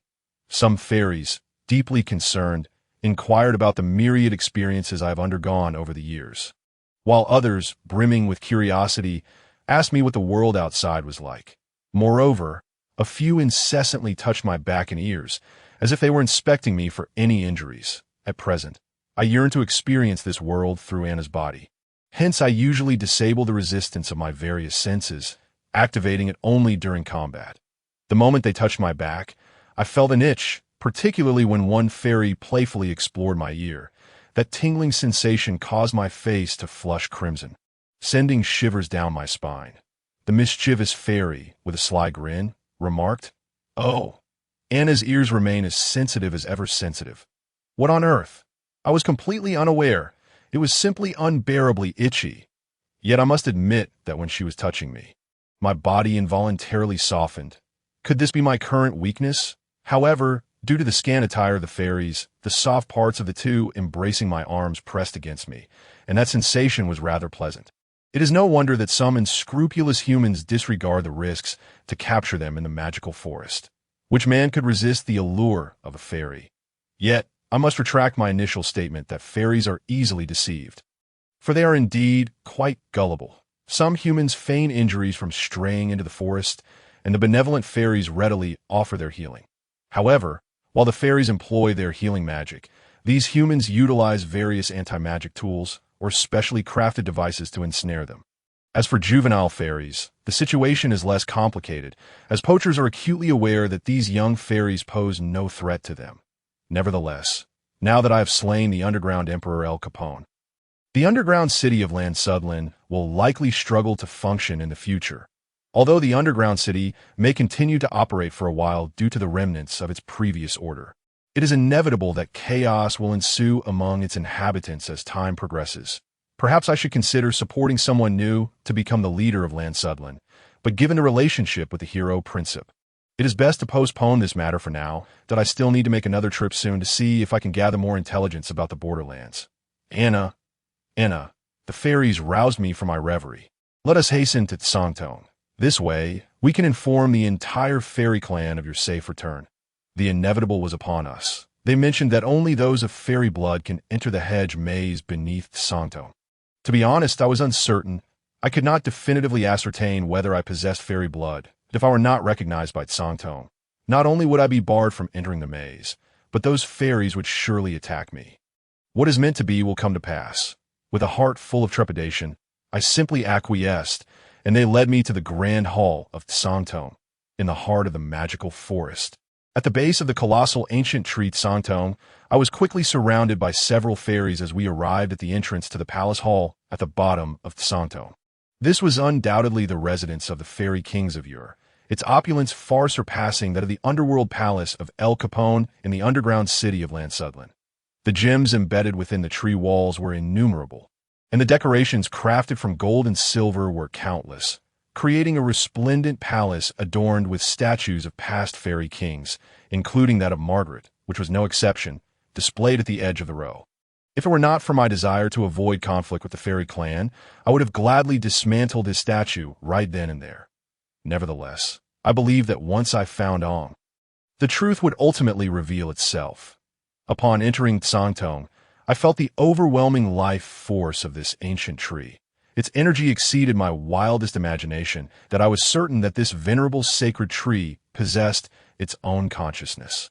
It was no wonder that despite Douglas nearly ravaging the forest during his last visit, Tsangtong bore no scars from the devastation of war. Even for me, to destroy it would undoubtedly be a monumental task. Upon noticing my presence within Tsangtong, numerous vigilant high-ranking fairies swiftly encircled me, their expressions filled with wariness. Although the fairies who brought me had already explained the situation, they still did not fully trust me, and I could only recount my experiences in detail. Essentially, Margaret and the hero conspired to obliterate me during my quest to vanquish the Demon King. Fortunately, I managed to survive, and in my weakened state, I traversed until I reached the human realm, where I collapsed from exhaustion on the streets. When I awoke, I found myself subjected to the nefarious experiments of an evil doctor, though I eventually escaped after enduring numerous trials. I ultimately transformed into my current form. I deliberately omitted the fact that Anna and I had merged, for if they were to discover that Anna harbored the blood of a merciless demon king, they would undoubtedly be filled with dread. Yet my tale, embellished with dramatic flair, elicited sympathy from them, as they quickly expressed their heartfelt concern for me. Who would have thought that Anna had endured so much suffering? How could the forest's master act in such a manner? We are, after all, kin. I had long questioned why Ong had mysteriously disappeared just before coming of age. It now seemed that the forest master was a prime suspect. See, this was quite the revelation. However, Anna, you must still undergo Tsangtong's examination before we can trust your words. What is destined to come will indeed arrive, that I was already drenched in sweat, uncertain if I could gain Tsangtong's approval and successfully enter the hedge maze. According to Anna's memories, to access the maze, one must unravel the magical array at its entrance. It seemed that the only method to do so was to place my hand upon the array. If it recognized me as one of the fairy kin, I would be granted passage. I had no idea what dreadful consequences might befall an outsider who intruded upon this array, which left me feeling quite anxious. However, I had come this far. What if I succeeded? A strong premonition stirred within me, suggesting that even if Ong was not within this hedge maze, there would still be clues about him here. Although it was difficult to articulate the origin of this intuition, I chose to trust it, for I could not let this opportunity slip away. Under the watchful gazes of the fairies, I strode to the magical array at the entrance of the hedge maze. Gazing at the array glowing with emerald light, I swallowed hard, then slowly closed my eyes, silently praying, "Anna, please grant me success." I opened my eyes, resolutely raised my arm, and extended my right hand toward the center of the array. I infused magical essence into the array, and soon it began to fade from view, replaced by a door that materialized from thin air, suffused with flickering phantoms. Yes, I succeeded. A wave of relief washed over me, and the fairies exhaled in unison, casting excited glances in my direction. Wonderful! You truly are Anna. After all, if it were not for one of our fairy kin entering without permission, Songtong's 12th tier magic would have obliterated us instantly. As I processed this revelation, 1,000 alpacas raced through my mind, and I felt an overwhelming sense of dread. Had I been struck by a 12th tier spell without any defenses, this narrative would have concluded with a flourish. Nonetheless, I had yet to witness a 12th tier spell. Although curiosity lingered, I was not particularly eager to find out if it were cast upon me. I offered the fairies a perfunctory smile, then prepared to enter the hedge maze to uncover its mysteries. I cautiously extended my hand to probe the entrance, and upon sensing no repulsion, I boldly stepped inside. However, just as my body began to pass through the threshold, an unseen force abruptly propelled me back. Due to my inability to react in time, I found myself unceremoniously plopped down onto the ground. The most disconcerting sensation was the sudden stillness that enveloped the air. In that moment, all the spirits fell silent.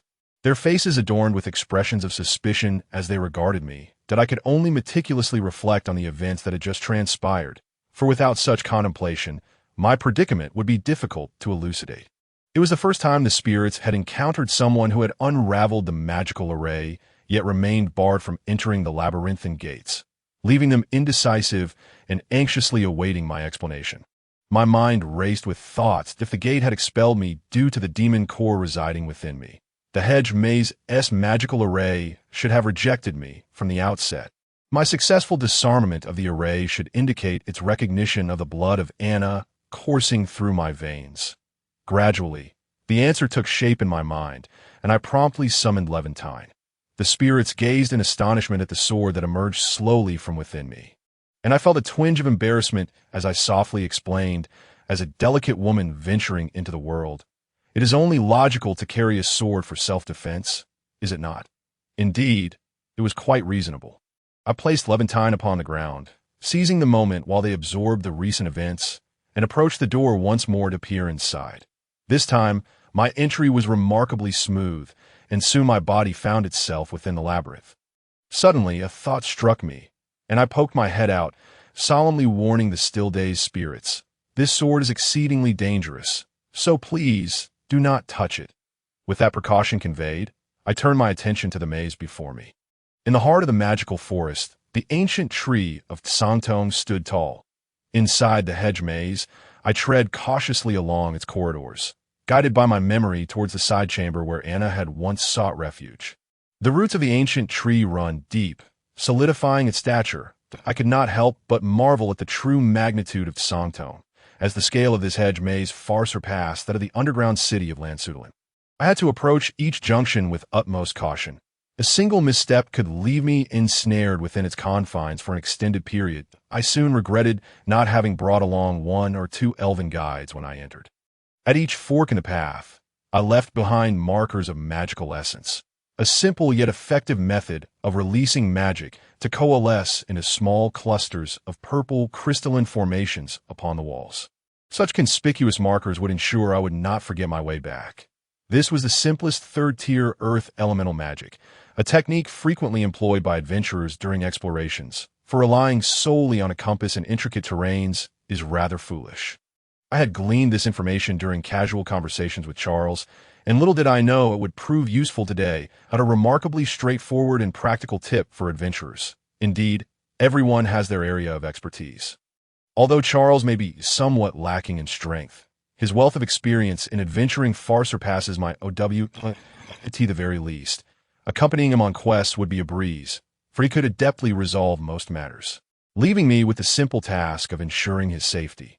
Next, I would use different colored crystals to mark the forks in the path, that, if I found myself disoriented within the maze, I could simply retrace my steps to the entrance by locating the purple crystal markers. It was not that I was directionally challenged. After all, remembering the intricate pathways of such a vast labyrinth was no small feat before long. I arrived at the side chamber where Anna had once sought refuge, only to find it utterly empty, that a peculiar mixture of familiarity and strangeness washed over me. I knew this chamber was located deep within the maze, and if I continued onward without any leads, I would need to explore new areas. This, in turn, meant I would have to confront the risks of becoming lost. I tirelessly navigated the convoluted depths of the maze, diligently taking notes along the way. While I was fairly certain that no dangers lurked within, I remained vigilant. My senses heightened at all times. I could not discern how much time had passed when I felt the elven core residing within me pulse. With my mind sharply focused, I was acutely aware of the direction of that pulse. Like a guiding beacon, it rhythmically drew me toward a specific path. Soon, I discovered a very concealed passageway, steep and treacherous, with certain segments plunging at a 90-degree angle downward. Since elves could fly, I was no exception. Previously, I had refrained from using my flight to mark the path on either side. Now, seeing that this appeared to be a single route, I floated downwards with cautious grace. Curiously, as I descended, the surrounding environment grew increasingly dim. The previous paths had been illuminated by the glow of fireflies or bioluminescent plants, yet now I was met with a suffocating darkness. Evidently a deliberate act. However, the skill of night vision is not uncommon among us. Thus the darkness posed no hindrance to my sight. Before long, the narrow path opened into a vast, shadowy expanse. "Margaret, you deranged fiend. Your plan shall not come to fruition." Upon landing, I was met with the sound of an elf cursing, and I stood aghast at the scene before me. It was no wonder the spirit had denounced Margaret as mad. The spacious chamber's walls were adorned with numerous elves. Their limbs were impaled by steel nails inscribed with runes, while chains coiled around their necks. Some had already succumbed to death, while the others appeared gravely weakened, their bodies marred by scars that bore testament to Margaret's cruelty. The rune-etched nails and chains seemed to be specialized magical sealing instruments, rendering the spirit's combat abilities inferior even to those of ordinary humans. The one who had cursed me was the very elf who had guided Anna's family to safety. Now, she was but a shadow of her former self, her lips drained of color, and her body bruised and scarred. Evoking pity in anyone who beheld her, I was left to wonder how she still possessed the strength to speak with such fervor. Margaret was truly despicable. To think that ending her life would be a mere kindness. Gazing at the withered elf, I conjured a sphere of flames in my palm, illuminating the underground space with a warm, gentle glow, allowing her to finally see my face that I am Anna, here to rescue you. Upon recognizing me, the pent-up grievances she had borne for so long erupted in tears, and she finally shed the facade of strength she had maintained. With swift efficiency, I removed the steel nails from her limbs and easily snapped the chains, her frail body collapsing into my embrace. "You have endured so much suffering over the years. Please, rest now." I comforted her. I cast healing magic, and soon she relaxed, the exhaustion she had accumulated over time lulling her into a deep sleep. I utilized plant elemental magic to fashion a vast bed of grass, gently laying her upon it. Before long, I repeated the process to rescue the remaining living spirits, placing each one carefully onto the makeshift beds. As for those who had lost their lives, I liberated them from the walls, tending to their wounds with care and wrapping them in foliage, granting them a semblance of dignity in their eternal slumber. Death is irreversible, and this world lacks true resurrection magic, so even I could not restore the lives they had lost. All I could offer was this. Regarding the nails and chains, I employed my plundering skill, allowing me to replicate them using magical essence, potentially useful for future endeavors. What remained was to await their awakening. Every additional spirit would bolster our strength, at the very least. The elf who had led Anna's family to safety would undoubtedly possess an intimate familiarity with the inner workings of the hedge maze, potentially sparing me from unnecessary detours. I settled into a spacious spot, contemplating the sleeping faces of the elves, overwhelmed by a tide of emotions. In the depths of the hedge maze's prison chamber, I silently kept vigil by the elves' sides, time slipping away unnoticed until they began to awaken one by one. After counting their numbers, I conjured a multitude of garments, inspired by the styles from the women's clothing store Anna had once insisted I visit, materializing them from magical essence. After enduring such torment for so long, their clothes had become tattered, with some elves scarcely clothed at all. As for those elves devoid of garments, I could easily surmise what Margaret had inflicted upon them with just a mere flick of my toes.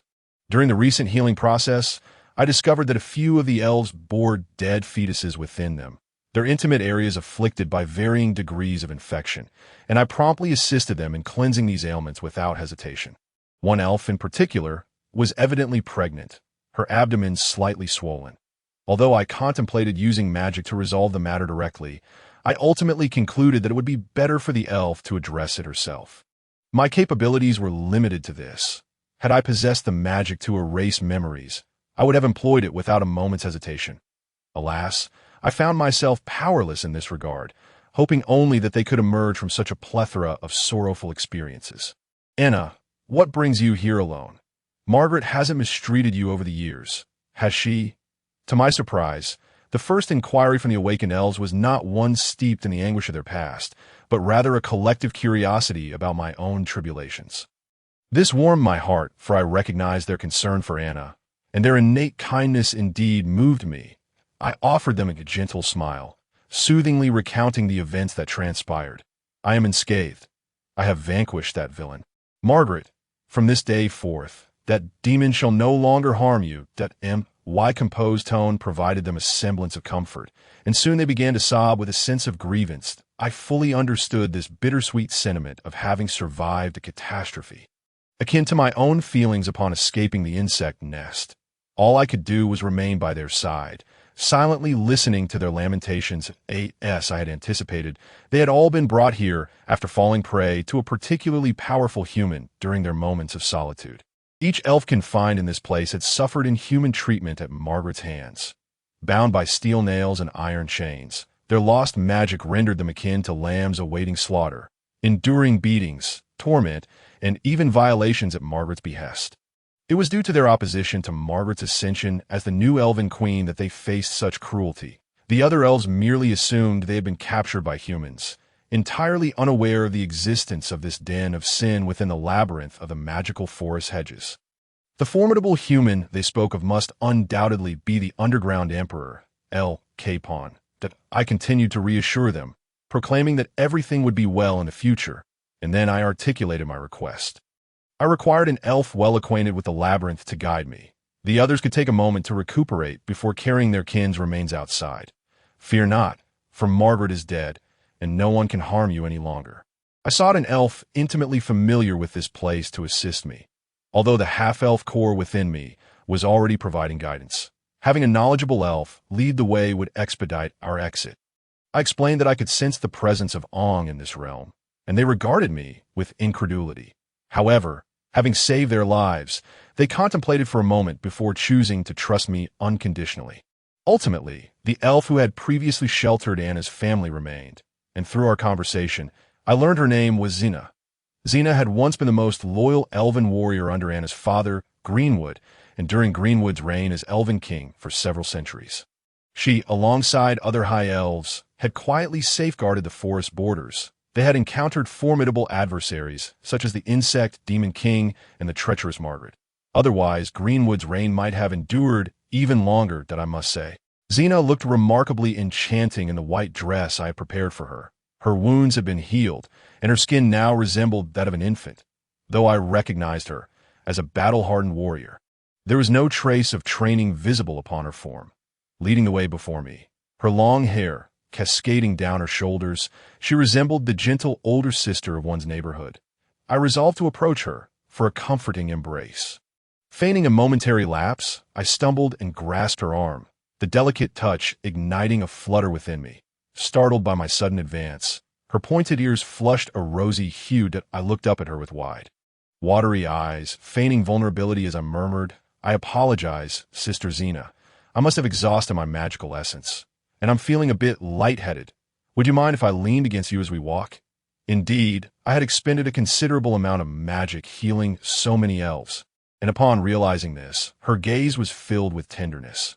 "Well then, I suppose it's all right. You truly endured a lot."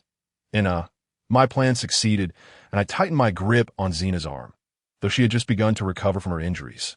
She emanated a captivating fragrance. After that battle, my body had matured significantly in all respects. Upon feeling my soft touch against her arm, Xena's cheeks flushed deeper, yet she maintained a facade of composure as she continued forward. At each fork in the path, I followed the guidance of the elven core, and thus we progressed slowly until we reached a dead end. Anna, are you sure this is the right place? There's no path here. I gazed at the wall before us, resolutely believing that behind this barrier lay another route. Nodding with conviction at Xena, I secretly activated the eye of the evil dragon. And indeed, I discerned a nearly imperceptible magical formation etched upon the wall.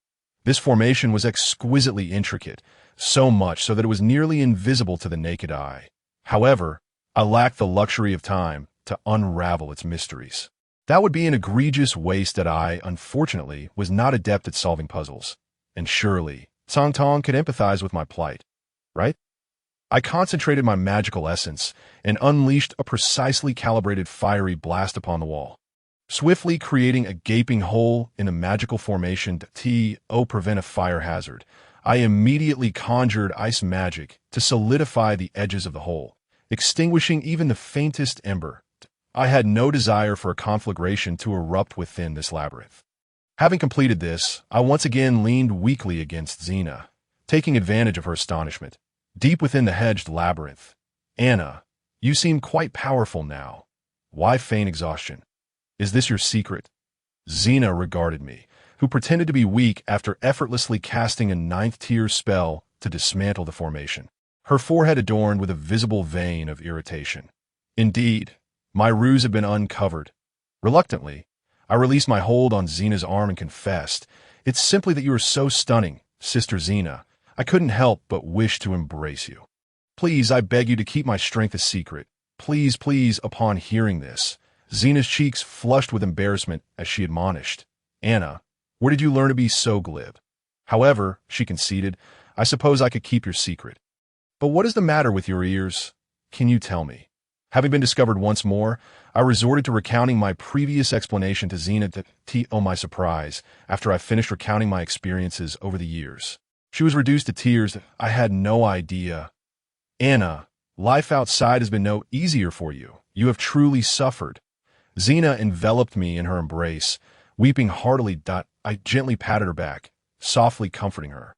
At this moment, the rhythm of the elven core within me quickened, and the feelings of longing and unease in my mind grew ever stronger. I sensed that this was the will of Anna lingering in my blood. A bond shared between Anna and once Xena had composed herself, we continued onward into the space beyond the wall. This time, Xena drew closer to me, her gaze filled with affection. Unlike the corridor we had traversed earlier, the passage behind the wall was noticeably drier and more stifling, and even the vegetation that thrived outside was sparse, with any found appearing desiccated due to the arid conditions. That we cautiously approached a side chamber, from which the voices of several men could be heard. Just as Xena was about to speak, I covered her mouth, wishing to avoid alerting them. I intended to eavesdrop on their activities. I gestured for Hina to be silent, and once she nodded in understanding, I felt relieved enough to release my grip. The IT was sweltering. That Margaret truly is something else, making us endure such troublesome tasks in this dreadful environment. You should speak less. Rand Sutherland is hardly better than here, and besides, El Capen's remuneration is quite generous, so let us endure a little longer. Endure? How many years have we spent here? Countless people have perished before us. Where do you get off with your absurd remarks? If you had the capability, you would venture out now. After all, we are merely death row inmates of the kingdom. Yet here you are negotiating terms for a meager livelihood. I wonder, when will that little elven boy's magic core be extracted? I have performed this task countless times, yet this is the first time I have encountered such a deeply entrenched core. Indeed, every time we drain his magic essence, he manages to recover, and his reserves seem to increase even further. It is truly peculiar. I suspect the previous batch of individuals merely fell victim to his siphoning. This fellow can draw sustenance from the very air and soil that if we drain the moisture and magic essence from this room, I refuse to believe we cannot succeed. Relax. We have gained considerable experience from the many who have perished before us, and I am quite confident now. Confidence is good. Well, I shall step outside for some fresh air. Nonsense, you intend to frolic with those elven maidens? You degenerate. Get lost. as if you haven't done so before. But truly, elves are different.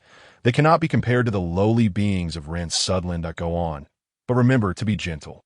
We still need this toy for our brothers. Rest assured, this plaything has quite the endurance. Even when Chad and I toyed with her last time, she suffered no ill effects. You two truly are kindred spirits.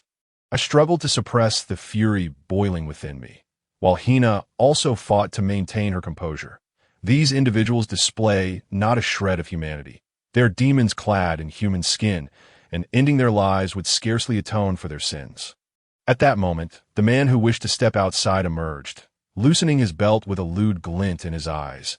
Upon noticing me and Hina, I swiftly struck him unconscious with a precise chop, then whispered to Hina, "Stay calm. Even killing them now would not suffice for their redemption. Go rescue the elf in the adjacent room, that I will capture them alive, and later I shall ensure they receive their due punishment." Hina restrained her murderous intent, nodded in agreement with my plan, and then vanished as she stealthily entered the neighboring chamber.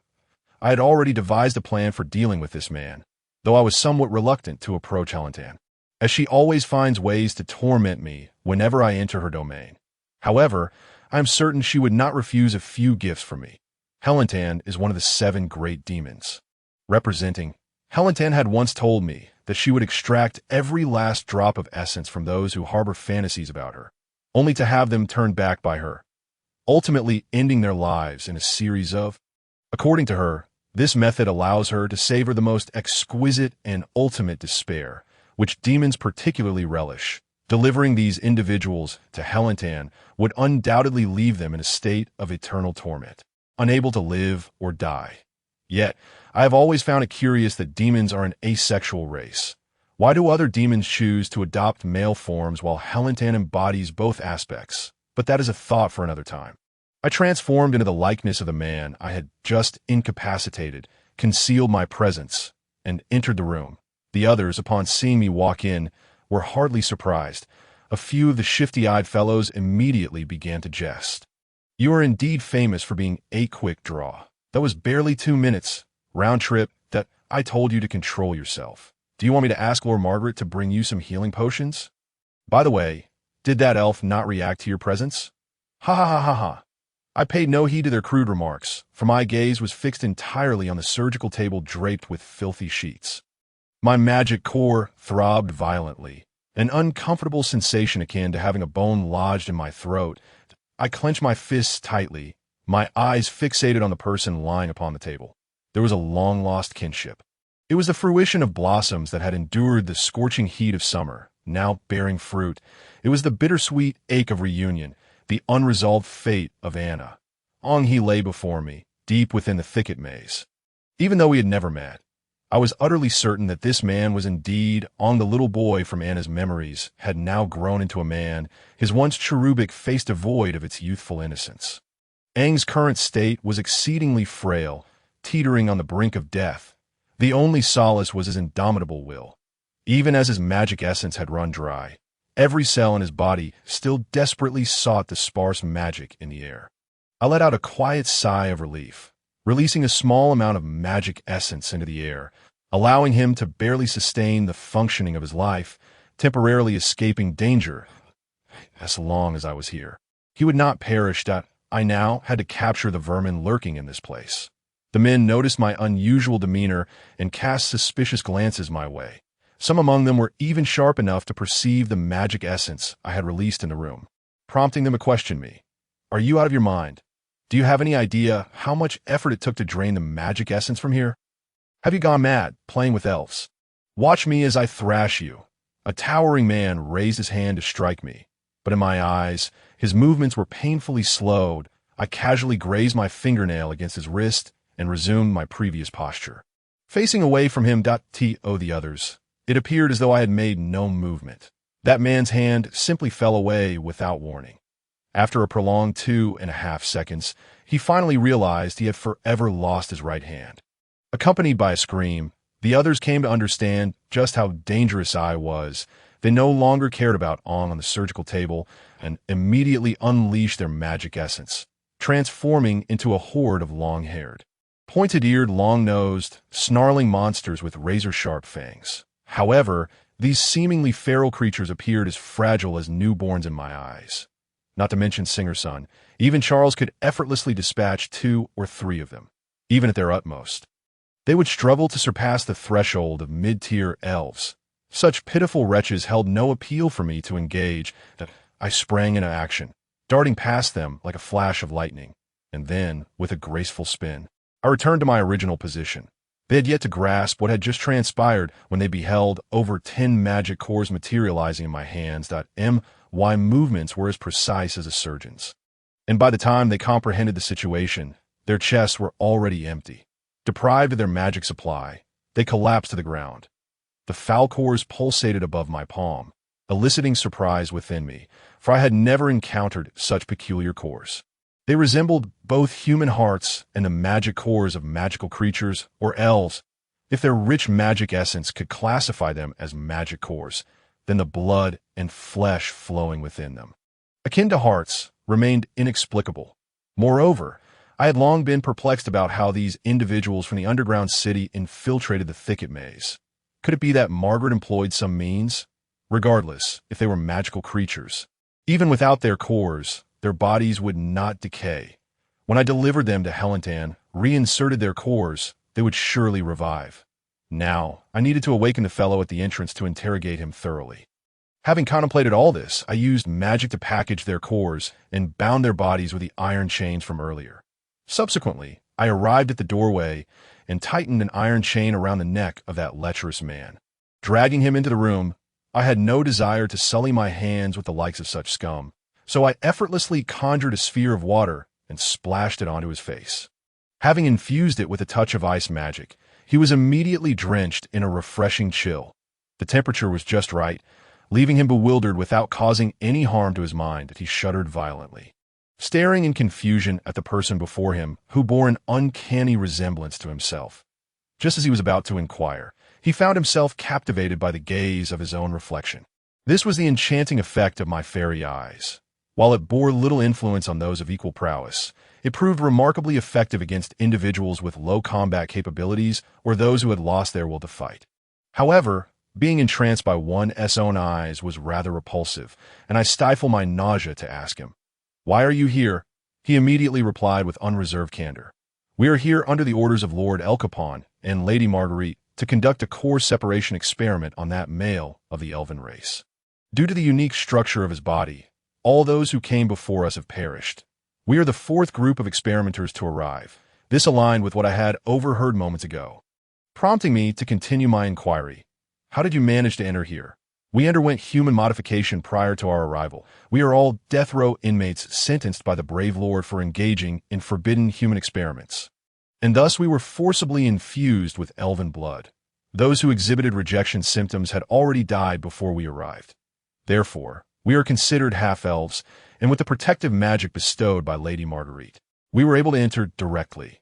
"What have you done to him?" "Previous experiments proved unsuccessful. Even when we utilized rune-imbued instruments to drain the magical essence from his body, he would rapidly replenish it from the surrounding environment. If his magical essence were not in an extremely dehydrated state, we would be unable to touch his core. After the efforts of our 4 groups, we have finally drained the magical essence from this room, creating a vacuum state that we are now at a critical juncture. From preparing the equipment to studying his cells, our experiment is on the verge of success." Noticing movement from Anger on the operating table, I lost interest in hearing more. Swiftly, I extracted his core, allowing him to reunite with the remnants of those earlier. I then approached Anger's side. I couldn't help but marvel at the resilience of his body. He had perfectly absorbed the magical essence we had released, and his complexion had significantly improved. Apart from a bit of weakness, he exhibited no further symptoms. That I gently caressed his forehead, slowly casting healing magic upon him. And soon he began to open his eyes. I reverted to my true form, transforming into Anna clad in a flowing white gown, my gaze filled with tenderness as tears unconsciously streamed down my cheeks. "Sister, I finally found you, dear brother." Deep within the hedgerow labyrinth, under my treatment, Anger's complexion soon regained its color, and his expression softened considerably. Indeed, being Anna's brother, Anger, though a boy, possessed exquisitely delicate features. His eyes and lips were strikingly reminiscent of Avril. Unlike my memories, the little boy with golden elven hair had now been completely shorn. There lingered a hint of anxiety in his eyes, but it was quickly dispelled by my gentle healing magic. Regaining some strength, Anger awkwardly propped himself up and struggled to leap off the operating table. Perhaps due to being confined for too long, he stumbled as he landed, collapsing into my embrace. The torment he had endured left him with an abundance of words unspoken. He yearned to articulate his thoughts, but found his own body alien to him. Thus he clung to me, his head nestled against my gentle touch, and he began to sob uncontrollably, tears cascading down and gradually dampening my collar. I tenderly wiped away the tears at the corners of his eyes and softly reassured him. Everything is behind us now. Anger, shall we live well from this day forth? Anger nodded earnestly and finally managed to utter, "It's all my fault, sister. I shouldn't have gone with you." That day, though Anger spoke as if he were just learning to articulate words, I could hear the remorse and guilt woven into his voice. I couldn't help but wish how wonderful it would be if Anna were still here. However, we cannot dwell in regret forever. Both Anger and I have countless opportunities and challenges ahead of us. Without a doubt, Anger, standing before me, would become the future Elven King. Let us not dwell on the past. The most important thing is that you are alive, is it not? I too resonate deeply with this sentiment. As long as one is alive, it is not a defeat, and as long as one breathes, there remains a chance for resurgence. Brother, you're still not dressed. Though I did not wish to disrupt the warm atmosphere of our sibling embrace, the discomfort of my dress was enough to flush my cheeks. Anger, too, became aware of his predicament. After all, he was now a grown man, and it was somewhat peculiar to present himself in such a state before his sister. Instinctively, he covered his private area, his face flushed with embarrassment as he glanced around nervously. Although I perceived a lingering hint of youthfulness on his face, the reality of Anna's brother's situation pressing against me left me momentarily flustered. However, it was my first encounter with a man's anatomy, entirely unlike what my memories of Anna had depicted, devoid of the exaggerations described by those monstrous beings. Once, I belonged to a genderless race, dismissing sexual reproduction as a mere folly, though I appeared more masculine after my transformation into a demon. Such notions were indeed farcical. I hastily conjured some clothing from magical essence. However, in terms of apparel meant for the average person, I could only produce skirts or tights, being that my excursions in Imperium had solely led me to women's clothing stores, with Anna always donning female attire. Better than nothing, I suppose. Anger did not linger on the matter, slipping into a loose-fitting white dress that fell to his knees that moment. Sheena also rescued the nearby elf, assisting her toward me. After confirming that the elf was unharmed, I decided it was time for Sheena to lead us out of the labyrinth, aside from the recently rescued elf requiring support. Anger was capable of walking on his own, yet I still had to drag along the remnants from the maze, which slowed our progress considerably. Out of respect for Tsangtong, mainly out of fear of his potential 12th-tier magical retribution, I did not clear our path physically, but pretended to struggle as I dragged the refuse behind them. Even so, they were astonished to see me, petite as I was, tugging a chain as thick as my forearm, dragging a dozen individuals along. Anger, witnessing this, felt a pang of sympathy and offered to assist. "Sister, let me help you." Observing that he appeared unharmed, I handed him the bag of magical cores I was holding with my other hand. The moment he grasped the magical cores, his weight shifted downward, and upon glimpsing the gruesome contents, he let out a startled yelp, trembling as he questioned, Sister, what do you need these for?" Indeed, Anger still retained the innocence of a young boy. I had no intention of withholding the truth, soothing him as I explained, "Fear not, dear brother. These magical cores belong to those who tormented you, that I cannot allow them to meet a swift demise. I will ensure they suffer, making them wish for neither life nor death." I cannot ascertain whether my smile has alleviated Aang's burdens, but he swallowed hard, nodded faintly, and turned away to silently carry the bag of magic cores as he continued on his way. I must maintain the image of a gentle older sister in front of Aang. After traversing for quite some time, we finally reached the exit of the hedge maze. I lost track of how long we had been walking. Suddenly, a feeling of re-emerging into the light washed over me, though Ong and the other elves must have felt it even more profoundly. Prolonged exposure to such a convoluted and dim environment can easily cast psychological shadows. But thankfully for them, it was all behind. Upon exiting the hedge maze, we found ourselves in a spacious hall already bustling with numerous high-ranking elves. They had heard the accounts of the previous group of elves I had rescued and had a general understanding of Margaret's deeds. Initially, they did not notice Ong, who followed behind Xena, but rather inquired about my well-being with respect and gratitude. After I dragged out the bundle of refuse, I paid no heed to their astonished gazes and sauntered over to Levantin's side, retracting him into my being. Fortunately, among those elves, there were no overly curious souls. Otherwise, it would have been disastrous if this fellow drained their magic essence. At last, one elf could no longer contain her curiosity and asked, "Anna, how did these individuals end up in the hedge maze?" There was no need for me to conceal the truth, so I recounted everything candidly. These are the sinners, created from the blood of our kin by Margaret, who were sent into the maze to torment Ong upon hearing Aang's name. They finally noticed the youth standing beside me. In an instant, the elves knelt on one knee, speaking in unison. We welcome the return of the Elven King.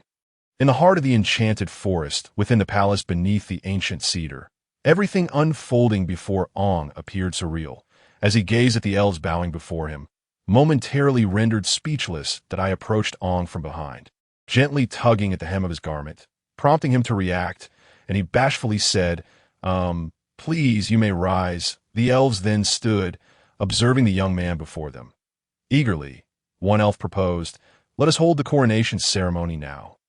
Noticing Aang's discomfort, I swiftly interjected to ease the situation. Ong has just escaped the torment of those wretches. Let us allow him some time to acclimate. There is no immediate danger, and surely he should first return to change into appropriate attire.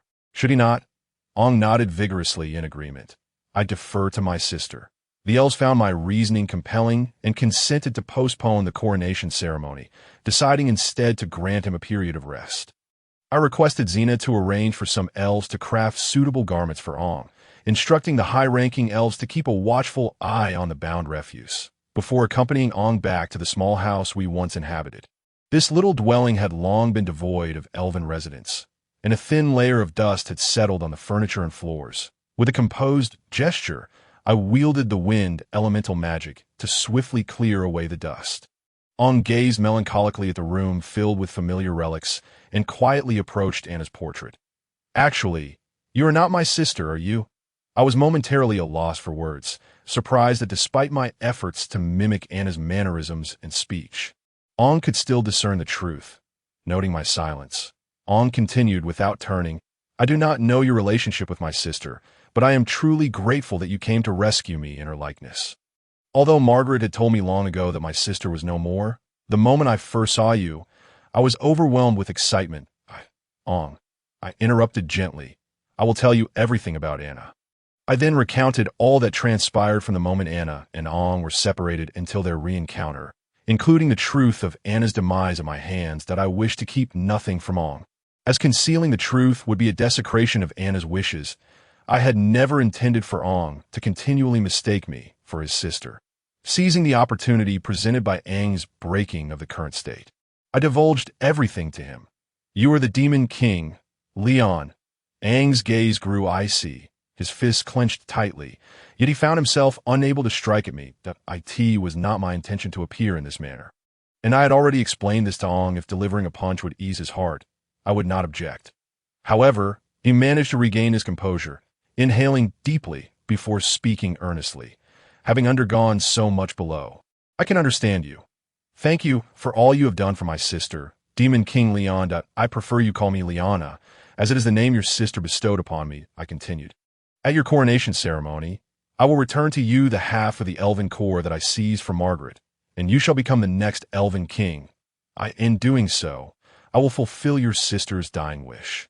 Ong nodded slightly and added, "At that time, I will announce before all the elves that it was you, Demon King Liana, who rescued me. You agree?" I was indifferent to the opinions of the other elves regarding me, but the thought of being able to leave the enchanted forest openly once they learned the truth left me with no reason to refuse. Proceed as you see fit, Ong. You shall undoubtedly become a wise leader. I will step outside for some fresh air. Should you need assistance, do not hesitate to seek me. With that, I rose to take my leave. Liana, sister, Ong suddenly called out to me, and I turned in astonishment. His use of that title genuinely surprised me. Could you accompany me to a place? I nodded slightly, and Ong stood, leading me toward the eastern part of the enchanted forest. Soon, we arrived at a clearing adorned with numerous milky white stone platforms, many of which were lush with moss along their edges. At the center of this area stood a splendid pavilion, within which rested an ancient golden bell. From Anna's memories, I learned that this was a sacred site where the elven clan honored their departed. It was said that ringing the golden bell would allow one to communicate with their beloved through the echo of the bell. Once, Anna and I had come here to pay respects to our father's spirit.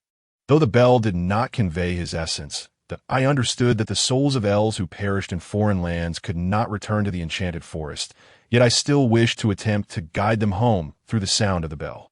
Ong approached the pavilion and struck the bell, causing its deep resonance to stir an invisible wave that reverberated throughout the forest.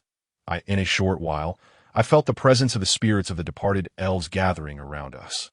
Their gentle whispers mingled with the tolling of the bell. As they reached Aang's ears, I could not decipher their murmurs, but the lingering resonance of the golden bell persisted, while Aang closed his eyes, hands clasped in prayer, earnestly listening for their thoughts. As the golden bell's vibrations ceased, the enchanting atmosphere returned to tranquility. Aang slowly opened his eyes, his face reflecting a mixture of reluctance and melancholy. Moments later, he turned to me and inquired, "Would you like to try? Your veins flow with Anna's blood.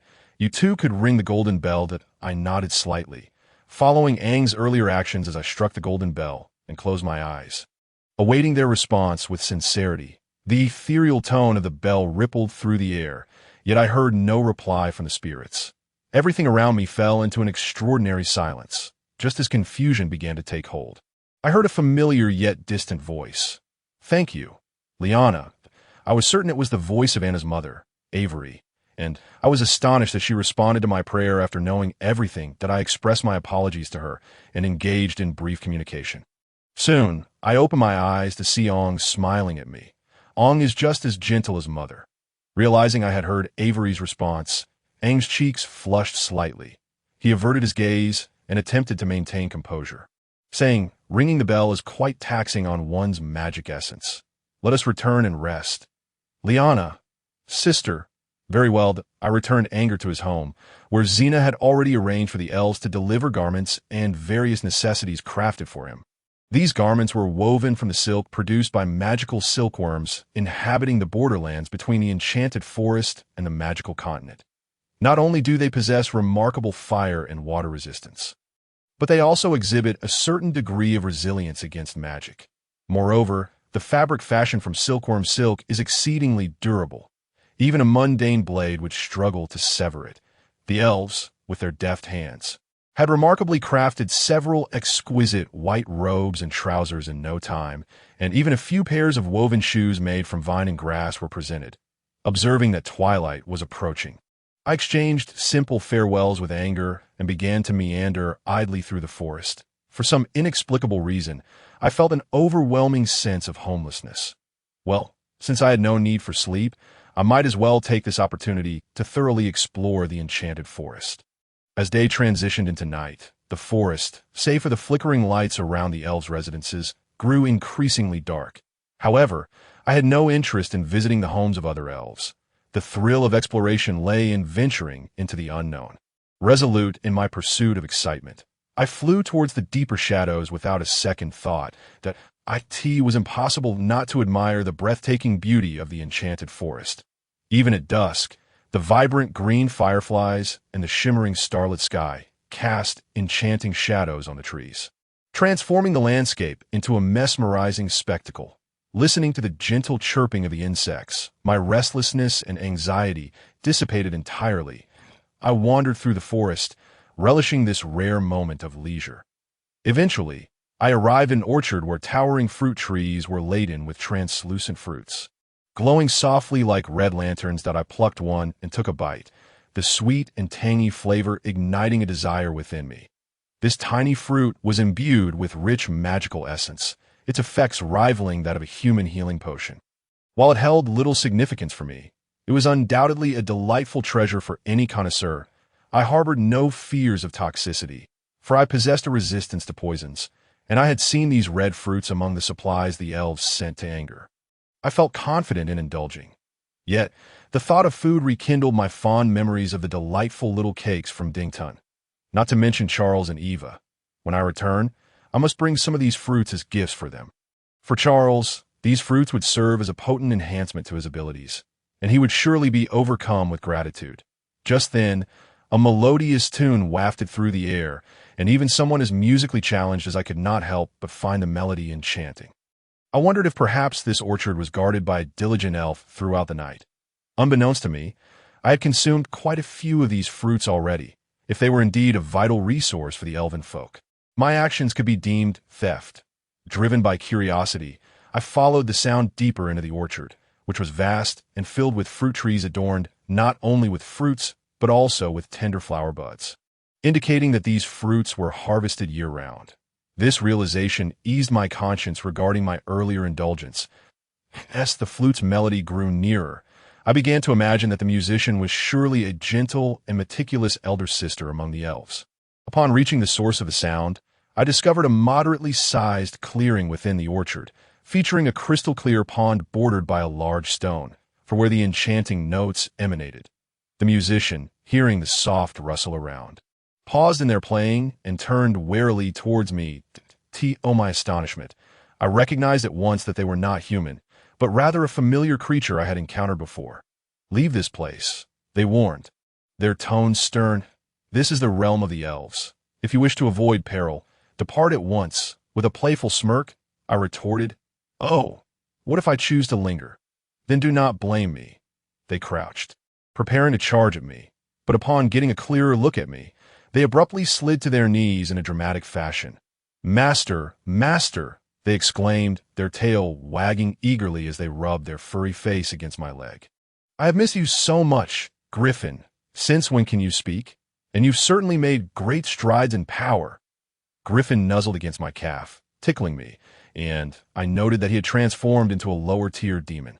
The sight of a humanoid magical creature rubbing against my leg felt somewhat unsettling. I warned him sternly, "Do not behave in such a manner here. Be cautious, or I shall kick you."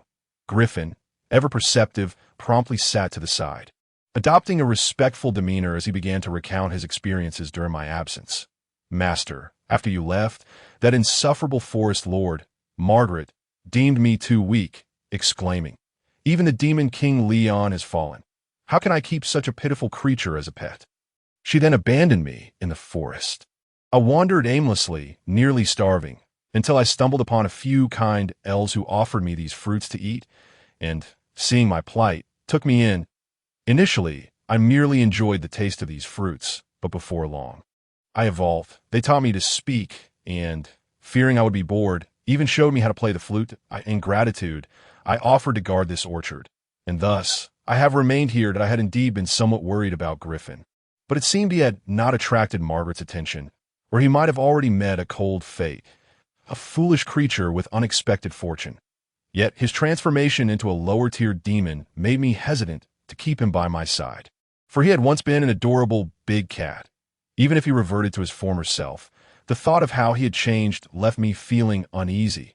Therefore, I decided it best for him to remain here, as the fruits would prove beneficial for him. While they might not grant him immediate power, over time, he could certainly become a formidable demon. Having contemplated this, I addressed Griffin. "Seeing you in such fine spirits brings me comfort. However, I have many dangerous tasks ahead. You should stay here."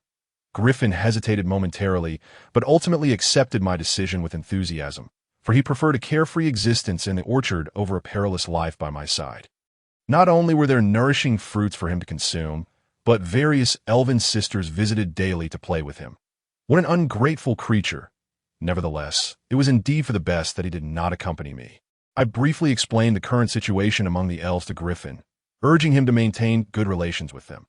After he assured me he would, I took my leave. For me, it was sufficient that Griffin was alive. Although he was somewhat weak, he possessed a keen sense of perception. Once I resolved my immediate concerns, I would see if he wished to accompany me back to the Demon City. Yes, I bid farewell to Griffin and departed the orchard. Dawn was breaking, and elves began to stir in the enchanted forest, the once silent woods now buzzing with activity. In the following days, I continued to wander aimlessly through the enchanted forest. Each time I encountered other elves. They greeted me with utmost respect, and some even presented me with fruits and flowers, leaving me feeling somewhat embarrassed. Although I had already indulged in the fruits, I feigned astonishment, praising the delightful taste of their offerings. And by the end of the day, I would often find myself laden with an abundance of flowers. Consequently, I resorted to delivering them to Anger each evening for him to handle. After several days of rest, Anger's hair had grown considerably, as elves and magical beings alike retained their hair in its original state as long as they had sufficient magical essence. Thus, Anger's hair had swiftly lengthened to about a hand's breadth. Now clad in a long elven robe, he bore an even more youthful appearance. Indeed, one cannot deny that he is Anna's brother, possessing not only refined features, but also striking angles that lend him an air of reliability as a handsome young man. At long last, the day of the coronation ceremony has arrived, and the entrance of the tree palace is thronged with members of the elven race. The high-ranking elves have taken their seats in the grand hall, while the other elves await the moment of the new elven king's coronation outside. Due to the circumstances surrounding Margaret, this coronation ceremony is rather exceptional. The general procedure involves my returning the half-elven core obtained from Margaret to Ong, after which Ong will address the gathered elves, having secured the approval of all the high-ranking elves present. This process should encounter no obstacles, with the pivotal moment being my return of the elven core to Ong. I am eager to witness how much stronger Ong will become once he is crowned the true elven king. Generally, upon attaining the status of a true demon king, hero, or elven king, one awakens a unique skill, much like my own predator. Although I am unaware of the specific name of Hero Princeps' unique skill, as he has never mentioned it, it likely belongs to the category of skills that can bypass an opponent's defenses. Typically, the special skills acquired by heroes are exceedingly formidable, serving as a form of compensation from the world for the human race. As for the previous elven king, Margaret, a half-blood of human and elf who cunningly acquired half of the Greenwood elven core. Her limited strength and actions would certainly not earn her the recognition of the elven race, and thus, she would not possess a special skill. Soon, I arrived as promised, and under the scrutinizing gaze of all the elves, I extracted the half-elven core from within myself. The elves required no validation of the core's authenticity, for its aura alone was sufficient to compel even the ordinary elves to submit. This is the undeniable power of the elven king over his kin. I strode steadily into the grand hall and presented it to Ong, who was resplendently attired for the occasion. The half-elven core pulsated with urgency upon sensing Aang's essence. In a whisper audible only to Ong, I conveyed, "I have fulfilled Anna's entrusted task. Congratulations, the new elven king." Ong solemnly nodded and placed the half-elven core against his chest. A dazzling light erupted, and in an instant, Aang's magical essence underwent a qualitative leap. His battle power soared to over 70 million, exuding a solemn aura that rendered the surrounding elves unable to resist. I could not help but marvel at Ong. Though he has just reached adulthood, he is destined to become a formidable king. The next step unfolded naturally, with all the high-ranking elves accepting the fact of Aang's ascension to Elven King without objection, respectfully kneeling on one knee. Congratulations to His Majesty, King Ong, on his coronation. We shall pledge to follow our Elven King unto death. Under His Majesty's leadership, our kin shall march toward prosperity. Ong, embodying the role of a king, graciously permitted the elves to rise. Subsequently, he advanced to the front of the platform outside the tree palace, where he made a momentous announcement. Fellow compatriots, first and foremost, I express my profound gratitude for your acceptance of me. I shall do my utmost to prove worthy of the title of Elven King. However, I must request your calmness regarding the matter I am about to disclose, that my sister Anna now bears the title of Demon King. The assembly erupted in disbelief. They were reluctant to accept that an evil demon king could save their elven king, and even more so to fathom that the gentle and kind Anna was now a demon king. As a certain film suggested, people are often unwilling to believe that a bandit goes by the name of Mu Ji. Silence, please. Aang's voice commanded with an authority that instilled great pressure upon the elves, who promptly ceased their chatter, gazing in reverence at Aang standing upon the platform. Regardless of the circumstances, Anna remains my sister, and I have resolved to forge a friendly contract with the Demon King in the future. This way, both demons and elves can continue to develop peacefully and steadily. Moreover, my sister now goes by the name of Demon King Liana. I hope that when you encounter her, you will bestow upon her the honors befitting a queen. I shall now convene a meeting with the high-ranking elves concerning the safety and development of our elven race. Everyone else is dismissed. Aang's words resonated with the authority of an undeniable command, and the elves swiftly returned to their designated places, marking the conclusion of this simple coronation ceremony. That I exhaled a sigh of relief, feeling as though I had shed a heavy burden, my heart and mind considerably lightened. Raising my gaze, I fixed my eyes upon the horizon, murmuring to myself, "Next, it is time to confront my own affairs. My ensuing plan involves returning to the demon continent, for I have no intention of relinquishing my territory without a fight. That scoundrel Kai must face the consequences of his actions, and the demon who is allied with the hero must also receive a taste of my wrath as a demon king. Although I currently lack a reliable ally, my present strength should suffice to deal with them. Nonetheless, having learned from numerous painful lessons, I have resolved to act discreetly. The grand and ostentatious return to the demon city would undoubtedly put them on high alert. It is also nearly time to bid farewell to Aang. From the moment he became the Elven King, he will reside in the tree palace behind me. This arrangement not only facilitates the Elven King's governance, but also ensures that he receives the protection of the sacred tree. Sangtong. Speaking of which, I must commend Levantine. Despite his somewhat lazy demeanor, he managed to catch up with and eliminate Margaret before she could escape to the magical forest. Had he succeeded in hiding there under the tree's protection, I would have found myself a loss to deal with him for the time being. Upon returning to the hall of the tree palace, I found Aang seated upon the throne, symbolizing the Elven King's authority. Lost in thought, that it is understandable. To thrust a youth who has endured such prolonged suffering into the pinnacle of the world as the Elven King is a matter that brings forth both blessings and burdens.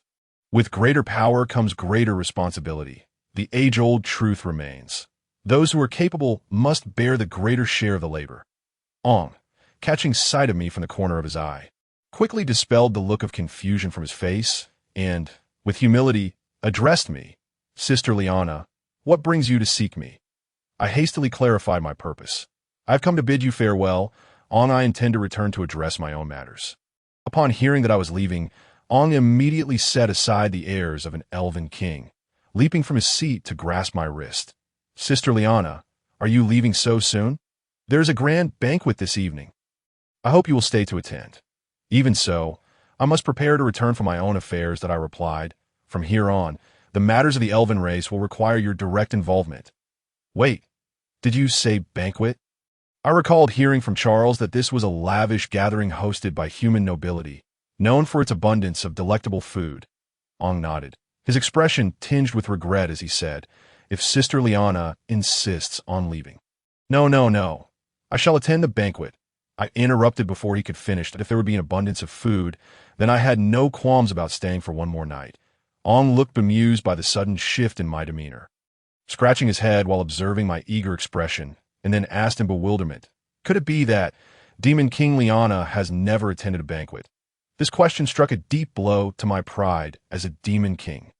My mind raced through Anna's childhood memories, and I realized that while there were indeed vague recollections of elves frequently hosting banquets, they remained too indistinct. Anna had never cared much for such affairs, so she did not retain a clear memory of them. I quickly attempted to weave together Anna's hazy recollections with Charles's descriptions to feebly defend myself. Banquets. I'm not particularly concerned about them. After all, I used to attend them frequently in the Demon City. Following that, I rambled on with a torrent of incomprehensible words, not only leaving Aang bewildered but likely even confounding myself. The beads of sweat forming on my forehead served as proof of my nervousness. It seemed Ong sensed my discomfort, for he chuckled awkwardly and chimed in. Sister Liana certainly knows a great deal, so does that mean you will stay for tonight's banquet? I nodded affirmatively, fully aware of the banquet scheduled for this evening. Even if anger were to insist on my departure, I would remain steadfast. Thus, after careful consideration, my plans to return to the demon city would be postponed. Before long, the elves busily began their preparations in the magical forest. Some were arranging the venue, while others were gathering ingredients, all so engrossed in their tasks that I found it challenging to engage them in conversation. Soon, numerous tables and chairs adorned the area both inside and outside the tree palace. With a grand circular table positioned at the heart of the hall, this was likely the designated seating for the most esteemed high-ranking elves of their kind. I stood nearby, gazing around like a country bumpkin, desperately suppressing the urge to pilfer a taste as the elves carried fragrant dishes to the tables. Not far off, Griffin approached the tree palace, hoisting a large sack of tree fruits. Upon spotting me, he bowed respectfully and exclaimed, "Master, I thought you had left. Are you staying for the banquet as well?" Griffin too. I feigned indifference and cautiously probed, "It seems you have attended banquets before?" Griffin, unfazed, replied, "Indeed, although I dared not come while Margaret was present. The elves always invite me when she is away. Banquets, they are rather mundane, merely featuring an abundance of delectable dishes and a few more elves to play with." At that moment, he seemed to sense the fierce glint in my gaze. Shivering involuntarily before quickly amending, "This grand banquet is my first. It is surely a gesture of hospitality from the elves to honor you, such a magnificent master." Griffin feels immense pride. His instinct for self-preservation saved him.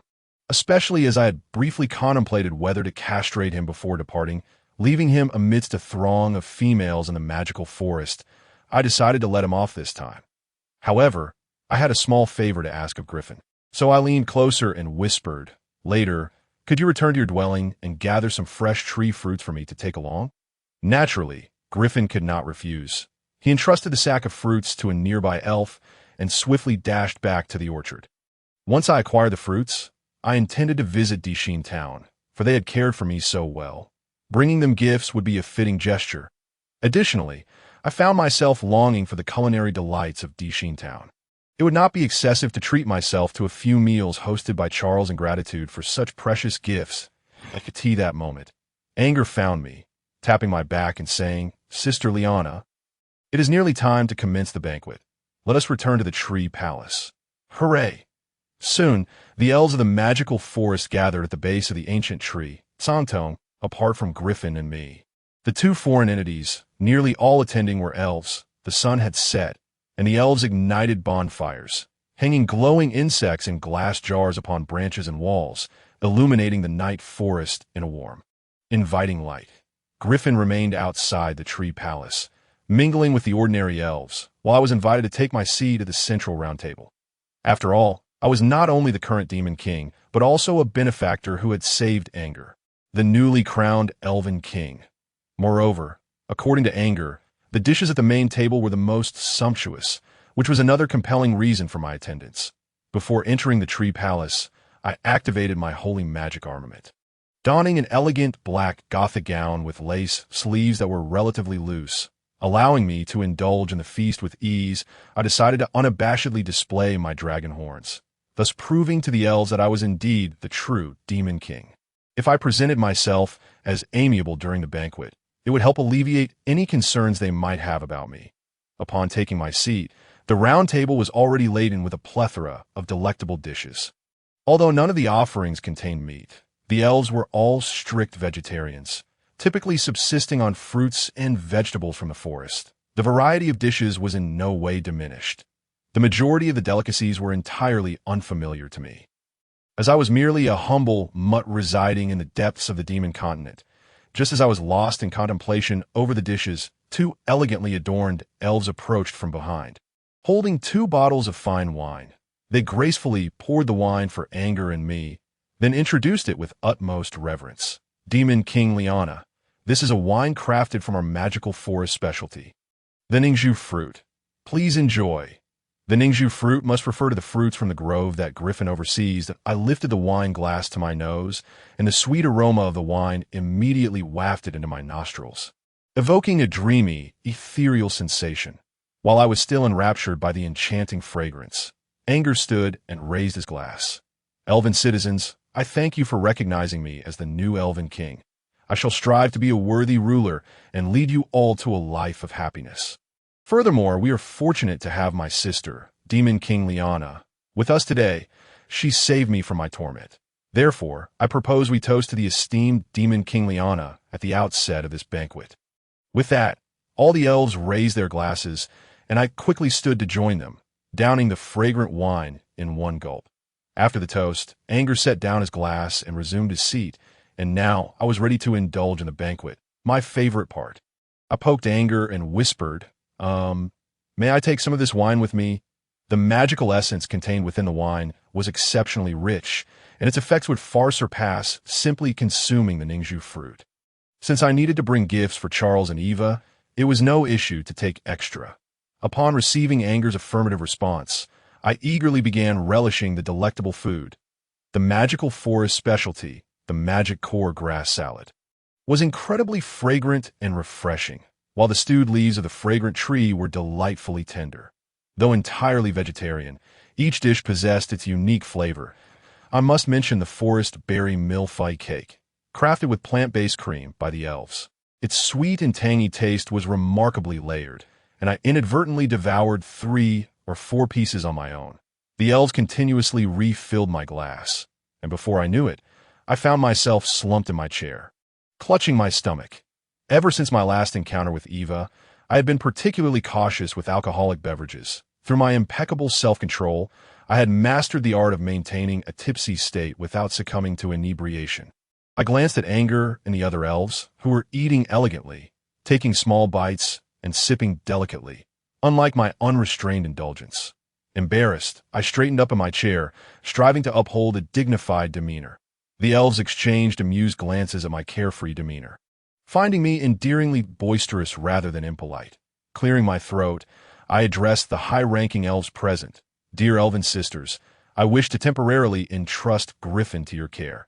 I have instructed him not to defy your orders. So should he be disobedient, feel free to discipline him. Hina spoke up. You mean that lion? I've heard he's quite favored among the elves. He gets along splendidly with us and has never harmed anyone. You can rest assured in leaving him with us. Unexpectedly, this clumsy cat was quite the social butterfly. However, it was better than being expelled by the elves. Otherwise, I would have had to take him with me. Nodding in agreement, I employed magic to clear my stomach and resumed savoring the delicacies. The delightful banquet soon reached its conclusion, and the elves began to disperse.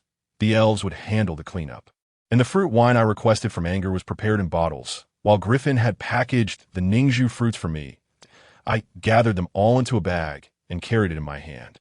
Ascending into the sky above the magical forest, I gazed up at the twinkling stars, a sight I had never witnessed in the demon continent.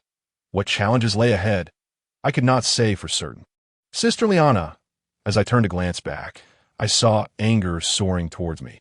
Upon reaching my side, he immediately halted in place and presented me with a ring. Fortunately, you have not departed yet. This is the ring my mother left for Sister Anna. Please accept it, he said. It is a truly remarkable magical ring. I gazed at the ring in Anger's hand, adorned with a tiny red gemstone, and gladly accepted his kind gesture. Slowly, I slipped the ring onto the 4th finger of my left hand, and it emitted a gentle glow, instantly filling me with an overwhelming sense of comfort. It was imbued with the tenderness of Avril and Anna. I felt certain that I would never forget that my heart once harbored a gentle and kind girl. A wave of melancholy washed over me as my nose tinged with a hint of sorrow and tears welled in my eyes. It was time to bid farewell, but I looked up at Anger and smiled sweetly. Thank you. King of Elves angered, I must take my leave. Take care, you too. Take care, sister. After a brief and simple farewell with Anger, I took flight, carrying a large bundle of crystal fruits and fine wine, soaring away from the enchanted forest. Rather than returning directly to the magic continent, I chose to head towards Dishin. That I flew through the vast expanse of the starry sky, resembling a shooting star with not a cloud in sight. promising a bright and sunny day to come. I must say, the kingdom's territory is indeed vast. It took me quite some time to fly from the enchanted forest to Dixie. It is worth noting that Dixine is not located at the farthest end of the kingdom.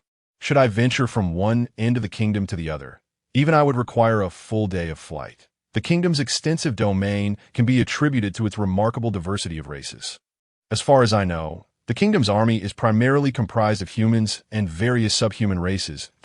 In this world, subhumans are considered part of humanity, although their overall combat prowess surpasses that of ordinary humans.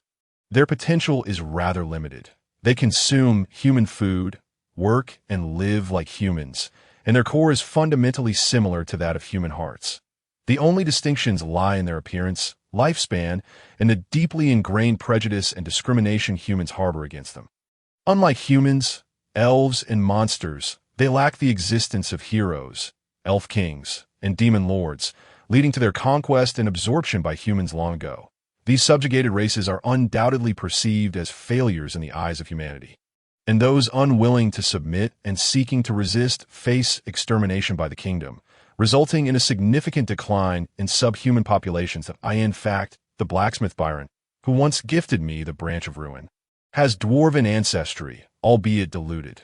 Thus, he stands only slightly shorter than the average human.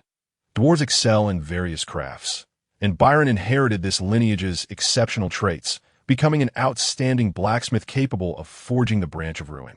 In today's world, humans and subhumans have coexisted and integrated over the ages, making it increasingly rare to encounter pure, subhuman individuals in large cities, save for some remote mountain villages. This represents another form of racial extinction. Humans, as we know, are quite aware of this. Of course, after experiencing so much in Dixine, I must admit that not all aspects of humanity are negative. Despite their insignificance, they flawlessly manage the operations of their cities and nation, which indeed earns my admiration. Humans have invented language, weaponry, and various technologies, thus proving their worth to the world. I suppose this is how heroes emerge among them to protect their kind, though the current hero is not exactly virtuous. As I arrived in Dixine, dawn had broken once again, and I was reminded that my last visit here was to fulfill a promise made with that troublesome Marguerite. Having gone through so much along the way, I couldn't help but feel a sense of nostalgia. After all, the succession of the Elf King is a momentous event for the entire world. Carrying such a heavy load to a tea shop was hardly a wise choice. And to make matters worse, I had left my bracelet at Eva's. Reluctantly, I decided to check in at the Adventurers Guild first. I landed gracefully at the entrance of the guild, gently pushing open the wooden door. And from afar, I spotted Eva lost in thought, resting her chin on the table, completely oblivious to my entrance, which surprised me. Seizing the opportunity, I decided to tease her a little with this in mind.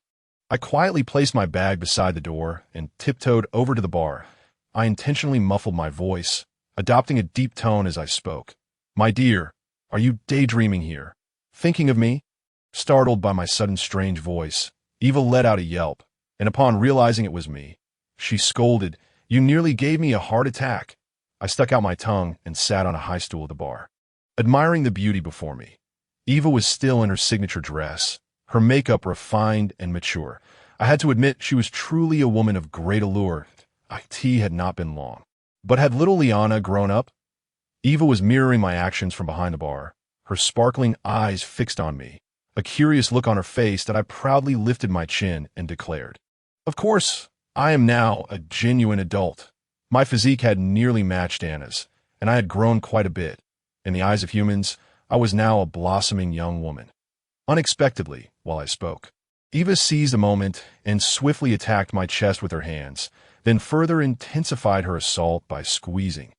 This woman, Eva, was indeed dangerous. Realizing what had just happened, I quickly pushed her hands away, shielding my chest with my arms, while she sported a triumphant grin, exclaiming, "Liana, you have indeed grown." Just as I was about to retaliate, Eva produced the amethyst bracelet I had forgotten, deftly changing the subject. "You left your bracelet last time. I've asked Charles to deposit money into it." Without waiting for my response, she grabbed my hand and fastened the bracelet onto my wrist, showering me with compliments. "Liana, You have become even more beautiful. Not only do you look stunning, but your strength is impressive too. I am almost envious of you. Of course, I have brought you and Charles an amazing gift. You will be truly astonished, flattered by her praise. I quickly forgot about the earlier incident and began to boast. Eva's eyes curved into crescents as she gently echoed, "Well, I am indeed looking forward to it. I'm parched. Bring me some fine wine. This time, I shall keep a tab." My conversation with Eva was interrupted by a familiar yet utterly detestable voice from outside the door. I turned my head slightly, glancing towards the entrance, and sure enough, it was that wretched individual. Standing before me was Kagu, the one I had tormented twice. I couldn't help but want to ask him, "How old are you?" However, since he was already here, I felt obliged to uphold my promise. In this world, one must keep their word. So, I resolved to meet him and strike him yet again. With a smile, I turned back, my demeanor warm as I greeted, "Well, if it isn't Kagu," inside the Adventurers Guild Hall. Kagu's reaction to seeing me was akin to witnessing a ghost. His body twitched as if jolted by electricity, and he immediately spun around, attempting to flee. I could see it wasn't entirely Kagu's fault for daring to show up at the guild. He had overheard from other adventurers that I had been absent for a considerable time, and only after thorough confirmation did he dare to approach. Wasn't that quite the coincidence? If Kagu thought he could escape from my grasp, he was sorely underestimating me. With merely a flicker of my fourth-tier magic, I ensnared him in vines, binding him like a mummy. Despite Kagu's desperate struggles, he soon resigned himself, his eyes losing their spark. I was in a relatively good mood today, so I only wished to teach him a light lesson. After all, I'm not a demon. After all, I approached Kagu, leaning down to mockingly inquire, "Mr. Kagu, it seems your health has remarkably improved. Have your injuries healed so swiftly?" Kagu swiftly contorted his face into a rather unappealing grimace and forced a bitter smile, exclaiming, "Oh, my dear aunt, thanks to your grace, I happened to find myself in quite the predicament just days ago. It seems I, a mere younger brother with limited insight, have inadvertently offended you. With elders above and dependents below, I implore you to spare me. I truly cannot bear any further suffering." Upon a rough calculation, it had been nearly half a year since I first laid eyes on Kagu. During this time, he had not only been unable to earn a living like other adventurers by taking on commissions, but he also had to incur exorbitant expenses to treat his injuries. Their income came swiftly, but so did their expenditures. After enduring such a prolonged existence as an invalid, his financial situation had become exceedingly dire. Should he sustain another injury, he contemplated selling himself into servitude in Lonsudalen. Yet he was hardly deserving of sympathy. All his misfortune was the result of his own folly. Had he possessed the sense of a certain foolish cat named Griffin, he would not have been so thoroughly chastised by me. Observing that my vines had choked his plump face to a shade of purple, I swiftly released him from his binds. After all, he had completely surrendered. It would be unamusing if this escalated to a fatal outcome. However, even as I loosened his restraints, I couldn't resist taunting him further. "When you're injured, perhaps you should consider moonlighting as an accountant. Given your incessant penchant for tallying accounts, last liberated." Kagu let out a long sigh before collapsing to his knees, exclaiming, "Sister, you shall henceforth be my one and only sister. Do not ask me to be an accountant. As long as you spare me, I would even call you mother. I have no need for a son as foolish as you," I retorted, finding his words amusing and losing interest in delivering him a sound beating. Nonetheless, I felt it necessary to issue a proper warning to prevent any future mischief on his part. "Should there be a next time, I shall extract your intestines and suffocate you with them." His face filled with terror as he nodded vigorously, and upon hearing my command to get lost, he sprang to his feet, eager to flee. Just as he stood, voices from outside reached our ears. "So, Kagu, as I told you, that wretched fellow has not reappeared. Look at you, frightened to death." "Ah!" Kagu froze in place, and the ruffian who entered the room found himself equally paralyzed upon spotting me, that I glided behind Kagu and spoke in a low voice. "Wretched?" Instantly, his heart leapt to his throat, and the instinct for survival propelled his mind into overdrive, prompting him to take action. He raised his hand and struck the ruffian with a resounding slap, sending the latter spinning several times before collapsing to the floor. Kagu then turned and knelt once more, bowing his head. "Sister, Mother, I swear I was ignorant of your prowess, and my arrogance was misplaced. I vow that even if I were granted 100 lives, I would never dare to offend you again. Kagu could not have anticipated that, after I had shown him mercy, this foolish ally would ruin his chance at redemption. Sometimes the desire to harm someone is unmistakable. He cast a resentful glance at the ruffian sprawled on the ground, then resumed his pitiful pleas for mercy. Initially, I had no intention of striking him again, but given the atmosphere that had been cultivated, I found I had no reason to let him off the hook that I crouched down, smiling as I ruffled his sparse yet greasy hair, and, believing I had forgiven him, lifted his gaze in gratitude. Calling me grandmother will do you no good. Tea that moment of relaxation, I seized his hair and gave it a sharp tug. With a sound like ripping fabric, a substantial patch of his scalp came away with his hair. Accompanied by his anguished wails, I discarded the clump of hair and scalp onto the floor, then cast a healing spell on his bloody, bald head that would stop the bleeding but not the pain. With a gleeful smile, I looked at Kagu, who was clutching his head, and gently said, "This time, I shall let you off the hook. But should you wish to experience more thrilling encounters, feel free to continue provoking me."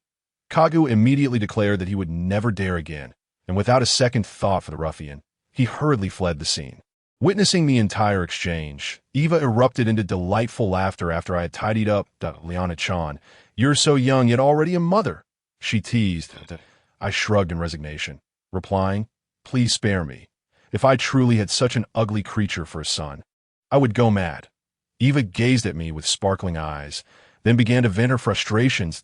"I must thank you for teaching him a lesson.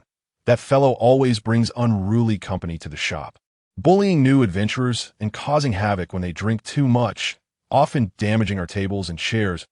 As a business owner, I cannot simply expel them. If I did, that gang of thugs would surely wreak havoc near the guild." Thus, I realized that my actions served a greater purpose in ridding the community of a nuisance. Completely alleviate Eva's concerns, I resolved to give Kagu a little shock to the system when I departed in a few days. I reassured Eva to relax and inquired about Charles's recent circumstances. Charles recently received a summons from the kingdom, along with nearly all the platinum-ranked adventurers. They have been integrated into the royal army to address issues concerning the rebel forces at the border. Rebels? This was the first I had heard of such a presence at the kingdom's borders. Should their uprising stem from the oppressive taxes imposed by the hero, Princess, I would be quite interested in meeting them.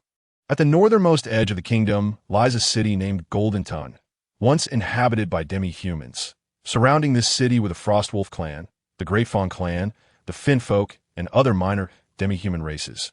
The Frostwolf clan, the Great Fawn clan, and the Finfolk were all formidable warrior races. Yet they were plagued by internal discord, leading to their systematic defeat at the hands of the kingdom's army.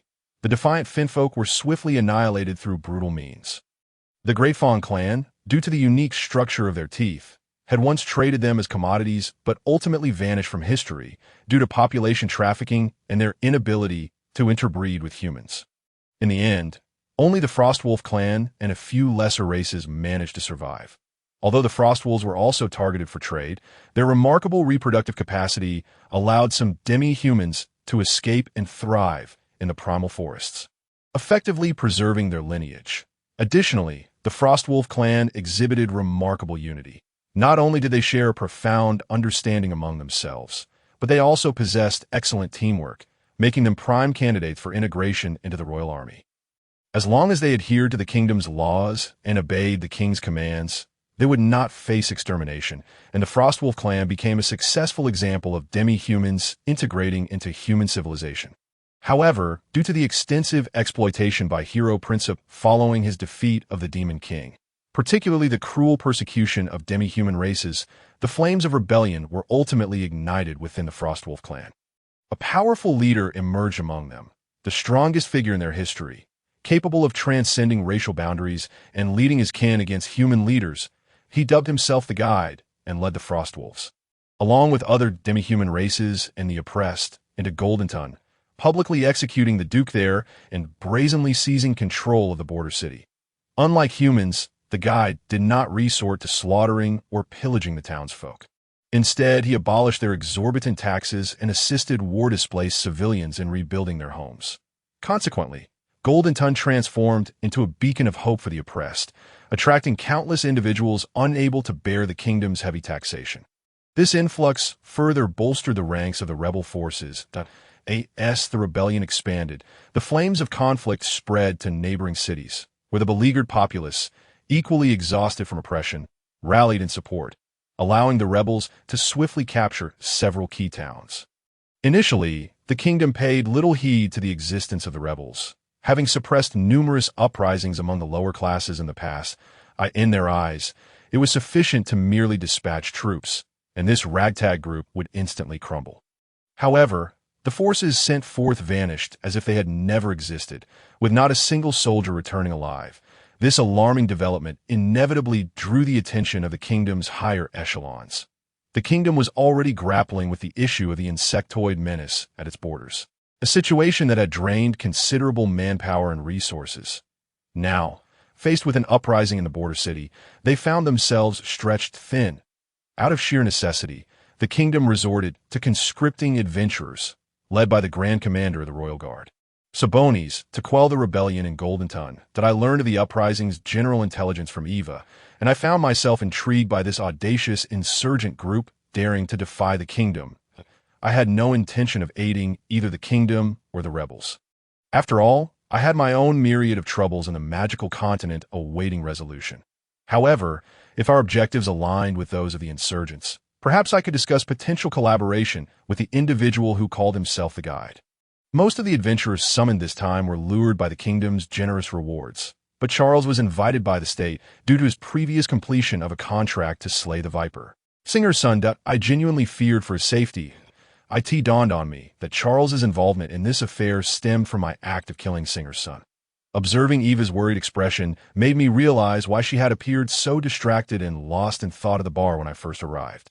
She had been concerned for Charles's well-being. I was eager to ascertain the true strength of the insurgents, and with Charles present there, I certainly did not wish for his demise. Thus, I took the initiative to propose a visit to Goldenton. Sister Eva, I need the exact coordinates of Goldenton that I wish to join the fray and, in the process, ensure Charles's safety. Really? Eva's beautiful eyes sparkled with hope as she gazed at me. I chuckled at her small, feminine demeanor. If you leave Charles alone there, you'll be transformed into a stone statue of longing. Waiting for him to return, I will discreetly protect him. With that, I rose and brought the crystallized fruit and wine I had left at the door to Eva.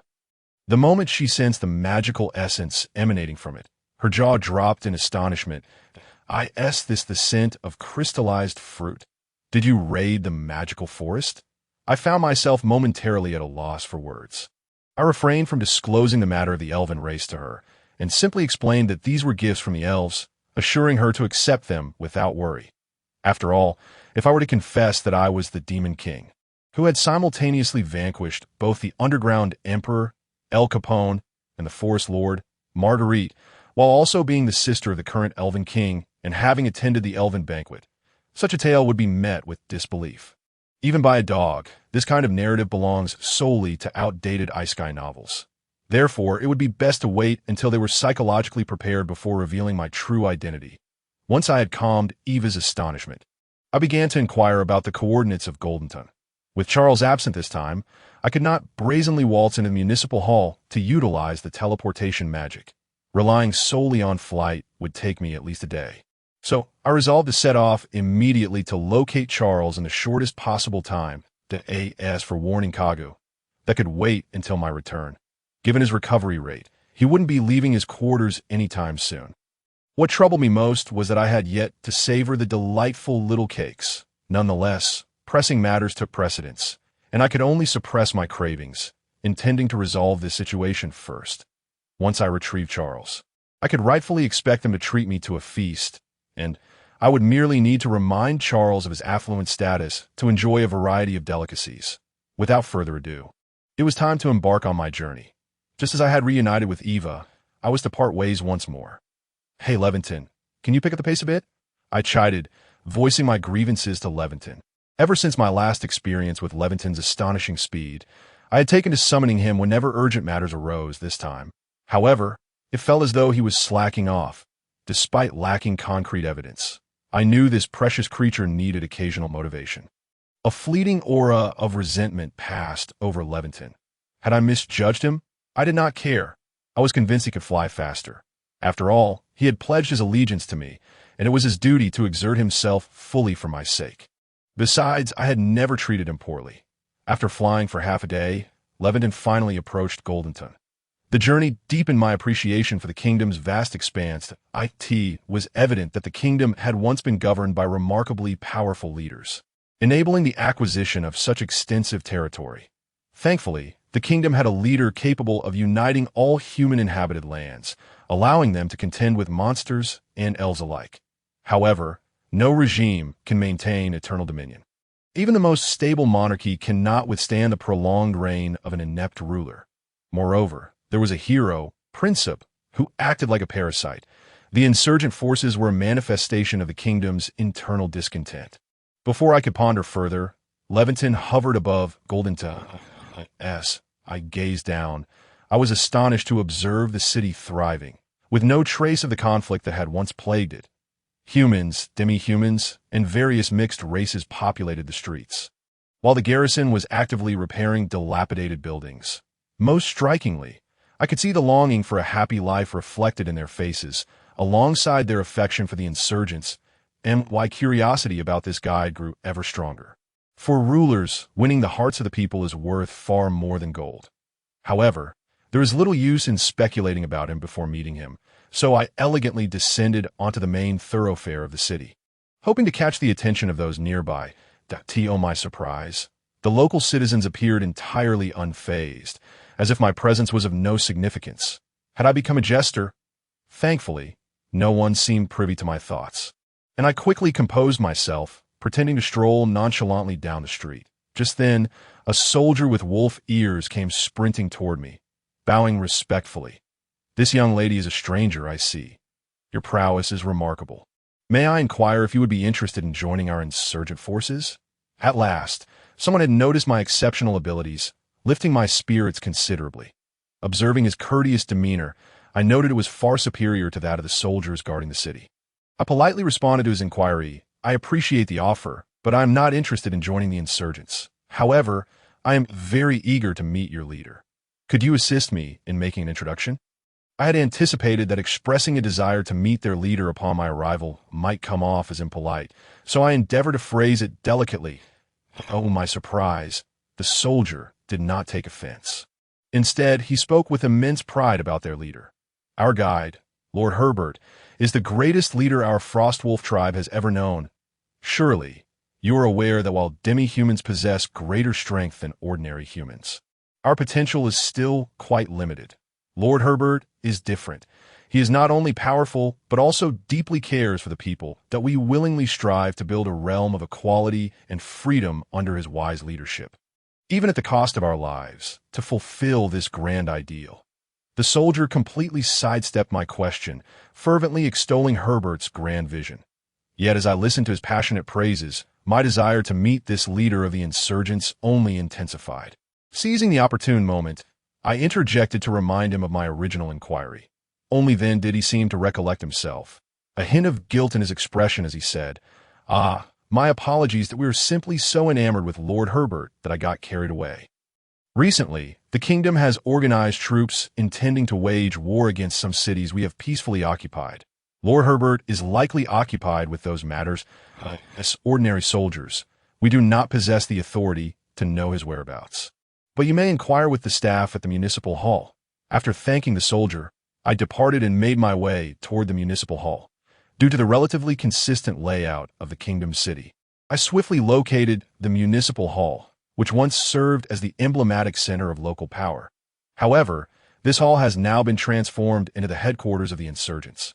"Little girl, do you require assistance?" As I approached the entrance, a white-haired elder dressed in formal attire and sporting vintage spectacles greeted me with a warm smile.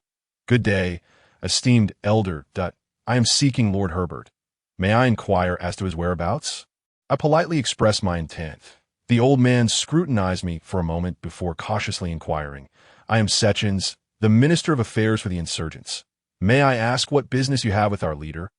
I was somewhat taken aback. After all, A Minister of Affairs holds a status akin to that of my former subordinate. I hadn't anticipated such a high-ranking official personally welcoming a citizen at the entrance. I couldn't help but reassess the seemingly ordinary elder before me, realizing that he was, in fact, an exceptionally formidable individual, perhaps even slightly more powerful than the second-in-command of Lang Sudlin, Viper Singer's son. Encountering the insurgent's second-in-command right off the bat made me feel incredibly fortunate, as it would undoubtedly save me considerable effort. Thus, I directly reveal my identity and purpose. I am the Demon King, Liana, here to discuss matters with Lord Herbert. The elder remained unfazed, maintaining a cheerful demeanor as he replied in a very official tone.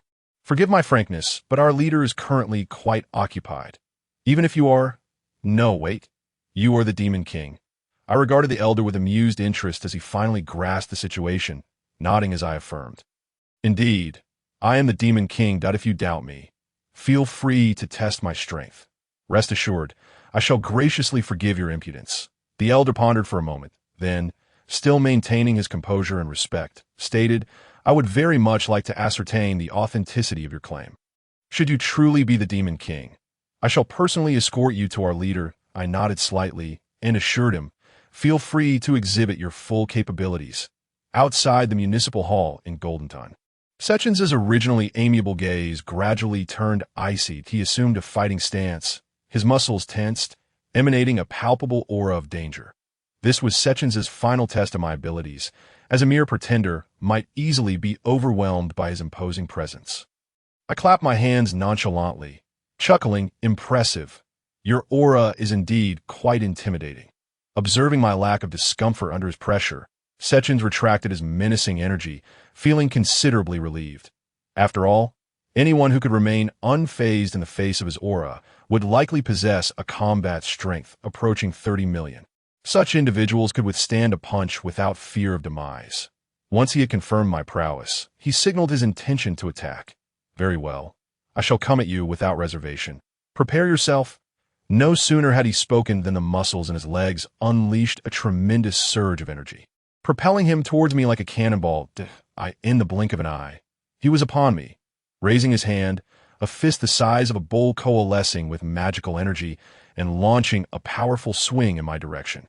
I could clearly perceive the intricacy of his punch, the air swirling in a spiral around his sleeve, which crackled audibly.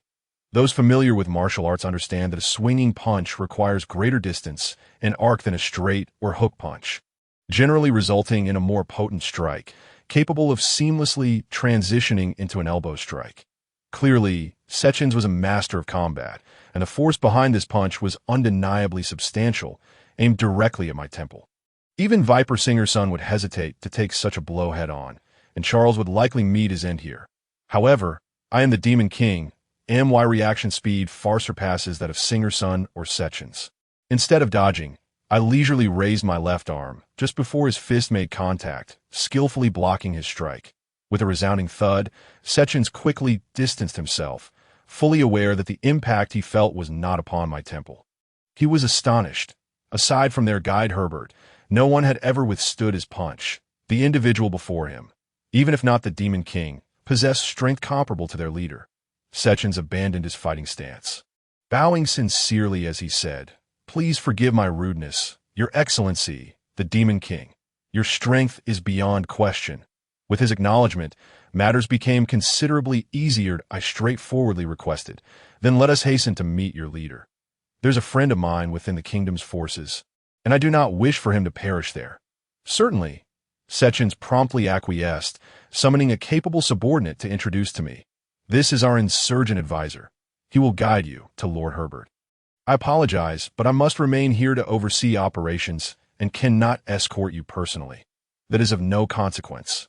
It matters not who leads the way, I replied indifferently, primarily eager to ascertain the true capabilities of Herbert. Shortly thereafter, I witnessed the advisor summon a carriage, which left me utterly astonished. I pointed at the advisor, then at the carriage, asking, We are to travel in this. In my view, riding in a carriage felt akin to being confined to a wheelchair. This advisor possessed strength around 15 million. It was illogical for him to not be able to fly. The advisor seemed to grasp my unvoiced thoughts, offering a resigned smile before removing his hat, revealing a pair of rabbit ears atop his head. My apologies, Demon King. Our demi-human race has inherent limitations.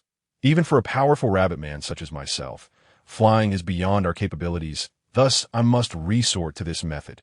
I understood now that it is said that the rabbit people possess remarkable reproductive capabilities, and their females are often strikingly beautiful with large, expressive eyes. Gazing at the swaying rabbit ears before me, I felt a sudden urge to reach out and tug at them. Nevertheless, it is indeed impressive that the rabbit people have honed their abilities to such a degree. While their race is nearly as weak as humans, their physical prowess is superior, albeit their offensive techniques remain singular. They were among the earliest demi-human races to be subjugated by humans. Just tell me the direction in which your leader resides, I stated, unwilling to be confined to a leisurely carriage ride. I summoned Levantine, preparing to fly him there directly. He pointed towards the direction, and I took his hand with my left while gripping Levantine with my right, soaring into the sky. Those familiar with flight understand that the initial sensation of weightlessness can be quite intense. The moment I propelled us upwards, the advisor let out a startled scream that I subsequently entrusted the flying entirely to Levantine, turning to the rabbit advisor, who was firmly squeezing his eyes shut, and reassured him. Fear not. With me, you shall not fall. Slowly, he opened his eyes, marveling at the scenery below, much like my own experience on my first flight.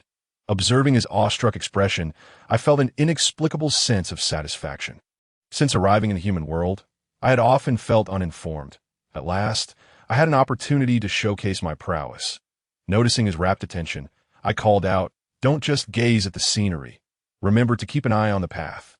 He finally reacted, pointing toward the town to our left, exclaiming, "It is just over there." Fortunately, I mentioned it. Otherwise, even if I flew to Dishin, this harebrained fellow would likely remain oblivious. If he truly jeopardized my affairs, I would undoubtedly turn him into spicy rabbit head. With a swift acceleration, I created a turbulent wave of air, elegantly descending onto the streets of this city.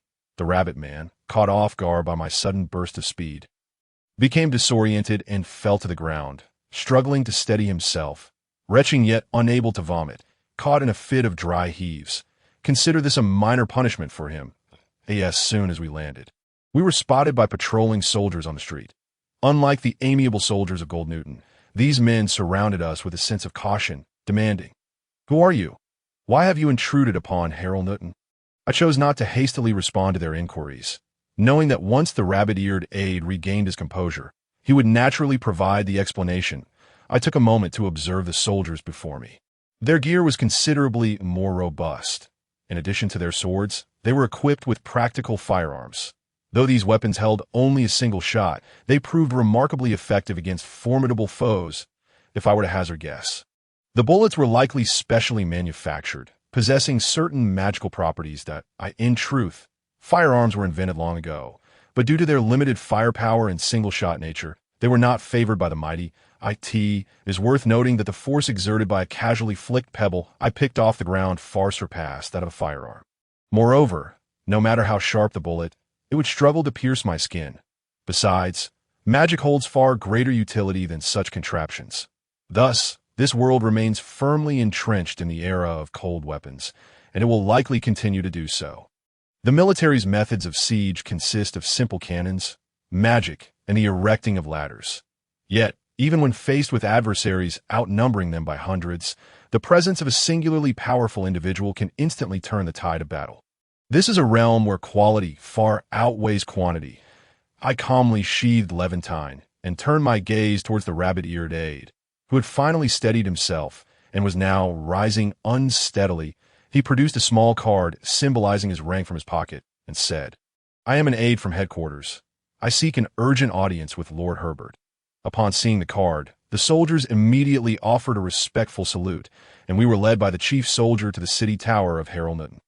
From a distance, I spotted a gray-haired man with wolf ears standing atop the tower, gazing out towards the expanse beyond. Beside him stood a graceful young woman with long golden hair, entwining her arm with his. Upon sighting Herbert, the chief soldier bowed respectfully and announced, "My lord, the headquarters aide has arrived with a girl who wishes to meet you." Herbert turned towards me, and at that moment, I beheld his true visage. His cheeks were enveloped in a thick mane of hair, framing his chiseled features. His face bore numerous scars, giving him the appearance of a battle-hardened warrior. He donned a black cloak, beneath which he wore no other garment, revealing his muscular chest and toned abdomen. From the back of his cloak, a gray and white wolf's tail emerged. Notably, I observed a prominent circular scar on his chest, undoubtedly a mark of a grievous wound. Even merely standing there with his arms crossed exuded an overwhelming aura, a presence that was undeniably formidable. The rabid aide had respectfully retreated to the side, fully aware that he was unworthy to engage in conversation with someone of such stature. A mere step aside was sufficient to affirm my own status. Before he could utter a word, the golden-haired beauty beside him chirped, "Wow, this little girl is so beautiful. May I ask what brings you to seek Herbert?" I had initially viewed her as just another ordinary woman by Herbert's side, as it was commonplace for the powerful in this world to have multiple partners. However, her words prompted me to take a closer look at this golden-haired beauty. She possessed captivating orange-red eyes, and her features were as delicate as a doll's. Dressed in a black gown, her skin radiated a warm glow, resembling a fine, translucent jade, exuding an irresistible charm. Most striking was her voice, which could enchant even those like Charles, who would undoubtedly be mesmerized by her mere sound. To maintain one's composure in her presence would require at least the strength of a singer's son, and that was merely the bare minimum. Her magical aura was on par with that of Herbert, marking her as an undeniable powerhouse that I even found myself speculating whether she hailed from a genetically superior subrace. Though I noticed no distinguishing features that set her apart from ordinary humans, leaving me quite intrigued. It was no wonder the insurgents had risen. With 2 leaders of such caliber, I could hardly ascertain how many others of equal strength, akin to Sessions, were among them. Thus, it was hardly surprising that they could swiftly become a formidable threat to the kingdom. Since she had sincerely inquired, I deemed it impolite not to respond. Therefore, I introduced myself and clarified my intentions. "I am the demon, Lord Liana, and I have come merely out of curiosity to understand the objectives of your insurgent group." Herbert appeared taken aback, his demeanor shifting to one of heightened alertness as he scrutinized me warily. In contrast, the golden-haired beauty remained unfazed by my title, continuing with a light-hearted tone, "Oh, I never expected the Demon Lord to be such a lovely girl. My name is Shilif. May I befriend you?" A brief silence ensued, and both Herbert and I gasped in unison. I found myself perplexed by her train of thought, yet forming a friendship with such a beautiful golden-haired woman was hardly a disadvantage. "Well, being friends is not out of the question, but I must first understand your intentions," I replied. Shilif covered her mouth, giggling softly as she said, "I never imagined the Demon Lord would be so beautiful and adorable. Indeed, the hero principe is nothing but a despicable deceiver of ordinary folk." "Indeed, that is absolutely correct. I have certainly made a friend in Shilif." I felt a surge of emotion, nearly brought to tears. At that moment, Shilif tugged on Herbert's arm and gently said, "Oh dear, I can tell he is not our enemy. After all, he is the Demon Lord. We ought to extend the courtesy of hospitality. Shouldn't we?" Seeing Herbert still harboring some suspicion, Shilif playfully patted his head and added, "Come now, it's rather rude to stare at a lovely girl with such wariness." After her affectionate gesture, Herbert finally softened his demeanor, nodding towards me as he instructed his subordinates to prepare for a welcoming banquet. For a fleeting moment, I could have sworn his tail had wagged. Was that merely an illusion? Regardless, it seemed they were eager to host me, and I anticipated indulging in some exquisite cuisine I had never tasted before, and my excitement began to build. As the sun gradually descended beyond the distant mountains, I followed Herbert and Shilif, flanked by soldiers, towards the city hall. Along the way, I observed numerous citizens standing along the roadside, paying homage to Herbert. Whether they were subhumans or ordinary humans, they all cast admiring glances toward him as an outsider. It was evident that these sentiments were genuine and heartfelt. This indirectly attested to the fact that this insurgent group was indeed a disciplined and beloved elite force. In contrast, the attention Shilif received was considerably less. Though I was well aware of her status within the insurgency, she seemed to possess little presence beside Herbert. However, it appeared she was unfazed by this, instead relishing the moment, unabashedly engaging me with a flurry of questions. Liana, what is your race? Are you perhaps a succubus? How could such a beautiful demon lord exist? Hey, Liana, if given the chance, could you take me to the demon continent one day? Is it fun there? Are there many incredible magical beasts? By the way, Liana, why aren't you wearing any makeup? With such a remarkable foundation, should you choose to adorn yourself with makeup, you would undoubtedly transform into an enchanting beauty capable of captivating kingdoms. Ah, my dear Liana, may I inquire about your age this year? I have heard that magical beings possess remarkably long lifespans. I must admit, I envy your perpetual youth.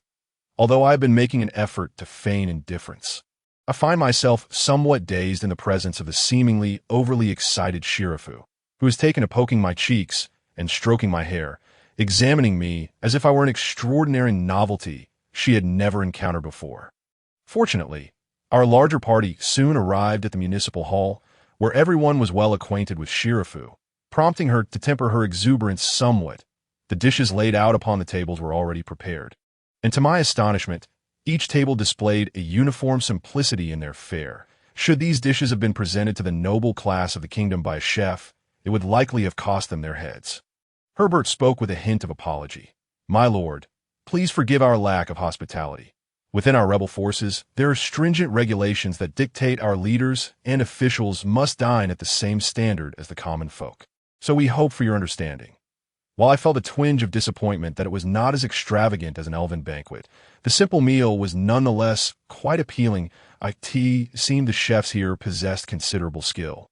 Presenting a delightful balance of flavors that was truly appetizing, I graciously expressed my gratitude to Herbert for his hospitality, remaining silent as I observed others eat, striving to maintain an air of elegance as I delicately chewed my food.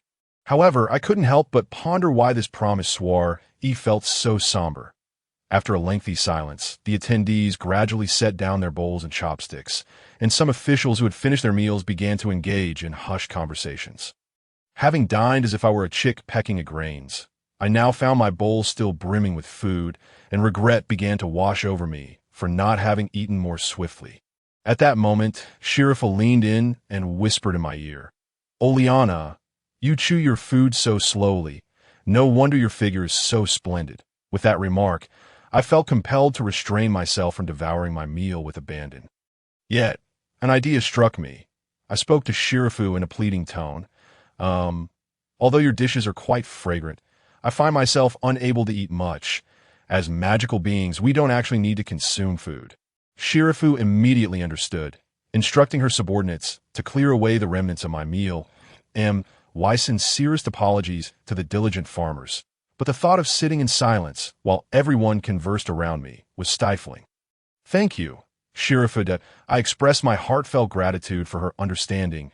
I had not anticipated that the Lord of Demons would be so considerate of others, choosing to dine with us out of respect for our customs.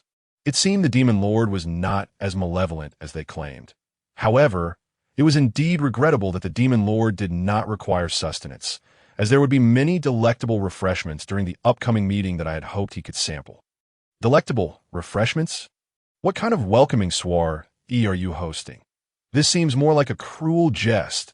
Had I known, I would have diligently finished my meal, but alas, there was no turning back now. Shortly thereafter, the servers brought forth rich, aromatic red tea and exquisite pastries.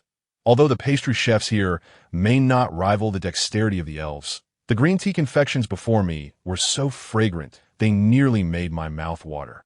Just then, Shirafu promptly instructed the server, "Excuse me, Miss Liana does not require sustenance, so please remove her desserts." I watched helplessly as the pastries were taken away, my heart bleeding with disappointment.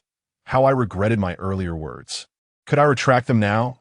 In my moment of sorrow, Shirafu placed her own pastries between us and smiled, saying, "However, this dessert is a local specialty, made from matcha and red beans. You should try mine." Although I pondered whether it might be more appropriate for us to each have our own, I realized that if I did not personally sample this tantalizing delicacy before me, I might find myself restless for the coming days. Nodding in agreement, I took a small spoon and scooped a piece into my mouth. How sweet, The dense texture harmonized beautifully with the rich tea aroma, and upon careful savoring, I could detect a hint of bitterness from the matcha that perfectly balanced the cloying sweetness of the red beans. With only a small bite permitted, I found myself even less able to sleep that night. I considered the likelihood of sneaking into the kitchen later to pilfer a morsel. The welcoming ceremony commenced under Herbert's guidance, and I experienced firsthand the drudgery of human pleasantries. I endeavored to maintain a constant smile, and while I gleaned their aspiration to construct a fair and democratic realm where all could partake in plentiful meals, I was inundated with flattery and idle chatter from the officials. At long last, the welcome soiree concluded, and as I observed the departing officials, I exhaled a long sigh of relief. Liana, attending such social engagements must be exhausting, Shirafu remarked, noting my weary demeanor with empathy. I nodded, admitting that I was indeed not fond of such experiences.